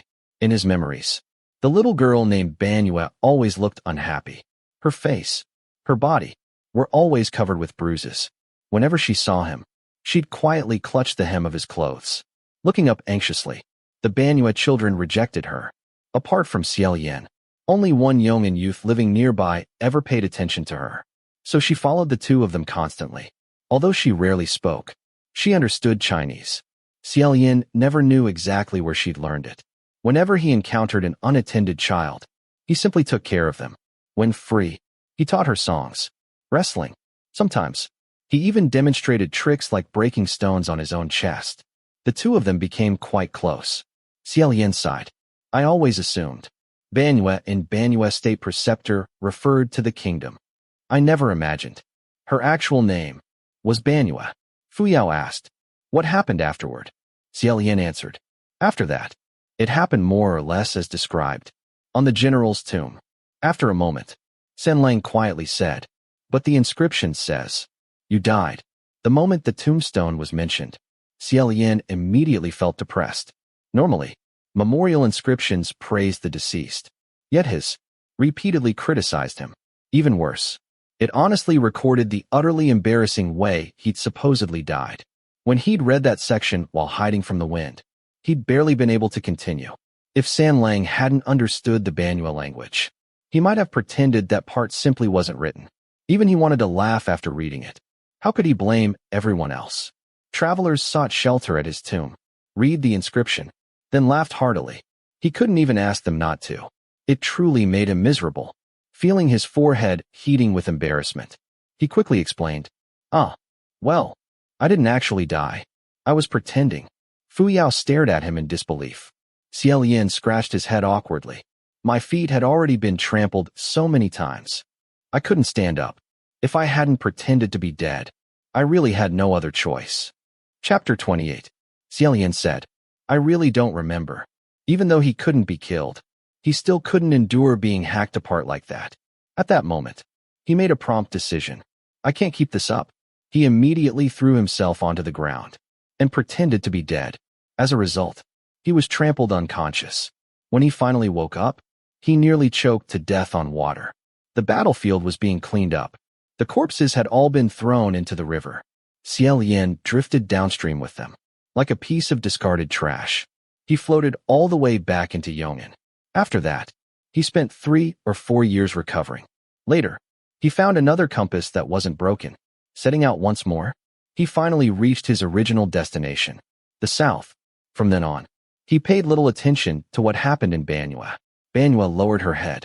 I'm sorry. Fu Yao frowned. Why do you keep apologizing to him? San Lang suddenly asked. Kuimo said that after the riot, The state preceptor went to the Central Plains.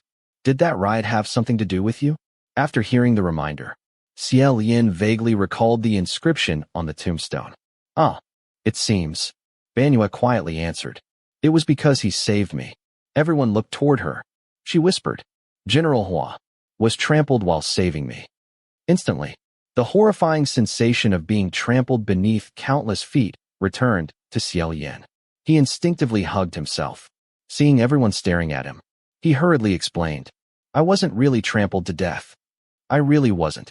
Fu Yao spoke in an odd tone. Oh, so you sacrificed yourself to save someone. Xie Lian waved both hands. I wouldn't go that far. I think I was only trying to grab the child and run. But I couldn't retreat in time. When I turned around, I ended up right between the two armies. Fu Yao asked, if that's what happened, how can you not remember something like that? Xie Lian smiled helplessly. I'm already several hundred years old. So many things happen in a single year. 10 years are enough to completely change a person. After several hundred years, how could anyone remember everything? Besides, some things are better forgotten. Wouldn't you rather remember eating a delicious meat bun yesterday, instead of remembering being hacked apart and trampled hundreds of years ago? Banua quietly repeated, I'm sorry. Xie Lian sighed. Banua, saving you was my own decision. You didn't do anything wrong. If you want to apologize, perhaps there are other people you should apologize to. Banua froze, then silently lowered her head. After a pause, Xie Lian continued, but maybe because my memories of you are still from 200 years ago. I just can't believe that you'd become someone who schemes for revenge and betrays others. Would you be willing to tell me? Why did you open the city gates? Banua thought for a long moment, then slowly shook her head, remaining silent. Xie Lian asked again, then, why did you release the scorpion-tailed snakes to attack people? This time, Banua answered, I didn't. Xie Lian blinked. What? I never released them. They escaped by themselves. For some reason, they don't always obey me anymore. Fu Yao's face immediately darkened. Banua looked at Xie Lian. General Hua, I'm telling the truth. Before Xie Lian could respond, Fu Yao interrupted coldly. Everyone says that after they're caught, whether you meant it or not, it doesn't matter. The travelers were indeed bitten by your snakes. Hold out your hands. You're coming with us. Banua quietly obeyed. She extended both hands. Fu Yao immediately produced an immortal binding rope from his sleeve. He tied up both Banua and Kuemo. There. Our mission is complete. We can end this now. Just then, San Lang calmly said, she has no reason to lie. Xie Lian also felt there were still unanswered questions. He asked, Banua, so, you really can't completely control the snakes anymore? She answered, I can summon them. Most of the time, they obey me. But sometimes, they don't. I don't know why. Xie Lian nodded. Summon one. Let's take a look. Banua slowly stood. She nodded. Not long afterward, a purplish-red scorpion-tailed snake slithered out from beneath one of the corpses. It raised the front half of its body, coiling atop the pile of dead soldiers. Its tongue flickered silently. Xie Lian was just about to examine it closely when he noticed Banua's expression suddenly change. Her eyes widened slightly. Something's wrong. Before he could react, the snake suddenly opened its mouth and shot toward him. Its attack was incredibly sudden. Fortunately, Xie Lian had already been prepared. He reached out, ready to seize it, before his hand even touched the snake. Bang! Something exploded. Looking again, the snake had already fallen limply onto the ground, blown completely apart. The explosion had been astonishingly precise. Not a single drop of venom splashed outward. Immediately, Xie Lian remembered the snake that had exploded outside Banua City. There was no need to guess who had done it. Before he even turned towards San Lang, a red sleeve had already extended before him, shielding him from Banua. At the same moment, Fu Yao coldly said, so, she really was lying. Do you think that snake could possibly bite him? Ridiculous. Banua looked pale. She immediately protested. I wasn't lying. I already told you. Some snakes don't obey me. That one was one of them. Fu Yao snorted. And how do we know whether it obeyed you or not? Banua lowered her voice. I never summoned that one. Xie Lian was about to speak, when two more dark purple snakes crawled from beneath the corpses. Then a third, a fourth, a fifth, more. and more. They emerged from every direction. From beneath the corpse piles. From cracks. From every corner. Countless scorpion-tailed snakes began slithering toward them. Everyone looked at Banyue, still kneeling atop the mountain of corpses. White spiritual light gathered in Fu Yao's palm. Make them retreat. It's impossible that none of them obey you. Banyue frowned deeply, trying desperately to drive them away. But the snakes continued appearing endlessly, twisting together, closing in. One or two snakes weren't frightening, but hundreds, thousands. Even if they couldn't kill someone, it would still be an appalling sight. Xie Lian raised a hand, preparing to summon Rui, then suddenly noticed. When the snakes came within several feet of them, they all stopped. Instead, they formed a strange circle around them. Suddenly, Xie Lian understood. He glanced toward Sanlang. Sanlang merely looked down at the snakes. His eyes filled with utter disdain. The snakes seemed able to understand that gaze. None dared approach. Instead, they slowly backed away. As they retreated, they lowered their heads, pressing them against the ground, like humble servants paying respect. Yet, something else still compelled them forward. Unable to leave, many snakes turned instead, toward Fu Yao. Fu Yao casually waved a hand. Flames burst from his sleeve, burning one circle of snakes into ashes, driving another circle backward. But this couldn't continue forever. Xie Lian said, "Let's get out first. We can discuss everything after we leave." Hearing that, Rui shot upward with a whoosh. A moment later, it came flying right back. Xie Lian blinked, looking at the trembling white silk wrapped around his wrist. He asked, "Why did you come back? The formation's gone. Nothing should be stopping you. Go on. Quickly." Instead, Rui trembled violently, as though something terrifying waited above. Xie Lian was still trying to coax it, when, smack, something fell from above, landing directly on Fu Yao's shoulder. He casually caught it. The moment he looked, his expression changed dramatically. The thing that had fallen from the sky was another scorpion-tailed snake. Caught completely off guard, Fu Yao was bitten. Immediately, he flung the snake toward Banyue's face. Although her hands were tied, she instinctively caught it. The purple snake wrapped itself around her pale wrist, without biting. Then, smack, another snake fell from above. At that moment, Xie Lian finally understood why Rui had refused to climb out. Looking upward, using the moonlight, he barely made out the horrifying scene. Hundreds of tiny purple shapes were raining down from the top of the sinner's pit. A rain of snakes. Seeing them rapidly approaching, Xie Lian shouted, "Fu Yao, fire! Create a wall of flames above us. They'll all burn before they reach us." Without hesitation, Fu Yao bit open his palm. With a wave of his hand, a drop of blood shot upward, instantly transforming into a massive wall of blazing fire. It soared dozens of feet into the air. Every snake touching the flames was reduced to ashes. The rain of snakes was temporarily blocked. Xie Lian finally breathed a sigh of relief. "Excellent.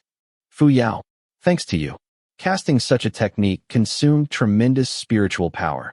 Fu Yao's complexion immediately turned pale. Turning back, he ignited another ring of flames upon the ground, burning away the approaching snakes. Then he looked coldly at Banyue. "You still claim they don't obey you? If you weren't controlling them, then why aren't they attacking you?" Sanlang laughed softly. "Maybe your luck is simply worse. After all, they're not attacking us either." Fu Yao immediately turned. His sharp gaze swept over both of them. Xie Lian suddenly felt a bad premonition. Fragments of a realization were already forming in his mind, but he hadn't yet sorted them out. The last thing he wanted was for those two to start fighting. He quickly interrupted. "Let's first figure out what's happening with these snakes. Then we'll leave." Fu Yao sneered. "What else is there to figure out? Either this state preceptor is lying, or the one standing beside you is secretly playing tricks." Xie Lian glanced at Banyue, then looked toward Sanlang. Finally he said, "I don't think it's either of them." Chapter 29. Almost instinctively, Xie Lian stepped forward, positioning himself in front of Sanlang. "I know better than anyone what kind of luck follows me." Fu Yao frowned. "Then why do you still dare stand beside him?" Xie Lian answered honestly. "Because, when I stand next to him, the snakes won't bite me." The moment those words left his mouth, Sanlang burst into laughter. Fu Yao's face turned even greener. "You Before he could finish, his face suddenly went black. Not only his. The entire world around Xie Lian was swallowed by darkness. The wall of flames Fu Yao had created, and every fire burning within the pit, had all gone out. Within the darkness, Xie Lian heard San Lang laugh softly. Useless. Immediately afterward, a hand settled on his shoulder. San Lang had grabbed him. Then, rapid impacts echoed above them. Bang, bang, bang. It sounded like a torrential downpour, striking an umbrella. The wall of fire had vanished. The rain of snakes was falling again. Yet, something above them blocked every single one. The snake rain crashed endlessly overhead, unable to reach them. A powerful scent of blood filled the air. Xie Lian instinctively started to move. San Lang quietly said, "Don't move. Nothing blind enough would dare come near." His voice was steady. The first sentence, gentle. The second, carried unmistakable confidence. Xie Lian wasn't worried. Until Fu Yao suddenly shouted angrily. Apparently, he had been drenched by the rain of snakes. San Lang. Immediately, San Lang interrupted. "Don't." Xie Lian laughed helplessly. "How do you already know what I'm about to say?" San Lang replied. "Don't worry. He won't die." Just then, Kuimo roared from nearby. "Banua, if they want me dead, then let the snakes bite me already." "What's happening?" Banua hurriedly answered. "It wasn't me." Apparently, Kuimo had regained consciousness, only to discover himself submerged in a sea of writhing snakes. Naturally, he assumed Banua was responsible. Xie Lian shouted, "Fu Yao, can you light another fire?" Fu Yao gritted his teeth. "The thing standing beside you is suppressing my spiritual power. I can't ignite anything." Xie Lian's heart sank. San Lang calmly replied, "I didn't. I know you didn't. But that's exactly the problem. Banua and Kuimo are bound. They can't cast spells. I've already exhausted my spiritual power. You aren't suppressing him. So, there must be a sixth person inside this pit." Fu Yao snapped. "You've lost your mind. How could there possibly be a sixth person?" No one came down. Suddenly, Banua cried out. "Who?" Xie Lian immediately turned. "Banua, what's wrong? Did someone come near you?" She answered, "Someone."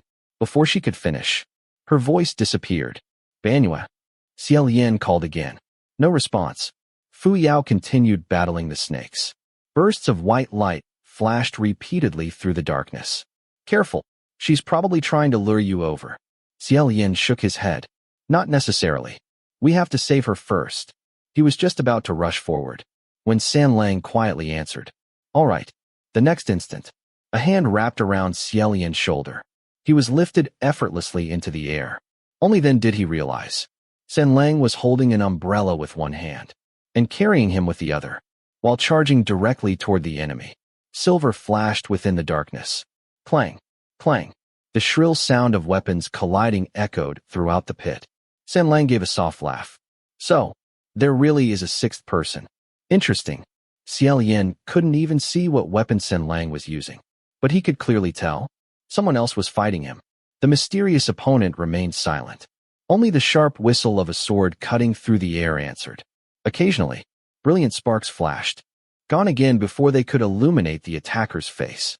Listening closely, Xie Lian called, "Banua, are you awake? Can you answer me?" Silence. Fu Yao shouted, "Maybe the one fighting him is Banua." No, it definitely isn't. Although both fought in complete darkness, there was an obvious difference. Usually, San Lang fought with playful ease. Now, he becomes slightly more serious. Their opponent possessed remarkable martial skill, expertly wielding a weapon. Banua's slender frame clearly wasn't suited for such combat. It couldn't be her. But then, who was this mysterious sixth person? And when had they appeared? Fu Yao said, "A traitor who betrays her own kingdom is no different from that ghost Xianxia. Why do you still trust her?" Xie Lian replied, "Fu Yao, why are you suddenly so impatient? Wait, what did you just say?" Fu Yao blasted away another wave of snakes. "I said, why do you trust her so much? Just like you trust the thing standing beside you." "No, I'm talking about the other sentence. You mentioned Xianxia, didn't you? So what if I did?" "It doesn't matter." Xie Lian suddenly became very quiet. A moment later, he spoke clearly. "Enough. There's no point hiding anymore. I already know who you are. The battle continued. No one answered. Calmly, Xie Lian continued. You think I'm bluffing? Little General Pei. Fu Yao froze. Who are you talking to? Little General Pei? Have you gone mad? If Little General Pei himself descended, wouldn't everyone recognize him? Xie Lian replied. That's true. But what if he didn't descend personally? The sounds of clashing weapons paused briefly, then resumed. I realized it far too late. I should have guessed from the very beginning. For nearly 200 years, something has constantly gone wrong at Banyu Pass. But no heavenly official investigated. No one even wanted to mention it. That means someone powerful was suppressing the matter. I simply wasn't familiar enough with heaven's officials to make the connection. It wasn't until Fu Yao mentioned Xianxia that everything finally fit together. Mentioned Xianxia, and inevitably, one thought of the Pei family. Fu Yao himself had once casually mentioned. Before his ascension, Little General Pei had done one extraordinary thing. He'd massacred an entire city. What city? Very likely Banyu. Such matters weren't unheard of among heavenly officials, who hadn't shed blood on the road to ascension. But massacring an entire city wasn't exactly glorious. After ascending, naturally, such history would be quietly covered up. No one wished to investigate another heavenly official's past, especially one backed by someone powerful. Xie Lian slowly continued. The buried face once said, someone among us had already been here for 50 or 60 years. I originally assumed he lied to lure us closer, but perhaps he was telling the truth. Earlier, I suspected you the most. The caravan followed wherever you led. I lived in Banyu for years. I never once encountered a scorpion-tailed snake. Yet, the very first place you chose to shelter just happened to contain one. I asked you to accompany us in search of good moon grass. Before leaving, you deliberately pointed everyone else toward Banyu City. So if they couldn't wait for us, they'd go there themselves. And when I clearly said I'd enter the pit first, you, who are normally calm, suddenly jumped down too. An utterly pointless act. After a pause, he continued, everything you did was suspicious, but I only figured it out now. Far too late. Little General Pei. Or perhaps I should call you Zhao. Silence. After a very long time, a calm voice finally spoke. Have you considered that the buried face might have been referring to the young man in red standing beside you? The instant those words fell, fire appeared once more within the pit. Under its glow, two blood-red figures faced one another. One, Sanlang, calmly standing there, his weapon already lowered. Opposite him, a plainly dressed young man, sword still raised. His entire body was soaked in blood, making his plain clothing appear red. It was Zhao. Whether he wore Zhao's face or his true identity, his expression had always remained the same. Calm, unshaken. Xie Lian had simply never imagined the truth. Over Zhao's shoulder hung Banyu. He had created the snake attack solely to abduct her. Now that his identity had been exposed, there was no reason to continue. The rain of snakes stopped. The countless snakes withdrew. He sheathed his sword, set Banyu gently upon the ground. Nearby, Kuemo stared in disbelief. Who are you? Didn't you already die? Zhao ignored him completely, still watching Sanlang. Speaking in Banyu's language, he calmly said, Kuemo, you haven't changed at all. That familiar voice, that familiar tone, instantly ignited Kuemo's fury. You, Pei Su. If not for the immortal binding rope, he would have rushed over immediately. Xie Lian asked, Little General Pei. The scorpion-tailed snakes never obeyed just one person. The snakes Banyu couldn't control. The ones attacking travelers. You were controlling them. Pei Su answered without hesitation. Yes. It was me. Banyu taught you. No. I learned myself. Xie Lian nodded. As expected, Little General Pei truly is gifted.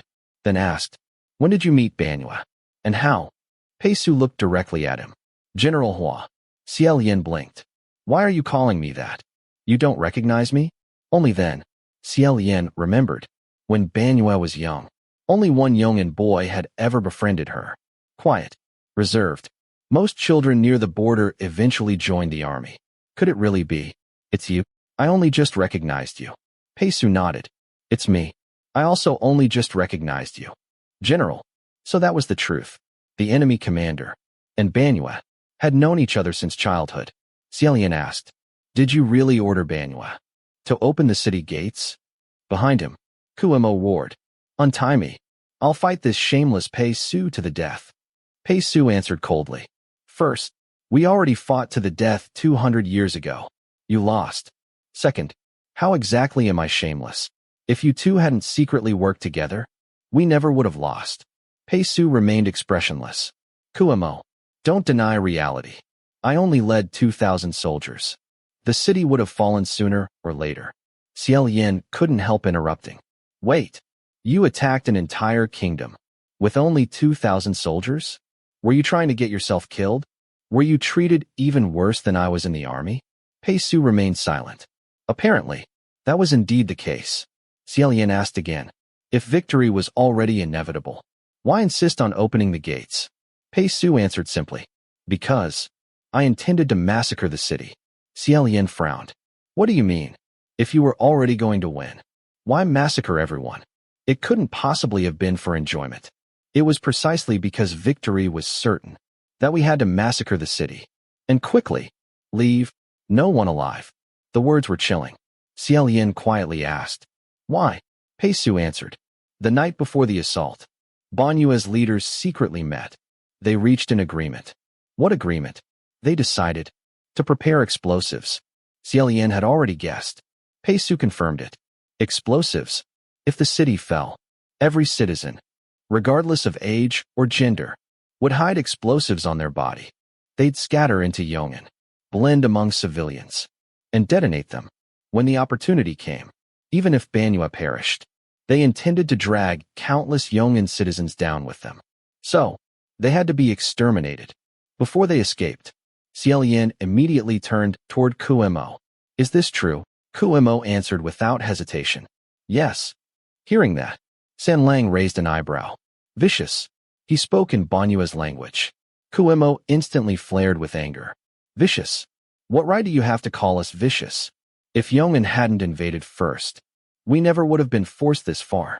You destroyed our homeland, so we sought revenge. What's wrong with that?" Pei Su calmly replied, "If that's your reasoning, then let's go back even further.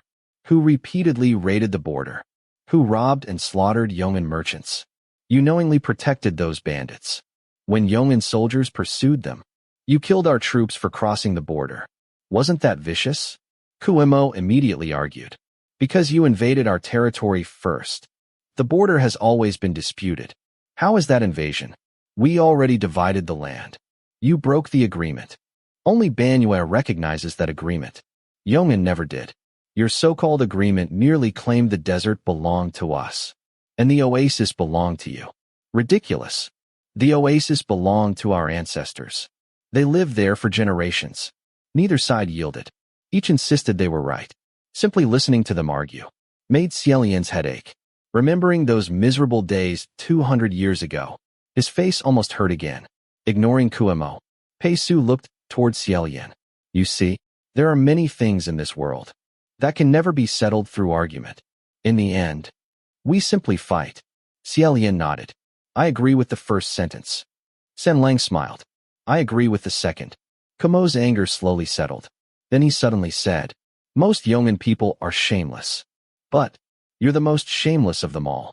Pei Su, you didn't slaughter us for your country. You didn't do it for your people." Pei Su remained silent. "You were the son of an exile. Everyone looked down on you. You only wanted military achievements. You only wanted promotion. So you had to win. The saddest part was that Banyue believed in you, and you used her."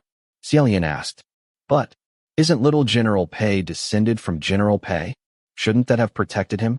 San Lang answered, "He's only from a distant branch, far removed from the main family. So, without ascending, he likely would have remained insignificant forever." Pei Su calmly said, "Banyue was originally my subordinate. She merely obeyed my orders. She was both Banyue and Yong'an. Once she chose a side, she remained loyal. She never betrayed anyone. As for the people of Banyue, they intended harm. I killed them, without regret." Suddenly, a voice echoed from above. "Without regret.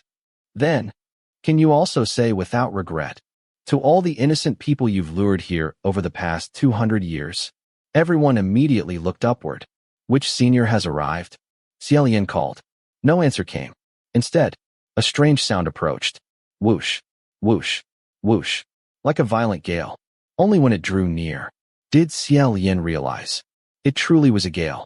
It arrived suddenly, violently, before anyone could react. The wind rushed into the pit, sweeping everyone upward. Xie Lian immediately grabbed San Lang. Be careful. San Lang calmly caught him as well. The world spun. They shot skyward, then started falling. Xie Lian hurriedly released Rui. Come on. It's safe now. Help us. Rui flew out, circled once, then shrank back. There was nothing nearby to latch onto. Nothing at all. Helpless. Xie Lian adjusted his posture midair. In the past, he would have landed head first. This time, just before impact, San Lang casually caught him, setting him gently onto the ground. His feet landed firmly, almost unbelievably. Before he could dwell on it, a disheveled figure stumbled toward him. Recognizing him, Xie Lian brightened. Nan Feng. It really was Nan Feng, covered in dust, clothes torn to shreds, looking as though he'd been rolled across the desert, then mauled by wild beasts. He merely wiped his face, too exhausted even to speak. Helping him stand, Xie Lian asked, What happened? Did those two women beat you up? Before he finished, two more figures approached. One wore white, holding a horsetail whisk, smiling brightly. Greetings, Your Highness the Crown Prince. Not recognizing her, Xie Lian politely returned the greeting. Greetings, fellow Daoist. The woman in black merely glanced at him coldly. When her gaze reached San Lang, she paused briefly, clearly finding him suspicious. The whirlwind had carried everyone out of the pit. The two women ignored Xie Lian, walking directly toward Pei Su. Pei Su wasn't surprised. He'd already met them once while disguised as Zhao. He immediately knelt, bowing deeply. Master Feng. Hearing those words, Xie Lian froze. He'd assumed these two were ghosts. Or demons. Who could have imagined? They were heavenly officials? And not just any heavenly official. This was the Wind Master. The very same Wind Master, who had casually scattered 100,000 merit points in the communication array. Thinking back, nothing had actually been strange. She'd merely said, Where are they hiding? Do I really have to find and kill every one of them? Xie Lian had mistakenly assumed. She meant them. In reality, she'd meant the Banyu ghosts. Because of that first impression, everything afterward had seemed sinister. Towards someone capable of casually giving away 100,000 merit points. Xie Lian couldn't help feeling tremendous respect. Turning toward Nan Feng, he quietly asked, Why didn't you tell me sooner? I even suspected she was some snake spirit, or scorpion spirit. That was rather rude. Nan Feng's face darkened. How was I supposed to know? I've never seen the Wind Master looking like this before. The Wind Master is usually. Forget it. Apparently, this appearance was merely another disguise.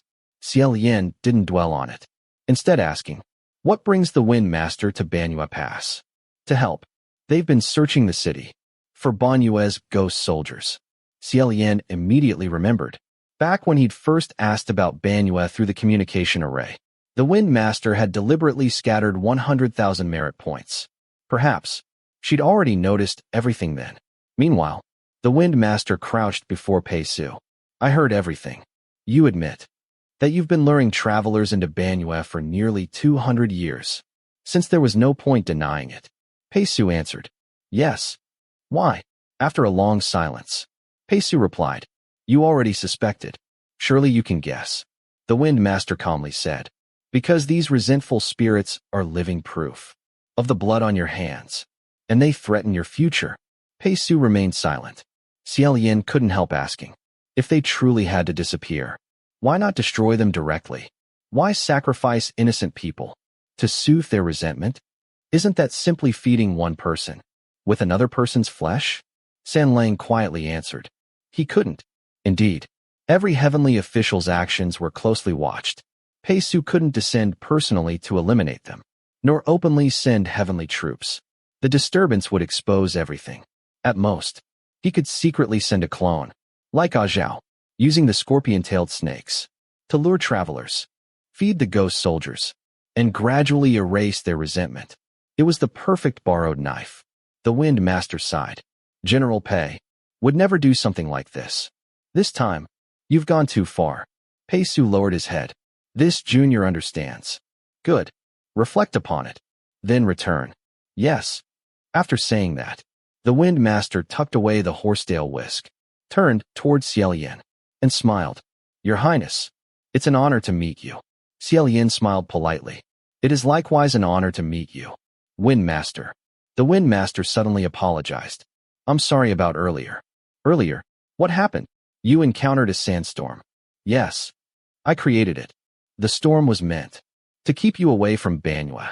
I never expected you'd still make it here. The more Xie Lian listened, the stranger it sounded. First, the sandstorm. Now, this warning. What exactly did it mean? He remained silent, waiting. The Wind Master finally said, Your Highness, it would be best if you stopped involving yourself in this matter.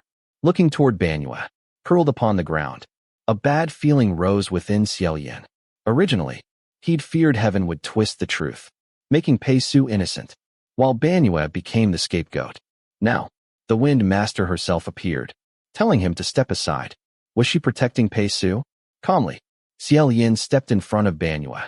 I'm afraid that's impossible. I've already involved myself. So, it's too late. Unexpectedly, the Wind Master smiled. You may take the state preceptor with you. That answer completely surprised him. We've heard everything. Although Banyue has already reached the fierce rank, I saw her imprison the ghost soldiers. I also saw her release the mortals. She never harmed anyone. She even saved lives. The only ones I'm taking are Pei Su and Kuemo. You don't have to worry. I won't let Banyue become the scapegoat. Only then did Xie Lian finally relax. I've misunderstood. I'm ashamed. The Wind Master smiled. Your concern is understandable. The atmosphere in heaven really isn't very good. The woman in black finally spoke impatiently. Finished. If so, let's leave. The Wind Master laughed. The more impatient you are, the more I want to keep talking. Even so, she drew a folding fan from her waist. Your Highness, until we meet again in heaven. Xie Lian nodded. The Wind Master unfolded the fan. One side bore the character wind, the other 3 flowing streaks. She waved it 3 times. Then 3 more. A fierce gale rose from the empty ground. Sand and stones filled the air. Xie Lian lifted his sleeve to shield his eyes. When the wind disappeared, the Wind Master, the woman in black, Pei Su, and Kuemo had all vanished. Only Xie Lian, Sanlang, Nanfeng, and Banyue remained. Lowering his sleeve, Xie Lian blinked. What just happened? Sanlang leisurely walked over. Things turned out rather well. They did. The Wind Master told you not to worry. Because she's helping you. Nanfeng nodded. That's right. You've already done enough. From here, the matter belongs before the Heavenly Emperor. You don't need to concern yourself anymore. Because of General Pei? Exactly. You've completely offended him this time. Xie Lian smiled. I already expected to offend someone. Whether it's him or someone else doesn't seem especially important. Nanfeng frowned. I'm serious. Besides the martial god's palace, the most powerful martial god is General Pei. He values Pei Su greatly. He even wanted Pei Su to replace Quan Yizhen. He'll definitely trouble you. Quan Yizhen, the Western martial god. That's him. He's another recently ascended martial god. Young, extremely talented. General Pei wanted Pei Su to seize all his followers. Pei Su was progressing well. Then, you ruined everything. If Pei Su is demoted, you'll suffer too. Xie Lian rubbed between his brows, quietly deciding to be especially careful from now on. Sanlang merely smiled. You don't need to worry. Pei Ming is far too proud. He won't resort to dirty tricks. Nanfeng glanced toward him. Xie Lian then asked, What about the Wind Master? If she reports everything, wouldn't she offend General Pei instead? Perhaps. We should call her back. Nanfeng, do you know her spiritual communication password? Nanfeng sighed. You don't need to worry about her. General Pei may trouble you, but he won't touch the Wind Master. Although she's younger than you, she's doing much better. Xie Lian fell silent. Not because he'd been discouraged, but because he honestly couldn't think of anyone doing worse than himself. Sanlang smiled. The Wind Master has powerful backing. Naturally, she's doing well. You mean the woman in black?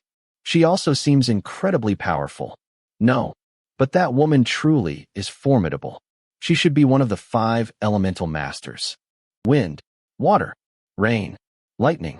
I wouldn't recommend offending her. Xie Lian nodded. I agree. Yet, he quietly thought, having someone powerful supporting you didn't necessarily guarantee happiness. Back then, his own greatest supporter had been Jun Wu, the #1 martial god in 1,000 years. And look how that had turned out. He picked up Nan Feng's bamboo hat, brushed away the dust, satisfied it wasn't crushed, then returned it. Looking over Nan Feng's miserable appearance, he asked, "Were you chased and beaten all the way here?" Nan Feng's face darkened. "Yes, I was." Xie Lian sympathetically patted his shoulder. "You've worked hard." Suddenly remembering someone else, he asked, "Where's Fu Yao? Wasn't he watching those poisoned people?" Meaning, no one had seen him since they were blown from the pit. Xie Lian wasn't especially worried. Most likely, Zhao had simply slipped away before getting involved any further. Then, both he and Nan Feng suddenly exclaimed together, "Good moongrass." San Lang calmly reminded them, "There's no need to panic. Dawn has only just broken." Even so, saving lives couldn't wait.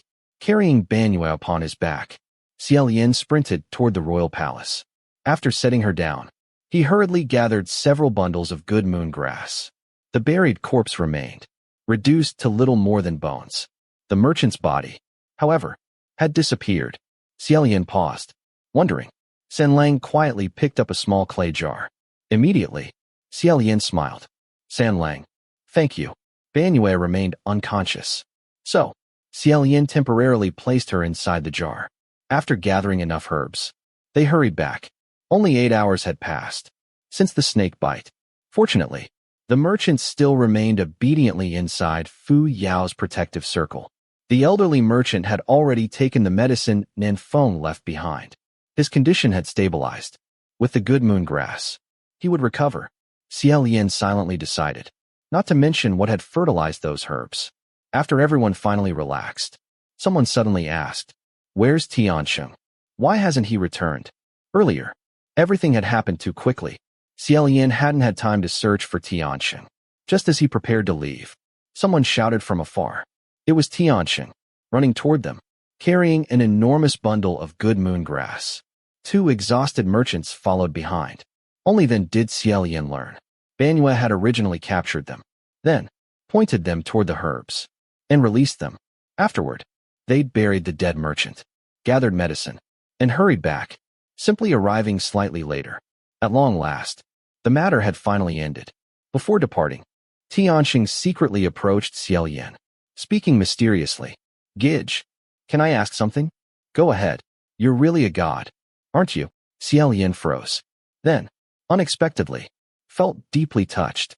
There had once been a time when he'd constantly told people he was a god, the crown prince of Xianxia. No one had ever believed him. Now, without saying anything, someone had recognized him. It truly moved him. Tianxing quickly whispered, "I saw you use magic. Don't worry. I won't tell anyone." Xie Lian smiled helplessly. "Even if you told them, no one would believe you." Tianxing proudly declared, "This time, you saved us. Otherwise, I would have been thrown into that pit. When I return home, I'll build a temple for you. A huge one, dedicated entirely to you." Seeing the child enthusiastically stretching out both hands to indicate just how enormous it would be, Xie Lian couldn't help smiling. "Then, I'll thank you in advance." Beside him, San Lang quietly chuckled, not mockingly, simply amused. Although the child had no idea how difficult building a temple truly was, the promise alone made Xie Lian unexpectedly happy. Unable to refuse, he finally left behind a title, the scrap-collecting immortal. Waving goodbye, he departed in the opposite direction. Nan Feng used a 1,000-mile shrinking spell, returning everyone to Puki's shrine. Opening the doors, Xie Lian spread out a sleeping mat, then immediately collapsed onto it. Like a corpse, one smooth movement. San Lang sat down beside him, resting his chin upon one hand, quietly watching. With a long sigh, Xie Lian asked, "How many days have we been gone?" "Roughly 3 or 4. He sighed again. "Only 3 or 4 days. So why am I this exhausted?" "Ever since ascending," He'd constantly felt worked to the bone. Definitely not imagination. Suddenly, he raised his head. Nan Feng, why haven't you returned to report? Report what? Aren't you from Nanyang Palace? Won't your general wonder where you've been? My general isn't there right now. He doesn't care. Xie Lian sat up. Then stay. What are you planning? He smiled warmly. I'm making you dinner. To thank you. The instant those words left his mouth, Nan Feng's expression changed dramatically. He immediately pressed 2 fingers against his temple, as though receiving a spiritual message, then abruptly stood. Something happened. I have to leave. Wait. Nan Feng, I really wanted to thank you. Something really happened. With that, he rushed outside. Watching him flee, Xie Lian slowly sat back down. Looks like he isn't hungry. Before Sanlang could answer, bang, the door suddenly flew open again. Nan Feng stood there, blocking the entrance. You two, sitting side by side. Xie Lian blinked innocently. What about us? Nan Feng pointed toward Sanlang, then toward Xie Lian, hesitated for a very long time. Finally, I'll be back. You're always welcome. Nan Feng gave Sanlang one final suspicious glance, then shut the door behind him. Watching him leave, Xie Lian folded his arms, tilting his head exactly the way Sanlang often did. It really does seem like something happened. Then he smiled toward the young man beside him. If he isn't hungry, what about you? Sanlang smiled back. I'm hungry. Xie Lian stood once more, turning toward the altar, tidying it casually, then asked without thinking. All right, what would you like to eat? Hua Cheng, behind him. Silence. Then, a low chuckle sounded. Chapter 30. Xie Lian asked. Crimson rain sought flower? Hua Cheng replied. Your Highness. Xie Lian turned around and smiled. This is the first time I've heard you call me that. The young man in red sat casually on the mat. One leg was propped up as he smiled back. And how does it feel? Xie Lian thought for a moment before answering honestly. It feels different. Hua Cheng tilted his head. Different how? Xie Lian narrowed his eyes slightly. It's hard to explain. It's just. Some people addressed him as Your Highness simply because they had to. Like Ling Wan. Professional. Emotionless. Others deliberately emphasized the title, calling him Your Highness with faint ridicule, as though mocking someone who had long since fallen from grace. But when Hua Cheng spoke those same 2 words, they somehow became precious. Xie Lian couldn't explain why. He simply felt. When Hua Cheng called him Your Highness, it sounded completely different from everyone else. After a pause, he asked, On Yujun Mountain, the groom who took me away, that was you, wasn't it?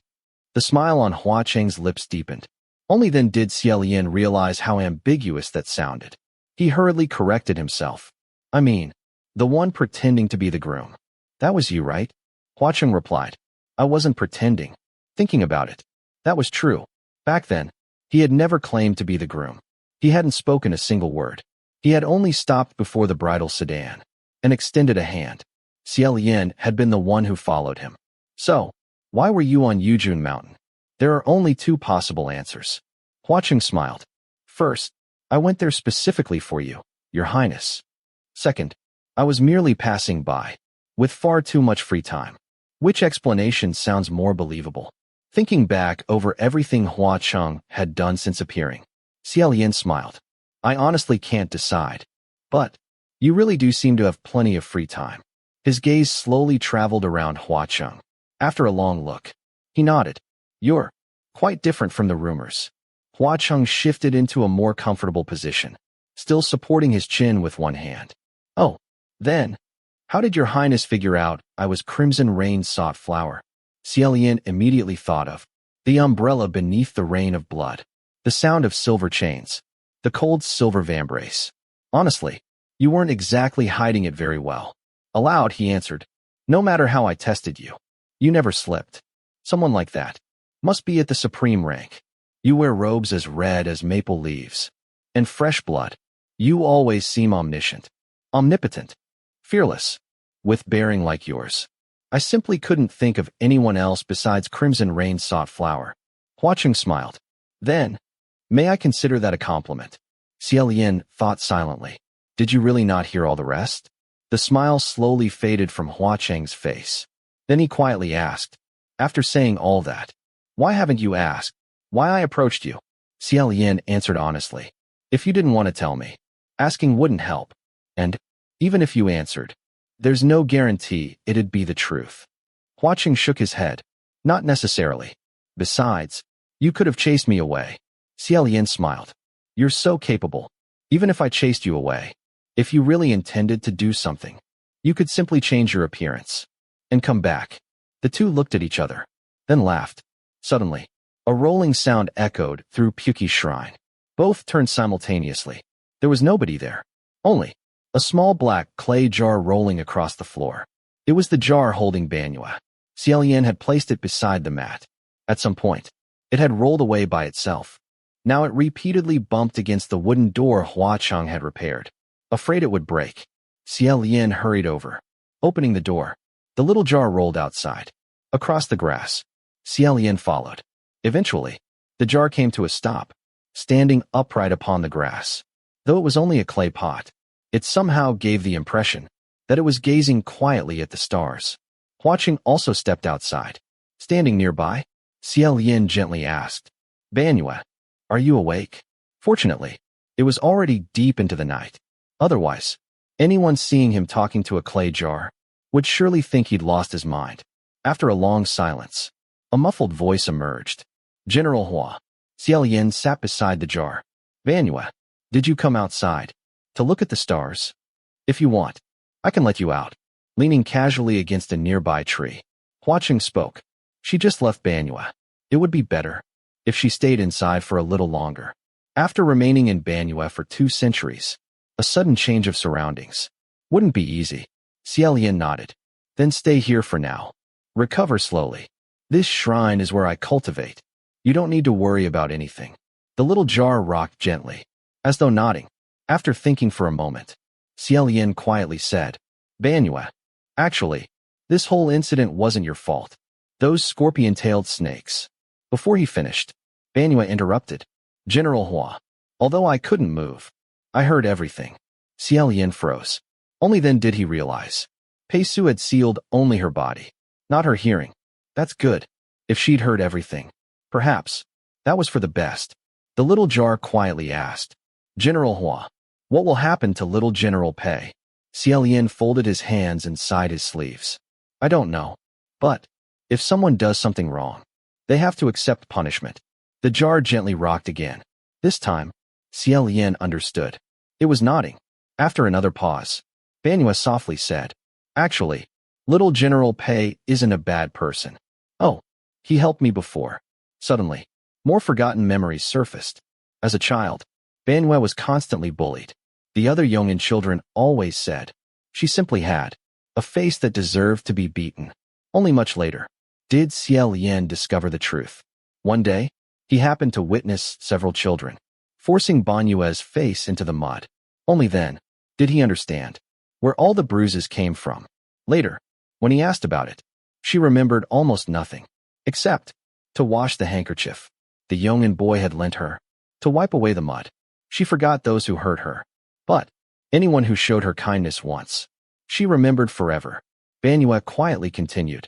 Kuemo always says, I was bewitched by him, that I was used. But whether he used me or not, I know opening the city gate was something I had to do. Hearing those words, something inside Xie Lian softened.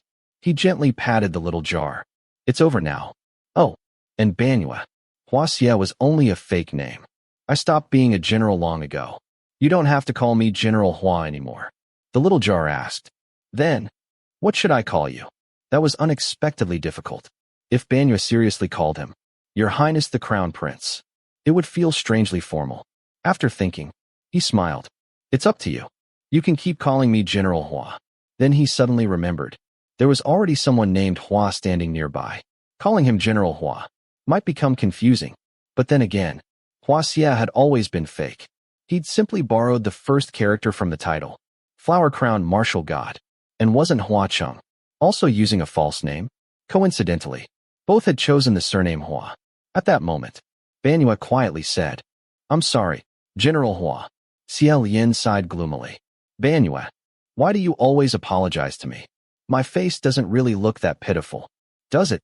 Banyue quietly answered. I Want to save the common people. Xie Lian froze. What? General Hua. You said that before. What? He immediately leaned closer. Wait. Hold on. What did you say? You said it. When I was little. Xie Lian instinctively glanced toward Hua Cheng, still standing beneath the nearby tree, then lowered his voice. I really said something like that? Those words belonged to the idealistic crown prince of long ago. He hadn't uttered them in centuries. Hearing them now was almost unbearable. He tried one final protest. I don't think. Banyue answered with complete seriousness.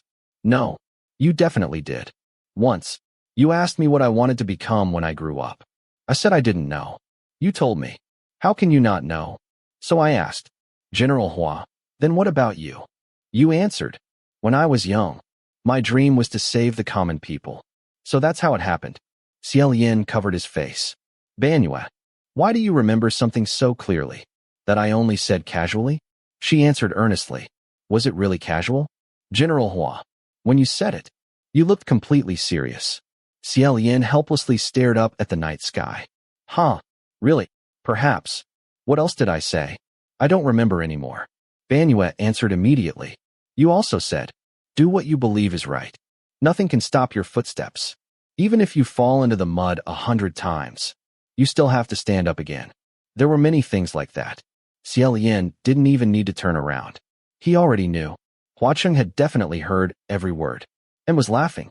Internally, he nearly collapsed. What was wrong with me back then? Why did I always say things like that? I wasn't that kind of person. Was I? Then, Banyue quietly asked. But, I don't know anymore. What is right? Xie Lian fell silent. I wanted to do what you said. I wanted to save the common people. But, in the end, I destroyed Banyue. She sounded utterly lost. No matter what I do, it always ends terribly. General Hua, I know what I did wasn't good. But, can you tell me, what exactly did I do wrong? What should I have done to truly save the common people? After a long silence, Xie Lian quietly answered, I'm sorry, Banyue. I didn't know the answer back then. And I still don't know it now. Another long silence followed. Finally, Banyue quietly said, General Hua, to be honest, for these past 200 years, I don't even know what I've been doing. I'm such a failure. Hearing that, Xie Lian became even more depressed. 800 years. Then what does that make me? After leaving Banyue quietly gazing at the stars, the two returned to Puqi's shrine. Closing the door, Xie Lian suddenly spoke. Banyue stayed willingly. She wasn't trapped there because she'd become a murderer. She had always remembered.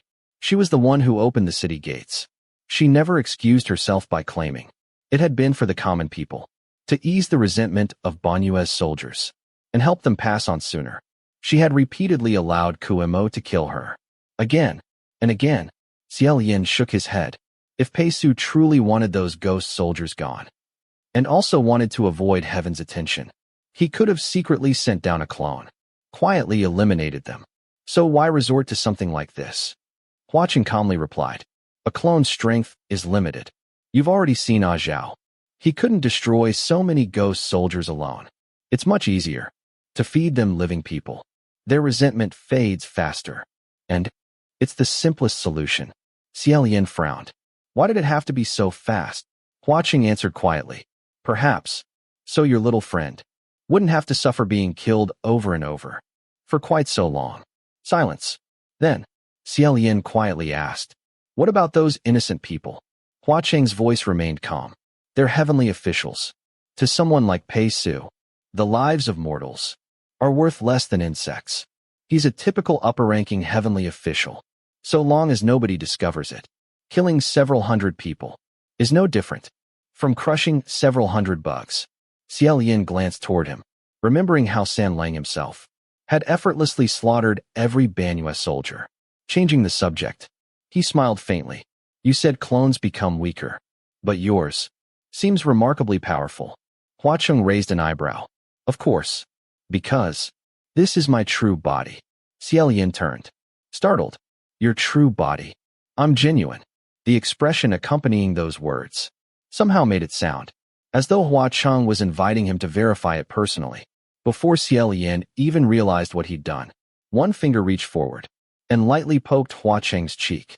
The instant he touched him, Xie Lian froze. Oh no, he'd merely been curious about what the skin of a supreme ghost king felt like. His hand had moved. Before his brain could stop it, he had actually poked Hua Cheng's face. How unbelievably rude. Hua Cheng also seemed slightly surprised, but only for a moment. His composure returned almost instantly. He said nothing. One eyebrow lifted slightly higher, clearly waiting for an explanation. Yet, the amusement in his eyes couldn't be hidden. Naturally, Xie Lian had absolutely no explanation. Quietly withdrawing the offending finger, he awkwardly coughed. Not bad. Hua Cheng finally laughed aloud. Crossing his arms again, he tilted his head. Not bad. You mean, this skin of mine? Xie Lian answered sincerely. Yes. It's very nice. But what? After studying Hua Cheng's face carefully for a long moment, he quietly asked, May I see what you really look like? Since Hua Cheng had referred to this as this skin, it meant, although this was indeed his true body, the youthful appearance wasn't. This wasn't his original face. This time, Hua Cheng didn't answer immediately. His folded arms slowly relaxed. Perhaps it was only Xie Lian's imagination. But Hua Cheng's eyes seemed to dim ever so slightly. Seeing that subtle change, Xie Lian's heart unexpectedly tightened. Chapter 31. As long as the air condensed at this moment, Xie Lian knew this might not have been a good question. Although the two of them had gotten along quite happily these past few days, it didn't mean they were close enough for him to make such a request. Without waiting for an answer, Xie Lian immediately smiled. I was just saying it casually. Don't take it too seriously. Hua Cheng closed his eyes. After a short while, he smiled. I'll show you when I have the chance in the future. If someone else had said those words, they would naturally have sounded like a perfunctory excuse. When I have the chance in the future usually meant, don't think about it. Forget it. But since it was Hua Cheng who had said it, Xie Lian felt that if Hua Cheng said, in the future, then it would definitely happen. Instead, he became even more interested. All right. Then, when you feel it's okay, you can show me. Let's get some rest first. After tossing and turning until the middle of the night, he had long since forgotten about cooking. He lay back down on the straw mat. Hua Cheng lay down as well. Neither of them paid any attention to the strange fact that, after revealing their true identities, a heavenly official and a ghost king were still lying together on the same tattered mat. They joked. They chatted about random things. There was no pillow, so Hua Cheng rested his head on his arm. Xie Lian did the same. He casually asked, Your ghost realm seems pretty relaxed. Don't you have to report to anyone? Hua Cheng rested his head on one arm and lazily propped up one leg. Report to who? I'm the biggest. Besides, everyone does their own thing. Nobody can control anyone else. So the ghost realm really was just a chaotic gathering of wandering ghosts. I see, Xie Lian said. I thought it was organized like the heavenly court. In that case, have you met the other ghost kings? I have. What about green ghost Qi? Hua Cheng replied.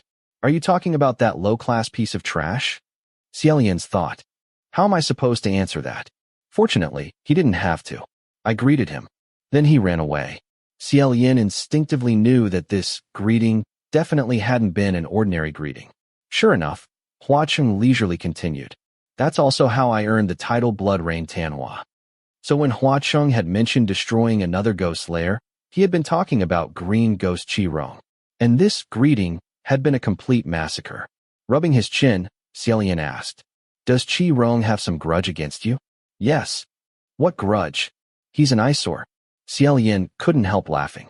Could it be that Hua Cheng had challenged the 33 heavenly officials simply because he found them unpleasant to look at? There are heavenly officials who say Qi has terrible taste, and that even the ghost realm despises him. Is that really true? Of course. Blackwater hates him too. Who's Blackwater? Then Xie Lian immediately realized. You mean Blackwater sinks boats? That's right. He's also called the Blackwater Ghost. Xie Lian remembered that Blackwater was also one of the 4 great calamities, while Green Ghost Qi was merely a near supreme. Curious, he asked. Are you close with Blackwater? Hua Cheng lazily answered. I'm not. In the ghost realm, there aren't many people I'm familiar with. Xie Lian was somewhat surprised. Really? I thought you had plenty of subordinates. Maybe our definitions of familiar are different. Hua Cheng raised an eyebrow. That's right. In the ghost realm, anyone below the rank of supreme isn't qualified to speak with me. It was an incredibly arrogant statement. Yet Hua Cheng said it with such calm confidence that it sounded perfectly natural. Xie Lian smiled faintly. The ghost realm sounds rather simple. There are only a handful of major figures. The heavenly realm is different. I can't even remember all the heavenly officials. As for those in the middle court waiting to ascend, there are simply too many. Hua Cheng snorted. What's there to remember? Not remembering saves brain power. Xie Lian laughed. Haha. If you keep forgetting people's names, they'll probably feel offended. Heavenly officials valued their pride very highly. Hua Cheng sneered. If someone gets offended over something that trivial, they're just a narrow-minded piece of trash.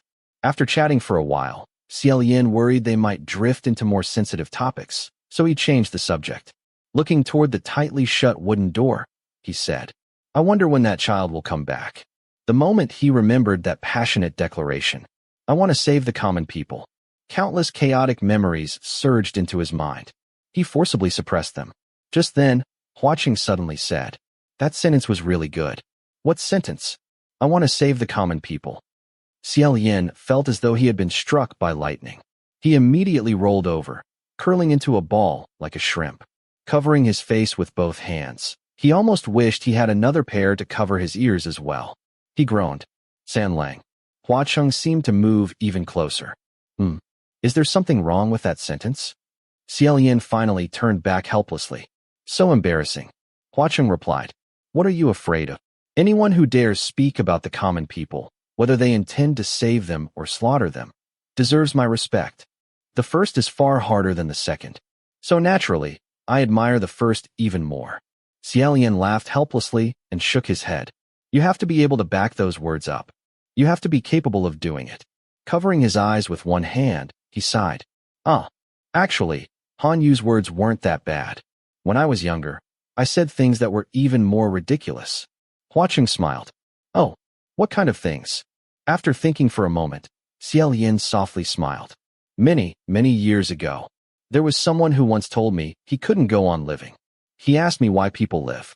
He asked me what the meaning of life was. Looking at Hua Cheng, he asked, do you know how I answered him? For just a moment, Hua Cheng's eyes seemed to shine. Softly he asked, how? Xie Lian replied, I told him, if you don't know how to keep living, then live for me. If you don't know the meaning of your life, then, for the time being, take me as the meaning of your life. Take me as the pillar supporting you to keep living. Ha! As soon as he finished speaking, Xie Lian couldn't stop himself from laughing. Shaking his head, he said, even now I don't understand. What was I thinking back then?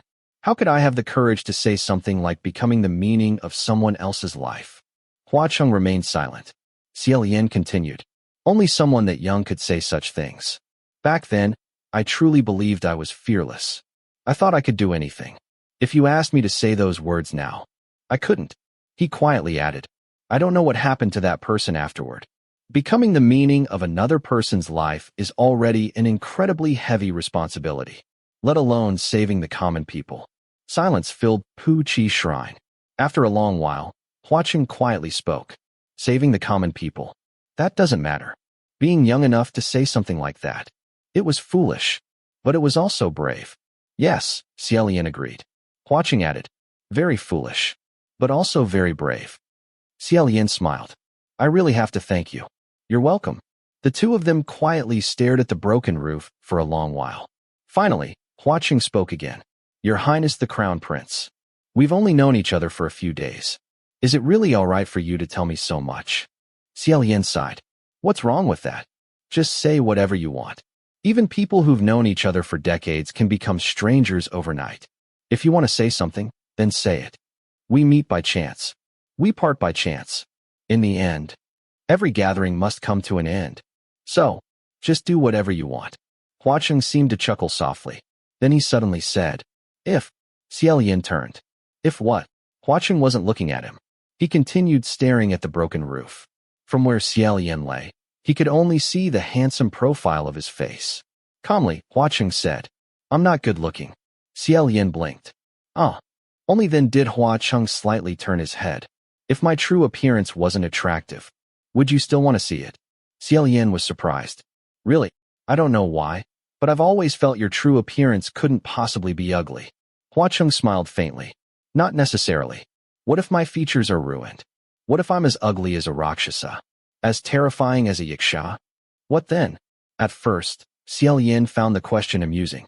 So, even the terrifying ghost king whose name frightened gods and ghosts alike cared about whether his true appearance was handsome? But after thinking more carefully, he no longer found it amusing. He vaguely remembered hearing one of the many rumors surrounding Cheng's birth, that he had been born deformed. If it was true, then he must have suffered discrimination from childhood. Perhaps that was why he was especially sensitive about his appearance.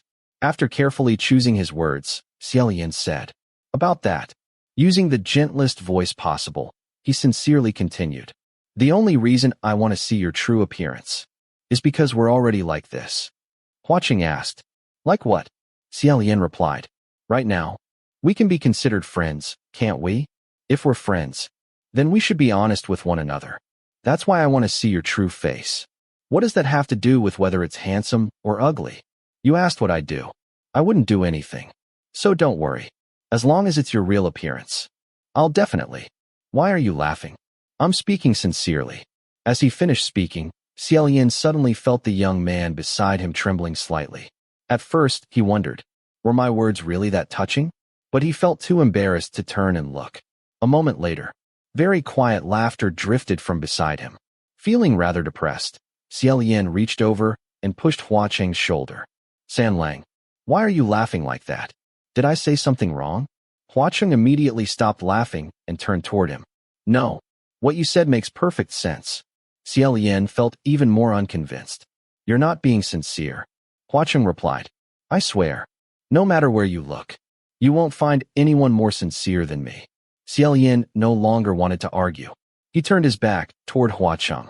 "Forget it. Go to sleep. Sleep properly. Stop talking." Cheng laughed softly for a while. Then he said, "Next time." Although Xie Lian had already decided to sleep, he still couldn't help asking, "What next time?" Cheng answered quietly, "The next time we meet, I'll use my true appearance. I'll come see you as myself." Those words carried many meanings. Xie Lian wanted to ask more, but after staying awake the entire night, sleep finally overwhelmed him. Unable to resist any longer, he drifted into a deep sleep. The next morning, when Xie Lian awoke, the space beside him was already empty. Still groggy, he wandered around Pu Chi Shrine. Opening the door, he found no one outside. It seemed Cheng had already left. However, the fallen leaves had been swept into a neat pile. A small clay pot stood nearby. Xie Lian carried it inside and placed it upon the altar. Just then, he suddenly realized there seemed to be something extra resting against his chest. Raising a hand to touch it, he discovered that beneath the cursed shackles around his neck, there was now another thin chain. He immediately removed it. It was an elegant silver chain, so light that he hadn't even noticed wearing it. Hanging from the chain was a crystal-clear silver ring. Chapter 32. Xie Lian knew this had to be something Cheng had left behind. Holding it in his hand, he examined it for a long moment. Xie Lian's thought, "What is this?" As the former crown prince of Xinla, Xie Lian had grown up in the imperial palace. The kingdom of Xinla had always cherished beautiful and precious things, and the imperial palace had been extravagantly luxurious. The pillars were made of gold. The steps were carved from jade. Countless rare treasures filled the halls, and noble children had often played with precious gemstones as though they were ordinary marbles. Xie Lian had long been accustomed to priceless treasures. Judging by its appearance, this ring seemed to have been carved from a diamond. Yet, its shape was so naturally perfect that even the greatest craftsman could never have polished it into such flawless beauty. It was clearer, brighter, and more dazzling than any diamond he had ever seen. Its brilliance was almost mesmerizing. Even Xie Lian couldn't identify what material it was made from. But regardless of its origin, it was undoubtedly something extremely precious. Since it had been hung around his neck, it couldn't have been left behind accidentally. It could only have been a keepsake Cheng had intentionally left for him before departing. Receiving such a keepsake surprised Xie Lian. Smiling faintly, he decided to keep it. The next time they met, he would ask Cheng why he had given it to him. His little Pu Chi shrine had nowhere secure enough to hide such a treasure. After thinking it over, he concluded that the safest place was on his own body. So he slipped the delicate silver chain back around his neck. After making 2 trips to Mount Yujun and Banyue Pass, Xie Lian lay sprawled inside Puqi Shrine for several days. Had it not been for the overly enthusiastic villagers bringing him steamed buns and bowls of porridge every now and then, he might truly have remained lying there the entire time. Several days later, Ling Wen suddenly contacted him through the communication array. "Hurry up and ascend." From her tone, Xie Lian could tell something troublesome had happened. He had already guessed what it was. "It's about Banyue Pass?" "That's right. Once you return to the heavenly capital, come directly to the divine martial hall." Hearing those words, Xie Lian paused. Junwu had returned. Since his 3rd ascension, Xie Lian had never once met him. As the foremost martial god, Junwu was either in closed cultivation, patrolling the borders, or traveling across the seas and mountains. No matter what, this meeting couldn't be avoided. Without resting any longer, Xie Lian returned to the heavenly capital. The palaces of the heavenly officials formed an entire celestial city. Each divine palace possessed its own unique style. Some glittered with magnificent splendor. Others resembled tranquil gardens with flowing streams and elegant bridges. Celestial winds drifted through the clouds beneath their feet. Running through the heavenly capital was its central avenue, Divine Martial Street. Although countless cities in the mortal realm had built streets bearing the same name in honor of Junwu, those were merely imitations. Only this avenue was the true Divine Martial Street. Walking along the broad road, Xie Lian headed toward the Divine Martial Hall. Many heavenly officials hurried past him. None acknowledged his presence. Actually, even in the past, people rarely approached Xie Lian while walking through heaven. But back then, ignoring him only meant they respectfully kept their distance. They would still nod politely when they passed. Now, they truly pretended not to see him. Those ahead hurried even faster. Those behind deliberately slowed down.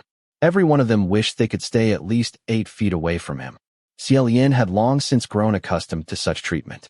Besides, he had just dragged the powerful little General Pei down with him.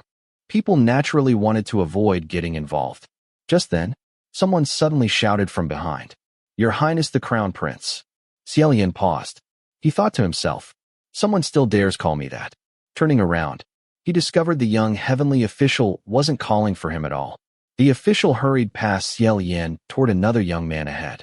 "Your Highness the Crown Prince, you went to the Divine Martial Hall without your waist token. How are you supposed to get in?" Only then did Xie Lian understand. There were several crown princes in heaven. The title wasn't his alone anymore. His gaze shifted toward the young crown prince. For a moment, he froze. The young man possessed sword-like brows and bright, star-like eyes. A cheerful smile lit his handsome face. Unlike the polished smiles worn by many heavenly officials, his smile carried no schemes, only straightforward sincerity. It even gave him a somewhat innocent appearance. If Mu Qing were here, he would probably dismiss it as foolishness. The youth wore military attire that suited him perfectly, yet rather than a soldier's murderous aura, he radiated the noble dignity of royalty. Xie Lian stopped walking. Quietly, he looked at him. The 2 people ahead noticed and turned around. The accompanying young heavenly official immediately changed expression upon seeing Xie Lian. Xie Lian smiled politely. "Greetings, Your Highness the Crown Prince." The young crown prince clearly didn't recognize him. Seeing someone greet him so courteously, he immediately returned an equally brilliant smile. "Hello." His attendant quietly nudged him. "Your Highness, let's go. We still have to report to the Divine Martial Hall." The crown prince looked utterly confused. "Why are you pushing me?" Xie Lian couldn't help laughing. The attendant pushed even harder. "The emperor has probably been waiting for a long time. We really need to go." The crown prince could only glance back at Xie Lian in bewilderment before being dragged away. After they left, Xie Lian remained standing where he was. Soon afterward, distant whispers drifted over. "This really is awkward. The heavenly court is such a small place. In my opinion, the real spectacle is still General Nanyang and General Xianxia." "Huh? Why rush? They're all gathering at the Divine Martial Hall." "Just wait," someone else added. "Being in the same place isn't the issue. The infuriating thing is comparing people. They're both crown princes. But His Highness Tai Hua has true royal bearing. Even if he fell into ruin, he'd never do something so disgraceful. Yong'an is stronger than Xianxia. So naturally, Yong'an's crown prince is superior to Xianxia's. It's only common sense. The northern martial god was Pei Ming of Bright Light Palace. The western martial god was Quan Yizhen of Extraordinary Hall. The southeastern martial god was Feng Xian of Nanyang Palace. The southwestern martial god was Mu Qing of Shenzhen Palace. And the eastern martial god was Lang Qianxiu of Taihua Palace. Like Xie Lian, Lang Qianxiu had also once been a crown prince. But he had been the crown prince of Yong'an. The kingdom of Yong'an was the nation that had replaced Xianxia. Its founding emperor had once led the rebel army that conquered Xianxia's imperial capital. While wandering the mortal world, Xie Lian had naturally learned that Lang Qianxiu had ascended. He had long expected they would eventually meet in heaven. So today's encounter wasn't particularly surprising. Those gossiping heavenly officials claimed to be whispering, but they weren't exactly quiet.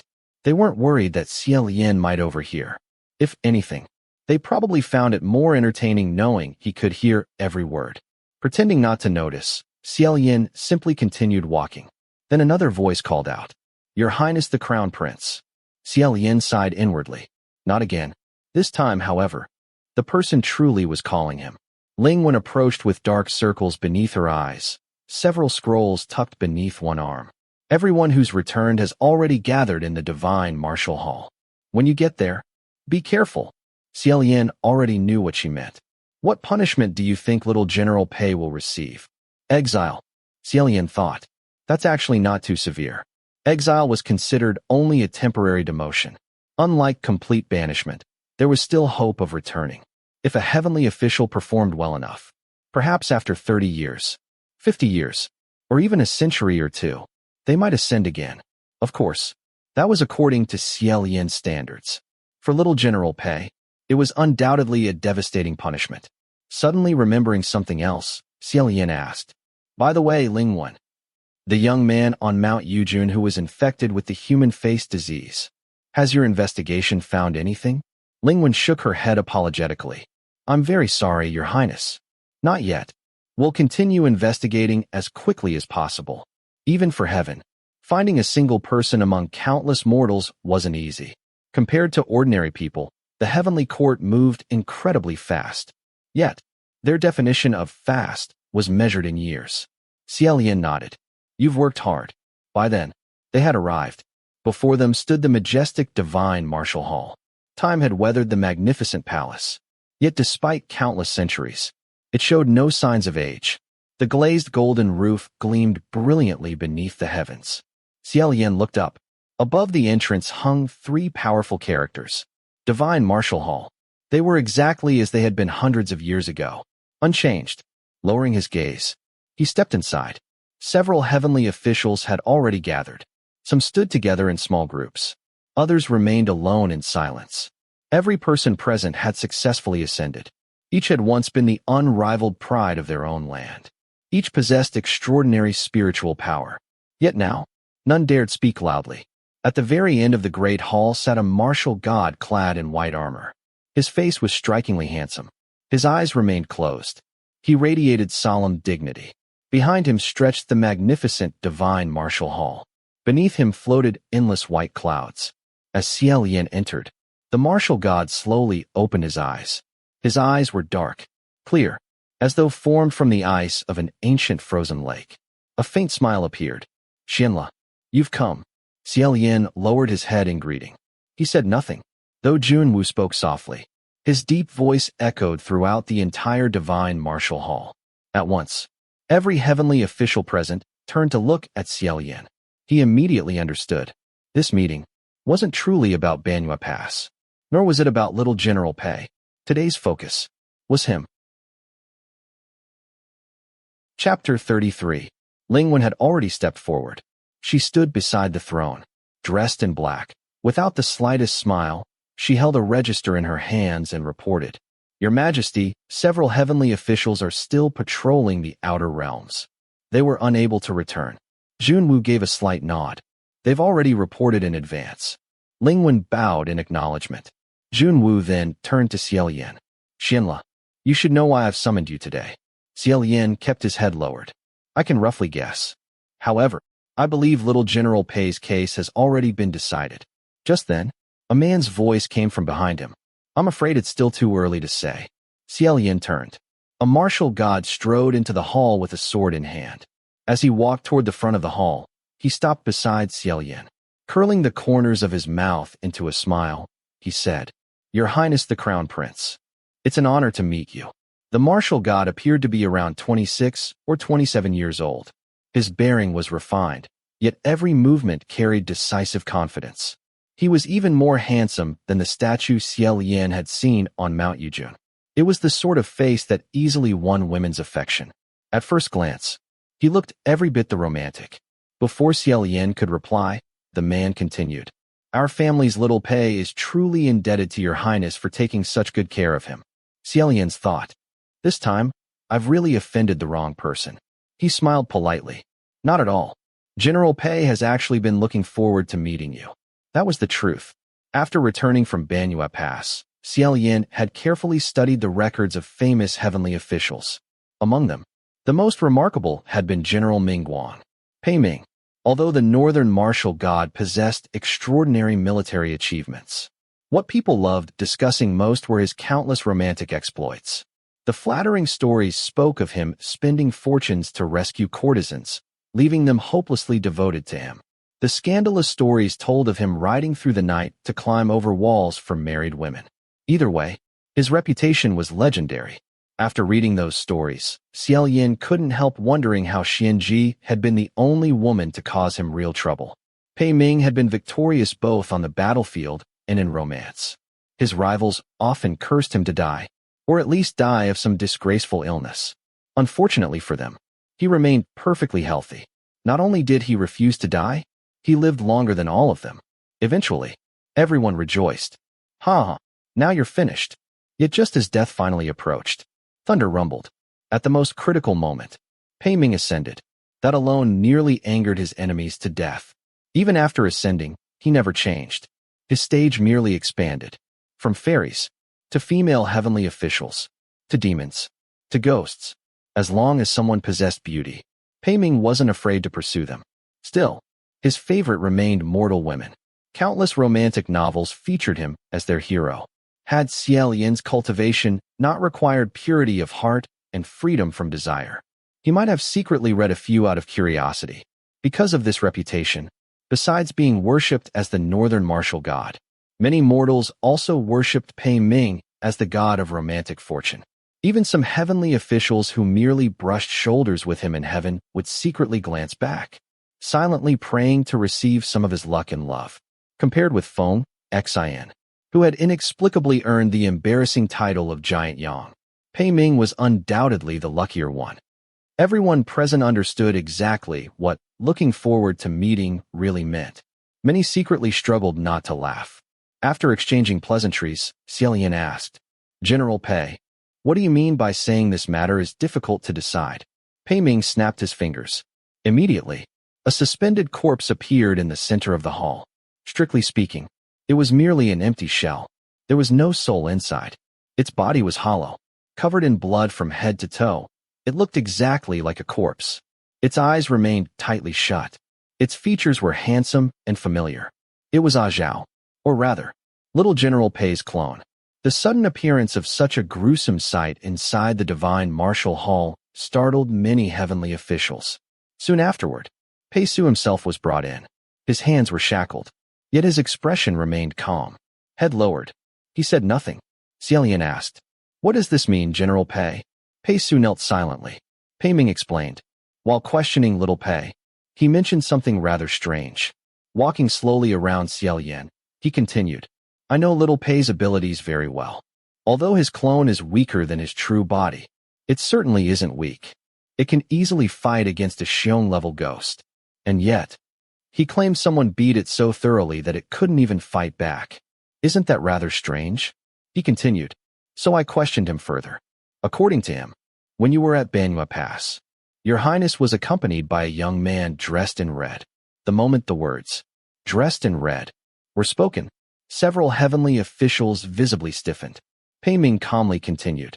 And that young man, in complete darkness, instantly slaughtered hundreds of Banyue soldiers who had nearly transformed into Xiang. He looked directly at Xie Lian. So, may I ask your highness, who exactly was that young man in red? A red-robed being capable of instantly wiping out hundreds of Xiong-level monsters. If he wasn't a supreme, who else could he possibly be? Everyone had already guessed the answer. No one wanted to be the first to speak his name aloud. Xie Lian glanced toward the silent Pei Su before coughing lightly. Really, I honestly don't remember. There happened to be a group of merchants traveling with us at the time. We only spent a few days together. Perhaps he was one of them. Pei Ming smiled. That doesn't sound right, Your Highness. Little Pei described your relationship as rather close. Surely someone you traveled with couldn't simply be forgotten after only a few days. Xie Lian's thought. No, that's exactly what happened. We really did only know each other for a few days. His expression remained perfectly composed. Just then, a white-robed Daoist leisurely waved his snow-white horsetail whisk. General Pei. What you've said comes entirely from little General Pei. He's already been convicted. He'll soon be exiled. His testimony should naturally be treated with caution. Pei Ming calmly replied. Then perhaps General Nanyang and General Xianjun can help clarify things. Following his gaze, Xie Lian saw Feng Xian and Mu Qing standing among the assembled officials. Feng Xian looked almost exactly as he remembered. Tall, straight-backed, always wearing a slight frown. He appeared impatient, though in truth, he simply looked that way. Mu Qing, however, had changed somewhat. His complexion remained pale. His thin lips were pressed together. His eyes lowered, arms folded across his chest. One finger gently tapped his elbow. He looked as though he wanted nothing to do with anyone. Or perhaps, he was quietly calculating something. Both men were undeniably handsome, yet each possessed their own sharp edges. Hearing their names, they first looked toward Junwu. Only after Junwu nodded did they slowly step forward. This was the first time Xie Lian had stood face-to-face with either of them since his third ascension. The atmosphere immediately became even stranger. After all, back when Xie Lian first ascended, Feng Xian and Mu Qing had merely been insignificant junior heavenly officials. They hadn't even been qualified to enter the divine martial hall to sweep its floors. Now, both stood proudly within its highest chamber. Their positions even surpassed that of their former master. Time truly changed everything. The three silently looked at one another. Then, almost simultaneously, they all looked away. No one could guess what the others were thinking. Xie Lian, however, already knew exactly what Pei Ming intended. Sure enough, Pei Ming said, both General Nanyang and General Xianjun have fought Huacheng before. They are the most qualified to identify his weapon. He summoned Zhao's empty shell once more for everyone to examine. Feng Xian and Mu Qing stepped closer. Xie Lian also took several careful glances. The blood had mostly dried into black stains. The wounds were difficult to make out. After studying them for a long while, the two men exchanged a brief glance. Neither wanted to speak first. Lingwen finally asked, Generals, what do you think? Feng Xian answered first. It's him. Mu Qing added. The curved blade misfortune. Only Xie Lian didn't understand what those four words meant. The curved blade misfortune was the strange curved saber Huacheng had used when fighting the 33 heavenly officials. The very weapon that had terrified countless martial gods. Whispers immediately spread throughout the divine martial hall. Many heavenly officials looked towards Xie Lian with strange expressions. Pei Ming folded his hands. Thank you both for confirming my suspicions. If the young man traveling beside His Highness truly was that person, then this matter becomes far more complicated. The white-robed Taoist spoke again. General Pei, are you suggesting His Highness colluded with the Ghost King to frame little General Pei? Only then did Xie Lian take a closer look at him. The Taoist possessed bright black and white eyes, a white jade belt, a horsetail whisk, a sword on his back, a folding fan at his waist. Elegant, graceful, high-spirited. For some reason, his face seemed vaguely familiar. Yet Xie Lian couldn't remember where they had met. Pei Ming merely shook his head. I wouldn't necessarily call it collusion. That Ghost King is capable of deceiving anyone. Who knows what tricks he used to fool His Highness? Clearly, he intended to place the blame for Banyue Pass squarely upon Huacheng. Xie Lian calmly replied. General Pei, even if you don't trust me, you should at least trust Windmaster. Windmaster personally heard little General Pei confess. Pei Ming glanced toward the white-robed Taoist.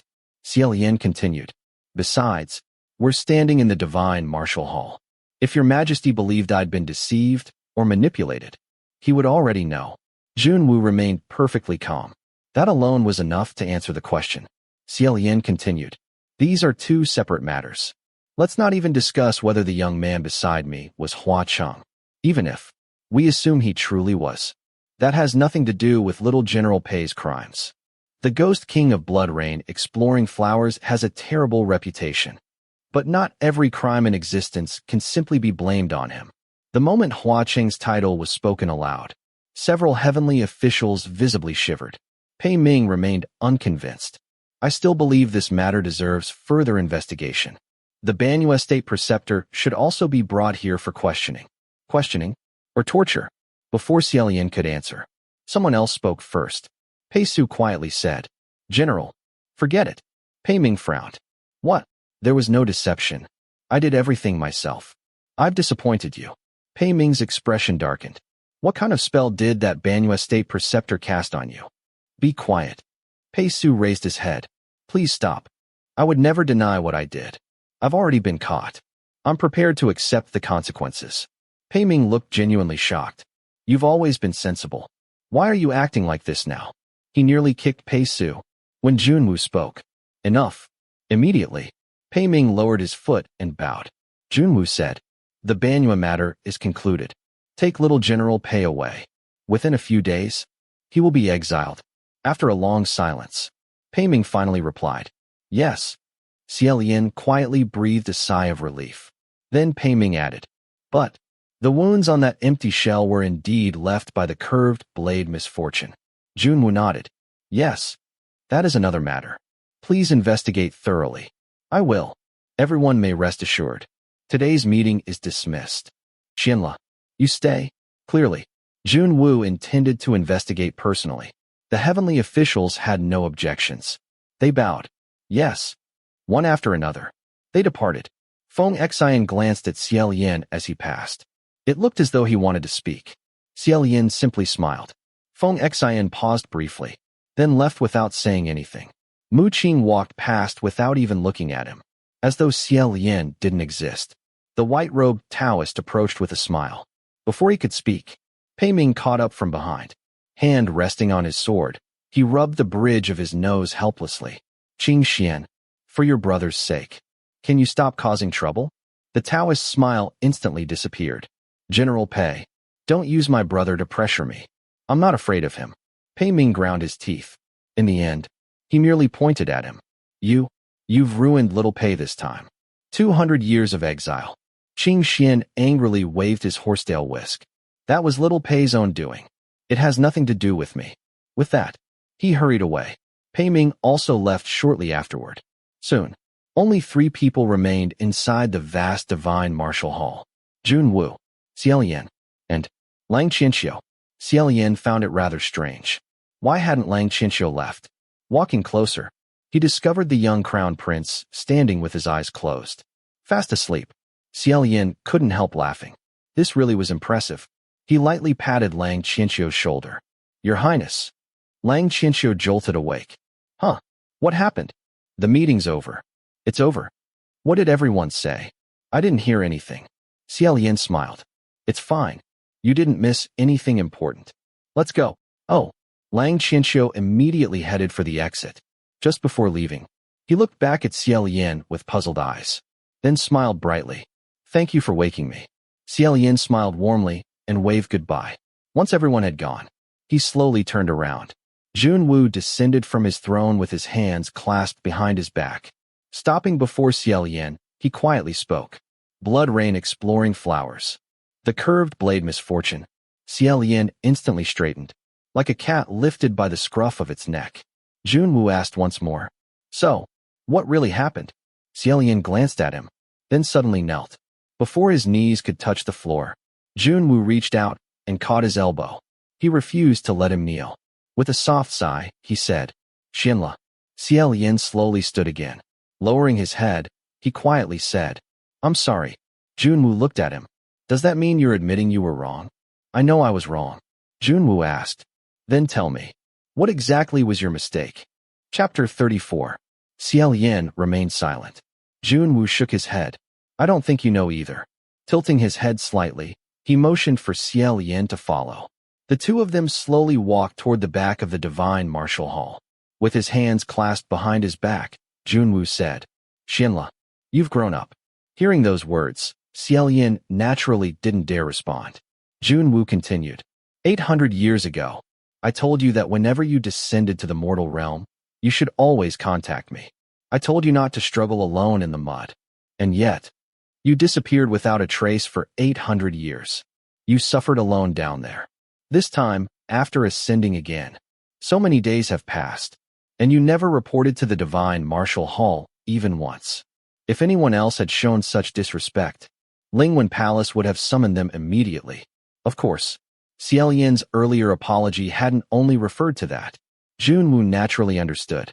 He continued, if your apology also includes those several sword strikes, then I'll apologize to you as well.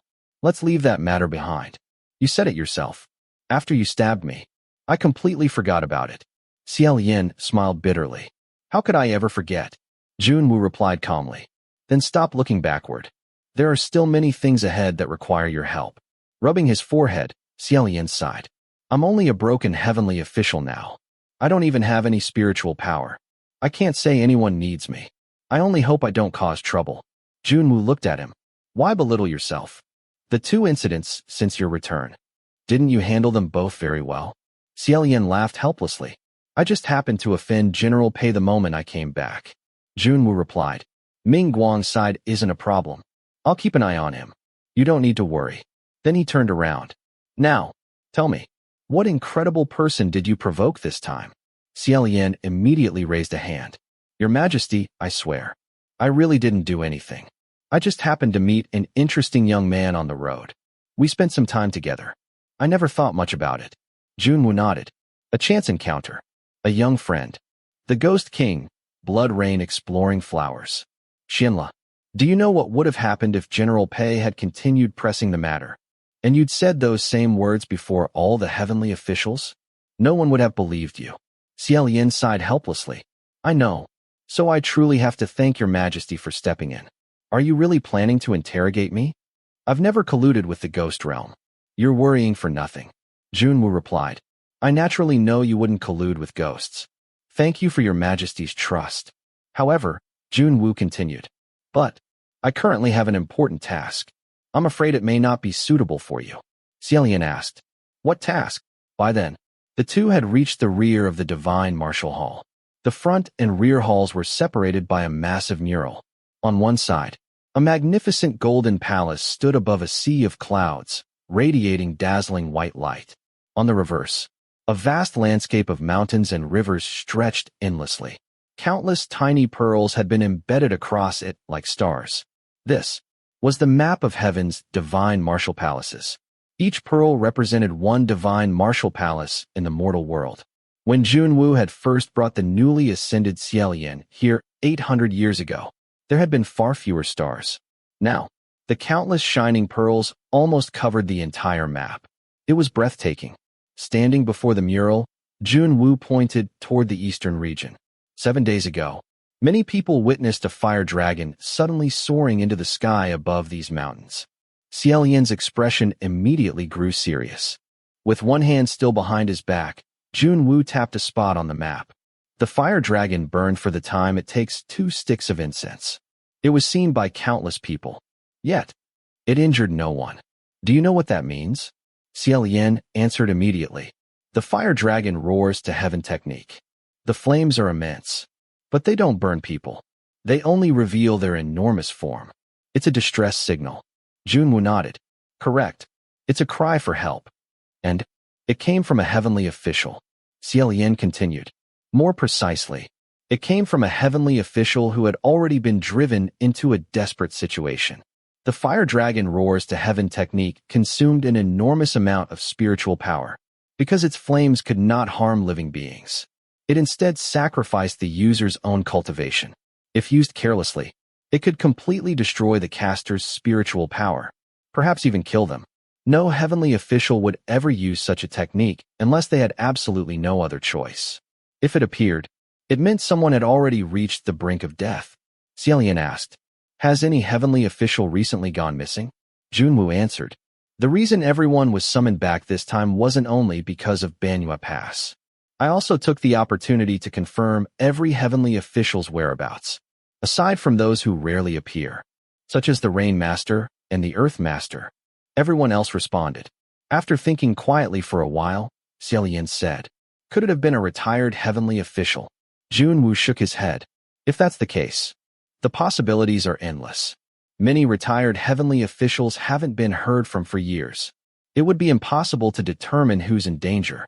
No wonder Lingwen Palace had been too busy to continue investigating the youth infected with human face disease."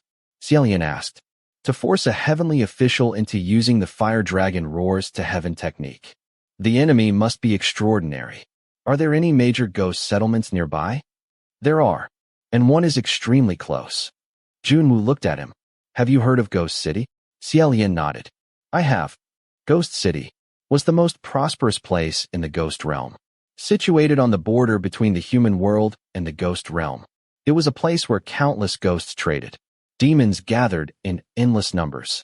Cultivators occasionally entered to conduct business or gather information. Even some heavenly officials secretly visited, whether out of curiosity or for reasons better left unspoken. Sometimes, ordinary mortals accidentally wandered inside. If they weren't devoured alive, they were frightened half to death. Ghost City had existed since ancient times. Many ghost stories in the mortal world were set there. One famous tale described a traveler journeying late at night. He suddenly discovered a lively marketplace glowing with countless red lanterns. Thinking he'd found a village, he happily entered. The people all wore masks, or hoods, or possessed hideous appearances. He found them strange, but thought little of it. He ordered a bowl of noodles. Picking up his chopsticks, he began eating. Only after several bites did he realize they weren't noodles at all. The bowl was filled with writhing black hair. Junwu continued, "After seeing the fire dragon, I immediately sent heavenly officials to investigate. They found nothing. It's highly likely whoever sent the signal was taken into Ghost City. But heaven and the ghost realm have always remained separate. Without sufficient evidence, we cannot simply force our way into Ghost City. So this time, I need someone to investigate secretly." Xie Lian nodded. "We can't alert the enemy. That's why this matter wasn't revealed during today's meeting." "Exactly. In that case, Your Majesty, I accept the assignment." Junwu looked at him. "The first person I thought of was you. But I'm afraid it won't be very convenient." "What won't be convenient?" "First, the eastern region falls under Lang Xianxia's jurisdiction. If you go, you'll have to cooperate with him." Xie Lian smiled. "That's completely fine. Please don't worry." Junwu continued. "Second, do you know whose territory Ghost City belongs to now?" Xie Lian paused. "Cheng." Junwu slowly nodded. His suspicion was confirmed. Then, another thought suddenly struck Xie Lian. The distress signal had appeared. 7 days ago, Cheng had also left Pu Qi Shrine. 7 days ago. The timing was almost too perfect. Could those two events somehow be connected? Junwu spoke again. "It seems your relationship with him isn't bad. Normally, that wouldn't matter. But I'm worried he may be involved. If this makes things difficult for you, I won't force you. If you have someone else to recommend, you may say so." Xie Lian answered without hesitation. "I'll go. I believe Blood Rain exploring flowers isn't someone with ulterior motives." Junwu looked at him. "Xianla, I know you're sensible. But I also know you always choose to believe the best in everyone." Hearing that, Xie Lian laughed. "Please don't make me sound like some sheltered little princess who's never left home. Those words really don't suit me anymore." Junwu smiled faintly. "I won't comment further about the friend you've made, but I'll say one thing. Be careful of Cheng." Xie Lian lowered his head. He should have simply answered, "Yes." It would have been easy. Yet, for some reason, he found himself unwilling to say it. Junwu continued, "Be especially careful of his curved blade misfortune." Xie Lian asked, "What do you mean?" Junwu explained, "The curved blade misfortune is a cursed weapon, an ominous blade. A weapon like that requires unimaginably cruel sacrifices and rivers of blood to forge. Never touch it, and don't allow yourself to be wounded by it. Otherwise, the consequences will be impossible to predict. For some reason, Xie Lian simply couldn't imagine Sen Lang ever using that blade against him. Still, he replied, I understand. Junwu nodded. I feel most at ease in trusting this mission to you. It's good that you don't have any objections, but I'm afraid it'll be difficult alone. Which heavenly official would you like accompanying you? After considering for a moment, Xie Lian answered, anyone is fine, but someone with a good personality would be best, and preferably someone with plenty of spiritual power, so they can lend me some whenever necessary. Junwu laughed. With that first condition, you can immediately eliminate Nanyang and Xianxia. The current Feng Xian and Mu Qing certainly couldn't be described as easygoing. Xie Lian laughed as well. Junwu asked, how are things between the three of you? You still haven't spoken? Junwu had never entered the communication array. Naturally, he had no idea how often Feng Xian and Mu Qing argued there. Xie Lian replied, we've exchanged a few words. Junwu looked surprised. So many years, and only a few words? Oh right, I heard that during your recent ascension, you smashed quite a few heavenly palaces. One of them happened to belong to Nanyang. Xie Lian hurriedly explained, I already paid everything back. All 8,880,000 merit points. I should also thank your majesty for giving me the opportunity at Mount Yujun. Junwu shook his head. You should thank Nanyang instead. Lingwen informed me. Afterward, he privately requested that you no longer be required to repay the reconstruction costs. Xie Lian froze. I never knew. No wonder. Repaying those millions of merit points had gone so smoothly. Feng Xian had quietly waived the debt. After all, Nanyang Palace had suffered the worst damage. Nearly half its golden roof had collapsed. Junwu continued. Nanyang specifically asked Ling when not to tell you. So, since he doesn't want you to know, pretend you never heard it. Countless emotions welled up inside Xie Lian. Bitterness, gratitude, regret, warmth. In the end, he could only sigh silently. The phrase, don't tell anyone, really was one of the least reliable promises in the world. After thinking for a moment, Junwu asked, if Nanyang and Xianxia aren't suitable, how about Windmaster? Xie Lian nodded. Windmaster would be great. I'm just not sure she'd be willing to patrol with me. Junwu smiled. Windmaster possesses great spiritual power. She's cheerful, and she enjoys making friends. She fits your description perfectly. The last time she visited, she spoke well of you. I think she'll be suitable.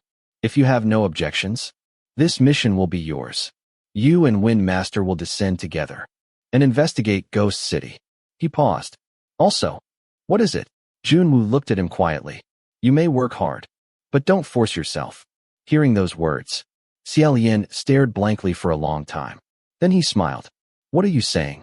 I'm not forcing myself. Junwu gently patted his shoulder. Go rest first. I'll send someone to notify Windmaster. Xie Lian blinked. Rest? I don't even have enough merit points for a temple. The old Xianxia Palace was demolished long ago. Where exactly am I supposed to rest? Junwu smiled.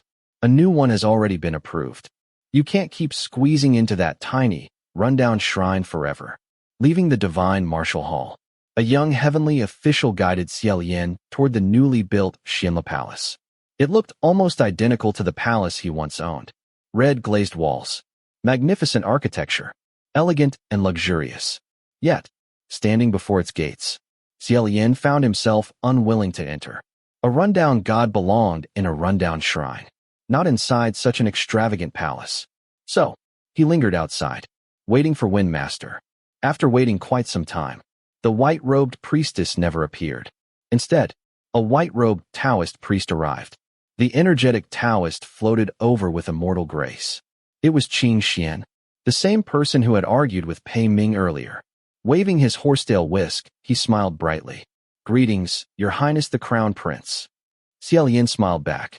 Greetings, fellow Daoist. In truth, he desperately wanted to ask who this person actually was, but that would have been terribly rude. Just as he considered secretly checking the records for someone named Qing Xian, the Taoist strode over. Come on, let's head down. Xie Lian blinked. Fellow Daoist, I'm waiting for someone. The Taoist looked puzzled. He tucked the horsetail whisk into his collar. Who? I'm waiting for Wind Master. The Taoist became even more confused. Aren't I standing right here? Xie Lian's eyebrow twitched. You're Wind Master. The Taoist opened his folding fan and leisurely waved it. Of course I am. Why are you looking so suspicious? Don't tell me. You've never heard of the great Wind Master Xianxia? His confidence made it sound utterly impossible that anyone wouldn't know him. On the front of the fan, the character for wind. On the back, 3 flowing lines representing a gentle breeze. It was exactly the same fan the beautiful priestess had carried at Banyue Pass. Only then did Xie Lian suddenly remember. Fu Yao had once mentioned that certain heavenly officials possessed exceptional transformation techniques. Nan Feng had also once begun saying, Wind Master has always. Always what? A man. Xie Lian allowed himself to be dragged several steps before finally recovering. WW Wind Master. Why were you dressed as a priestess last time? Wind Master blinked. Why? Wasn't I pretty? Xie Lian hesitated. You were, but. Wind Master laughed happily. If it's pretty, then what's the problem? As long as it's beautiful, that's enough. Of course I dressed that way because it looked good. Then, he suddenly seemed to remember something. Closing his fan, he carefully looked Xie Lian up and down. After a moment, he smiled. Speaking of which, this time we're going to Ghost City. We'll have to hide our identities too. Chapter 35. Feeling thoroughly embarrassed. It wasn't until 4 hours later that Xie Lian secretly found an opportunity to read through the scrolls. Only then did he finally gain a basic understanding of Wind Master's background. The 5 Masters of Heaven all use titles rather than surnames. For example, before ascending, Earth Master's mortal name had been Ming Yi. After ascending, he became Earth Master Yi. Likewise, before ascending, Wind Master's mortal name had been Shi Qingxian. After ascending, he became Wind Master Qingxian. Just like his title suggested, Shi Qingxuan's personality was as free as the wind. He loved making friends. He was generous, open-hearted, never bothered by trivial matters. He was extremely popular throughout the heavenly court. One only had to remember how casually he'd scattered 100,000 merit points through the communication array. Of course, there was another reason he could afford to be so generous. His older brother controlled the wealth and fortune of the entire mortal world.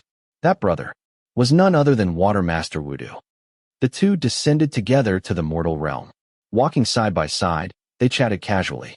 Folding his arms, Xie Lian said sincerely, the 2 generals of the Pei family ascending together is already considered a rare story. But you and your brother, the Wind and Water Masters, ascending together as blood brothers. That's even more remarkable. Among countless people, perhaps not even one would successfully ascend. Pei Ming and Pei Su had been separated by hundreds of years. Pei Su wasn't even Pei Ming's direct descendant. He belonged to a distant branch of the family many generations later. But Shi Wudu and Shi Qingxian were true brothers by blood. That really was a case of one family producing 2 gods. Shi Qingxian smiled. What's so strange about that? My brother and I grew up together. We studied under the same master. We cultivated the same Tao. So naturally, we ascended to the same heaven. Xie Lian had already learned this while reading the records. Shi Wudu had ascended first. Only a few years later, Shi Qingxian also passed his heavenly tribulation. The 2 brothers were often worshipped together. Their statues stood side by side in the same temples. It was obvious they shared an excellent relationship. Now Xie Lian finally understood why both San Lang and Nan Feng had said Pei Ming wouldn't dare offend Wind Master. After all, Shi Qingxuan's elder brother was Water Master Wudu. Few people wished to provoke him. After thinking for a while, Xie Lian asked, Wind Master, in the Divine Martial Hall, General Pei mentioned being close friends with your brother. This time, you testified against little General Pei. Won't your brother? Shi Qingxian waved dismissively. No. My brother already knows I can't stand Pei Ming. Xie Lian replied. Knowing is one thing, but acting against him is another. Wouldn't this create conflict between your brother and General Pei? Shi Qingxian snorted. Good. I hope they stop associating with each other as soon as possible. The sooner those 3 tumors separate, the better. Xie Lian blinked. 3 tumors? Xianxia looked astonished. What? You don't even know that? Then he sighed dramatically. Fine. I forgot. You really don't know anything. The Three Tumors is the nickname everyone secretly gives three notorious heavenly officials who happen to be close friends.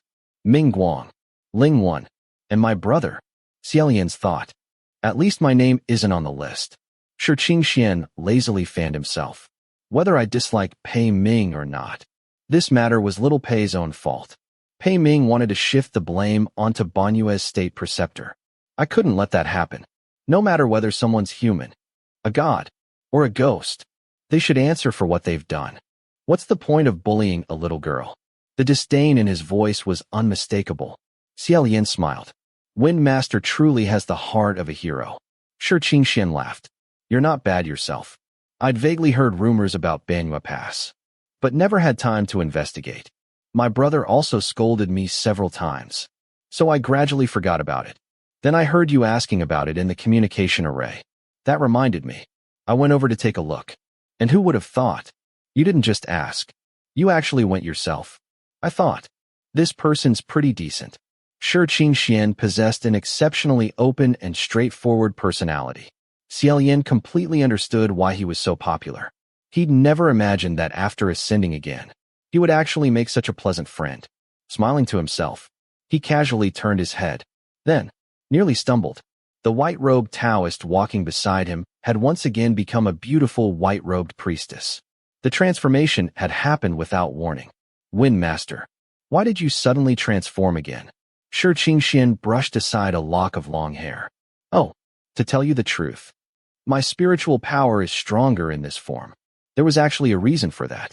Because Wind Master and Water Master were almost always worshipped together. People eventually felt something was missing. After all, two men sharing a shrine somehow didn't satisfy popular imagination. Surely, a pair should consist of a man and a woman. So, someone eventually remodeled Wind Master's statue into that of a woman. Not only that, people invented all kinds of stories. Some claimed Wind Master and Water Master were brother and sister. Others insisted they were husband and wife. After several hundred years, the fabricated stories spread so widely they became accepted as fact. The two heavenly officials eventually read them themselves. Both were horrified. Yet, countless believers sincerely believed every word. Whenever people prayed to Wind Master, many even addressed him as Goddess Wind Master. Thus, Xianxia acquired yet another nickname, the Wind Goddess. Ridiculous as it sounded, such misunderstandings weren't uncommon. Lingwen had experienced something similar. Although she was a woman, she always dressed in practical black robes. Day after day, she buried herself beneath mountains of documents inside Lingwen Palace. If she walked into the mortal world and asked someone, is Lingwen a man or a woman? Most people would answer confidently, a man. After all, how could the god of literature possibly be a woman? Many believers simply refused to accept it. As a result, when Lingwen first ascended, hardly anyone worshipped her. Eventually, several frustrated devotees simply rebuilt her statue. They changed her into a man. They even fabricated an entirely new life story. Miraculously, the incense offerings returned. Everyone praised how effective Lord Lingwen had become. In reality, nothing had changed except people's imagination. Even Lingwen herself eventually had to appear before mortals using a male form. The same thing had happened to Xianxia. People insisted that wind and water should always appear as one man and one woman. It didn't matter what reality was. People only believed what they wished to believe. The heavenly officials had long since grown accustomed to such things. As for Xianxia himself, from what Xie Lian observed, he didn't mind at all. If anything, he thoroughly enjoyed it. Not only that, he seemed eager to recruit others into joining him. Over the past 4 hours, Xianxia had repeatedly tried persuading Xie Lian to disguise himself as a woman. His reasoning sounded perfectly reasonable. Women carry stronger energy. It'll be much easier to hide ourselves inside Ghost City. After thinking it over, Xie Lian could only decline politely. I don't have enough spiritual power. I can't maintain such a transformation. Xianxia immediately replied, I'll lend you some. Isn't that exactly why His Majesty sent me? Xie Lian laughed awkwardly. Please save your spiritual power for when we actually have to fight. Unable to persuade him, Xianxia finally gave up. By then, they had arrived at a desolate wilderness. It was deep into the night. Old crows cried from the pitch-black forest. The atmosphere was bleak and eerie. After quietly observing the surroundings, Xie Lian said, "This place should do. The Yin energy here is strong. There are several large graveyards nearby. Sooner or later, ghosts heading to Ghost City will pass through. We'll simply follow them." So, the two crouched beside an unmarked grave, waiting. After a while, Xianxia somehow produced a jar of wine from his sleeve. "Want a drink?" Xie Lian accepted it. After taking one sip, his throat immediately burned. Returning the jar, he smiled. "Thank you." Xianxia drank twice himself. "You can't handle alcohol?" "I can. But if I drink too much, I go a little crazy. So, I'd better stop now." "What time is it?" Xianxia thought briefly. "Midnight." Xie Lian nodded. "Then, it should be about time." As soon as he finished speaking, a faint line of lights appeared deep within the forest. The lights slowly approached. Only after emerging from the woods did they finally see them clearly. A procession of women dressed in white. Some young, some old, some beautiful, some hideous. Everyone wore burial garments. Each carried a white lantern. Slowly, silently, they walked forward. These were female ghosts traveling to Ghost City. Xie Lian whispered, "Follow them." Xianxia nodded. Taking 2 final swallows of wine, he tossed the jar aside. The two quietly rose and followed behind the procession. They had already concealed every trace of spiritual energy. Neither appeared remotely human. The female ghosts chatted softly while walking. "I'm so happy. Ghost City is open again. I'm finally getting my face repaired." Another sighed. "What happened? Didn't you fix it recently?" "It's rotting again. The last ghost promised it'd last a year. It hasn't even been half that." Walking behind them, Xie Lian and Xianxia silently listened. Whenever they heard something amusing, they merely exchanged glances. After about half an hour, they reached a valley. Deep inside, a faint crimson glow illuminated the darkness. Somewhere within the mist, soft singing echoed through the night. Just as Xie Lian grew increasingly curious about the legendary Ghost City, one of the female ghosts at the rear suddenly turned around. "Who are you?" Instantly, the entire procession stopped. Every ghost turned toward them. "You weren't following us when we left the cemetery. Which graveyard are you from?" "I've never seen you before." Xie Lian coughed lightly. "We came from a cemetery much farther away. So naturally, you wouldn't know us." Xianxia nodded enthusiastically. "That's right. We traveled thousands of miles just to visit Ghost City." The female ghosts simply stared, expressionless. If ordinary mortals had been subjected to those lifeless stares, they might already have collapsed. Xie Lian wasn't worried about exposing himself. These weak ghosts posed no threat. But Ghost City stood only a short distance away. Starting trouble now would only alert everyone inside. One female ghost suddenly stared at Xianxia, then slowly said, "Little sister, your face has been maintained beautifully." Both Xie Lian and Xianxia froze. Then, almost simultaneously, they nodded. "It's all right. It's quite good." The female ghosts crowded around Xianxia. "It hasn't rotted at all. Where did you get it repaired? Which shop? Any recommendations?" Xianxia had absolutely no idea how to answer. He could only laugh awkwardly. "Really, I think it looks pretty good too." Ha, ha, ha. He certainly knew nothing about preserving dead women's faces. He could only stall for time. At that moment, the crowd shifted. Xie Lian's vision suddenly opened. A brilliant crimson world unfolded before his eyes. Ghost City. A seemingly endless street stretched into the distance. Shops and stalls lined both sides. Brilliant red lanterns hung overhead. Colorful banners floated through the air. Ghosts flooded the streets. Some wore masks. Some cried. Some laughed. Some looked human. Many looked anything but. Those without masks possessed grotesque forms. Huge heads atop tiny bodies. Bodies as thin as bamboo. Others flattened like pancakes beneath everyone's feet, complaining whenever someone stepped on them, carefully avoiding everything beneath his feet. Xie Lian passed a food stall. The owner stirred a giant pot of soup using an enormous bone. Saliva dripped from his mouth into the broth. Several eyeballs floated lazily across the surface. For some reason, seeing that, Xie Lian actually felt strangely reassured. Nearby, a troupe performed acrobatics. A burly ghost held up a tiny ghost child. Opening his mouth, he spewed towering flames. The little ghost burned while squealing like a slaughtered pig. It struggled desperately. The audience erupted into cheers. Coins rained through the air like snow. One fluttered down before Xie Lian. Picking it up, he discovered exactly what he'd expected. Ghost money. Continuing onward, he passed a butcher shop. Rows of human heads were neatly displayed, from smallest to largest, each labeled with its own price. Children's flesh, young men's flesh, women's flesh, human bones. Behind the counter stood a massive wild boar, wearing an apron, holding a butcher knife. It hacked apart an enormous human leg that still twitched violently. This truly was a paradise for demons. People slaughtering pigs was common. Pigs slaughtering people was considerably rarer. Xie Lian couldn't help looking twice. Unfortunately, the pig noticed. What are you staring at? You buying or not? Xie Lian shook his head. Not buying. The pig slammed its cleaver down. Blood splattered everywhere. If you're not buying, then stop staring. Get lost. So, Xie Lian obediently got lost. After only a few steps, he suddenly stopped.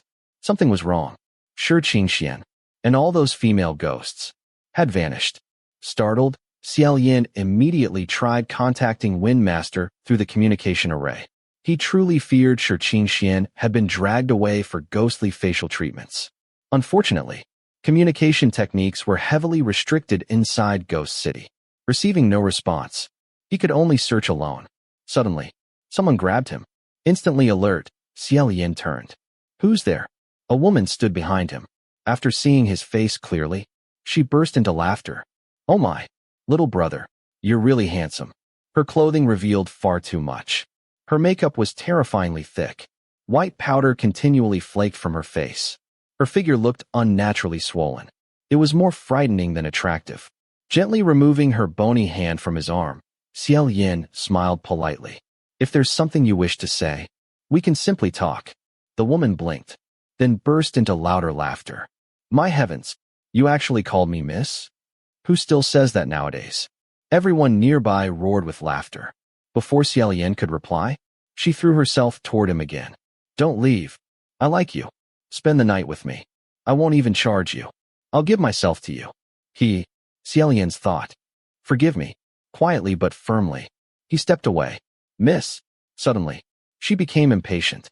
Enough with the miss. Who wants to hear that? So, coming or not. Without warning, she began undoing her clothing. Completely unprepared, Xie Lian immediately looked away. Sighing softly, he attempted to walk around her. She blocked him again.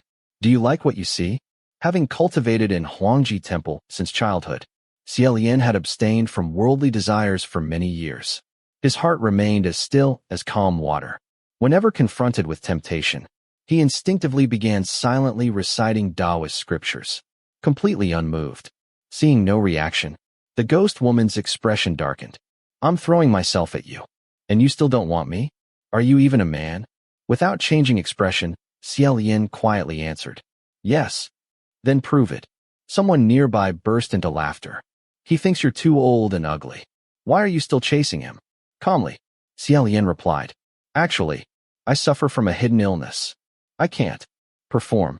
Silence. Then, the entire street exploded with laughter. Ghosts howled with amusement. Few men possessed the courage to admit such a thing publicly. Fortunately, Xie Lian had used that excuse countless times over the centuries. It never failed. The female ghost immediately pulled her clothes back together.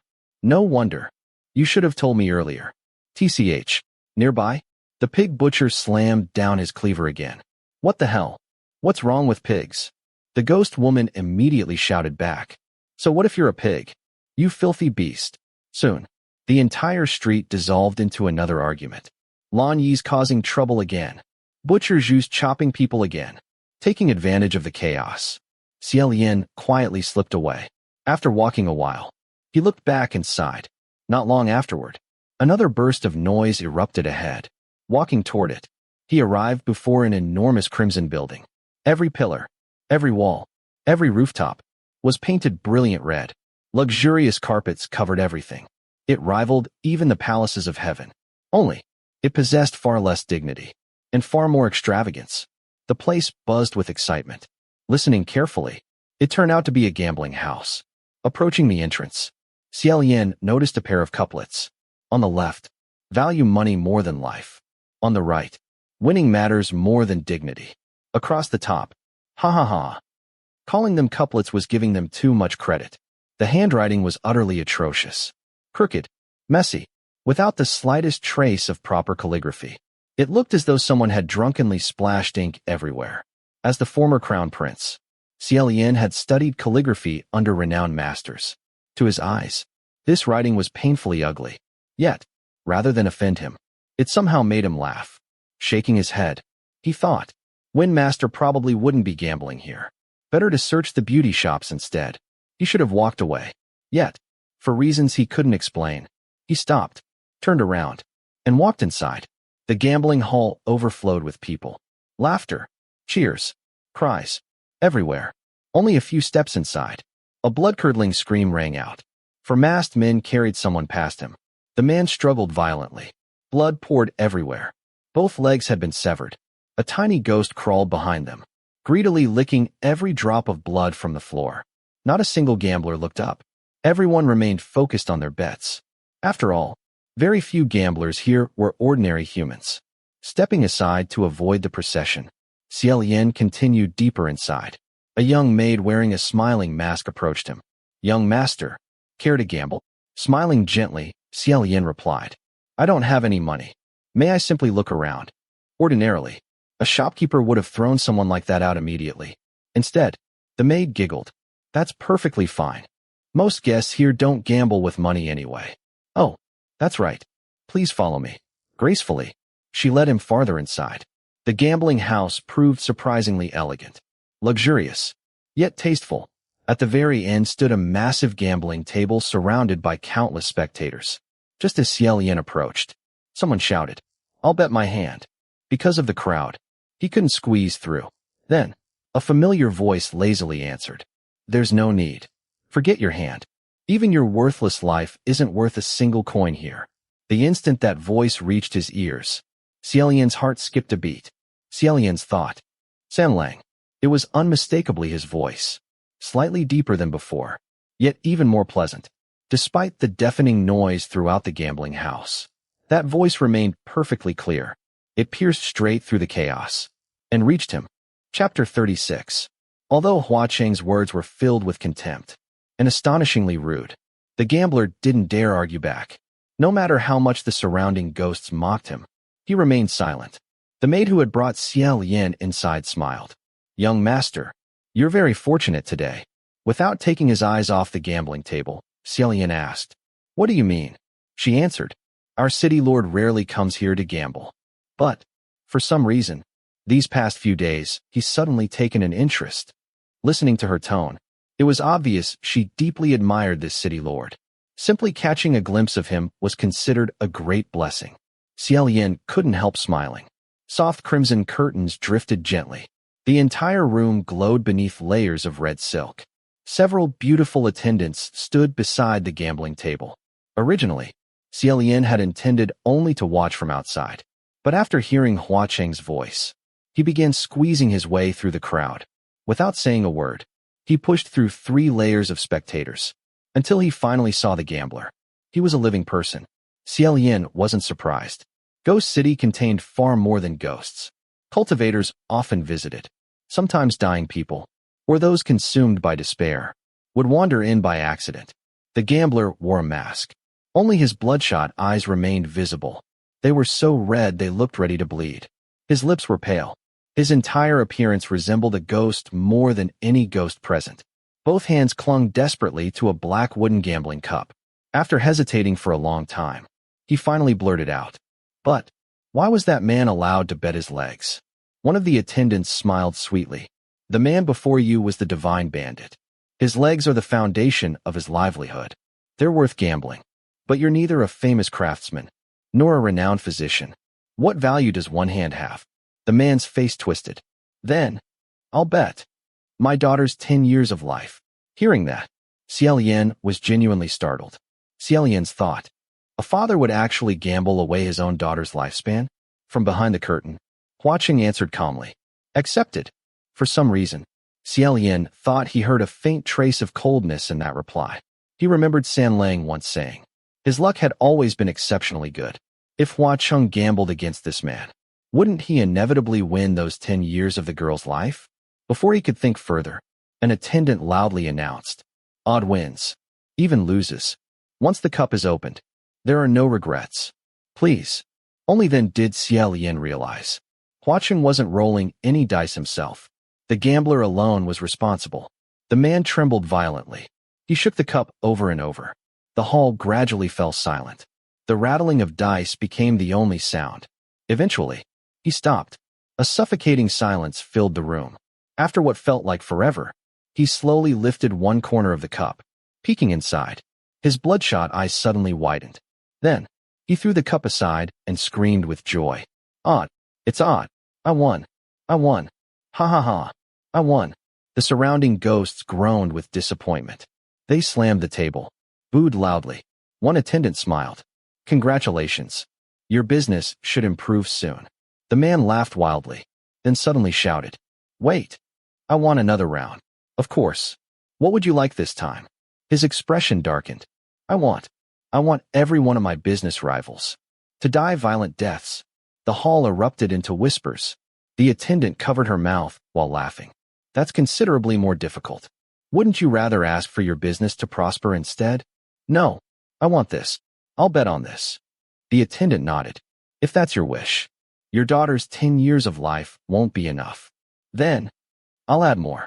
I wager 20 years of her life. And her marriage. The ghosts burst into laughter. That father's gone insane. He's selling his own daughter. Remarkable. The attendant repeated calmly. Odd wins. Even loses. Once the cup is opened, there are no regrets. Please. Once again, the man began shaking the cup. If he lost, his daughter would lose 20 years of life. And her future marriage. If he won, would Hua Cheng truly make every one of his rivals die? For some reason, Xie Lian didn't believe Hua Cheng would allow such a thing. After hesitating, he quietly stepped forward. Just as he considered intervening, someone pulled him backward. Turning around, he saw Xianxia, already back in his male form. Speaking quietly, Xianxia whispered, don't act rashly. Xie Lian whispered back, Wind Master. When did you change back? Xianxia sighed. It's a long story. Those aunties dragged me away. They insisted on introducing me to an excellent beauty shop. It took forever to escape. I was afraid they'd recognize me again. So I transformed back. They smeared all kinds of things on my face. They rubbed, pulled, slapped, everything. Quick, look. Does anything seem wrong? He thrust his face close. After examining him carefully, Xie Lian answered honestly. It actually looks smoother. And whiter. Xianxia immediately beamed. Really? Excellent. Wonderful. Ha. Where's a mirror? I need a mirror. Xie Lian laughed. You can admire yourself later. Communication arrays don't work inside Ghost City. We absolutely can't get separated again. By the way, how did you know I was here? Xianxia replied. I didn't. I actually came because I'd arranged to meet someone. Who? Lang Qianxiu. Taiwa. Exactly. Since we're operating here, I thought we should coordinate. The Ghost Gambling House is one of the busiest places in Ghost City. Ghosts, humans, everyone passes through. No one notices strangers here. So I told them we'd meet here. Xie Lian nodded, turning back toward the gambling table. He sighed. That man. Xianxia rubbed his face while speaking. I know. I agree. But Ghost City belongs to Hua Cheng. The gambling house operates on voluntary rules. If people choose to gamble, heaven doesn't interfere.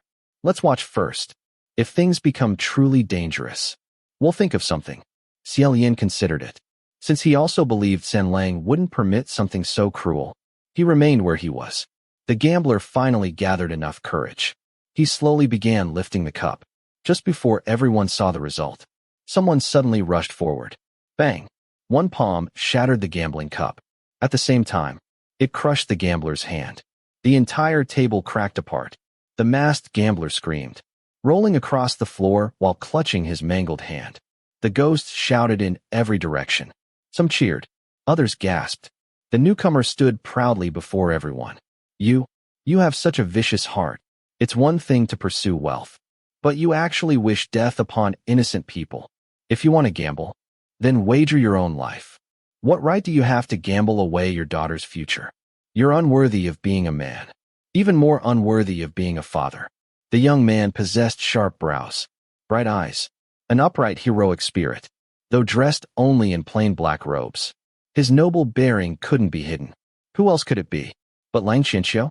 Seeing him, both Xie Lian and Xianxia instinctively covered their faces. Xie Lian groaned softly. Wind Master, you didn't remind him to keep a low profile? Xianxia groaned right back. I did, but that's simply the kind of person he is. I couldn't stop him.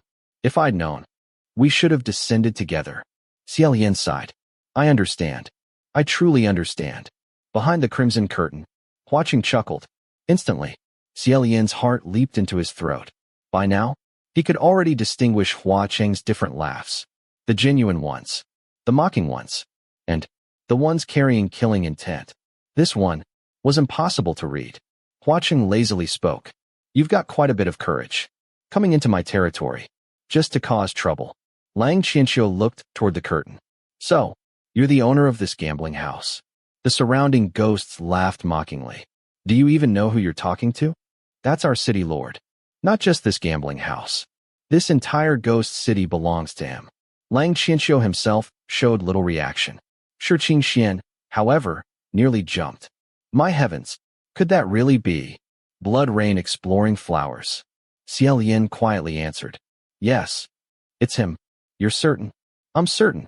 Xianxia's face paled. We're finished. What are we going to do about Xianxia? Xie Lian sighed. Let's just hope he doesn't expose his identity. Unfortunately, Xianxia only grew angrier. This filthy place. Demons running wild. What kind of monsters gather here? What kind of wicked things happen here? You actually opened a place like this. You have absolutely no humanity. The ghosts roared with laughter. We're ghosts. Why would we need humanity? If you want it, you can keep it. And who exactly are you? To lecture us? Cheng smiled lazily. My establishment has always been a paradise for demons. The road to heaven stood open. And yet, you walked straight into hell. What can anyone do about that? The moment Cheng mentioned heaven, both Xie Lian and Xianxia immediately understood. He had already seen through Xianxia's true identity. Unfortunately, Xianxia himself didn't realize it. Instead, he slammed another palm onto the table. The entire table shot toward the crimson curtain. The figure behind it never moved. With the slightest flick of one hand, the table reversed direction. It flew straight back. Xianxia caught it with one hand, immediately realizing one wasn't enough. He used both. Blue veins bulged across his forehead. Ghosts scattered in every direction. Watching nervously, neither Xie Lian nor Xianxia knew whether they should intervene. If they acted openly now, all three heavenly officials would be exposed. Xianxia roared. Finally, he hurled the heavy table back once again. Behind the curtain, Cheng merely raised one hand. His fingers slowly closed, then relaxed. Instantly, the entire table exploded into countless razor-sharp splinters. Every fragment became a deadly projectile. If Xianxia continued hiding his spiritual power, there was no chance he could evade them. At that critical moment, a faint layer of divine light appeared around his body. Xie Lian and Xianxia both thought simultaneously. Not good. He's about to reveal his true form. Yet, the light disappeared almost immediately. Xianxia had remembered. He couldn't expose himself. Unfortunately, Cheng had no intention of stopping.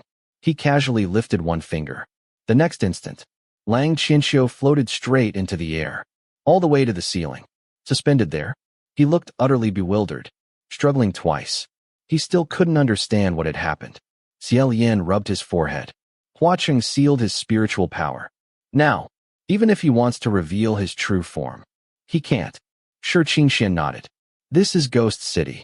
If Cheng wants to suppress someone's spiritual power, he simply can. At least, Xianxia's identity remained hidden. Had he transformed, everyone would have immediately recognized the Eastern martial god. That would have created an enormous diplomatic disaster. Soon, the ghosts who'd fled returned, pointing upward, laughing loudly. Lang Qianxiu's ears turned slightly red. He silently struggled, attempting to break free. Occasionally, some ghosts even jumped, trying to pat his head. Fortunately, Cheng had suspended him high enough that none could reach. Otherwise, the humiliation would have been unbearable. Behind the curtain, Cheng laughed. Today's catch. You may all gamble for it.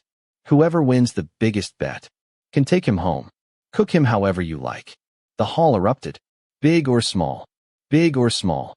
Whoever wins gets to eat him. What a healthy-looking little brother. He, didn't even know whose territory you entered. A fresh gambling table was carried inside. The screaming gambler with the broken hand was ignored completely. Everyone's attention shifted. Now, the wager was Lang Qianxiu himself. Watching anxiously, Shi Qingxian paced back and forth. What do we do? Should we gamble him back? Or just fight? Xie Lian asked quietly. Win, master. How's your luck? Shi Qingxian shrugged. Sometimes good, sometimes bad. Luck isn't predictable. Xie Lian sighed. Mine is. I've never had good luck. So miserable. Xie Lian nodded painfully. When I roll dice, the highest I usually get is 2. Shi Qingxian suddenly slapped his thigh. I've got it. If your luck always rolls low, then challenge everyone to roll the smallest number. No one can beat you. Xie Lian thought about it. That actually makes sense. I'll try. Stepping forward, he smiled warmly. How about changing the rules? Whoever rolls the smallest number wins. What do you think? The hall immediately erupted in debate. Some agreed. Others objected. Xie Lian picked up 2 dice, silently praying. Small, small, small.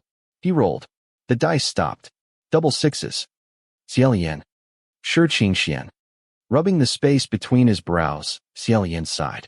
It seems my bad luck doesn't improve, even when I change the rules.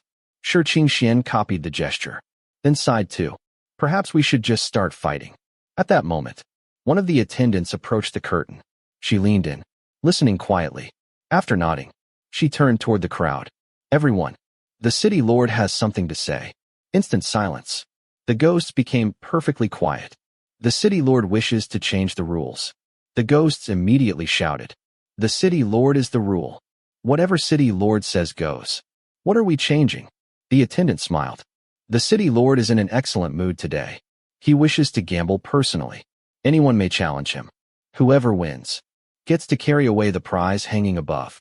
Steam it, boil it, fry it, pickle it. It's entirely your choice. Hearing they would gamble directly against Cheng, the ghosts hesitated. Clearly, he almost never played personally.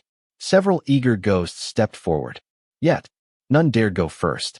Still suspended overhead, Lang Qianxiu shouted angrily. What do you mean by it? I'm not a thing. What right do you have to gamble with me? The female ghosts giggled, looking at him with hungry eyes.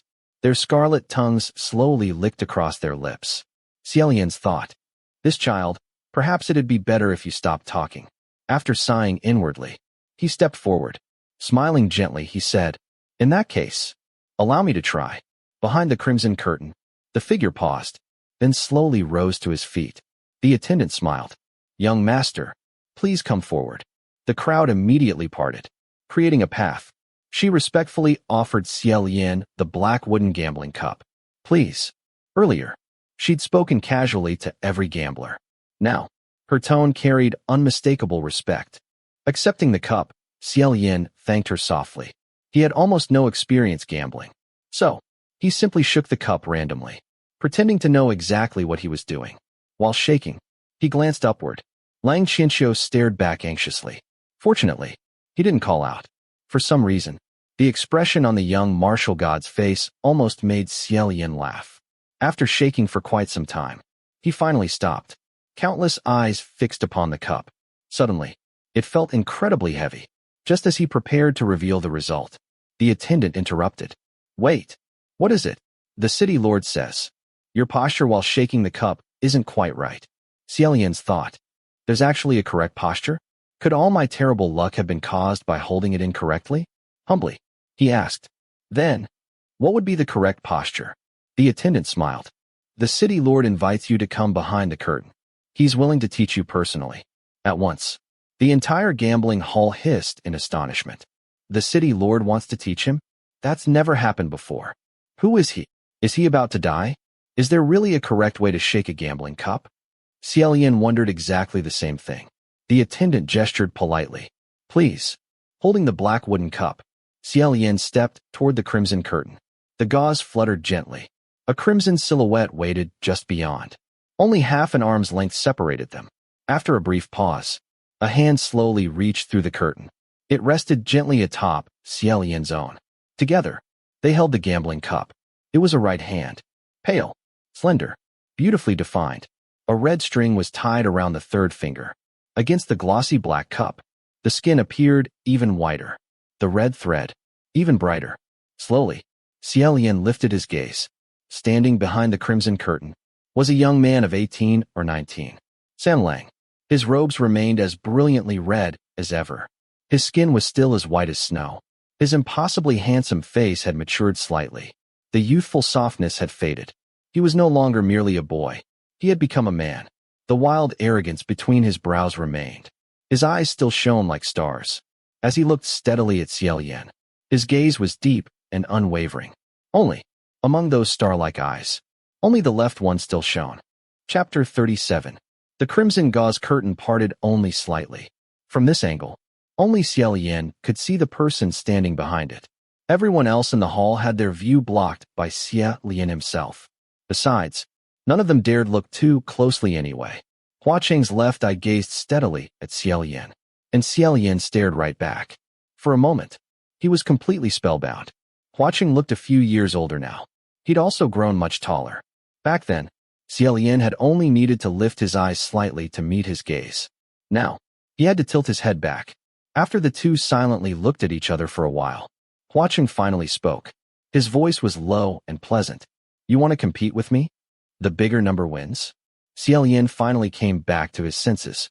Since the rules had already changed several times, it really made little difference now. So he answered, the bigger number. Cheng nodded. Very well. I'll demonstrate first. Xie Lian held the base of the black wooden gambling cup with his left hand. His right hand rested on the lid. Standing directly before him, Cheng covered Xie Lian's left hand with his own right hand. The cup moved gently. After a few light shakes, he lifted the lid. Inside, the two dice showed 6 and 5, 11. Even Lang Xianxia, hanging from the ceiling, saw it clearly. His eyes widened. How is that possible? Cheng loosened his grip slightly. Try it. Xie Lian copied the movement. He gave it 2 gentle shakes. Cheng immediately said, not quite. Although he was correcting him, his tone remained unbelievably patient. He supported Xie Lian's lower hand again. Then, his left hand covered Xie Lian's right hand resting atop the lid. Like this. Now, both of Xie Lian's hands were completely enclosed within Cheng's.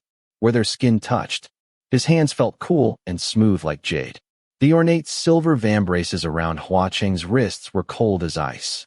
Yet, he carefully avoided letting the metal brush against Xie Lian's skin. Holding his hands, Cheng leisurely shook the gambling cup. Once, twice, 3 times. Clack, clack, clack. The dice struck one another inside the wooden cup. The crisp sound echoed softly. The faint vibrations traveled through Xie Lian's palms, up his wrists, leaving behind a strange, tingling numbness. While they continued shaking the cup, Xie Lian glanced upward without thinking. Only then did he realize. Cheng wasn't looking at the gambling cup at all. He had been watching Xie Lian the entire time. Without blinking, the corners of Xie Lian's lips unconsciously curved upward. He almost smiled back. Then he remembered everyone watching from outside.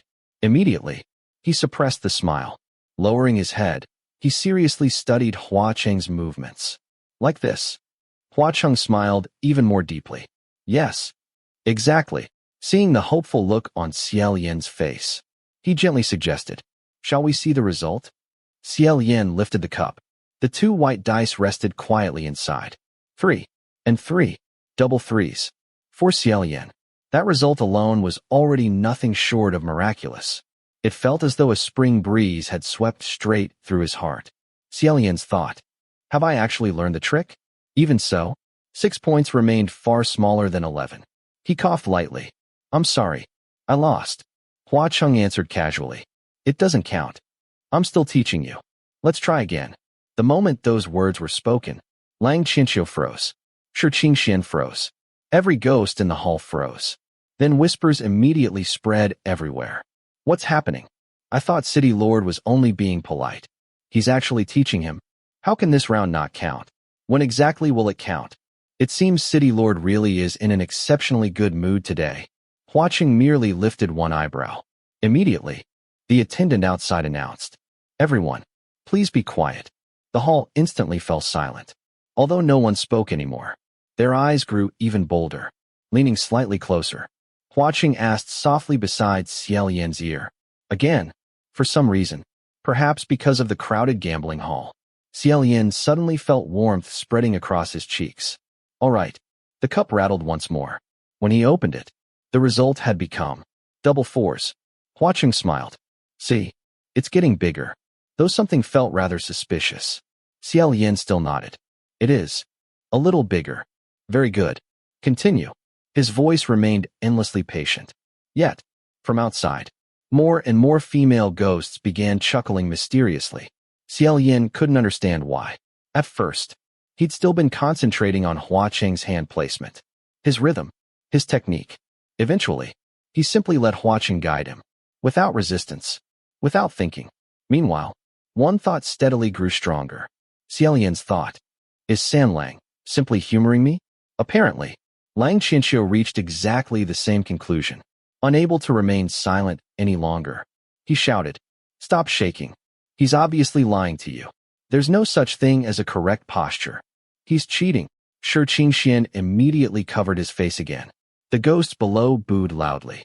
Dice rained upward toward Lang Qianxiu. You ignorant brat. Stop talking. Everyone's watching the best part. Look, the Daoist keeps getting bigger numbers. That's proof enough. What do you know? Lang Qianxiu angrily protested. You liars. He abruptly fell silent. His face turned bright red. Several female ghosts had seized his dangling belt, pulling hard. Little brother, behave yourself. Keep talking, and we'll pull your pants down. Lang Qianxiu had never suffered such humiliation. His face burned crimson. You, as a dignified martial god, being beaten would have been one thing. Having his trousers stripped in public would have been unbearable. Finally, he wisely kept quiet. Looking upward, Xie Lian found him both pitiful and strangely amusing. Lowering his voice, he quietly called, San Lang. Hearing that familiar form of address, Hua Cheng smiled. Ignore him. Let's continue. Xie Lian had no choice. He shook the cup again. This time, double fives. The ghosts became even more excited. See, it keeps getting bigger. By now, Xie Lian had completely realized the truth. Hua Cheng was simply teasing him. There had never been any magical posture. For someone with his terrible luck, every posture was equally hopeless. He might as well completely give up trying to improve it. Just as he prepared for one final throw, Hua Cheng quietly said, Wait.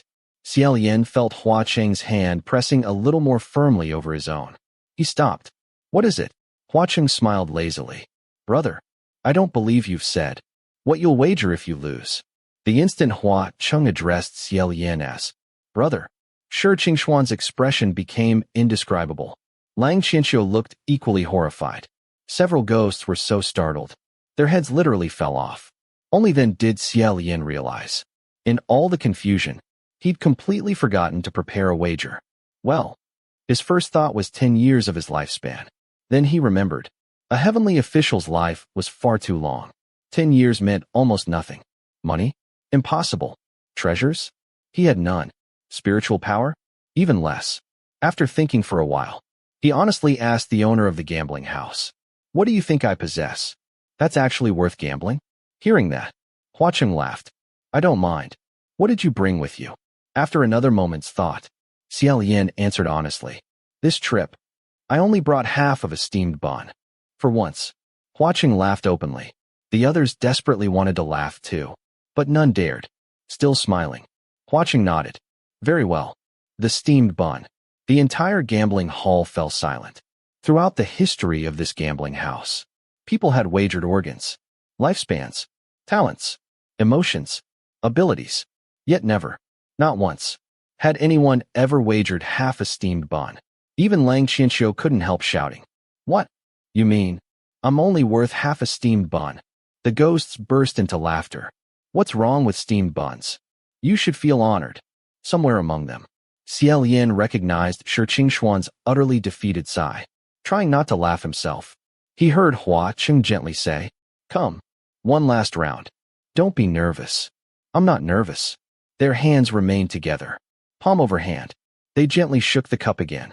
Although Xie Lian truly wasn't nervous, the backs of his hands, pressed beneath Hua Cheng's, had somehow grown faintly damp. At last, they stopped. Time to reveal the result. Taking a slow breath, Xie Lian lifted the cup. Double sixes. For a moment, he simply stared, then quietly sighed in relief. Looking toward Hua Cheng, he already knew exactly what had happened. Hua Cheng merely raised an eyebrow. "Oh, I lost." Though he admitted defeat, not the slightest sincerity could be heard. The ghosts throughout the hall collectively fell silent. Earlier, they'd wondered, when exactly will the round count? Now they finally understood. It counted only when this person won. Could anyone throw a match more shamelessly than that? Apparently, yes. No one dared complain. The attendant respectfully raised the gambling cup. "Congratulations, young master. You win." Immediately, the ghosts erupted into applause. Even City Lord's defeat was magnificent. He only lost because he taught him so well. "Exactly. I've finally learned the proper way to shake dice. I'll treasure today's lesson for 10 years. Surrounded by the laughter of countless ghosts, Xie Lian couldn't help laughing as well. Seeing him smile, Hua Cheng smiled too, then casually adjusted the crimson curtain. From above, Xianxia shouted, "You lost. So let me down." Still looking only at Xie Lian, without even lifting his eyes, Hua Cheng lazily waved one hand. Bang! Xianxia crashed heavily onto the floor. The impact made Xie Lian's eyelid twitch. Since Shi Qingxian couldn't reveal himself, Xie Lian hurried over instead. Bending down, he asked, "Are you all right?" Xianxia stood, dusting himself off. "I'm fine. Thank you." He clearly wanted you to lose. "Fortunately, you won," Xie Lian's thought. "You're completely mistaken. If San Lang hadn't deliberately let me win, I couldn't have won even after gambling for eternity." Just then, several soft chimes echoed through the hall. Everyone gasped quietly. Turning around, Xie Lian saw Hua Cheng finally emerge from behind the crimson curtain. When he had appeared as San Lang, his long black hair had been carelessly tied. Now, his crimson robes flowed freely. His long hair hung loose. His beauty overflowed with dangerous elegance. Only one thin braid remained along the right side of his face. Tiny red coral beads adorned its end, adding a hint of playful charm. Silver vambraces, silver boots, a silver belt. At his waist hung a slender curved saber. Its graceful arc looked both beautiful and deadly. Everything about it shimmered silver. The blade was slender, its owner even more so. Leaning lazily against the crimson curtain, arms folded, he smiled. "Brother, you defeated me." Helplessly, Xie Lian answered. "Please stop making fun of me." Hua Cheng raised an eyebrow. "Would I ever?" Meanwhile, the ghosts below had already become completely delirious. They buzzed excitedly. "City Lord changed appearances again today. I'm going to die. This new appearance is unbelievably handsome. So fresh, so spirited." Another ghost immediately retorted, "Die. You've already been dead for ages." Chapter 38. Xie Lian looked quietly at the young man dressed in red. He wanted to say something, but countless eyes were fixed upon them. Hua Cheng's attitude remained deliberately ambiguous. It was as though he knew Xie Lian, and yet didn't know him at all. Xie Lian wasn't sure whether he simply couldn't acknowledge their acquaintance inside Ghost City, or whether he was doing it intentionally. In the end, he merely said, "Thank you." Xianxia frowned. Why thank him? This place belongs to him. He had bad intentions from the very beginning. Xie Lian lowered his voice. "Your Highness, please don't say anything else." If Xianxia continued, who knew what outrageous words would come next? Besides, they still had matters to attend to. They couldn't remain here any longer. After giving Hua Cheng one last glance, Xie Lian pushed Xianxia toward the exit. Just then, Hua Cheng called from behind them. Wait! Xie Lian immediately stopped. Turning around, he heard several ghosts shouting, City Lord, you can't just let them leave. That man's movements were suspicious. His strength is extraordinary. His background definitely isn't ordinary. We should detain him and question him. Another ghost chimed in. Exactly. He could be a spy sent here to stir up trouble in Ghost City. Those words struck painfully close to the truth. They really had come from heaven. Fortunately, they hadn't come intending to cause trouble, only to investigate. Xie Lian wasn't certain whether Hua Cheng had noticed the brief flash of spiritual light Xianxia had revealed. He couldn't be completely confident Hua Cheng would simply let them leave. His heart quietly tightened. Then Hua Cheng lazily said, Hasn't he forgotten something? The wager. Xie Lian blinked. The wager? Xianxia immediately stepped protectively in front of him. Are you planning to go back on your word? Xie Lian's thought. San Lang would never break a promise. He must mean something else. Stepping out from behind Xianxia, he asked, But, didn't I already win? Hua Cheng smiled. You did. You beat me. That's true. But, you also lost once before. Xie Lian stood there blankly. But, you said that round didn't count. Although only the rounds Xie Lian won counted. And every losing round somehow didn't. It sounded shameless beyond belief. Even so, he still shamelessly pointed it out. Hua Cheng replied calmly. The games you played against me didn't count. I'm talking about your very first wager downstairs.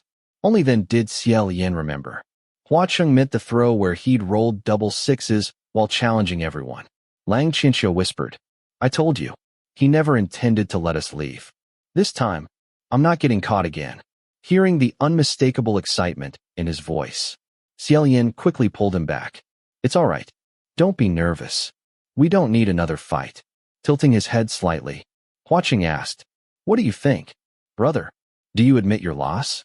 A wager was a wager. Since he'd agreed to gamble, he naturally had to accept defeat. What else could he do? So Xie Lian nodded. I admit it. Hua Cheng slowly extended his left hand. Then, please hand over the steak we agreed upon. The steak. After hesitating, Xie Lian reached into his sleeve. Feeling around, he slowly withdrew. Half of a steamed bun. Even he could barely bear looking at it. Still, he forced himself to offer it. You mean, this? The instant he produced the half-eaten bun, Xie Lian felt as though the composure he'd maintained for 800 years finally cracked. Only slightly, but unmistakably. The ghosts throughout the gambling hall had long since become speechless. First, their city lord had accepted half a steamed bun as a wager. Now, he was actually collecting it. Several ghosts silently arrived at one bold conclusion. Either that steamed bun concealed some earth-shattering secret, or this person really was the city lord's older brother.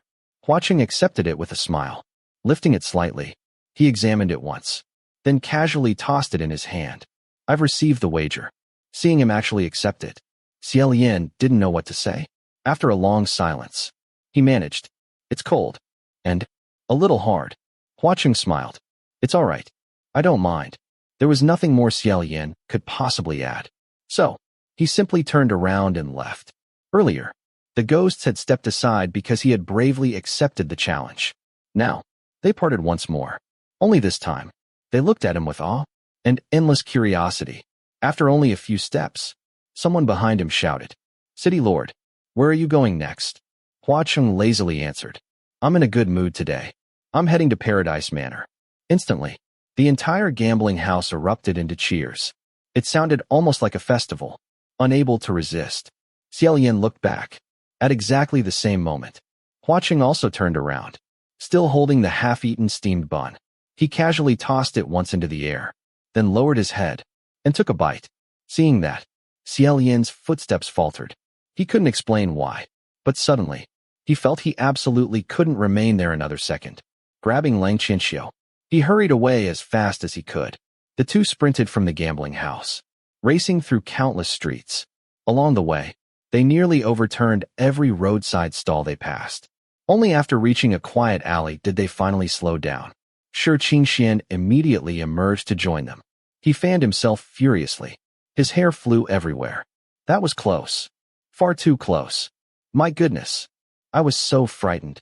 My face must have turned completely white, having run so hard himself. Xie Lian also found his heart pounding violently. Xianxia glanced at Xianxia. Wind Master, your face really does look very white. Xianxia instinctively touched his cheeks. Really? Ha! That's just my natural.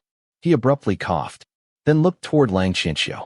Xianxia, you're a martial god who governs an entire region. So why are you always so impulsive? That was Ghost City. If your identity had been exposed, the entire three realms would have heard that heavenly officials secretly infiltrated Ghost City. How would we explain that to His Majesty? Xianxia immediately lowered his head. I'm sorry. I acted recklessly. After a moment, he looked back up. But those gamblers were completely insane. If that man had opened the cup, no matter whether he won or lost, the outcome would have been terrible. Either his daughter suffered, or innocent people died. I couldn't stand it. So I smashed the cup. Xianxia sighed. Even so, you shouldn't have rushed out alone. Xianxia genuinely looked puzzled. Then what should I have done? If I didn't step forward, who would? He asked so earnestly. Xianxia could only rub his temples helplessly. Well, this. Xie Lian smiled. Forget it. Xianxia looked toward him. Xie Lian continued. I believe, even if your Highness Tai Hua had been captured, you still wouldn't have revealed your identity. But, to avoid exposing clues, please be more careful in the future, and try not to get caught. Xianxia nodded immediately. Understood. Xianxia suddenly remembered something. Oh, Your Highness the Crown Prince. Both Xie Lian and Xianxia turned toward him simultaneously. Xianxia laughed awkwardly. I'm calling the older one. Xie Lian rubbed his forehead. Xie Lian's thought. Older. Fine. I'm a little older. But must everyone make me sound ancient? Xianxia smiled. Since you two haven't properly met, I should introduce you. This is the Crown Prince of Yong'an, Xianxia, the Eastern martial god. And this, he gestured toward Xie Lian, is the Crown Prince of Xianxia. Xie Lian, one of the divine officials most trusted by His Majesty. The sentence clearly changed midway through. Xie Lian knew exactly what Xianxia had originally intended to say. Fortunately, he'd changed his wording in time. Xianxia curiously asked, So, you're the Crown Prince who's ascended 3 separate times. Apparently, he really had slept through everything inside the divine martial hall. Had anyone else asked that question, it would have sounded mocking. Coming from Xianxia, it merely reflected honest curiosity. Xie Lian smiled. Yes, that's me. Xianxia immediately bowed. Thank you for helping me earlier. Otherwise, suddenly remembering something, he hurriedly tightened his belt with lingering fear. Apparently, the near disaster still haunted him. He didn't appear to have given the history between Xianxia and Yong'an a second thought. Xianxia nodded. That should be enough introductions. Then he turned towards Xie Lian. Your Highness, Blood Rain-seeking flowers seem to know you. So why did he pretend otherwise just now? Meanwhile, Xianxia finished adjusting his belt. Was that really Blood Rain-seeking flower? His true appearance? Before Xie Lian could answer, Xianxia immediately waved his fan. Of course not. Hua Cheng has changed appearances hundreds of times. No one knows what he truly looks like. When I saw him at Banyue Pass, he looked somewhat similar. But that was definitely another disguise. Fake. Absolutely fake. Hearing that, Xie Lian silently remembered Hua Cheng's promise inside Puki Shrine. The next time we meet, I'll appear before you in my true form. Xie Lian's thought. It was real. Of course, he couldn't possibly say that aloud. Everyone else firmly believed it had been another disguise. Only he knew that he'd just seen Hua Cheng's real face. Somehow, it felt like quietly sharing a precious secret. Then another thought occurred. San Lang's appearance hadn't actually changed much. He'd merely grown older, a little taller, which meant, when they'd first met, Hua Cheng had probably already been showing him something very close to his true appearance. For some reason, that realization made Xie Lian unexpectedly happy. Meanwhile, Xianxia continued. Everyone says Hua Cheng's temperament is strange. Looks like it's true. He deliberately threw the game for you, yet pretended not to know you. I really can't figure out what he was thinking. Perhaps he wanted us to lower our guard. Xie Lian coughed softly. Indeed, anyone with eyes could tell Hua Cheng had thrown the match. Calling it a thrown match was actually putting it mildly. He'd practically handed victory over. Only Xianxia still looked confused. He threw it. Why? The other two simply patted his shoulder. Neither bothered explaining, leaving Xianxia standing there, still wondering why Hua Cheng had deliberately lost to Xie Lian. The two walked ahead. Xie Lian sighed. Now that we've been exposed, what should we do? Change disguises and return? I don't think that's useful. After Your Highness Tai Hua's performance, Ghost City will surely be on guard. Sure, Xian sighed as well. I expected we'd eventually be exposed. I just didn't expect it to happen this quickly. Xie Lian smiled helplessly.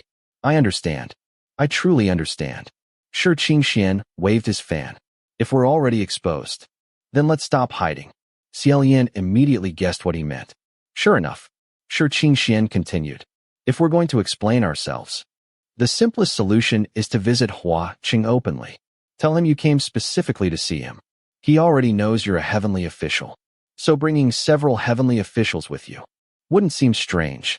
Before Xie Lian could answer, Xianxia suddenly objected. No. Sure, Xian blinked. Why not? Xianxia looked completely serious. Your Highness Xianla, you know Blood Rain's seeking flower. From what I've seen, you can even be considered friends. Xie Lian nodded. Then that's exactly why you shouldn't. I don't believe that Ghost King is a good person. But he spared us because he considers you his friend. If that's true, you shouldn't deceive your friend. Sure, Xian held his head.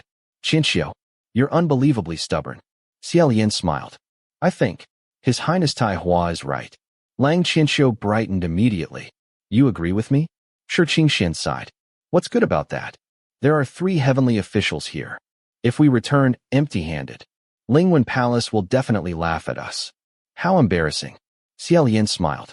Just as he was about to answer, a sudden chorus of ghostly shouting erupted behind them. The 3 turned simultaneously. A crowd of demons and ghosts came charging through the street, shouting as they ran. Where's that little masked fellow? Where's that little masked fellow? Seeing the other 2 immediately become alert, Xie Lian reassured them. It's all right. They're not looking for us. Chapter 39. Suddenly, a scream rang out. Xie Lian's heart lurched. Before he even had time to think, his body had already rushed forward. Outside the alley, a crowd of grotesque demons and ghosts had formed a circle. They shouted excitedly. We caught him. Beat him to death again. That little bastard stole so many of my things. I'm going to strip every last one of them off him. Sure, Xian called after him. Your Highness, what's wrong? Xie Lian didn't answer. Step by step, he walked toward the crowd, then faster and faster, until he broke into a run, forcefully pushing several ghosts aside. He looked into the center of the circle. There, curled tightly into a ball, was a ragged young boy. He looked no older than 15 or 16, shivering violently, protecting his head with both arms. Even so, the filthy bandages wrapped around his head were clearly visible. Once white, they were now as grimy as his tangled hair. Xie Lian froze. It was the bandaged youth he'd met briefly on Mount Yujun, the mysterious boy who had vanished without a trace. No wonder Lingwen Palace had failed to find him. If he'd escaped into Ghost City, how could heaven possibly locate him in the human world? Several ghosts Xie Lian had shoved aside angrily pushed him back. One of them yanked at the youth's bandages. This little brat's probably even uglier than I am. No wonder he's so scared of people seeing his face. Xianxia immediately shouted. What are you doing? He strode forward, throwing several ghosts aside. Sure, Xian hurriedly called. Xianxia, didn't you promise you wouldn't act impulsively again? This time, far more ghosts became enraged. Who are you supposed to be? They surged toward Xianxia. Without hesitation, he answered, Wind Master. I'm sorry. This is the last time. Then immediately threw himself into the fight. Sure, Xian sighed helplessly. Fine. I'm never patrolling with you again. He joined the battle as well. Since neither dared reveal their spiritual power, they could only rely on fists and kicks. Meanwhile, several ghosts still continued beating the youth. Xie Lian pushed them aside, helping the boy to his feet. Are you all right? The moment the youth heard Xie Lian's voice, his shoulders trembled violently. Looking closely, Xie Lian realized the bandages covering his face had become completely soaked with blood. Dark red stains spread everywhere. He looked even more terrifying than the last time they'd met. Only those large, clear black eyes remained unchanged, yet reflected within them was nothing but fear and terror. Supporting his arm, Xie Lian said gently, "Come, stand up. It's all right now." Suddenly, the youth cried out, "Ah!" He violently shoved Xie Lian away, then sprang to his feet and fled. Because the youth had once been infected with human face disease, there was no doubt he had some connection to Xianxia. The moment Xie Lian saw him, his heart had been thrown into complete turmoil. Caught entirely off guard, he stumbled backward. Even his bamboo hat fell onto the ground. "Wait!" He immediately tried to chase after him, but the ghost he'd pushed aside earlier blocked his path again. The youth darted into the crowded street, disappearing among countless ghosts. One glimpse of his head, then his back, then nothing. In a place this crowded, even Rui would have difficulty catching him. Unable to hesitate any longer, Xie Lian shouted, "You too. I'll leave this side to you. We'll split up. Stay hidden. At the latest, we'll meet back here in 3 days." Rui lashed outward, sending several ghosts flying toward Xianxia and Xianxia. Xie Lian snatched up his bamboo hat and sprinted after the fleeing youth. He squeezed desperately through the streets. "Excuse me. Sorry. Please move." The youth had spent years hiding throughout the human world. Escaping came naturally to him. One instant, Xie Lian caught sight of him. The next, he vanished again. Gradually, the distance between them only increased. Meanwhile, the streets ahead somehow grew even busier. People pressed shoulder to shoulder. Moving became increasingly difficult. Distracted, Xie Lian accidentally knocked over several market stalls. "I'm sorry. I'm truly sorry." Unfortunately, ghosts weren't nearly as forgiving as humans. One immediately shouted, "What's the point of apologizing? Grab him." A sudden chill ran across Xie Lian's back. Something reached toward him. Without looking, he struck backward. Who's there? What had grabbed him turned out to be a strange tentacle. Instantly, a crowd of demons surrounded him. Teach this pretty boy a lesson. He actually dares make trouble inside Ghost City. A black tide of ghosts surged forward, threatening to separate him completely from the fleeing youth. Grabbing the tentacle, Xie Lian pulled hard, then desperately apologized. "Everyone, I'm truly sorry. I didn't mean any harm. Please, let me find someone first. Afterward, we can discuss compensation." The ghosts weren't interested. Dream on. Caught among endless pushing and shoving, Xie Lian completely lost sight of the youth. He simply stood there, staring blankly. He couldn't even tell whether he felt disappointed or whether an old nightmare had returned once more. Suddenly, the crowd became quiet. The ghosts automatically moved aside. Someone important had arrived. Recovering himself, Xie Lian saw a tall figure dressed in black approaching. "Everyone, don't make trouble. Stand aside." Like many ghosts in Ghost City, the newcomer wore a ghost mask. Its painted expression resembled a bitter, helpless smile.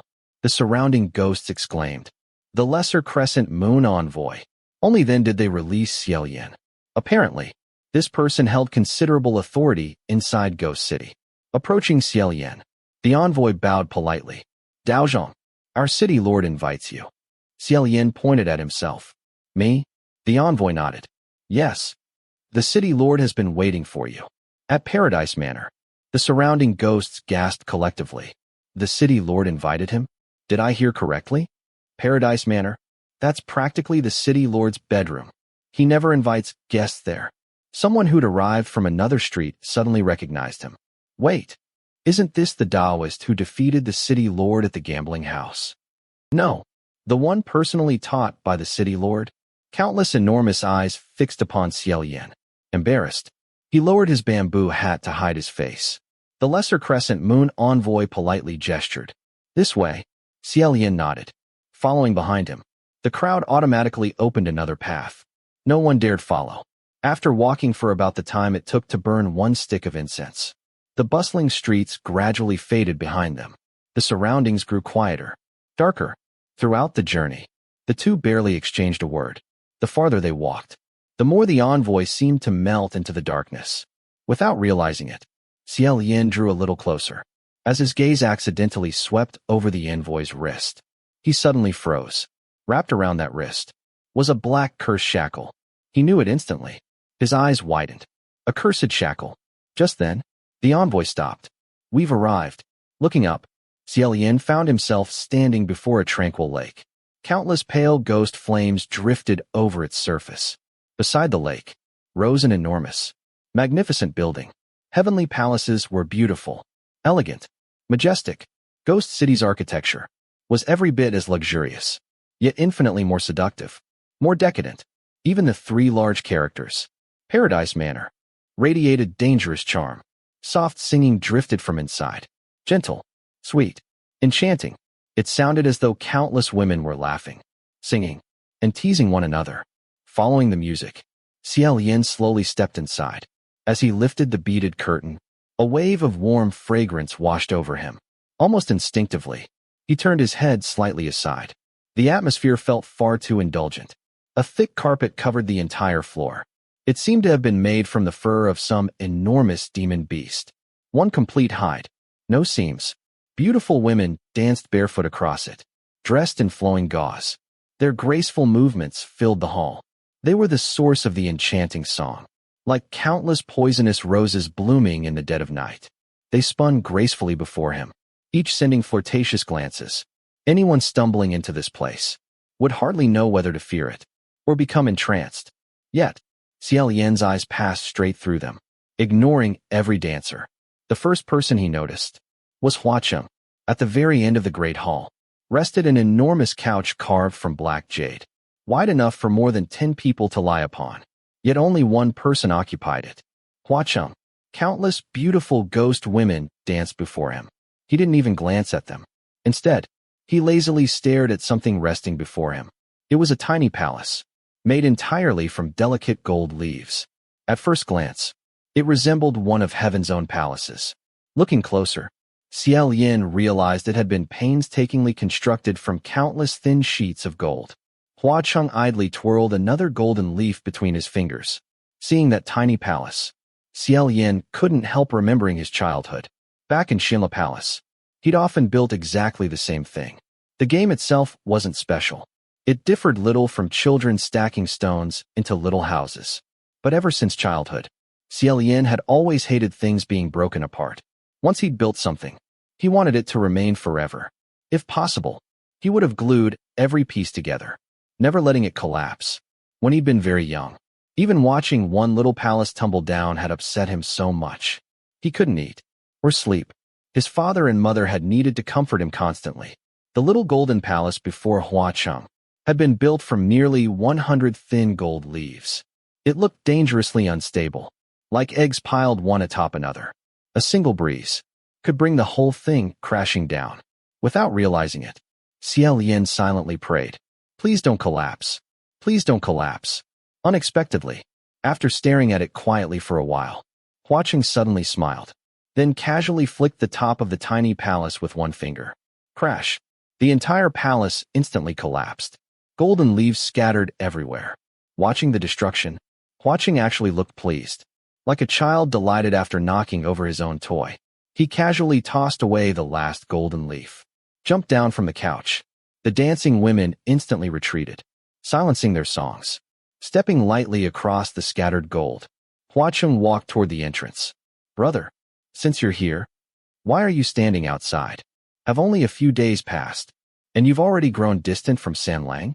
Hearing that, Xie Lian lowered the beaded curtain behind him. Smiling helplessly, he answered, "At the gambling house. It was Sanlang who pretended not to know me first." Cheng had already reached his side. "Lang Xianxia was there. If I hadn't acted that way, it might have caused trouble for you." Xie Lian thought. That explanation certainly made sense. Perhaps Cheng had even noticed Shurqing Xian hidden among the ghosts. Without hiding anything, Xie Lian smiled. Sanlang really notices everything. Cheng smiled back. Naturally. Then he asked softly, "Brother, did you come specially to see me this time?" Honestly, if Xie Lian had known Cheng was here, he probably would have come to visit during his free time. But this trip hadn't been planned for that purpose. Before Xie Lian could answer, Cheng smiled gently. "Whether you came to see me or not, I'm happy." Xie Lian stood there, momentarily stunned. Before he could respond, the women standing nearby all covered their mouths, laughing softly. Then, as if on cue, they all bowed. and quietly withdrew. In an instant, only 2 people remained inside the enormous hall. Cheng gestured toward the couch. "Brother, come. Sit here." Following him, Xie Lian looked carefully at his face, then smiled. "This is your true appearance, isn't it?" Chapter 40. Xie Lian wasn't sure whether it was only his imagination, but he felt Cheng's shoulders stiffen for the briefest instant. It vanished almost immediately. His expression remained calm as he said, "I told you before. The next time we met, I would come to see you with my true appearance." Xie Lian smiled warmly. "It suits you." There was no teasing, no attempt at comfort, just a simple, sincere smile. Cheng smiled back. This time, his expression relaxed completely. The two walked a few more steps. Then Xie Lian suddenly remembered something important. Removing the silver chain from around his neck, he held up the ring. "Oh, right. Did you leave this for me?" Cheng glanced at it, smiling. "A gift?" Xie Lian asked. "What exactly is it?" "Nothing especially valuable. Just wear it for fun." Although Cheng spoke casually, Xie Lian knew perfectly well that it had to be worth an extraordinary amount. Then, "Thank you, Sanlang." Watching Xie Lian place the ring back around his neck, a faint light flickered through Cheng's eyes. Looking around, Xie Lian said, "When I heard you say you were coming to Paradise Manor, I imagined it was some sort of entertainment house. But now, it seems to be a place for music and dancing." Cheng raised an eyebrow. "What are you saying, brother? I never visit places of entertainment." That surprised Xie Lian. "Really? Of course." The two sat side by side upon the black jade couch. Cheng continued, "I built this place simply because I felt like it. It's just one of my residences. When I have time, I come here. When I don't, I ignore it." Xie Lian nodded. "So, this is your home." Cheng immediately corrected him. "My residence. Not my home." Xie Lian looked puzzled. "Is there a difference?" "Of course. A home has family. A place where someone merely lives is only a residence." Those words stirred something deep inside Xie Lian. If that was true, then he himself hadn't had a home for over 800 years. Although Cheng's face showed no loneliness, Xie Lian somehow felt they understood each other. Then Cheng quietly added, "If we're talking about a home, even someplace as small as Puki Shrine is 1,000 times better than Paradise Manor." Xie Lian smiled. "I completely agree. Sanlang really is someone who values genuine feelings. But comparing my little Puki Shrine with this place only makes me feel embarrassed." Cheng laughed. "What is there to be embarrassed about? To tell the truth, although Puki Shrine is tiny, it feels far more comfortable than Paradise Manor. It feels much more like a home." Hearing that, Xie Lian smiled warmly. "Really, if you don't mind, you can come stay there anytime. The doors of Puki Shrine will always be open for you." Cheng's eyes curved into a smile. "Brother, since you've said that, I'll definitely take you up on the offer. When that time comes, don't find me troublesome." Xie Lian quickly shook his head. "Not at all." "Oh, Sanlang, I actually have a favor to ask. I wonder if you have time." "What is it?" "With me, you never need to hesitate. Just tell me." Xie Lian nodded. "While handling some matters on Mount Yujun, I met a young man. I suspect he has some connection to my homeland." Cheng narrowed his eyes slightly, remaining silent. Xie Lian continued. "He became frightened and ran away. I searched for him for a long time, but couldn't find him. Just now, I unexpectedly discovered he'd fled into Ghost City. Since this is your territory, I was wondering if you could help me find him. His face is wrapped in bandages, and he escaped near Paradise Manor." Cheng smiled immediately. "Very well. I understand. Brother, don't worry. Just wait." Xie Lian finally relaxed. "I really have to thank you again." Cheng waved it off. "It's nothing." Then he asked, "You're really abandoning Xianxia like that?" Xie Lian thought to himself, if Xianxia were here, there was no telling what kind of trouble he'd create. Better to reunite later. So he simply replied, "His Highness Tai Hua caused you quite a bit of trouble in the gambling house. I'm sorry." That faintly mocking smile appeared on Cheng's face once more. "What are you saying? Someone like him can hardly be considered trouble." Xie Lian smiled helplessly. "He destroyed quite a few things." Cheng shrugged. "For your sake, I won't settle the bill with him. So long as he doesn't wander around in front of me, he can do whatever he likes." Xie Lian couldn't help asking, "Sanlang, There are heavenly officials wandering freely through your territory, and you simply ignore them? Did Cheng truly fear nothing? Cheng laughed softly. Brother, you don't know. People call Ghost City a filthy hell, a place where demons run wild. But in reality, everyone wants to come here. Even those heavenly officials who act so lofty and disdainful, secretly disguise themselves and come here to conduct shady business. I've seen plenty of them. If they don't cause trouble, I'm too lazy to care. But if they do, I simply wipe them out. Xie Lian explained. His Highness Tai Hua wasn't trying to make trouble. He only saw what was happening in the gambling house and couldn't stop himself. Cheng answered indifferently. That's because he's inexperienced. When faced with the choice between living 10 more years himself or taking 10 years from his enemy, he chose the second option without hesitation. That's simply human nature. Crossing his arms, he added, if even a fool like Xianxia can ascend, it really shows heaven doesn't have many capable people left. Xie Lian rubbed his forehead awkwardly. Xie Lian's thought, you really shouldn't say that. After all, someone like me has ascended 3 separate times. After hesitating, he carefully spoke again. San Lang, what I'm about to say may be somewhat presumptuous, but I still want to mention it. That gambling house is extremely dangerous. Won't something eventually happen because of it? A gambling den where people wagered their lives, their loved ones, even years of lifespan, could only be described as sinful if it continued expanding. Sooner or later, heaven would be forced to intervene. Cheng looked quietly at him, then asked, Brother, did you ask Xianxia why he rushed out earlier? Xie Lian blinked, not understanding why he'd suddenly changed the subject. Cheng continued, I'm guessing he told you. If I didn't act, no one else would. Xie Lian nodded slowly.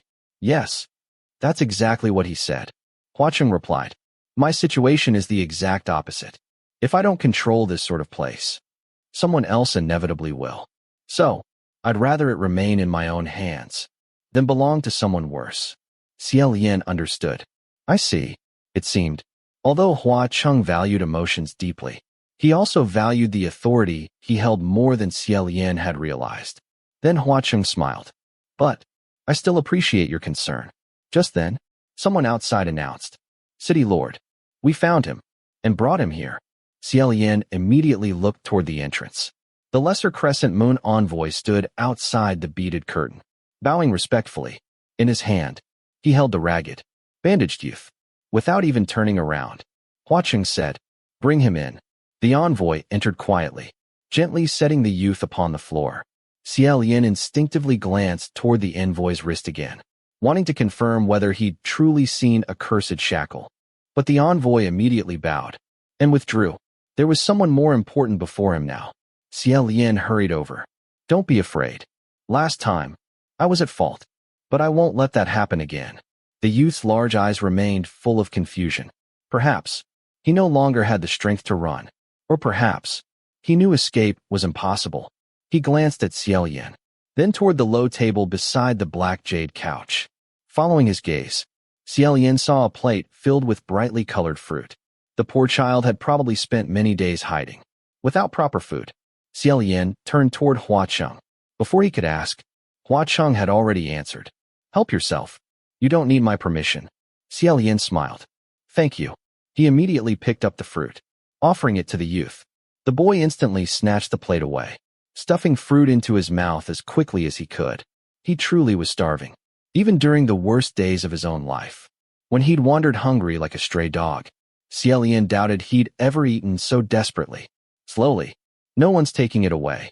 After waiting a moment, he gently asked, What's your name? The youth continued chewing, trying to answer. Only indistinct sounds emerged. Cheng observed quietly. He probably hasn't spoken with anyone in many years. So, he no longer knows how. That made sense. Back on Mount Yujun, the youth had barely spoken even to Little Ing. Perhaps this had been true for a very long time. Xie Lian sighed softly. We'll take it slowly. Within moments, the entire plate had been emptied. Looking at the blood-stained bandages covering the youth's face, Xie Lian spoke gently. Your injuries look very serious. May I examine them? Fear instantly filled the youth's eyes again. Yet, After Xie Lian patiently reassured him, he finally sat down obediently. Taking medicinal powder from his sleeve, Xie Lian slowly removed the filthy bandages. As expected, although the face beneath had been horribly scarred, the grotesque human faces were gone. Only vivid red scars remained. The last time they'd met, his face had already been burned, but there hadn't been nearly so much blood, which meant, afterward, the youth had cut away every remaining trace left behind by human face disease, carefully sprinkling medicine over the wounds. Xie Lian's hands trembled. Suddenly, Cheng gently caught his wrist. "I'll do it." Xie Lian softly shook his head, freeing his hand. "No, I'll do it myself." 800 years ago, inside Xianxia, countless victims of human face disease had made exactly the same desperate choice. When there was no other escape, they carved away the cursed faces themselves. It had truly been hell. Some slipped, cut too deeply, and bled to death. Others survived, but their wounds never healed. As Xie Lian carefully wrapped fresh bandages around the youth, he realized more and more. The boy's original features had actually been remarkably handsome. A straight nose, bright eyes, clear, elegant features. He should have grown into a striking young man. Instead, he now wore a face that left others breathless with horror. Just like all those people, even after cutting away every grotesque face, his own appearance could never be restored. After finally tying the fresh bandages, Xie Lian asked quietly, "Are you from Xianxia?" The youth looked at him, then slowly shook his head. Xie Lian asked again, "Then, who are you?" The youth struggled painfully. Yong'an. Human face disease had first broken out in Xianxia. Yet this child came from Yong'an. Xie Lian's vision darkened. Without thinking, he blurted out, "Have you ever seen white-clothed calamity?" The white-clothed calamity, the origin of the plague, the walking omen of disaster. Before Blood Rain-seeking flower rose to power, he had been the greatest nightmare of the previous generation of gods. Had Junwu not personally destroyed him, that nightmare might have continued until this very day. That supreme ghost always wore snow-white mourning robes. His sleeves drifted in the wind, covering a mask unlike any other. Half of the mask wept, half smiled, joy and sorrow, existing together. Wherever that white figure appeared, disaster inevitably followed. In the final battle, Xie Lian had stood atop the walls of Xianxia's imperial city, his face streaked with ash and tears, looking numbly downward. Through blurred vision, he saw only a lone white figure standing among endless corpses beyond the city walls. His long white sleeves fluttered gently in the wind. The white-clothed calamity looked up, meeting Xie Lian's gaze, then slowly raised one hand and waved to him. Chapter 41. The young man didn't seem to know what white robes wreaking havoc was. He could only stare at Xie Lian in confusion. Suddenly, he let out a loud, "Ah!" It turned out that Xie Lian had unknowingly grabbed his shoulder and was gripping it too tightly. Xie Lian came back to his senses as soon as he heard him cry out. He quickly let go. "I'm sorry," Cheng said solemnly. "You're too tired. Let's rest first." Just as he finished speaking, two girls gracefully walked in through a small side door of the main hall. They led the young man away. The youth kept looking back. Xie Lian said, "It's all right. I'll come find you later."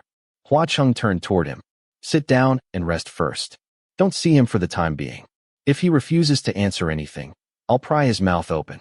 Pry his mouth open was a rather dreadful phrase.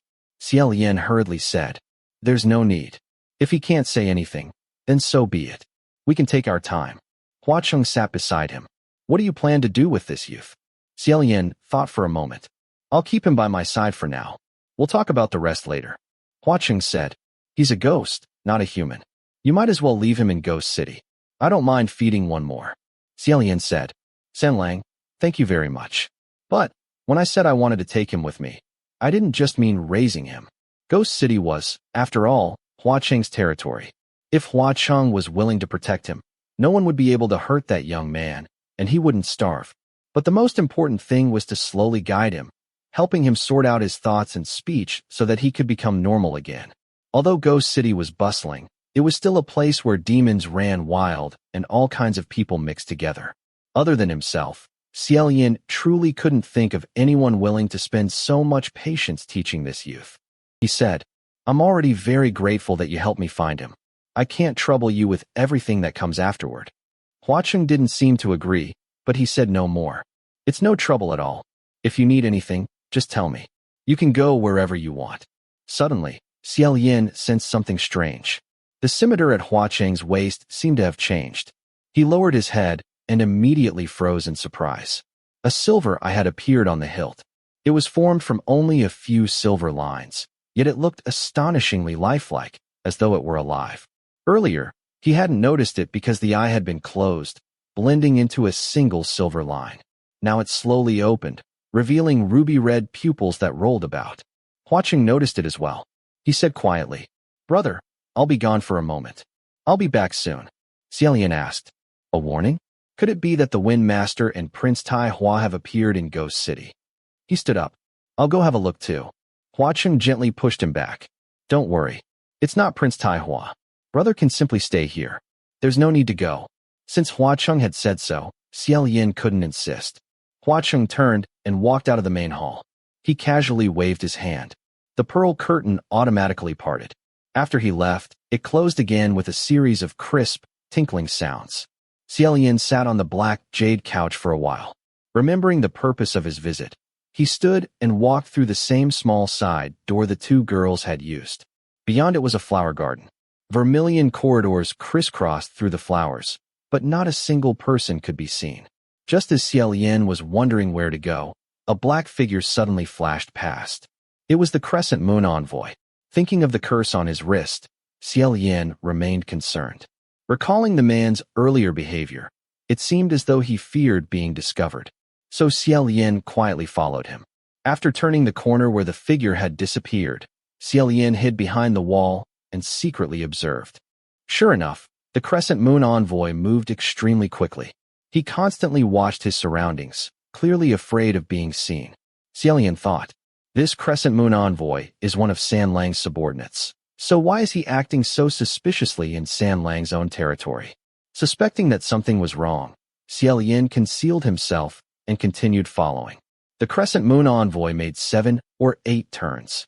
Xie Lian held his breath and silently followed about 30 or 40 feet behind. Eventually, they entered a long corridor. At its end stood an imposing doorway. Xie Lian thought, if he turns around now, there'll be nowhere for me to hide. Almost the moment that thought crossed his mind, the Crescent Moon Envoy stopped and looked back. The instant he stopped, Xie Lian realized something was wrong. Without hesitation, Rui shot upward, wrapped itself around a beam several times, and suspended him flat against the ceiling. The Crescent Moon Envoy turned around, but saw no one. He never thought to look upward. Finally, he turned back and continued walking. Even so, Xie Lian didn't dare come down immediately. Still clinging to the ceiling, he silently crawled forward with surprising agility. As he moved, he couldn't help thinking he resembled a lizard. Fortunately, the other man soon stopped before the magnificent doorway. Xie Lian remained still and quietly observed. Beside the entrance stood a graceful stone statue of a woman. From Xie Lian's angle, he could clearly see the round jade tray she held in both hands. Instead of opening the door immediately, the Crescent Moon Envoy turned toward the statue and tossed something onto the tray. Ding! Dang! Xie Lian silently guessed. Dice. He had heard that sound countless times today. He doubted he would ever forget it. Sure enough, when the man's hand moved away, 2 dice rested upon the jade tray. Both displayed bright red 6s. Only then did the Crescent Moon Envoy put the dice away and push open the door. Surprisingly, it hadn't been locked. After entering, he closed the door behind him. Xie Lian heard neither a bolt nor a lock. After waiting for a while, he floated lightly back to the ground. Crossing his arms, he carefully examined the doorway. Logically speaking, the room didn't appear very large. Whatever someone did inside, some sound should have escaped. Yet after the Crescent Moon Envoy entered, absolute silence followed.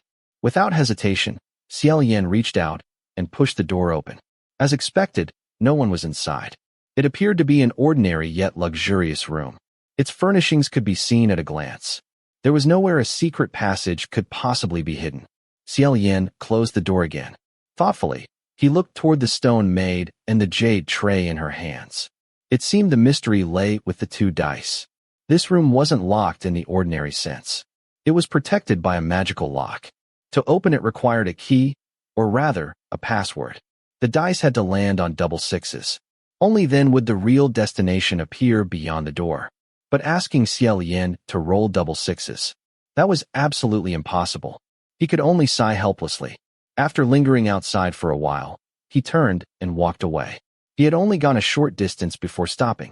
A tall man dressed in brilliant red approached him. A slender silver scimitar hung at his waist. It was Hua Cheng.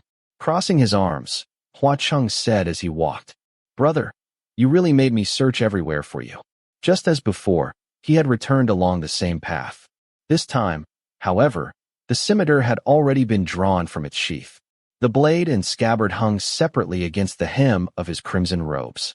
With every step, the weapon chimed softly, giving him an especially arrogant air. Meanwhile, the silver eye upon the hilt of misfortune had closed once more. Xie Lian calmly replied, "I originally wanted to see that child, but your residence is simply too large, so I lost my way." He had intended to tell Hua Cheng what had just happened, but when the words reached his lips, he swallowed them. The reason he had come to Ghost City this time was to investigate the disappearance of the missing heavenly official. He couldn't ignore any suspicious clue. Perhaps the missing heavenly official was imprisoned behind that mysterious door. It would be better to find a way inside first. If the two matters proved unrelated, he would immediately tell Hua Cheng about his subordinate's strange behavior. But if they were related, as Hua Cheng led him away, he said, "If you still want to see him, I'll have someone bring him over. There's no need for brother to look for him personally."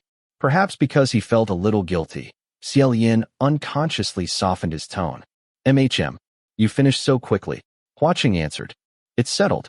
Just another group of trash making fools of themselves." Hearing the familiar contempt in his voice, Xie Lian guessed. Was it Green Ghost Qi Rong causing trouble again? Hua Cheng smiled. "That's right. Didn't I tell brother before? Who else keeps thinking about this place of mine? That piece of trash has wanted Ghost City for years. Unfortunately, all he can do is dream. He's terribly jealous, so he often sends trash even worse than himself to cause trouble. I'm already used to it. Don't mind him. Instead, there's somewhere I'd like to show brother. Brother, would you honor me with a visit?" Xie Lian smiled. Naturally. The two walked through several long corridors before Hua Cheng brought him before a magnificent hall. The great doors appeared to be forged from fine steel. Ferocious beasts were carved across their surface, enough to make anyone shudder. As Hua Cheng stepped forward, the carved beasts automatically split apart, opening the doors.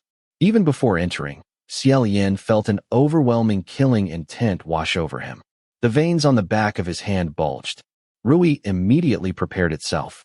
Yet the instant he saw what lay inside, he blinked and relaxed. His feet carried him forward of their own accord. The hall was lined on all four walls with every kind of weapon imaginable. Sabers, swords, spears, shields, whips, hammers. It was an armory. No matter who it was, as long as they were a man, standing inside such an armory, surrounded by countless weapons, they would surely feel as though they had entered paradise.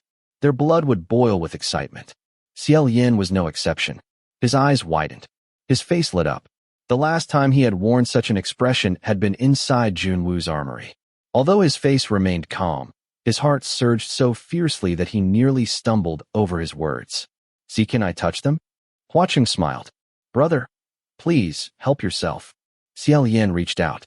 His hands lingered lovingly over each weapon and treasure.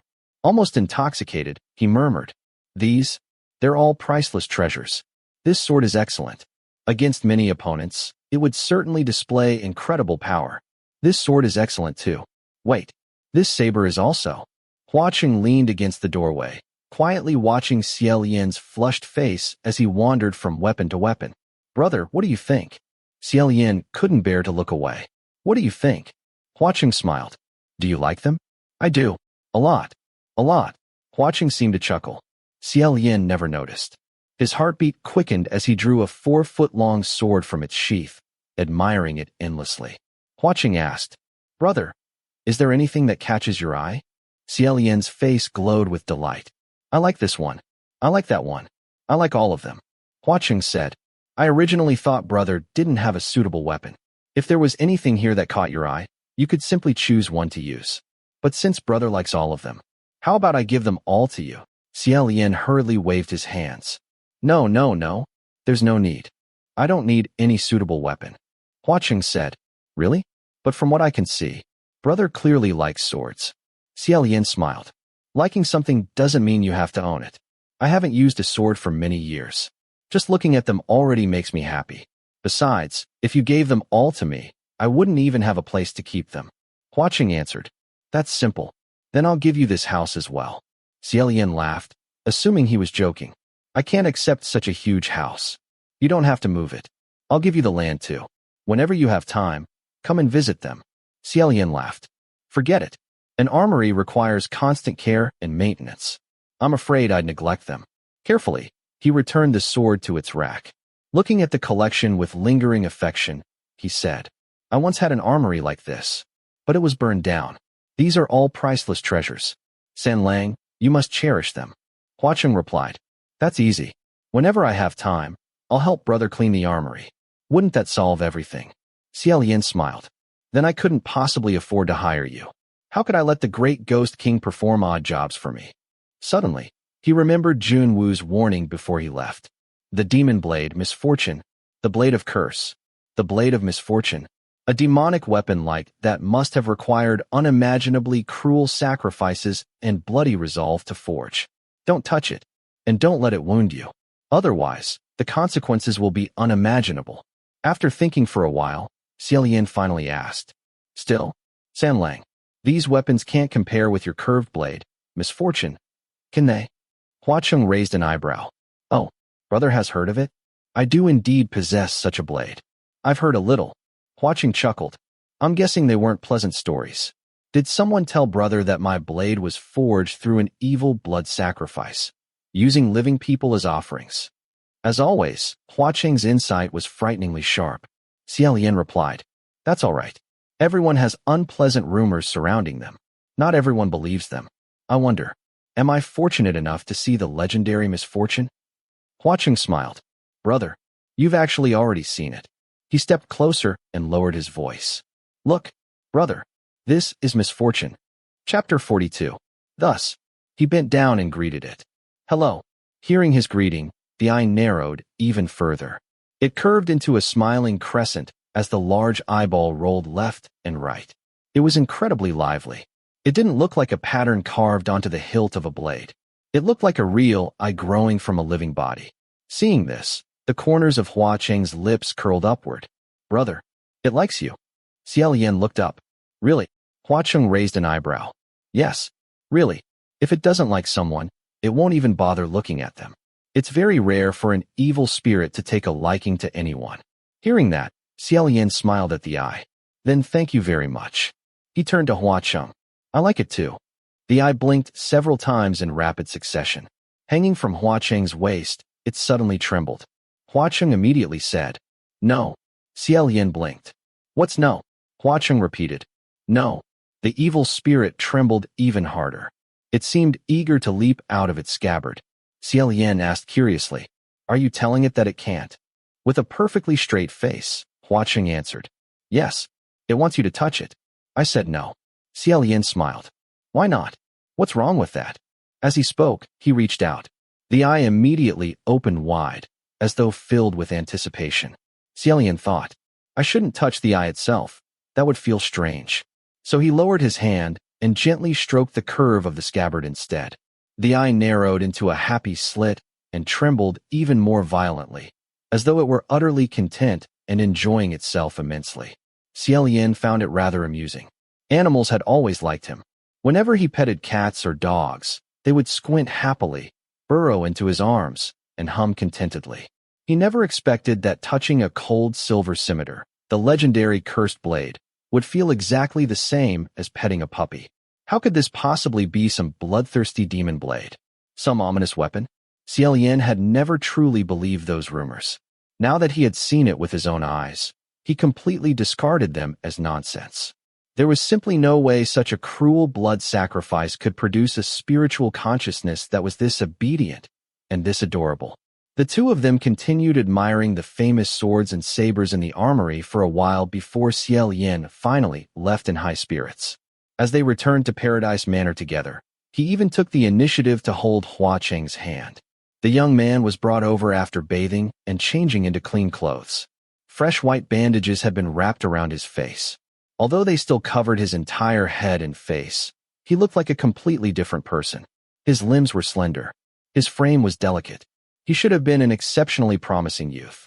Instead, he remained timid, hunching over and never daring to lift his head. It was truly a pity. Xie Lian guided him to a seat. Before Miss Littling died, she entrusted you to me, and I promised her. But I still want to ask you personally. From today onward, are you willing to cultivate with me? The young man stared blankly at him. He seemed unable to believe that someone was actually willing to teach him cultivation. There was both hesitation and hope in his eyes. Xie Lian continued, "Things aren't particularly comfortable where I live, but I can promise that you won't have to keep hiding from place to place anymore. You won't need to steal food or get beaten." While speaking, he failed to notice Hua Cheng quietly watching the young man. His gaze was cold, carefully judging him. Xie Lian smiled warmly. "Since you can't remember your own name, why don't you choose a new one?" After thinking for a while, the young man quietly answered, "Ing." Xie Lian guessed he wished to honor Miss Littling. He nodded. "That's a good name. People from Yong'an usually bear the surname Lang. How about calling yourself Lang Ing from now on?" The youth slowly nodded. Xie Lian understood. That meant he was willing to follow him. Soon, the banquet began. Although Hua Cheng had prepared it solely for Xie Lian, its extravagance rivaled a grand feast meant for dozens of guests. Graceful maidens carried jade trays filled with exquisite delicacies, fine wine, fresh fruit, and countless pastries.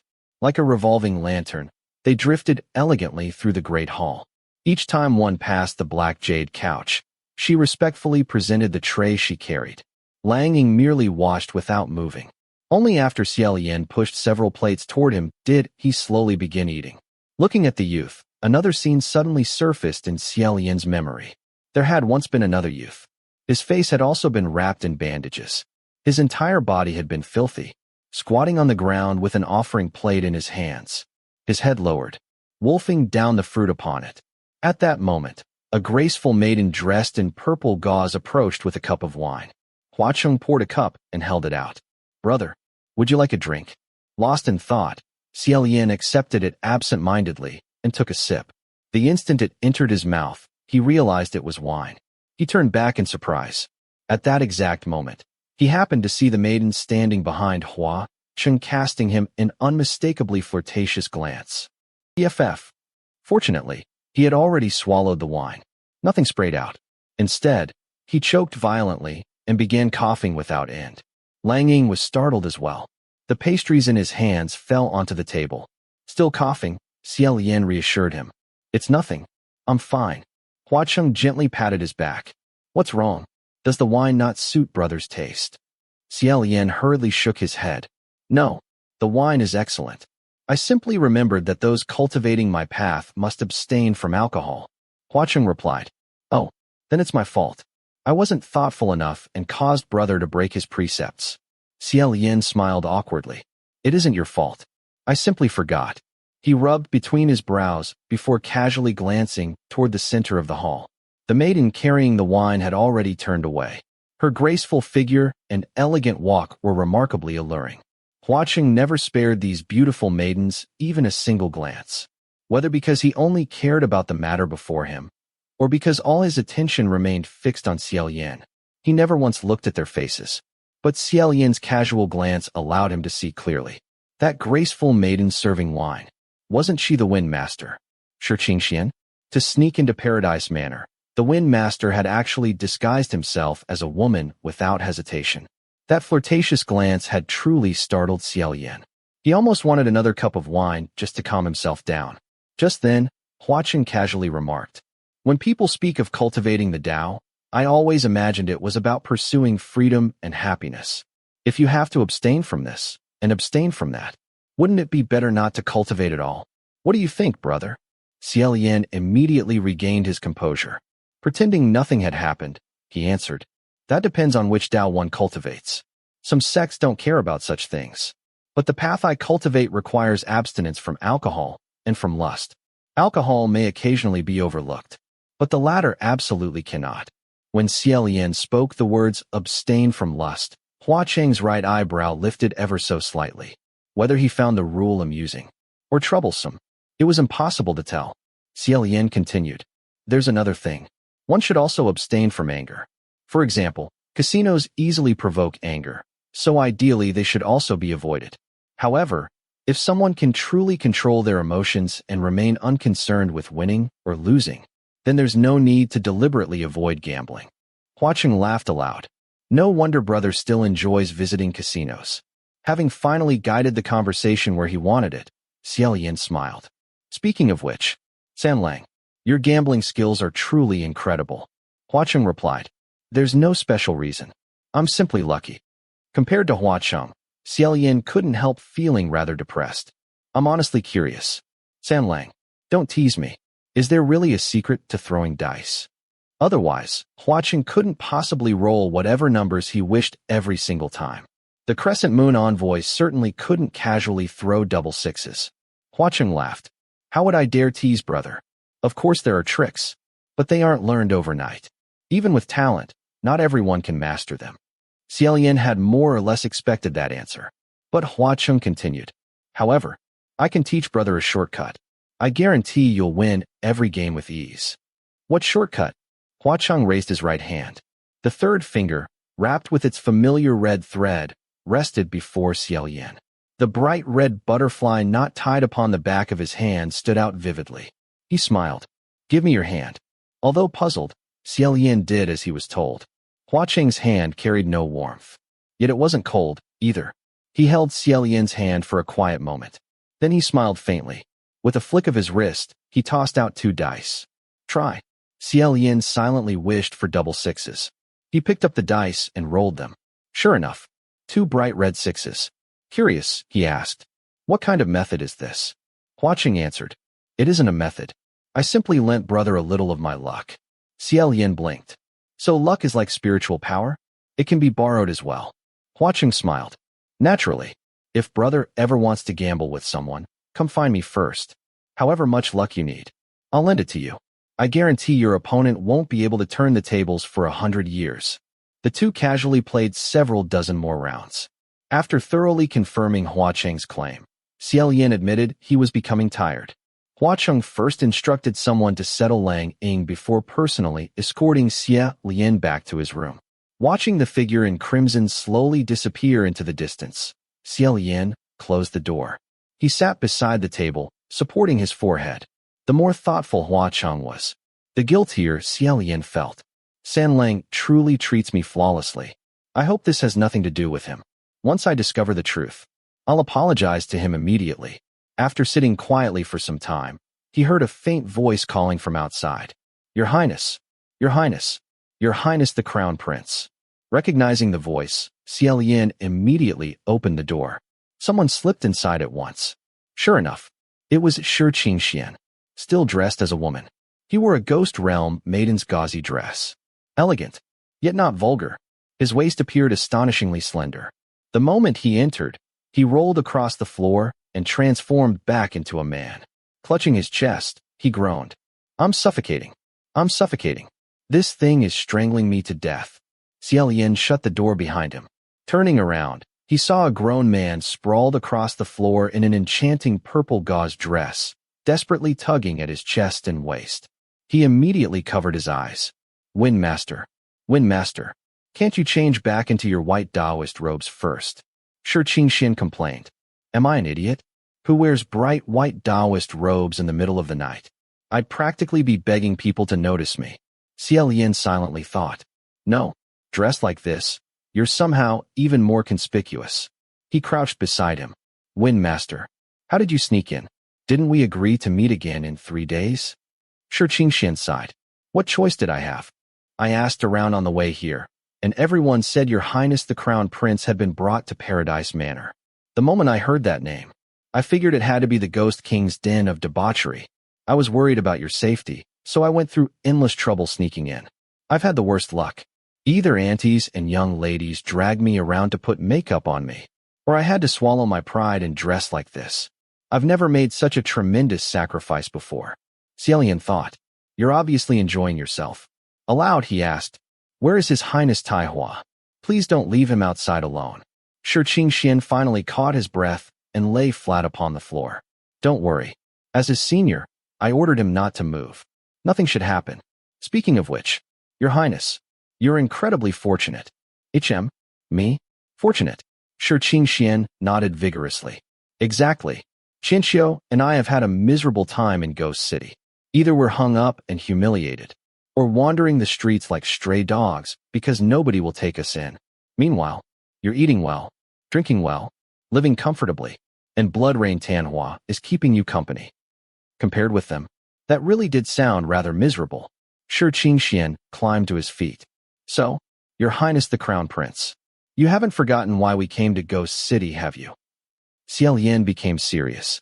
Of course not. Everything I was doing in Paradise Manor was preparing for our mission.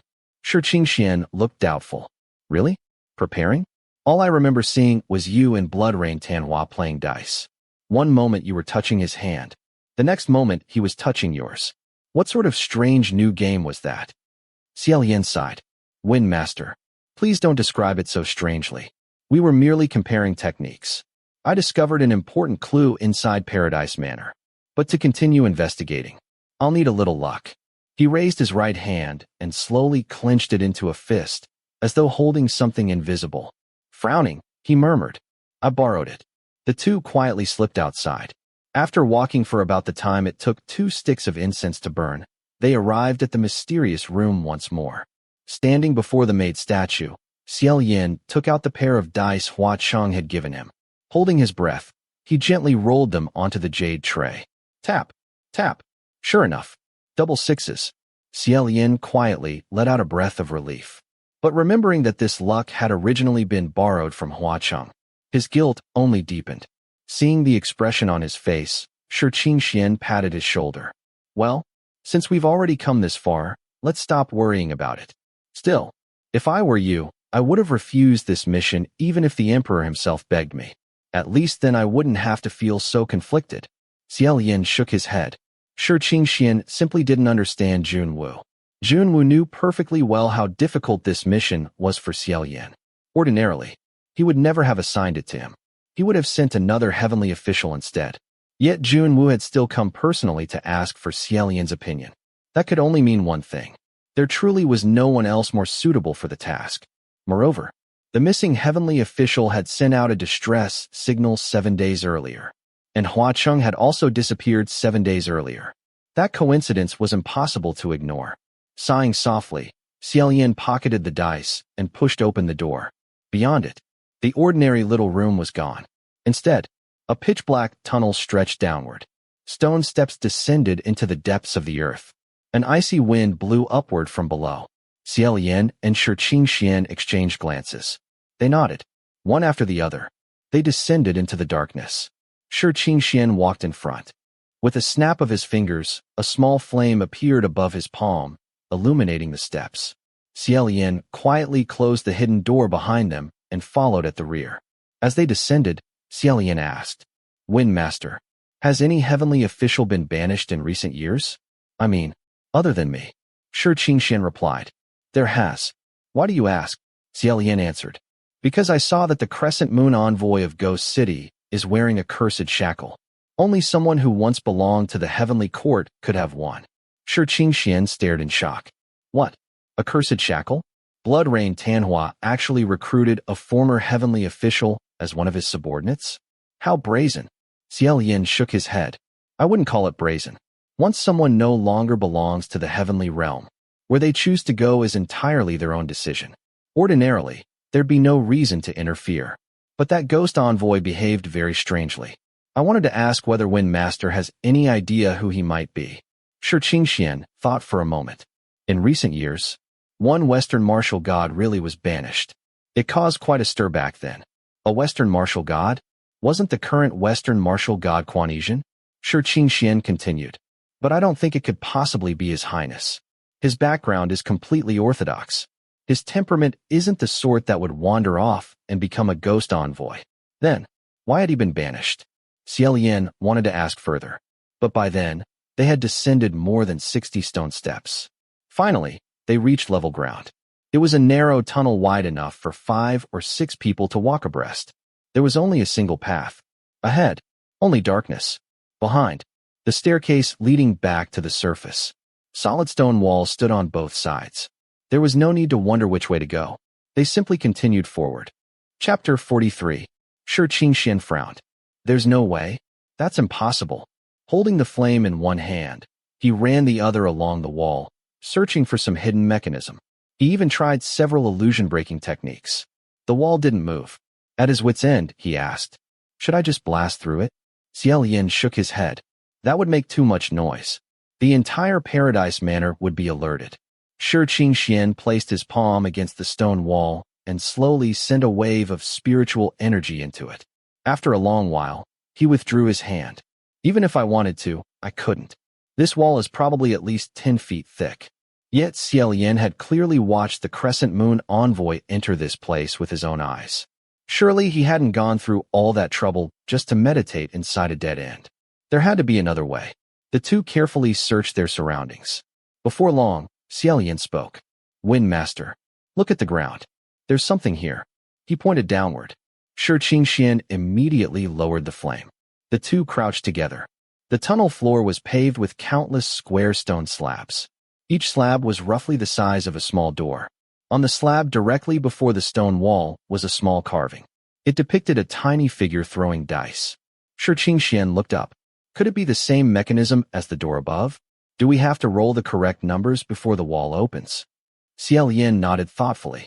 It certainly seems that way. Unfortunately, I didn't follow the Crescent Moon envoy inside.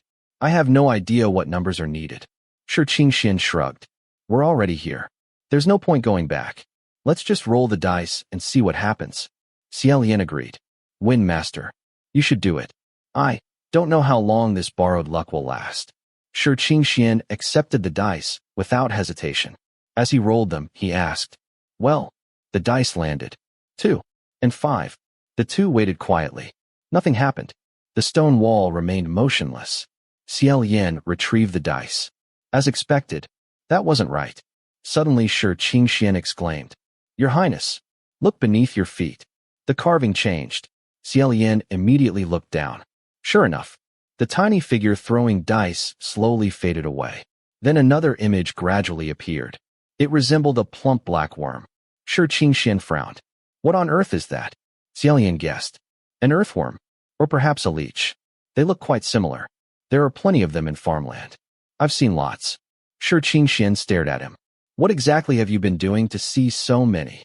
Before he could finish speaking, he vanished. So did Xie Lian. The moment the picture changed, the ground beneath them suddenly disappeared. An instant later, both of them plunged into darkness. It turned out, the stone wall had never been the door. It truly was just a wall. The stone slab beneath their feet had been the real entrance all along. After the dice were rolled, the hidden door opened beneath them, then immediately closed again. Xie Lian and Xianxia fell for several moments before crashing heavily onto the ground. Fortunately, the earth beneath them was unusually soft. Although both left deep human-shaped impressions where they landed, neither suffered much from the fall. They immediately tried to stand. Instead, their heads slammed together. Ow! Both cried out at once. Xie Lian covered his head with one hand while reaching upward with the other. His fingers touched only damp, soft soil. There was no trace of the stone door. It had already vanished. When they fell, Xianxia's palm flame had gone out. He quickly reignited it. Only then did they finally see their surroundings. They had fallen into a tunnel. A circular tunnel. Its walls consisted entirely of packed earth. There wasn't the slightest sign of artificial excavation. Rubbing his forehead, Xianxia muttered, "What is this place? Did rolling the wrong numbers send us here?" After thinking for a moment, Xie Lian nodded. "Very likely. The stone door has already disappeared. That means we're not being given a second chance. Let's focus on finding a way out first." After discussing it briefly, they began making their way through the tunnel. The passage twisted endlessly. An adult could barely stand upright. They were forced to stoop or crawl. Their progress was painfully slow. The damp, warm air clung to their skin. The muddy ground swallowed every step. Occasionally, they even stepped on the decaying remains of small animals and plants buried beneath the soil. Xie Lian remained expressionless. Xianxia, however, was covered in goosebumps. The farther Xie Lian walked, the more uneasy he became. Wind Master, I'm afraid we need to hurry. This place. Before he could finish, a strange rumbling echoed through the tunnel. The deafening sound shook the entire passage. Loose earth rained from above. The two exchanged a glance. Without another word, they sprinted in the opposite direction. Unfortunately, the rumbling traveled far faster than they could run. It drew closer with terrifying speed. The winding tunnel forced them to scramble awkwardly forward. Yet no exit appeared, not even a glimmer of light. Then, another rumbling sounded ahead, exactly like the one behind them. They froze. The tunnel was blocked from both directions. The earth continued trembling, accompanied by the sickening sound of enormous bodies dragging themselves through soil. Two gigantic worms slowly emerged. Each creature was unimaginably massive. Their swollen bodies were purplish-black. Their translucent skin glistened wetly. Their bodies were divided into thick segments. They had neither eyes nor legs. Each end ended only in a blunt fleshy point. If these weren't gigantic earthworms, then what else could they possibly be? The hidden door had thrown them directly into the nest of giant earthworms. Xie Lian immediately raised his hand. Rui shot forward, ready to strike. Xianxia somehow produced the Wind Master's fan. Unfortunately, inside such a cramped tunnel, summoning a powerful wind would probably suffocate them before harming the worms. Even such a divine treasure was nearly useless here. Then Xie Lian remembered something. Wind Master, earthworms fear light and heat. Please lend me some spiritual power. I need to make this flame larger. Xianxia immediately complied. His left palm struck Xie Lian's back. The flame in his right hand flared several inches higher. Xie Lian also ignited a bright flame in his own palm. Sure enough, the two monstrous worms shrank backward, keeping nearly 10 feet between themselves and the fire. Taking advantage of this, the pair cautiously advanced, keeping the flames burning before them while forcing the worms to retreat. All they could do was hope an exit existed somewhere ahead. Unfortunately, the tunnel remained narrow. With the flames constantly burning, it soon became unbearably hot. Not only were the worms retreating, Xie Lian and Xianxia were also drenched in sweat. It felt like walking inside a furnace. Worse still, although Xianxia continuously poured spiritual power into the flame, it gradually began shrinking. The worms noticed. They stopped retreating so eagerly. After several more steps, Xie Lian found breathing becoming increasingly difficult. Wind Master, the flame won't last much longer. We're deep underground. The soil is damp. Soon the airflow will fail. The fire will die, and we'll suffocate. Xianxia gritted his teeth. Then our only choice is shrinking 1,000 miles. Although neither of them had enough room to draw a proper formation, and the terrain couldn't have been worse, there truly was no better option. Xie Lian nodded. I'll look for a flat spot. Just then, his foot landed upon something firm. Stone. His eyes lit up. He immediately knelt to inspect it. Sure enough, another stone door. It too bore the carving of a little figure throwing dice. Xianxia stepped onto it as well. Overjoyed, he exclaimed, Quick, quick, roll the dice and open it. Xie Lian was about to throw them, then hesitated. What if I roll something even worse and send us somewhere even more terrifying? He handed the dice to Xianxia. You do it. Without another word, Xianxia grabbed them and rolled. 3 and 4.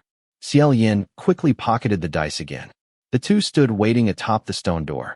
Xianxia's flame had shrunk dramatically. The earthworms were inching closer. Xie Lian carefully watched the carving. It slowly faded. Then another image appeared. A forest.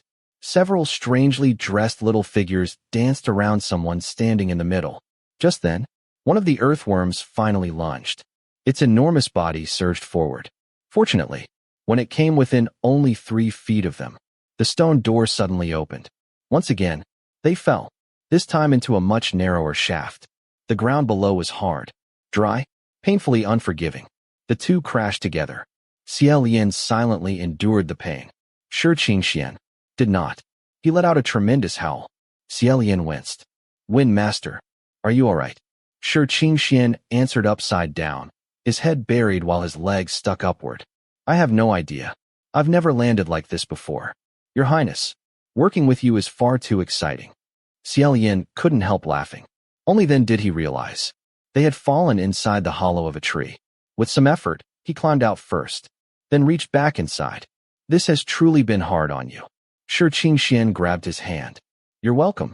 With Xie Lian's help, he crawled free. His face was smeared with dirt. His clothes had been reduced to rags.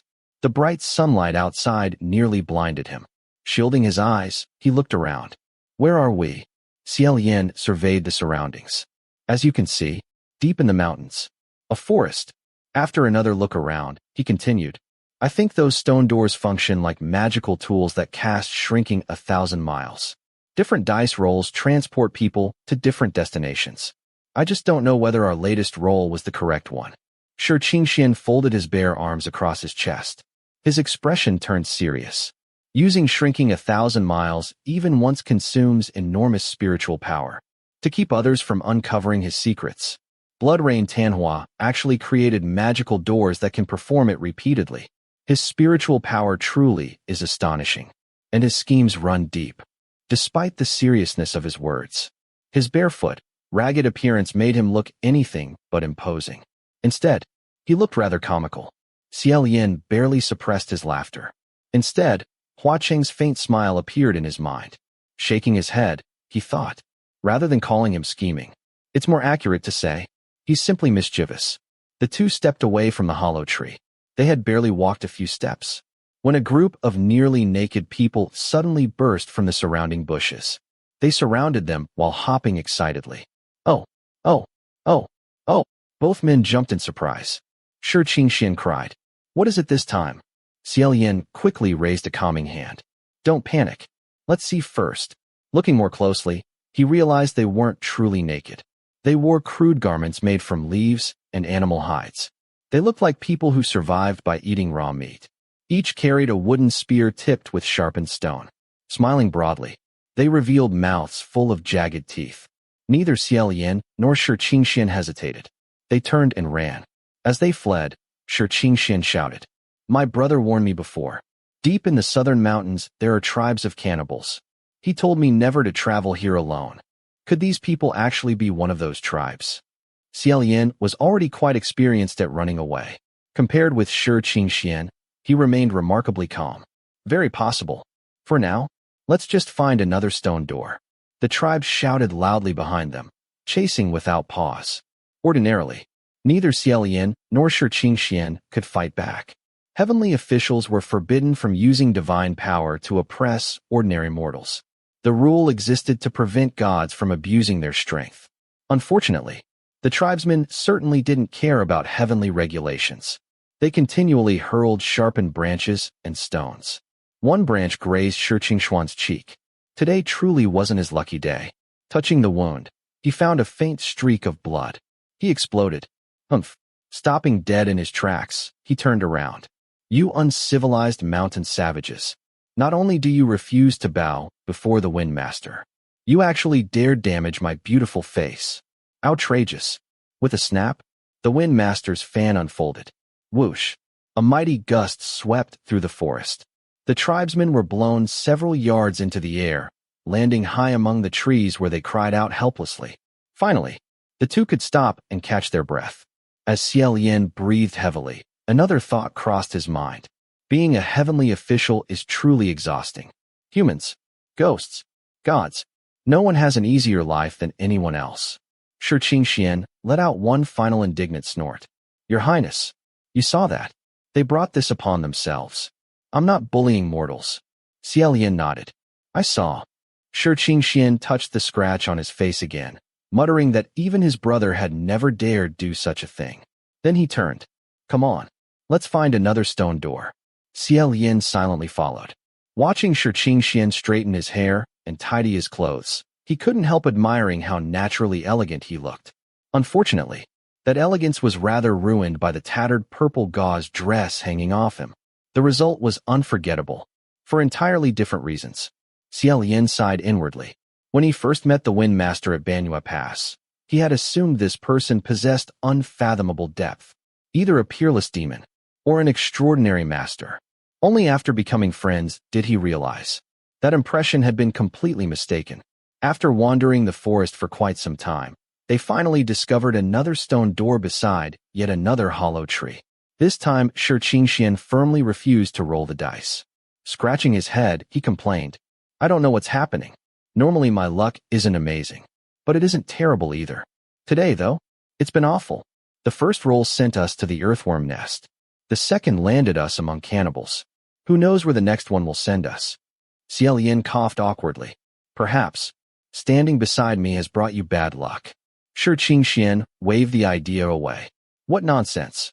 The Wind Master's luck isn't something another person can ruin. Still, you should do it instead. Maybe your Sanlang still has some luck left." For some reason, hearing the words, "your Sanlang," made Xie Lian feel strangely embarrassed.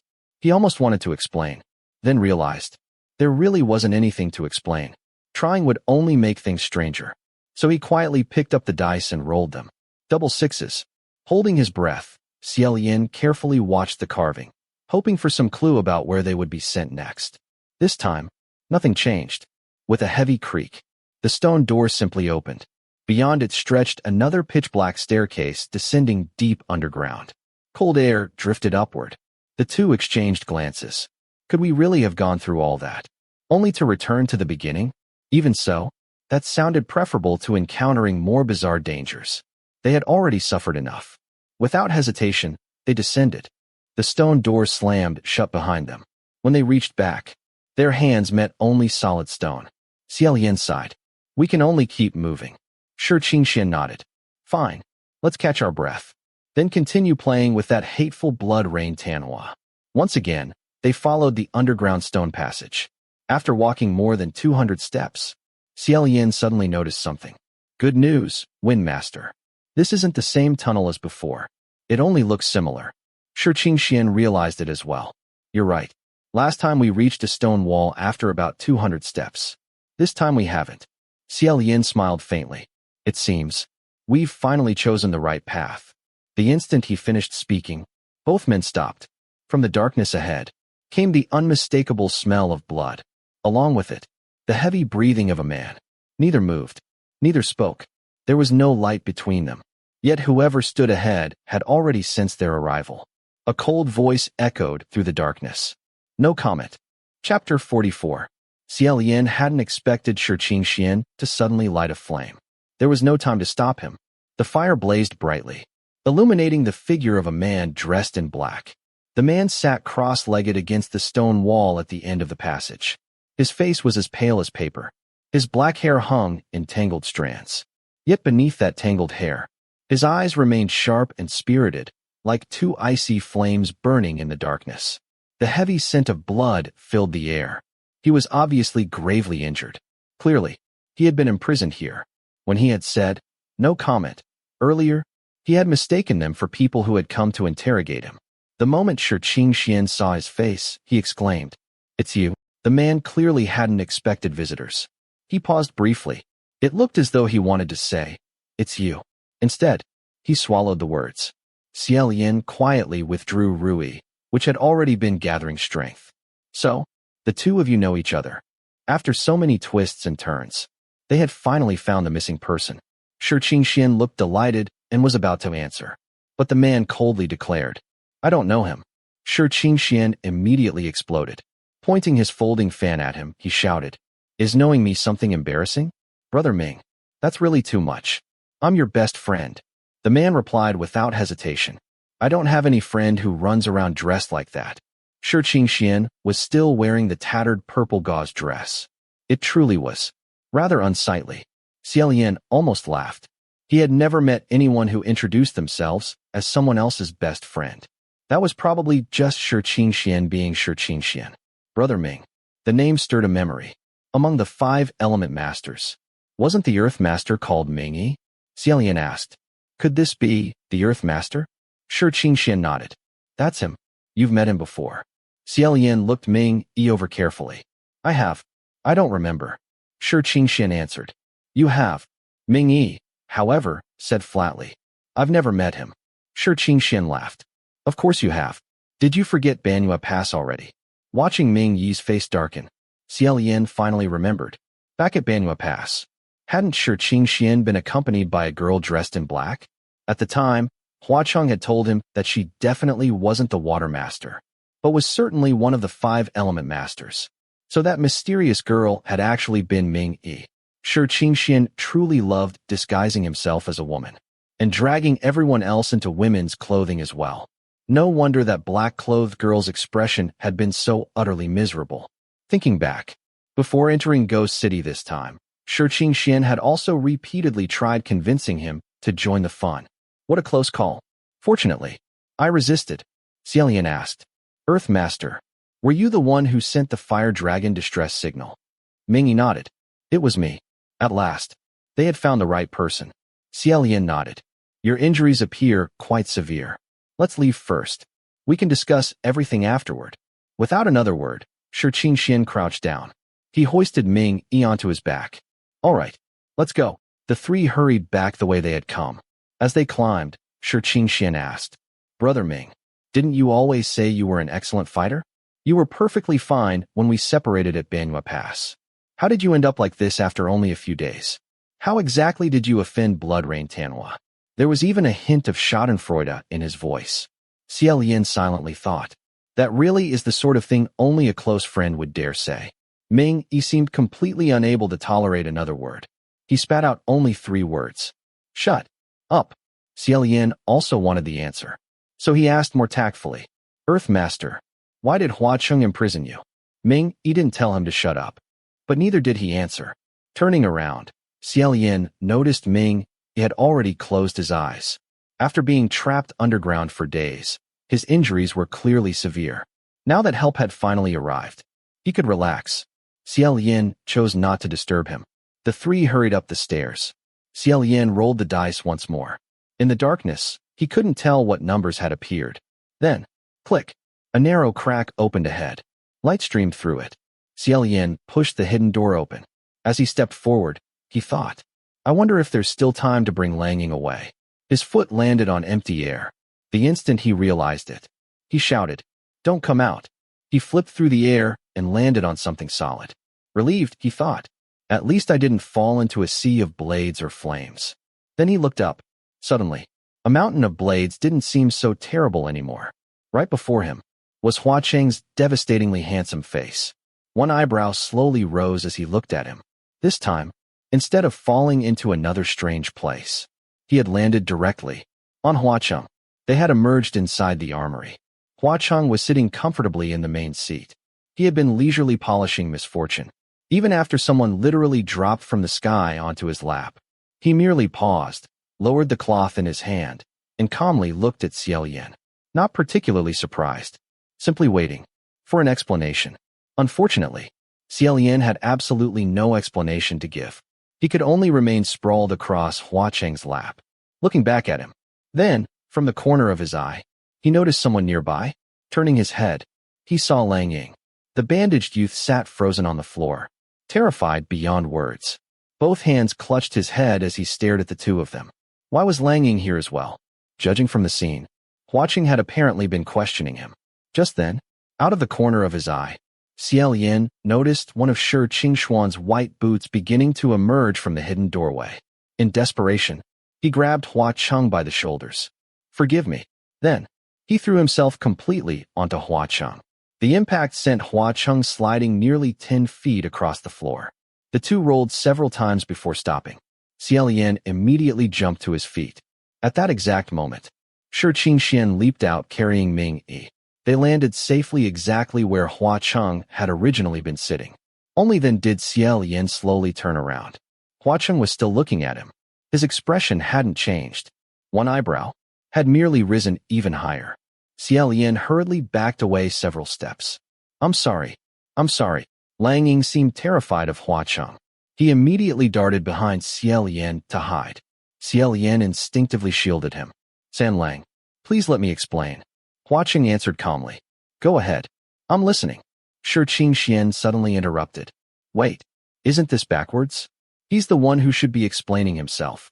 The disappearance of the heavenly officials was all his doing. Your Highness, be careful. This was precisely the situation Xie Lian had dreaded most. Looking directly at Hua Cheng, he said, San Lang, I don't know what misunderstanding exists between you and the Earth Master. Can we resolve this peacefully? The ideal outcome was for Hua Cheng to simply let them leave. Although Ming Yi had suffered serious injuries, his life wasn't in danger. He hadn't lost any limbs. If things ended here, the conflict wouldn't escalate further. If Hua Cheng released them now, Xie Lian intended to plead with Junwu afterward. Perhaps Heaven and Ghost City could still avoid a greater conflict. Unexpectedly, Hua Cheng replied, Earthmaster? What Earthmaster? He paused, then smiled faintly. Oh, you mean the person on Windmaster's back? That's merely one of my useless subordinates. Both Xie Lian and Xianxia froze. Xianxia immediately protested. That's clearly a heavenly official from the heavenly court. Why insist on calling a deer a horse? Hua Cheng smiled. Then perhaps someone should explain why a distinguished heavenly official would conceal his identity and willingly become a ghost envoy here. He lightly rested misfortune across his shoulder. For 10 years, that person served under me. Although I occasionally suspected something, I never had proof.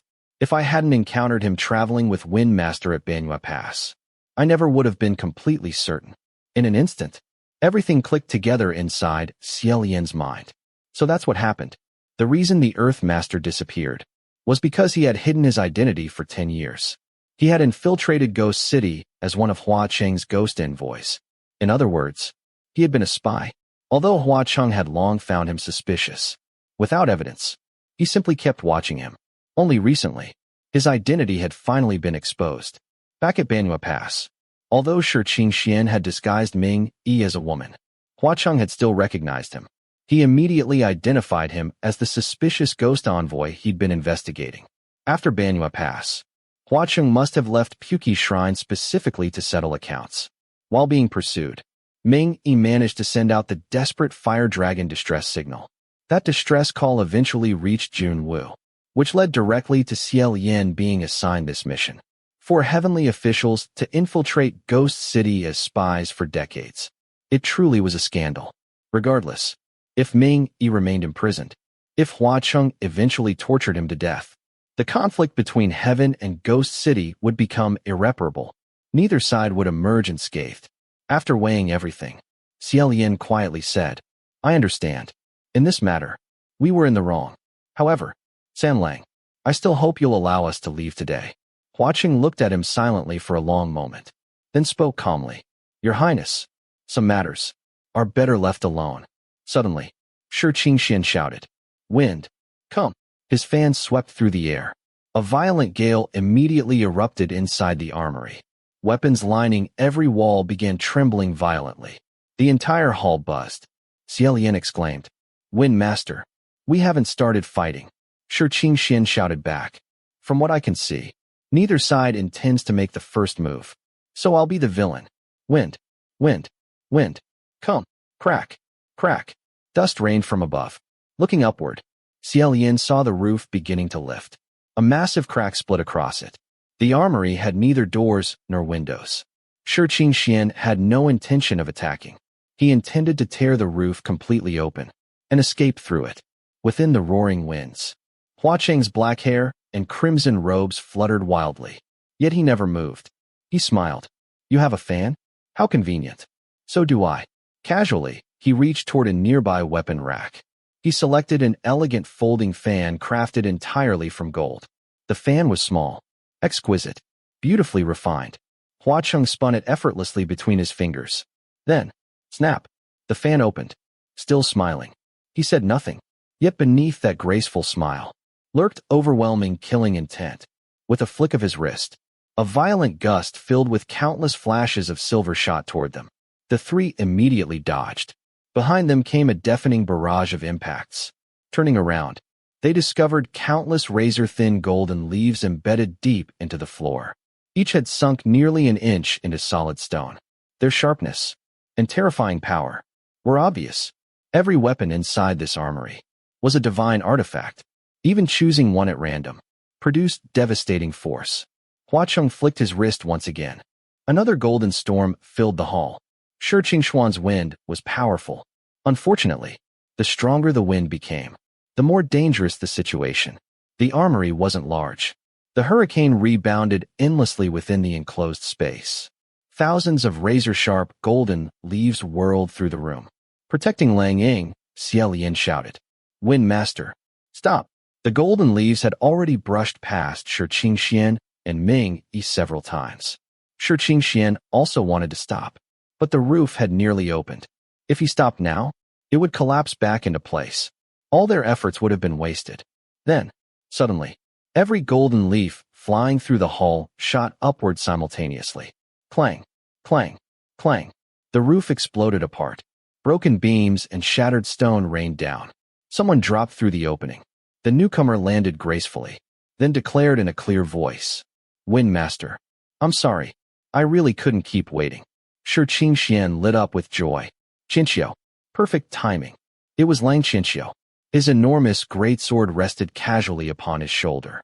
At first glance, the blade appeared completely golden. Looking closer, it wasn't. It had absorbed every golden leaf Cheng had launched. Lang Xianxia's greatsword had been forged from the magnetic heart of a rare mountain. It possessed an extraordinary ability.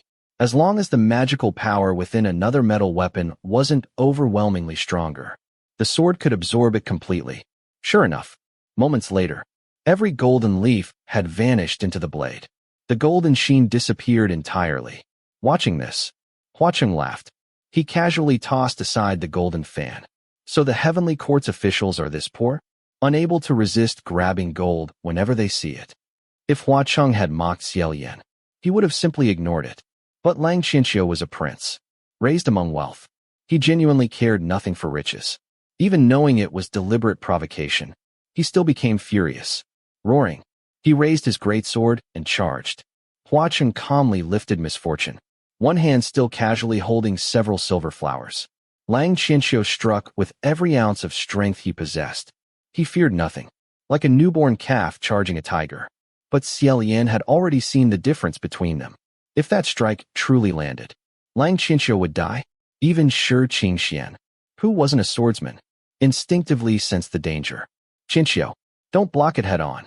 But it was already too late. The sword had already descended. Just before blade met blade, an explosion of brilliant white light engulfed the armory. The light was blinding. It swallowed the entire hall. Everyone's vision turned completely white. Only Xie Lian, who had already anticipated this moment, barely managed to see. Gathering every bit of spiritual power Xianxia had lent him, he condensed it into a blazing flame and hurled it toward one corner. An empty section of the armory immediately erupted into flames. At the same instant, Rui shot outward. It wrapped around Xie Lian, Xianxia, Ming Yi, Lang Xianxia, and Lang Ying. Wind Master, raise the wind. Up, though still blinded. Xianxia obeyed immediately. His fan swept upward. A tornado burst from the floor. Finally, it smashed completely through the weakened roof. Bound together by Rui, the five shot into the sky.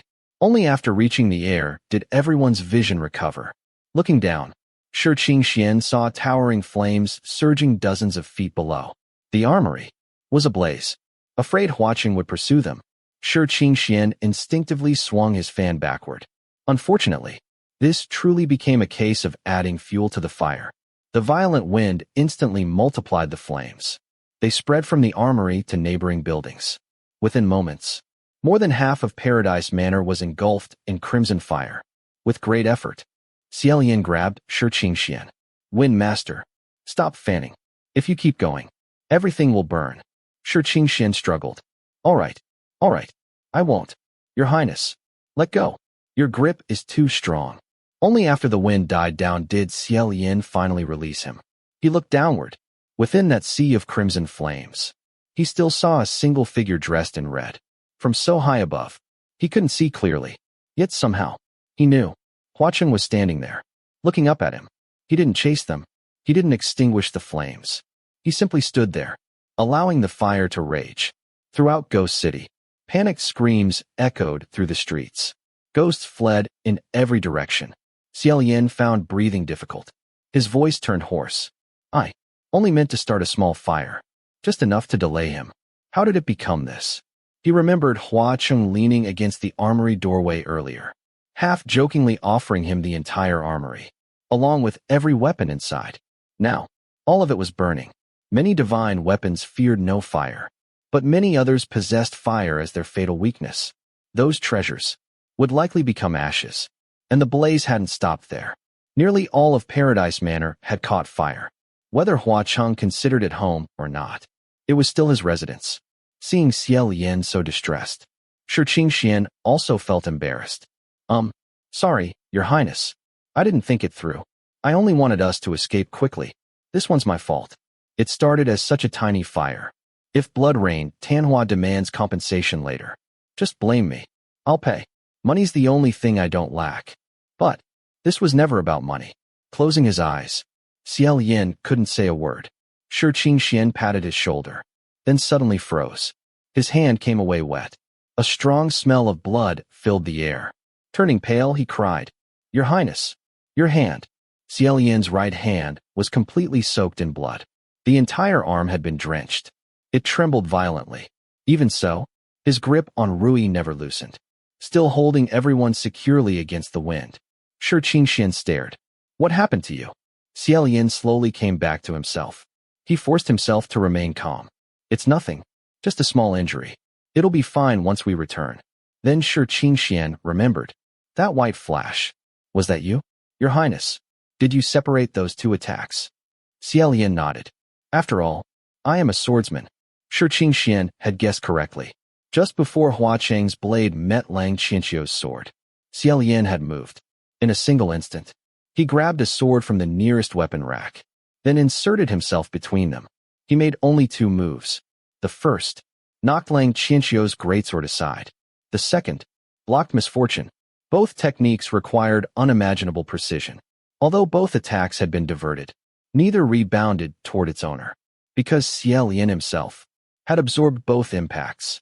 With one sword and one arm, Lang Qianqiu's strike alone wasn't too terrible, but Hua Cheng's blade was unstoppable. The borrowed sword had originally belonged inside Hua Cheng's armory. Naturally, it had been a priceless treasure. When it collided with misfortune, the tremendous burst of white light had erupted. The first clash cracked the borrowed sword. The second shattered it completely. Every movement had happened faster than a spark, far too quickly for ordinary eyes to follow. Seeing the horrifying condition of Xie Lian's right arm, Xianxia paled. Your Highness the Crown Prince, you're absolutely terrifying. You actually blocked both attacks with one arm. People always remembered the Crown Prince holding a flower in one hand and a sword in the other. Over time, everyone remembered only the flower. They had forgotten that Xie Lian had ascended because of the sword. Still shaken, Xianxia sighed. Fortunately, Your Highness intervened. Otherwise, blood rain Tianhua would have chopped Qianqiu into pieces. Strangely, although Lang Qianqiu appeared completely unharmed, he looked utterly dazed, as though his soul had left his body. Xianxia waved a hand before him. Qianqiu? Qianqiu? What's wrong? Did that flash blind you? Riding the wind, the group finally reached the heavenly capital. Passing through the Ascension Gate, they headed straight for the Divine Martial Hall. Lang Ying couldn't enter. Xie Lian settled him inside a nearby side hall. Finding no one on duty, he immediately spoke through the spiritual communication array. May I trouble whichever heavenly officials are available to come immediately to the Divine Martial Hall? The situation is urgent. A heavenly official has been seriously injured. As he spoke, Xianxia snapped his fingers. His white Daoist robes instantly returned. Then he casually scattered 100,000 merit points. It's two heavenly officials. Xie Lian hurriedly protested. Wind Master, please calm down. Speak normally. There's no need to scatter merit points. Everyone will come when they hear. Xianxia shook his head. Your Highness, you have to understand. Scattering merit points works 100 times faster. Before long, a familiar voice echoed through the hall. Who's injured? When the first word was spoken, the speaker was still far away. By the final word, he had already entered. Feng Xian. He looked first at Xie Lian, then at Lang Qianqiu. His expression immediately stiffened. Xie Lian said, I'm fine. The Earth Master's injuries are serious. After a brief silence, Feng Xian asked, Then what happened to your right hand? Just then, another refined, gentle voice sounded. So what if someone's injured? When have heavenly officials ever gone without injuries? The words were far less pleasant than the voice. Naturally, It was Mu Qing, entering the divine martial hall. He also looked first at Xie Lian, then Lang Qianxiu. Unlike Feng Xian, his brows lifted slightly, as though expecting an entertaining spectacle. Seeing Feng Xian examining Xie Lian's arm, Mu Qing instead crouched beside Ming Yi. This is the Earth Master? By then, more and more heavenly officials had arrived. Ming Yi had always remained elusive. Most present had never met him before. Everyone stared curiously, completely confused about why they'd suddenly been summoned. Still, after receiving the Wind Master's generous merit points, who wouldn't come? Xie Lian quietly told Feng Xian, "Thank you, but it's nothing serious. It'll recover." Feng Xian merely nodded. "Take care of yourself." Xie Lian quietly thanked him again, then turned toward Lang Qianxiu. The young prince was still staring at him blankly. "Your Highness Tai Hua, what's wrong?" Feng Xian noticed it as well. "Your Highness Tai Hua, are you injured somewhere?" "I don't think so. Let me check." As Xie Lian reached toward the space between Lang Qianxiu's brows, Lang Qianxiu suddenly seized his wrist. His expression remained uncertain, as though he'd realized something, yet couldn't quite believe it. But a blazing fury had already appeared in his eyes. Xie Lian felt the anger trembling through Lang Qianxiu's grip. The surrounding heavenly officials immediately sensed something was wrong. Quiet whispers spread through the hall. Shi Qingxian and Mu Qing both stood. Feng Xian frowned. "Your Highness Tai Hua, what are you doing?" Finally, Lang Qianxiu spoke. Only 2 words. Yet hearing them, Xie Lian's heart sank. Grinding his teeth, Lang Qianxiu whispered, "State teacher?" Xie Lian's pupils contracted. Many nearby heavenly officials looked confused. State teacher? Which state teacher? Others quickly pieced it together. Lang Qianxiu had once been crown prince of Yong'an, the infamous state teacher of Yong'an, one of the demon Daoist twin masters. Had been Feng Xian. No one knew where Feng Xian came from, nor his true identity. Now, Lang Qianxiu was gripping Xie Lian, calling him state teacher. Did that mean Xie Lian, the crown prince of Xianxia, was actually the infamous Feng Xian, the state teacher blamed for bringing disaster upon Yong'an? But Xianxia had been destroyed by Yong'an.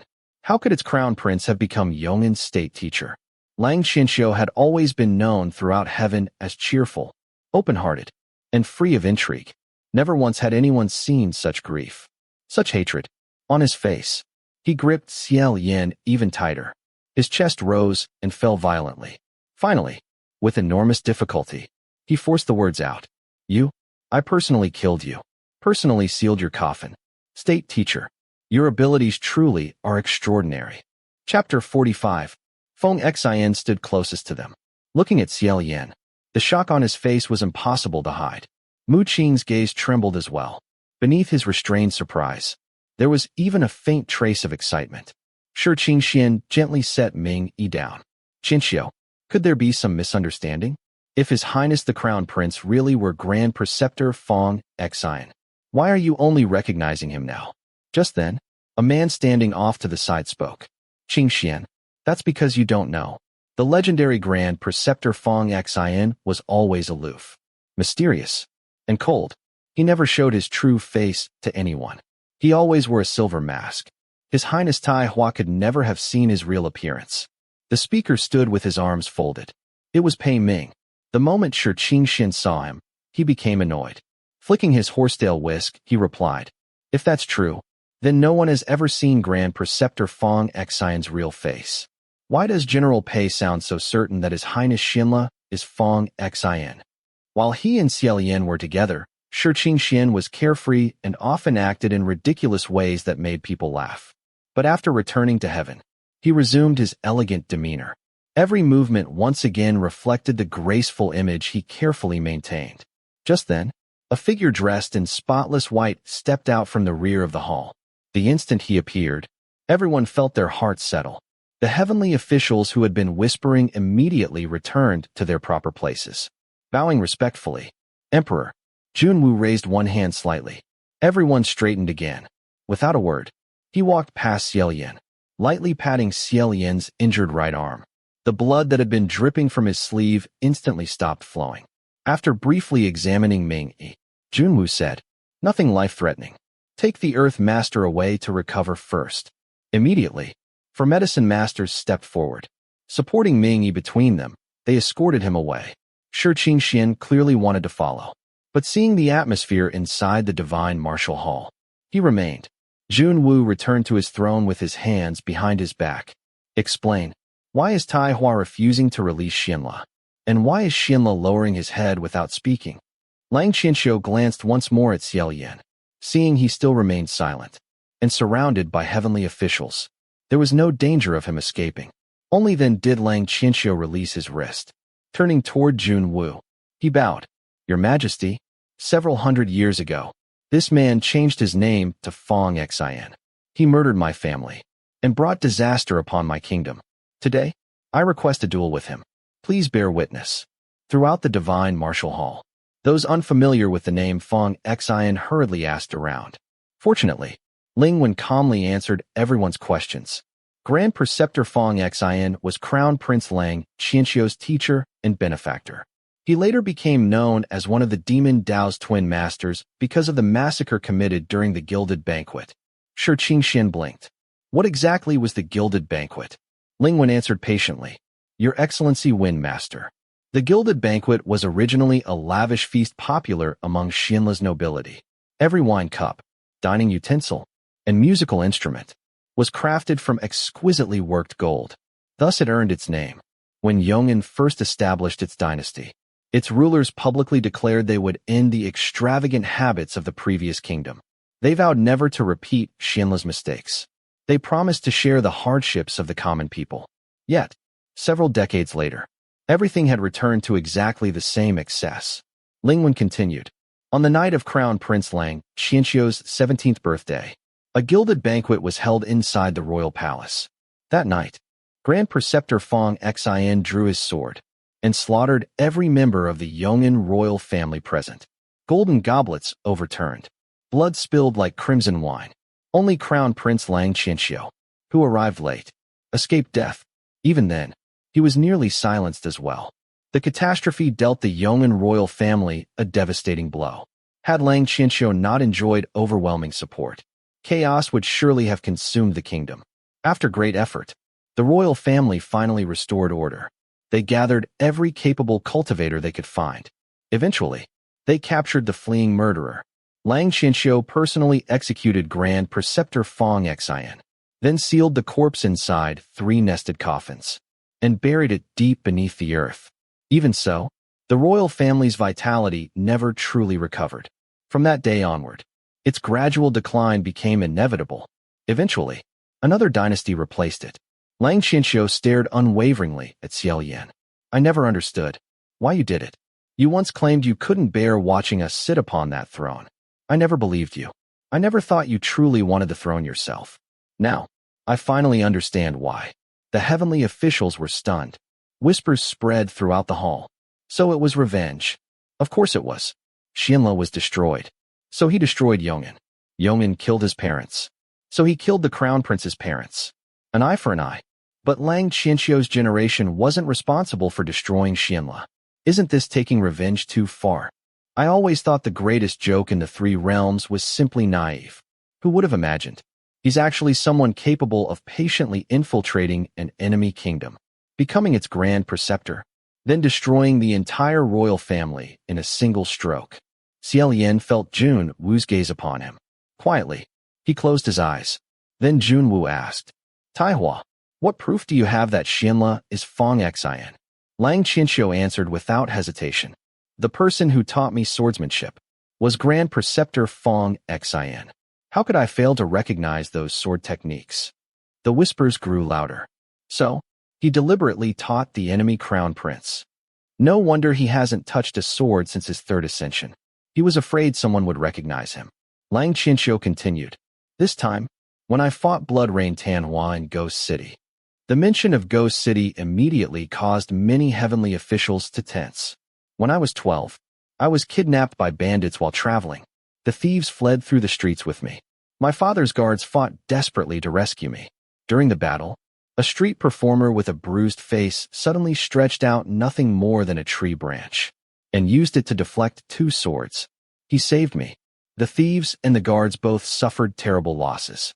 The street performer escaped with me. and personally return me safely to the palace.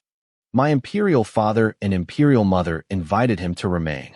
They soon discovered he possessed extraordinary ability. Eventually, they appointed him Grand Preceptor, entrusting him with teaching me swordsmanship for 5 years. I know his swordsmanship better than anyone. There is no possibility I could mistake it. Mu Qing spoke softly.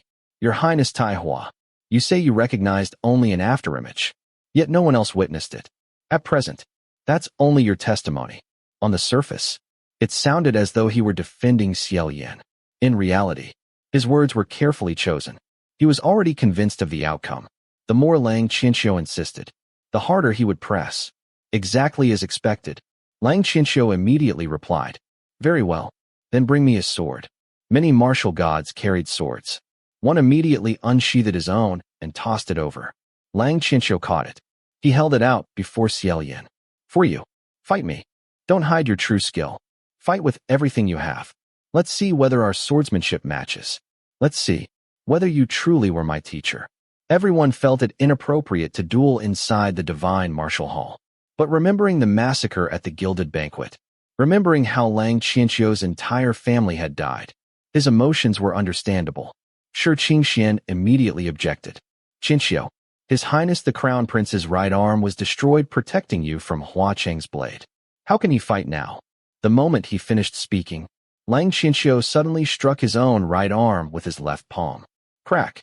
His arm instantly burst with blood. It hung limply at his side. There was no need to inspect it. The injury was unquestionably severe.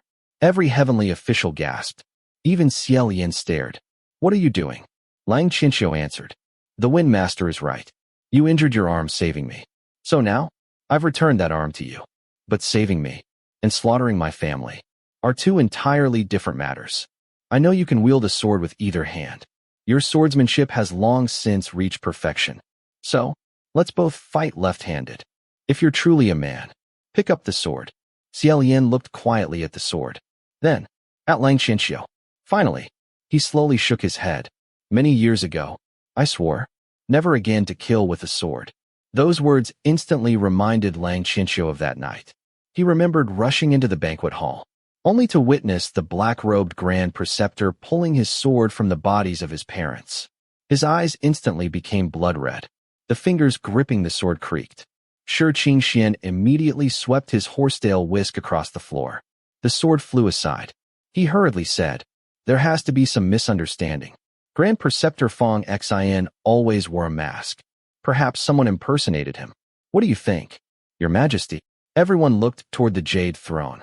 Junwu simply called. Xianla. Xie Lian bowed. Yes. Junwu asked. Do you admit everything Tai Hua has said? Xie Lian answered quietly. I do.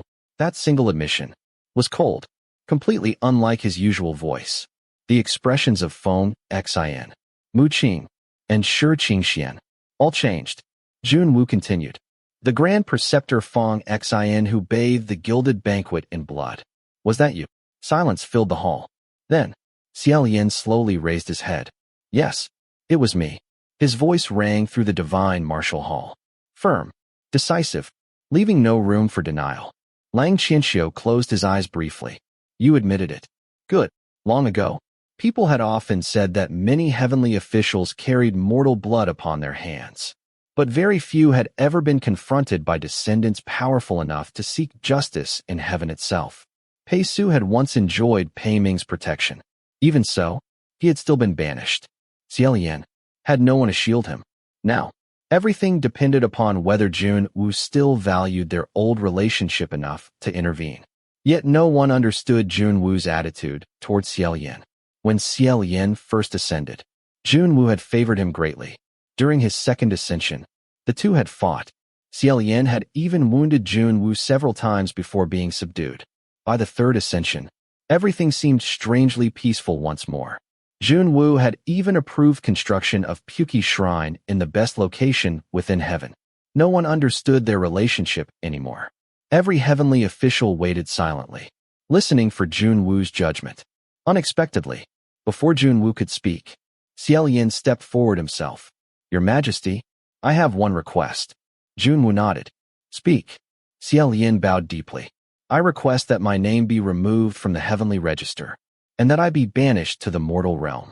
Many heavenly officials looked startled. Some even admired him. After all, no one willingly accepted banishment. Ascending was unimaginably difficult. Who would willingly throw it all away? Others were unmoved. After all, things had already reached this point. Perhaps retreating gracefully was wiser than struggling pointlessly. Besides, this would only be Xie Lian's third banishment. Perhaps he was already accustomed to it. Xianxia shook his head. "You don't need to banish yourself. You ascended because of your own ability. I ask only for a duel." Xie Lian answered quietly. "I don't want to fight you." Xianxia tightened his grip upon the sword. "Why? It's not as though we've never crossed swords before. This battle will end here, whether one of us lives or dies."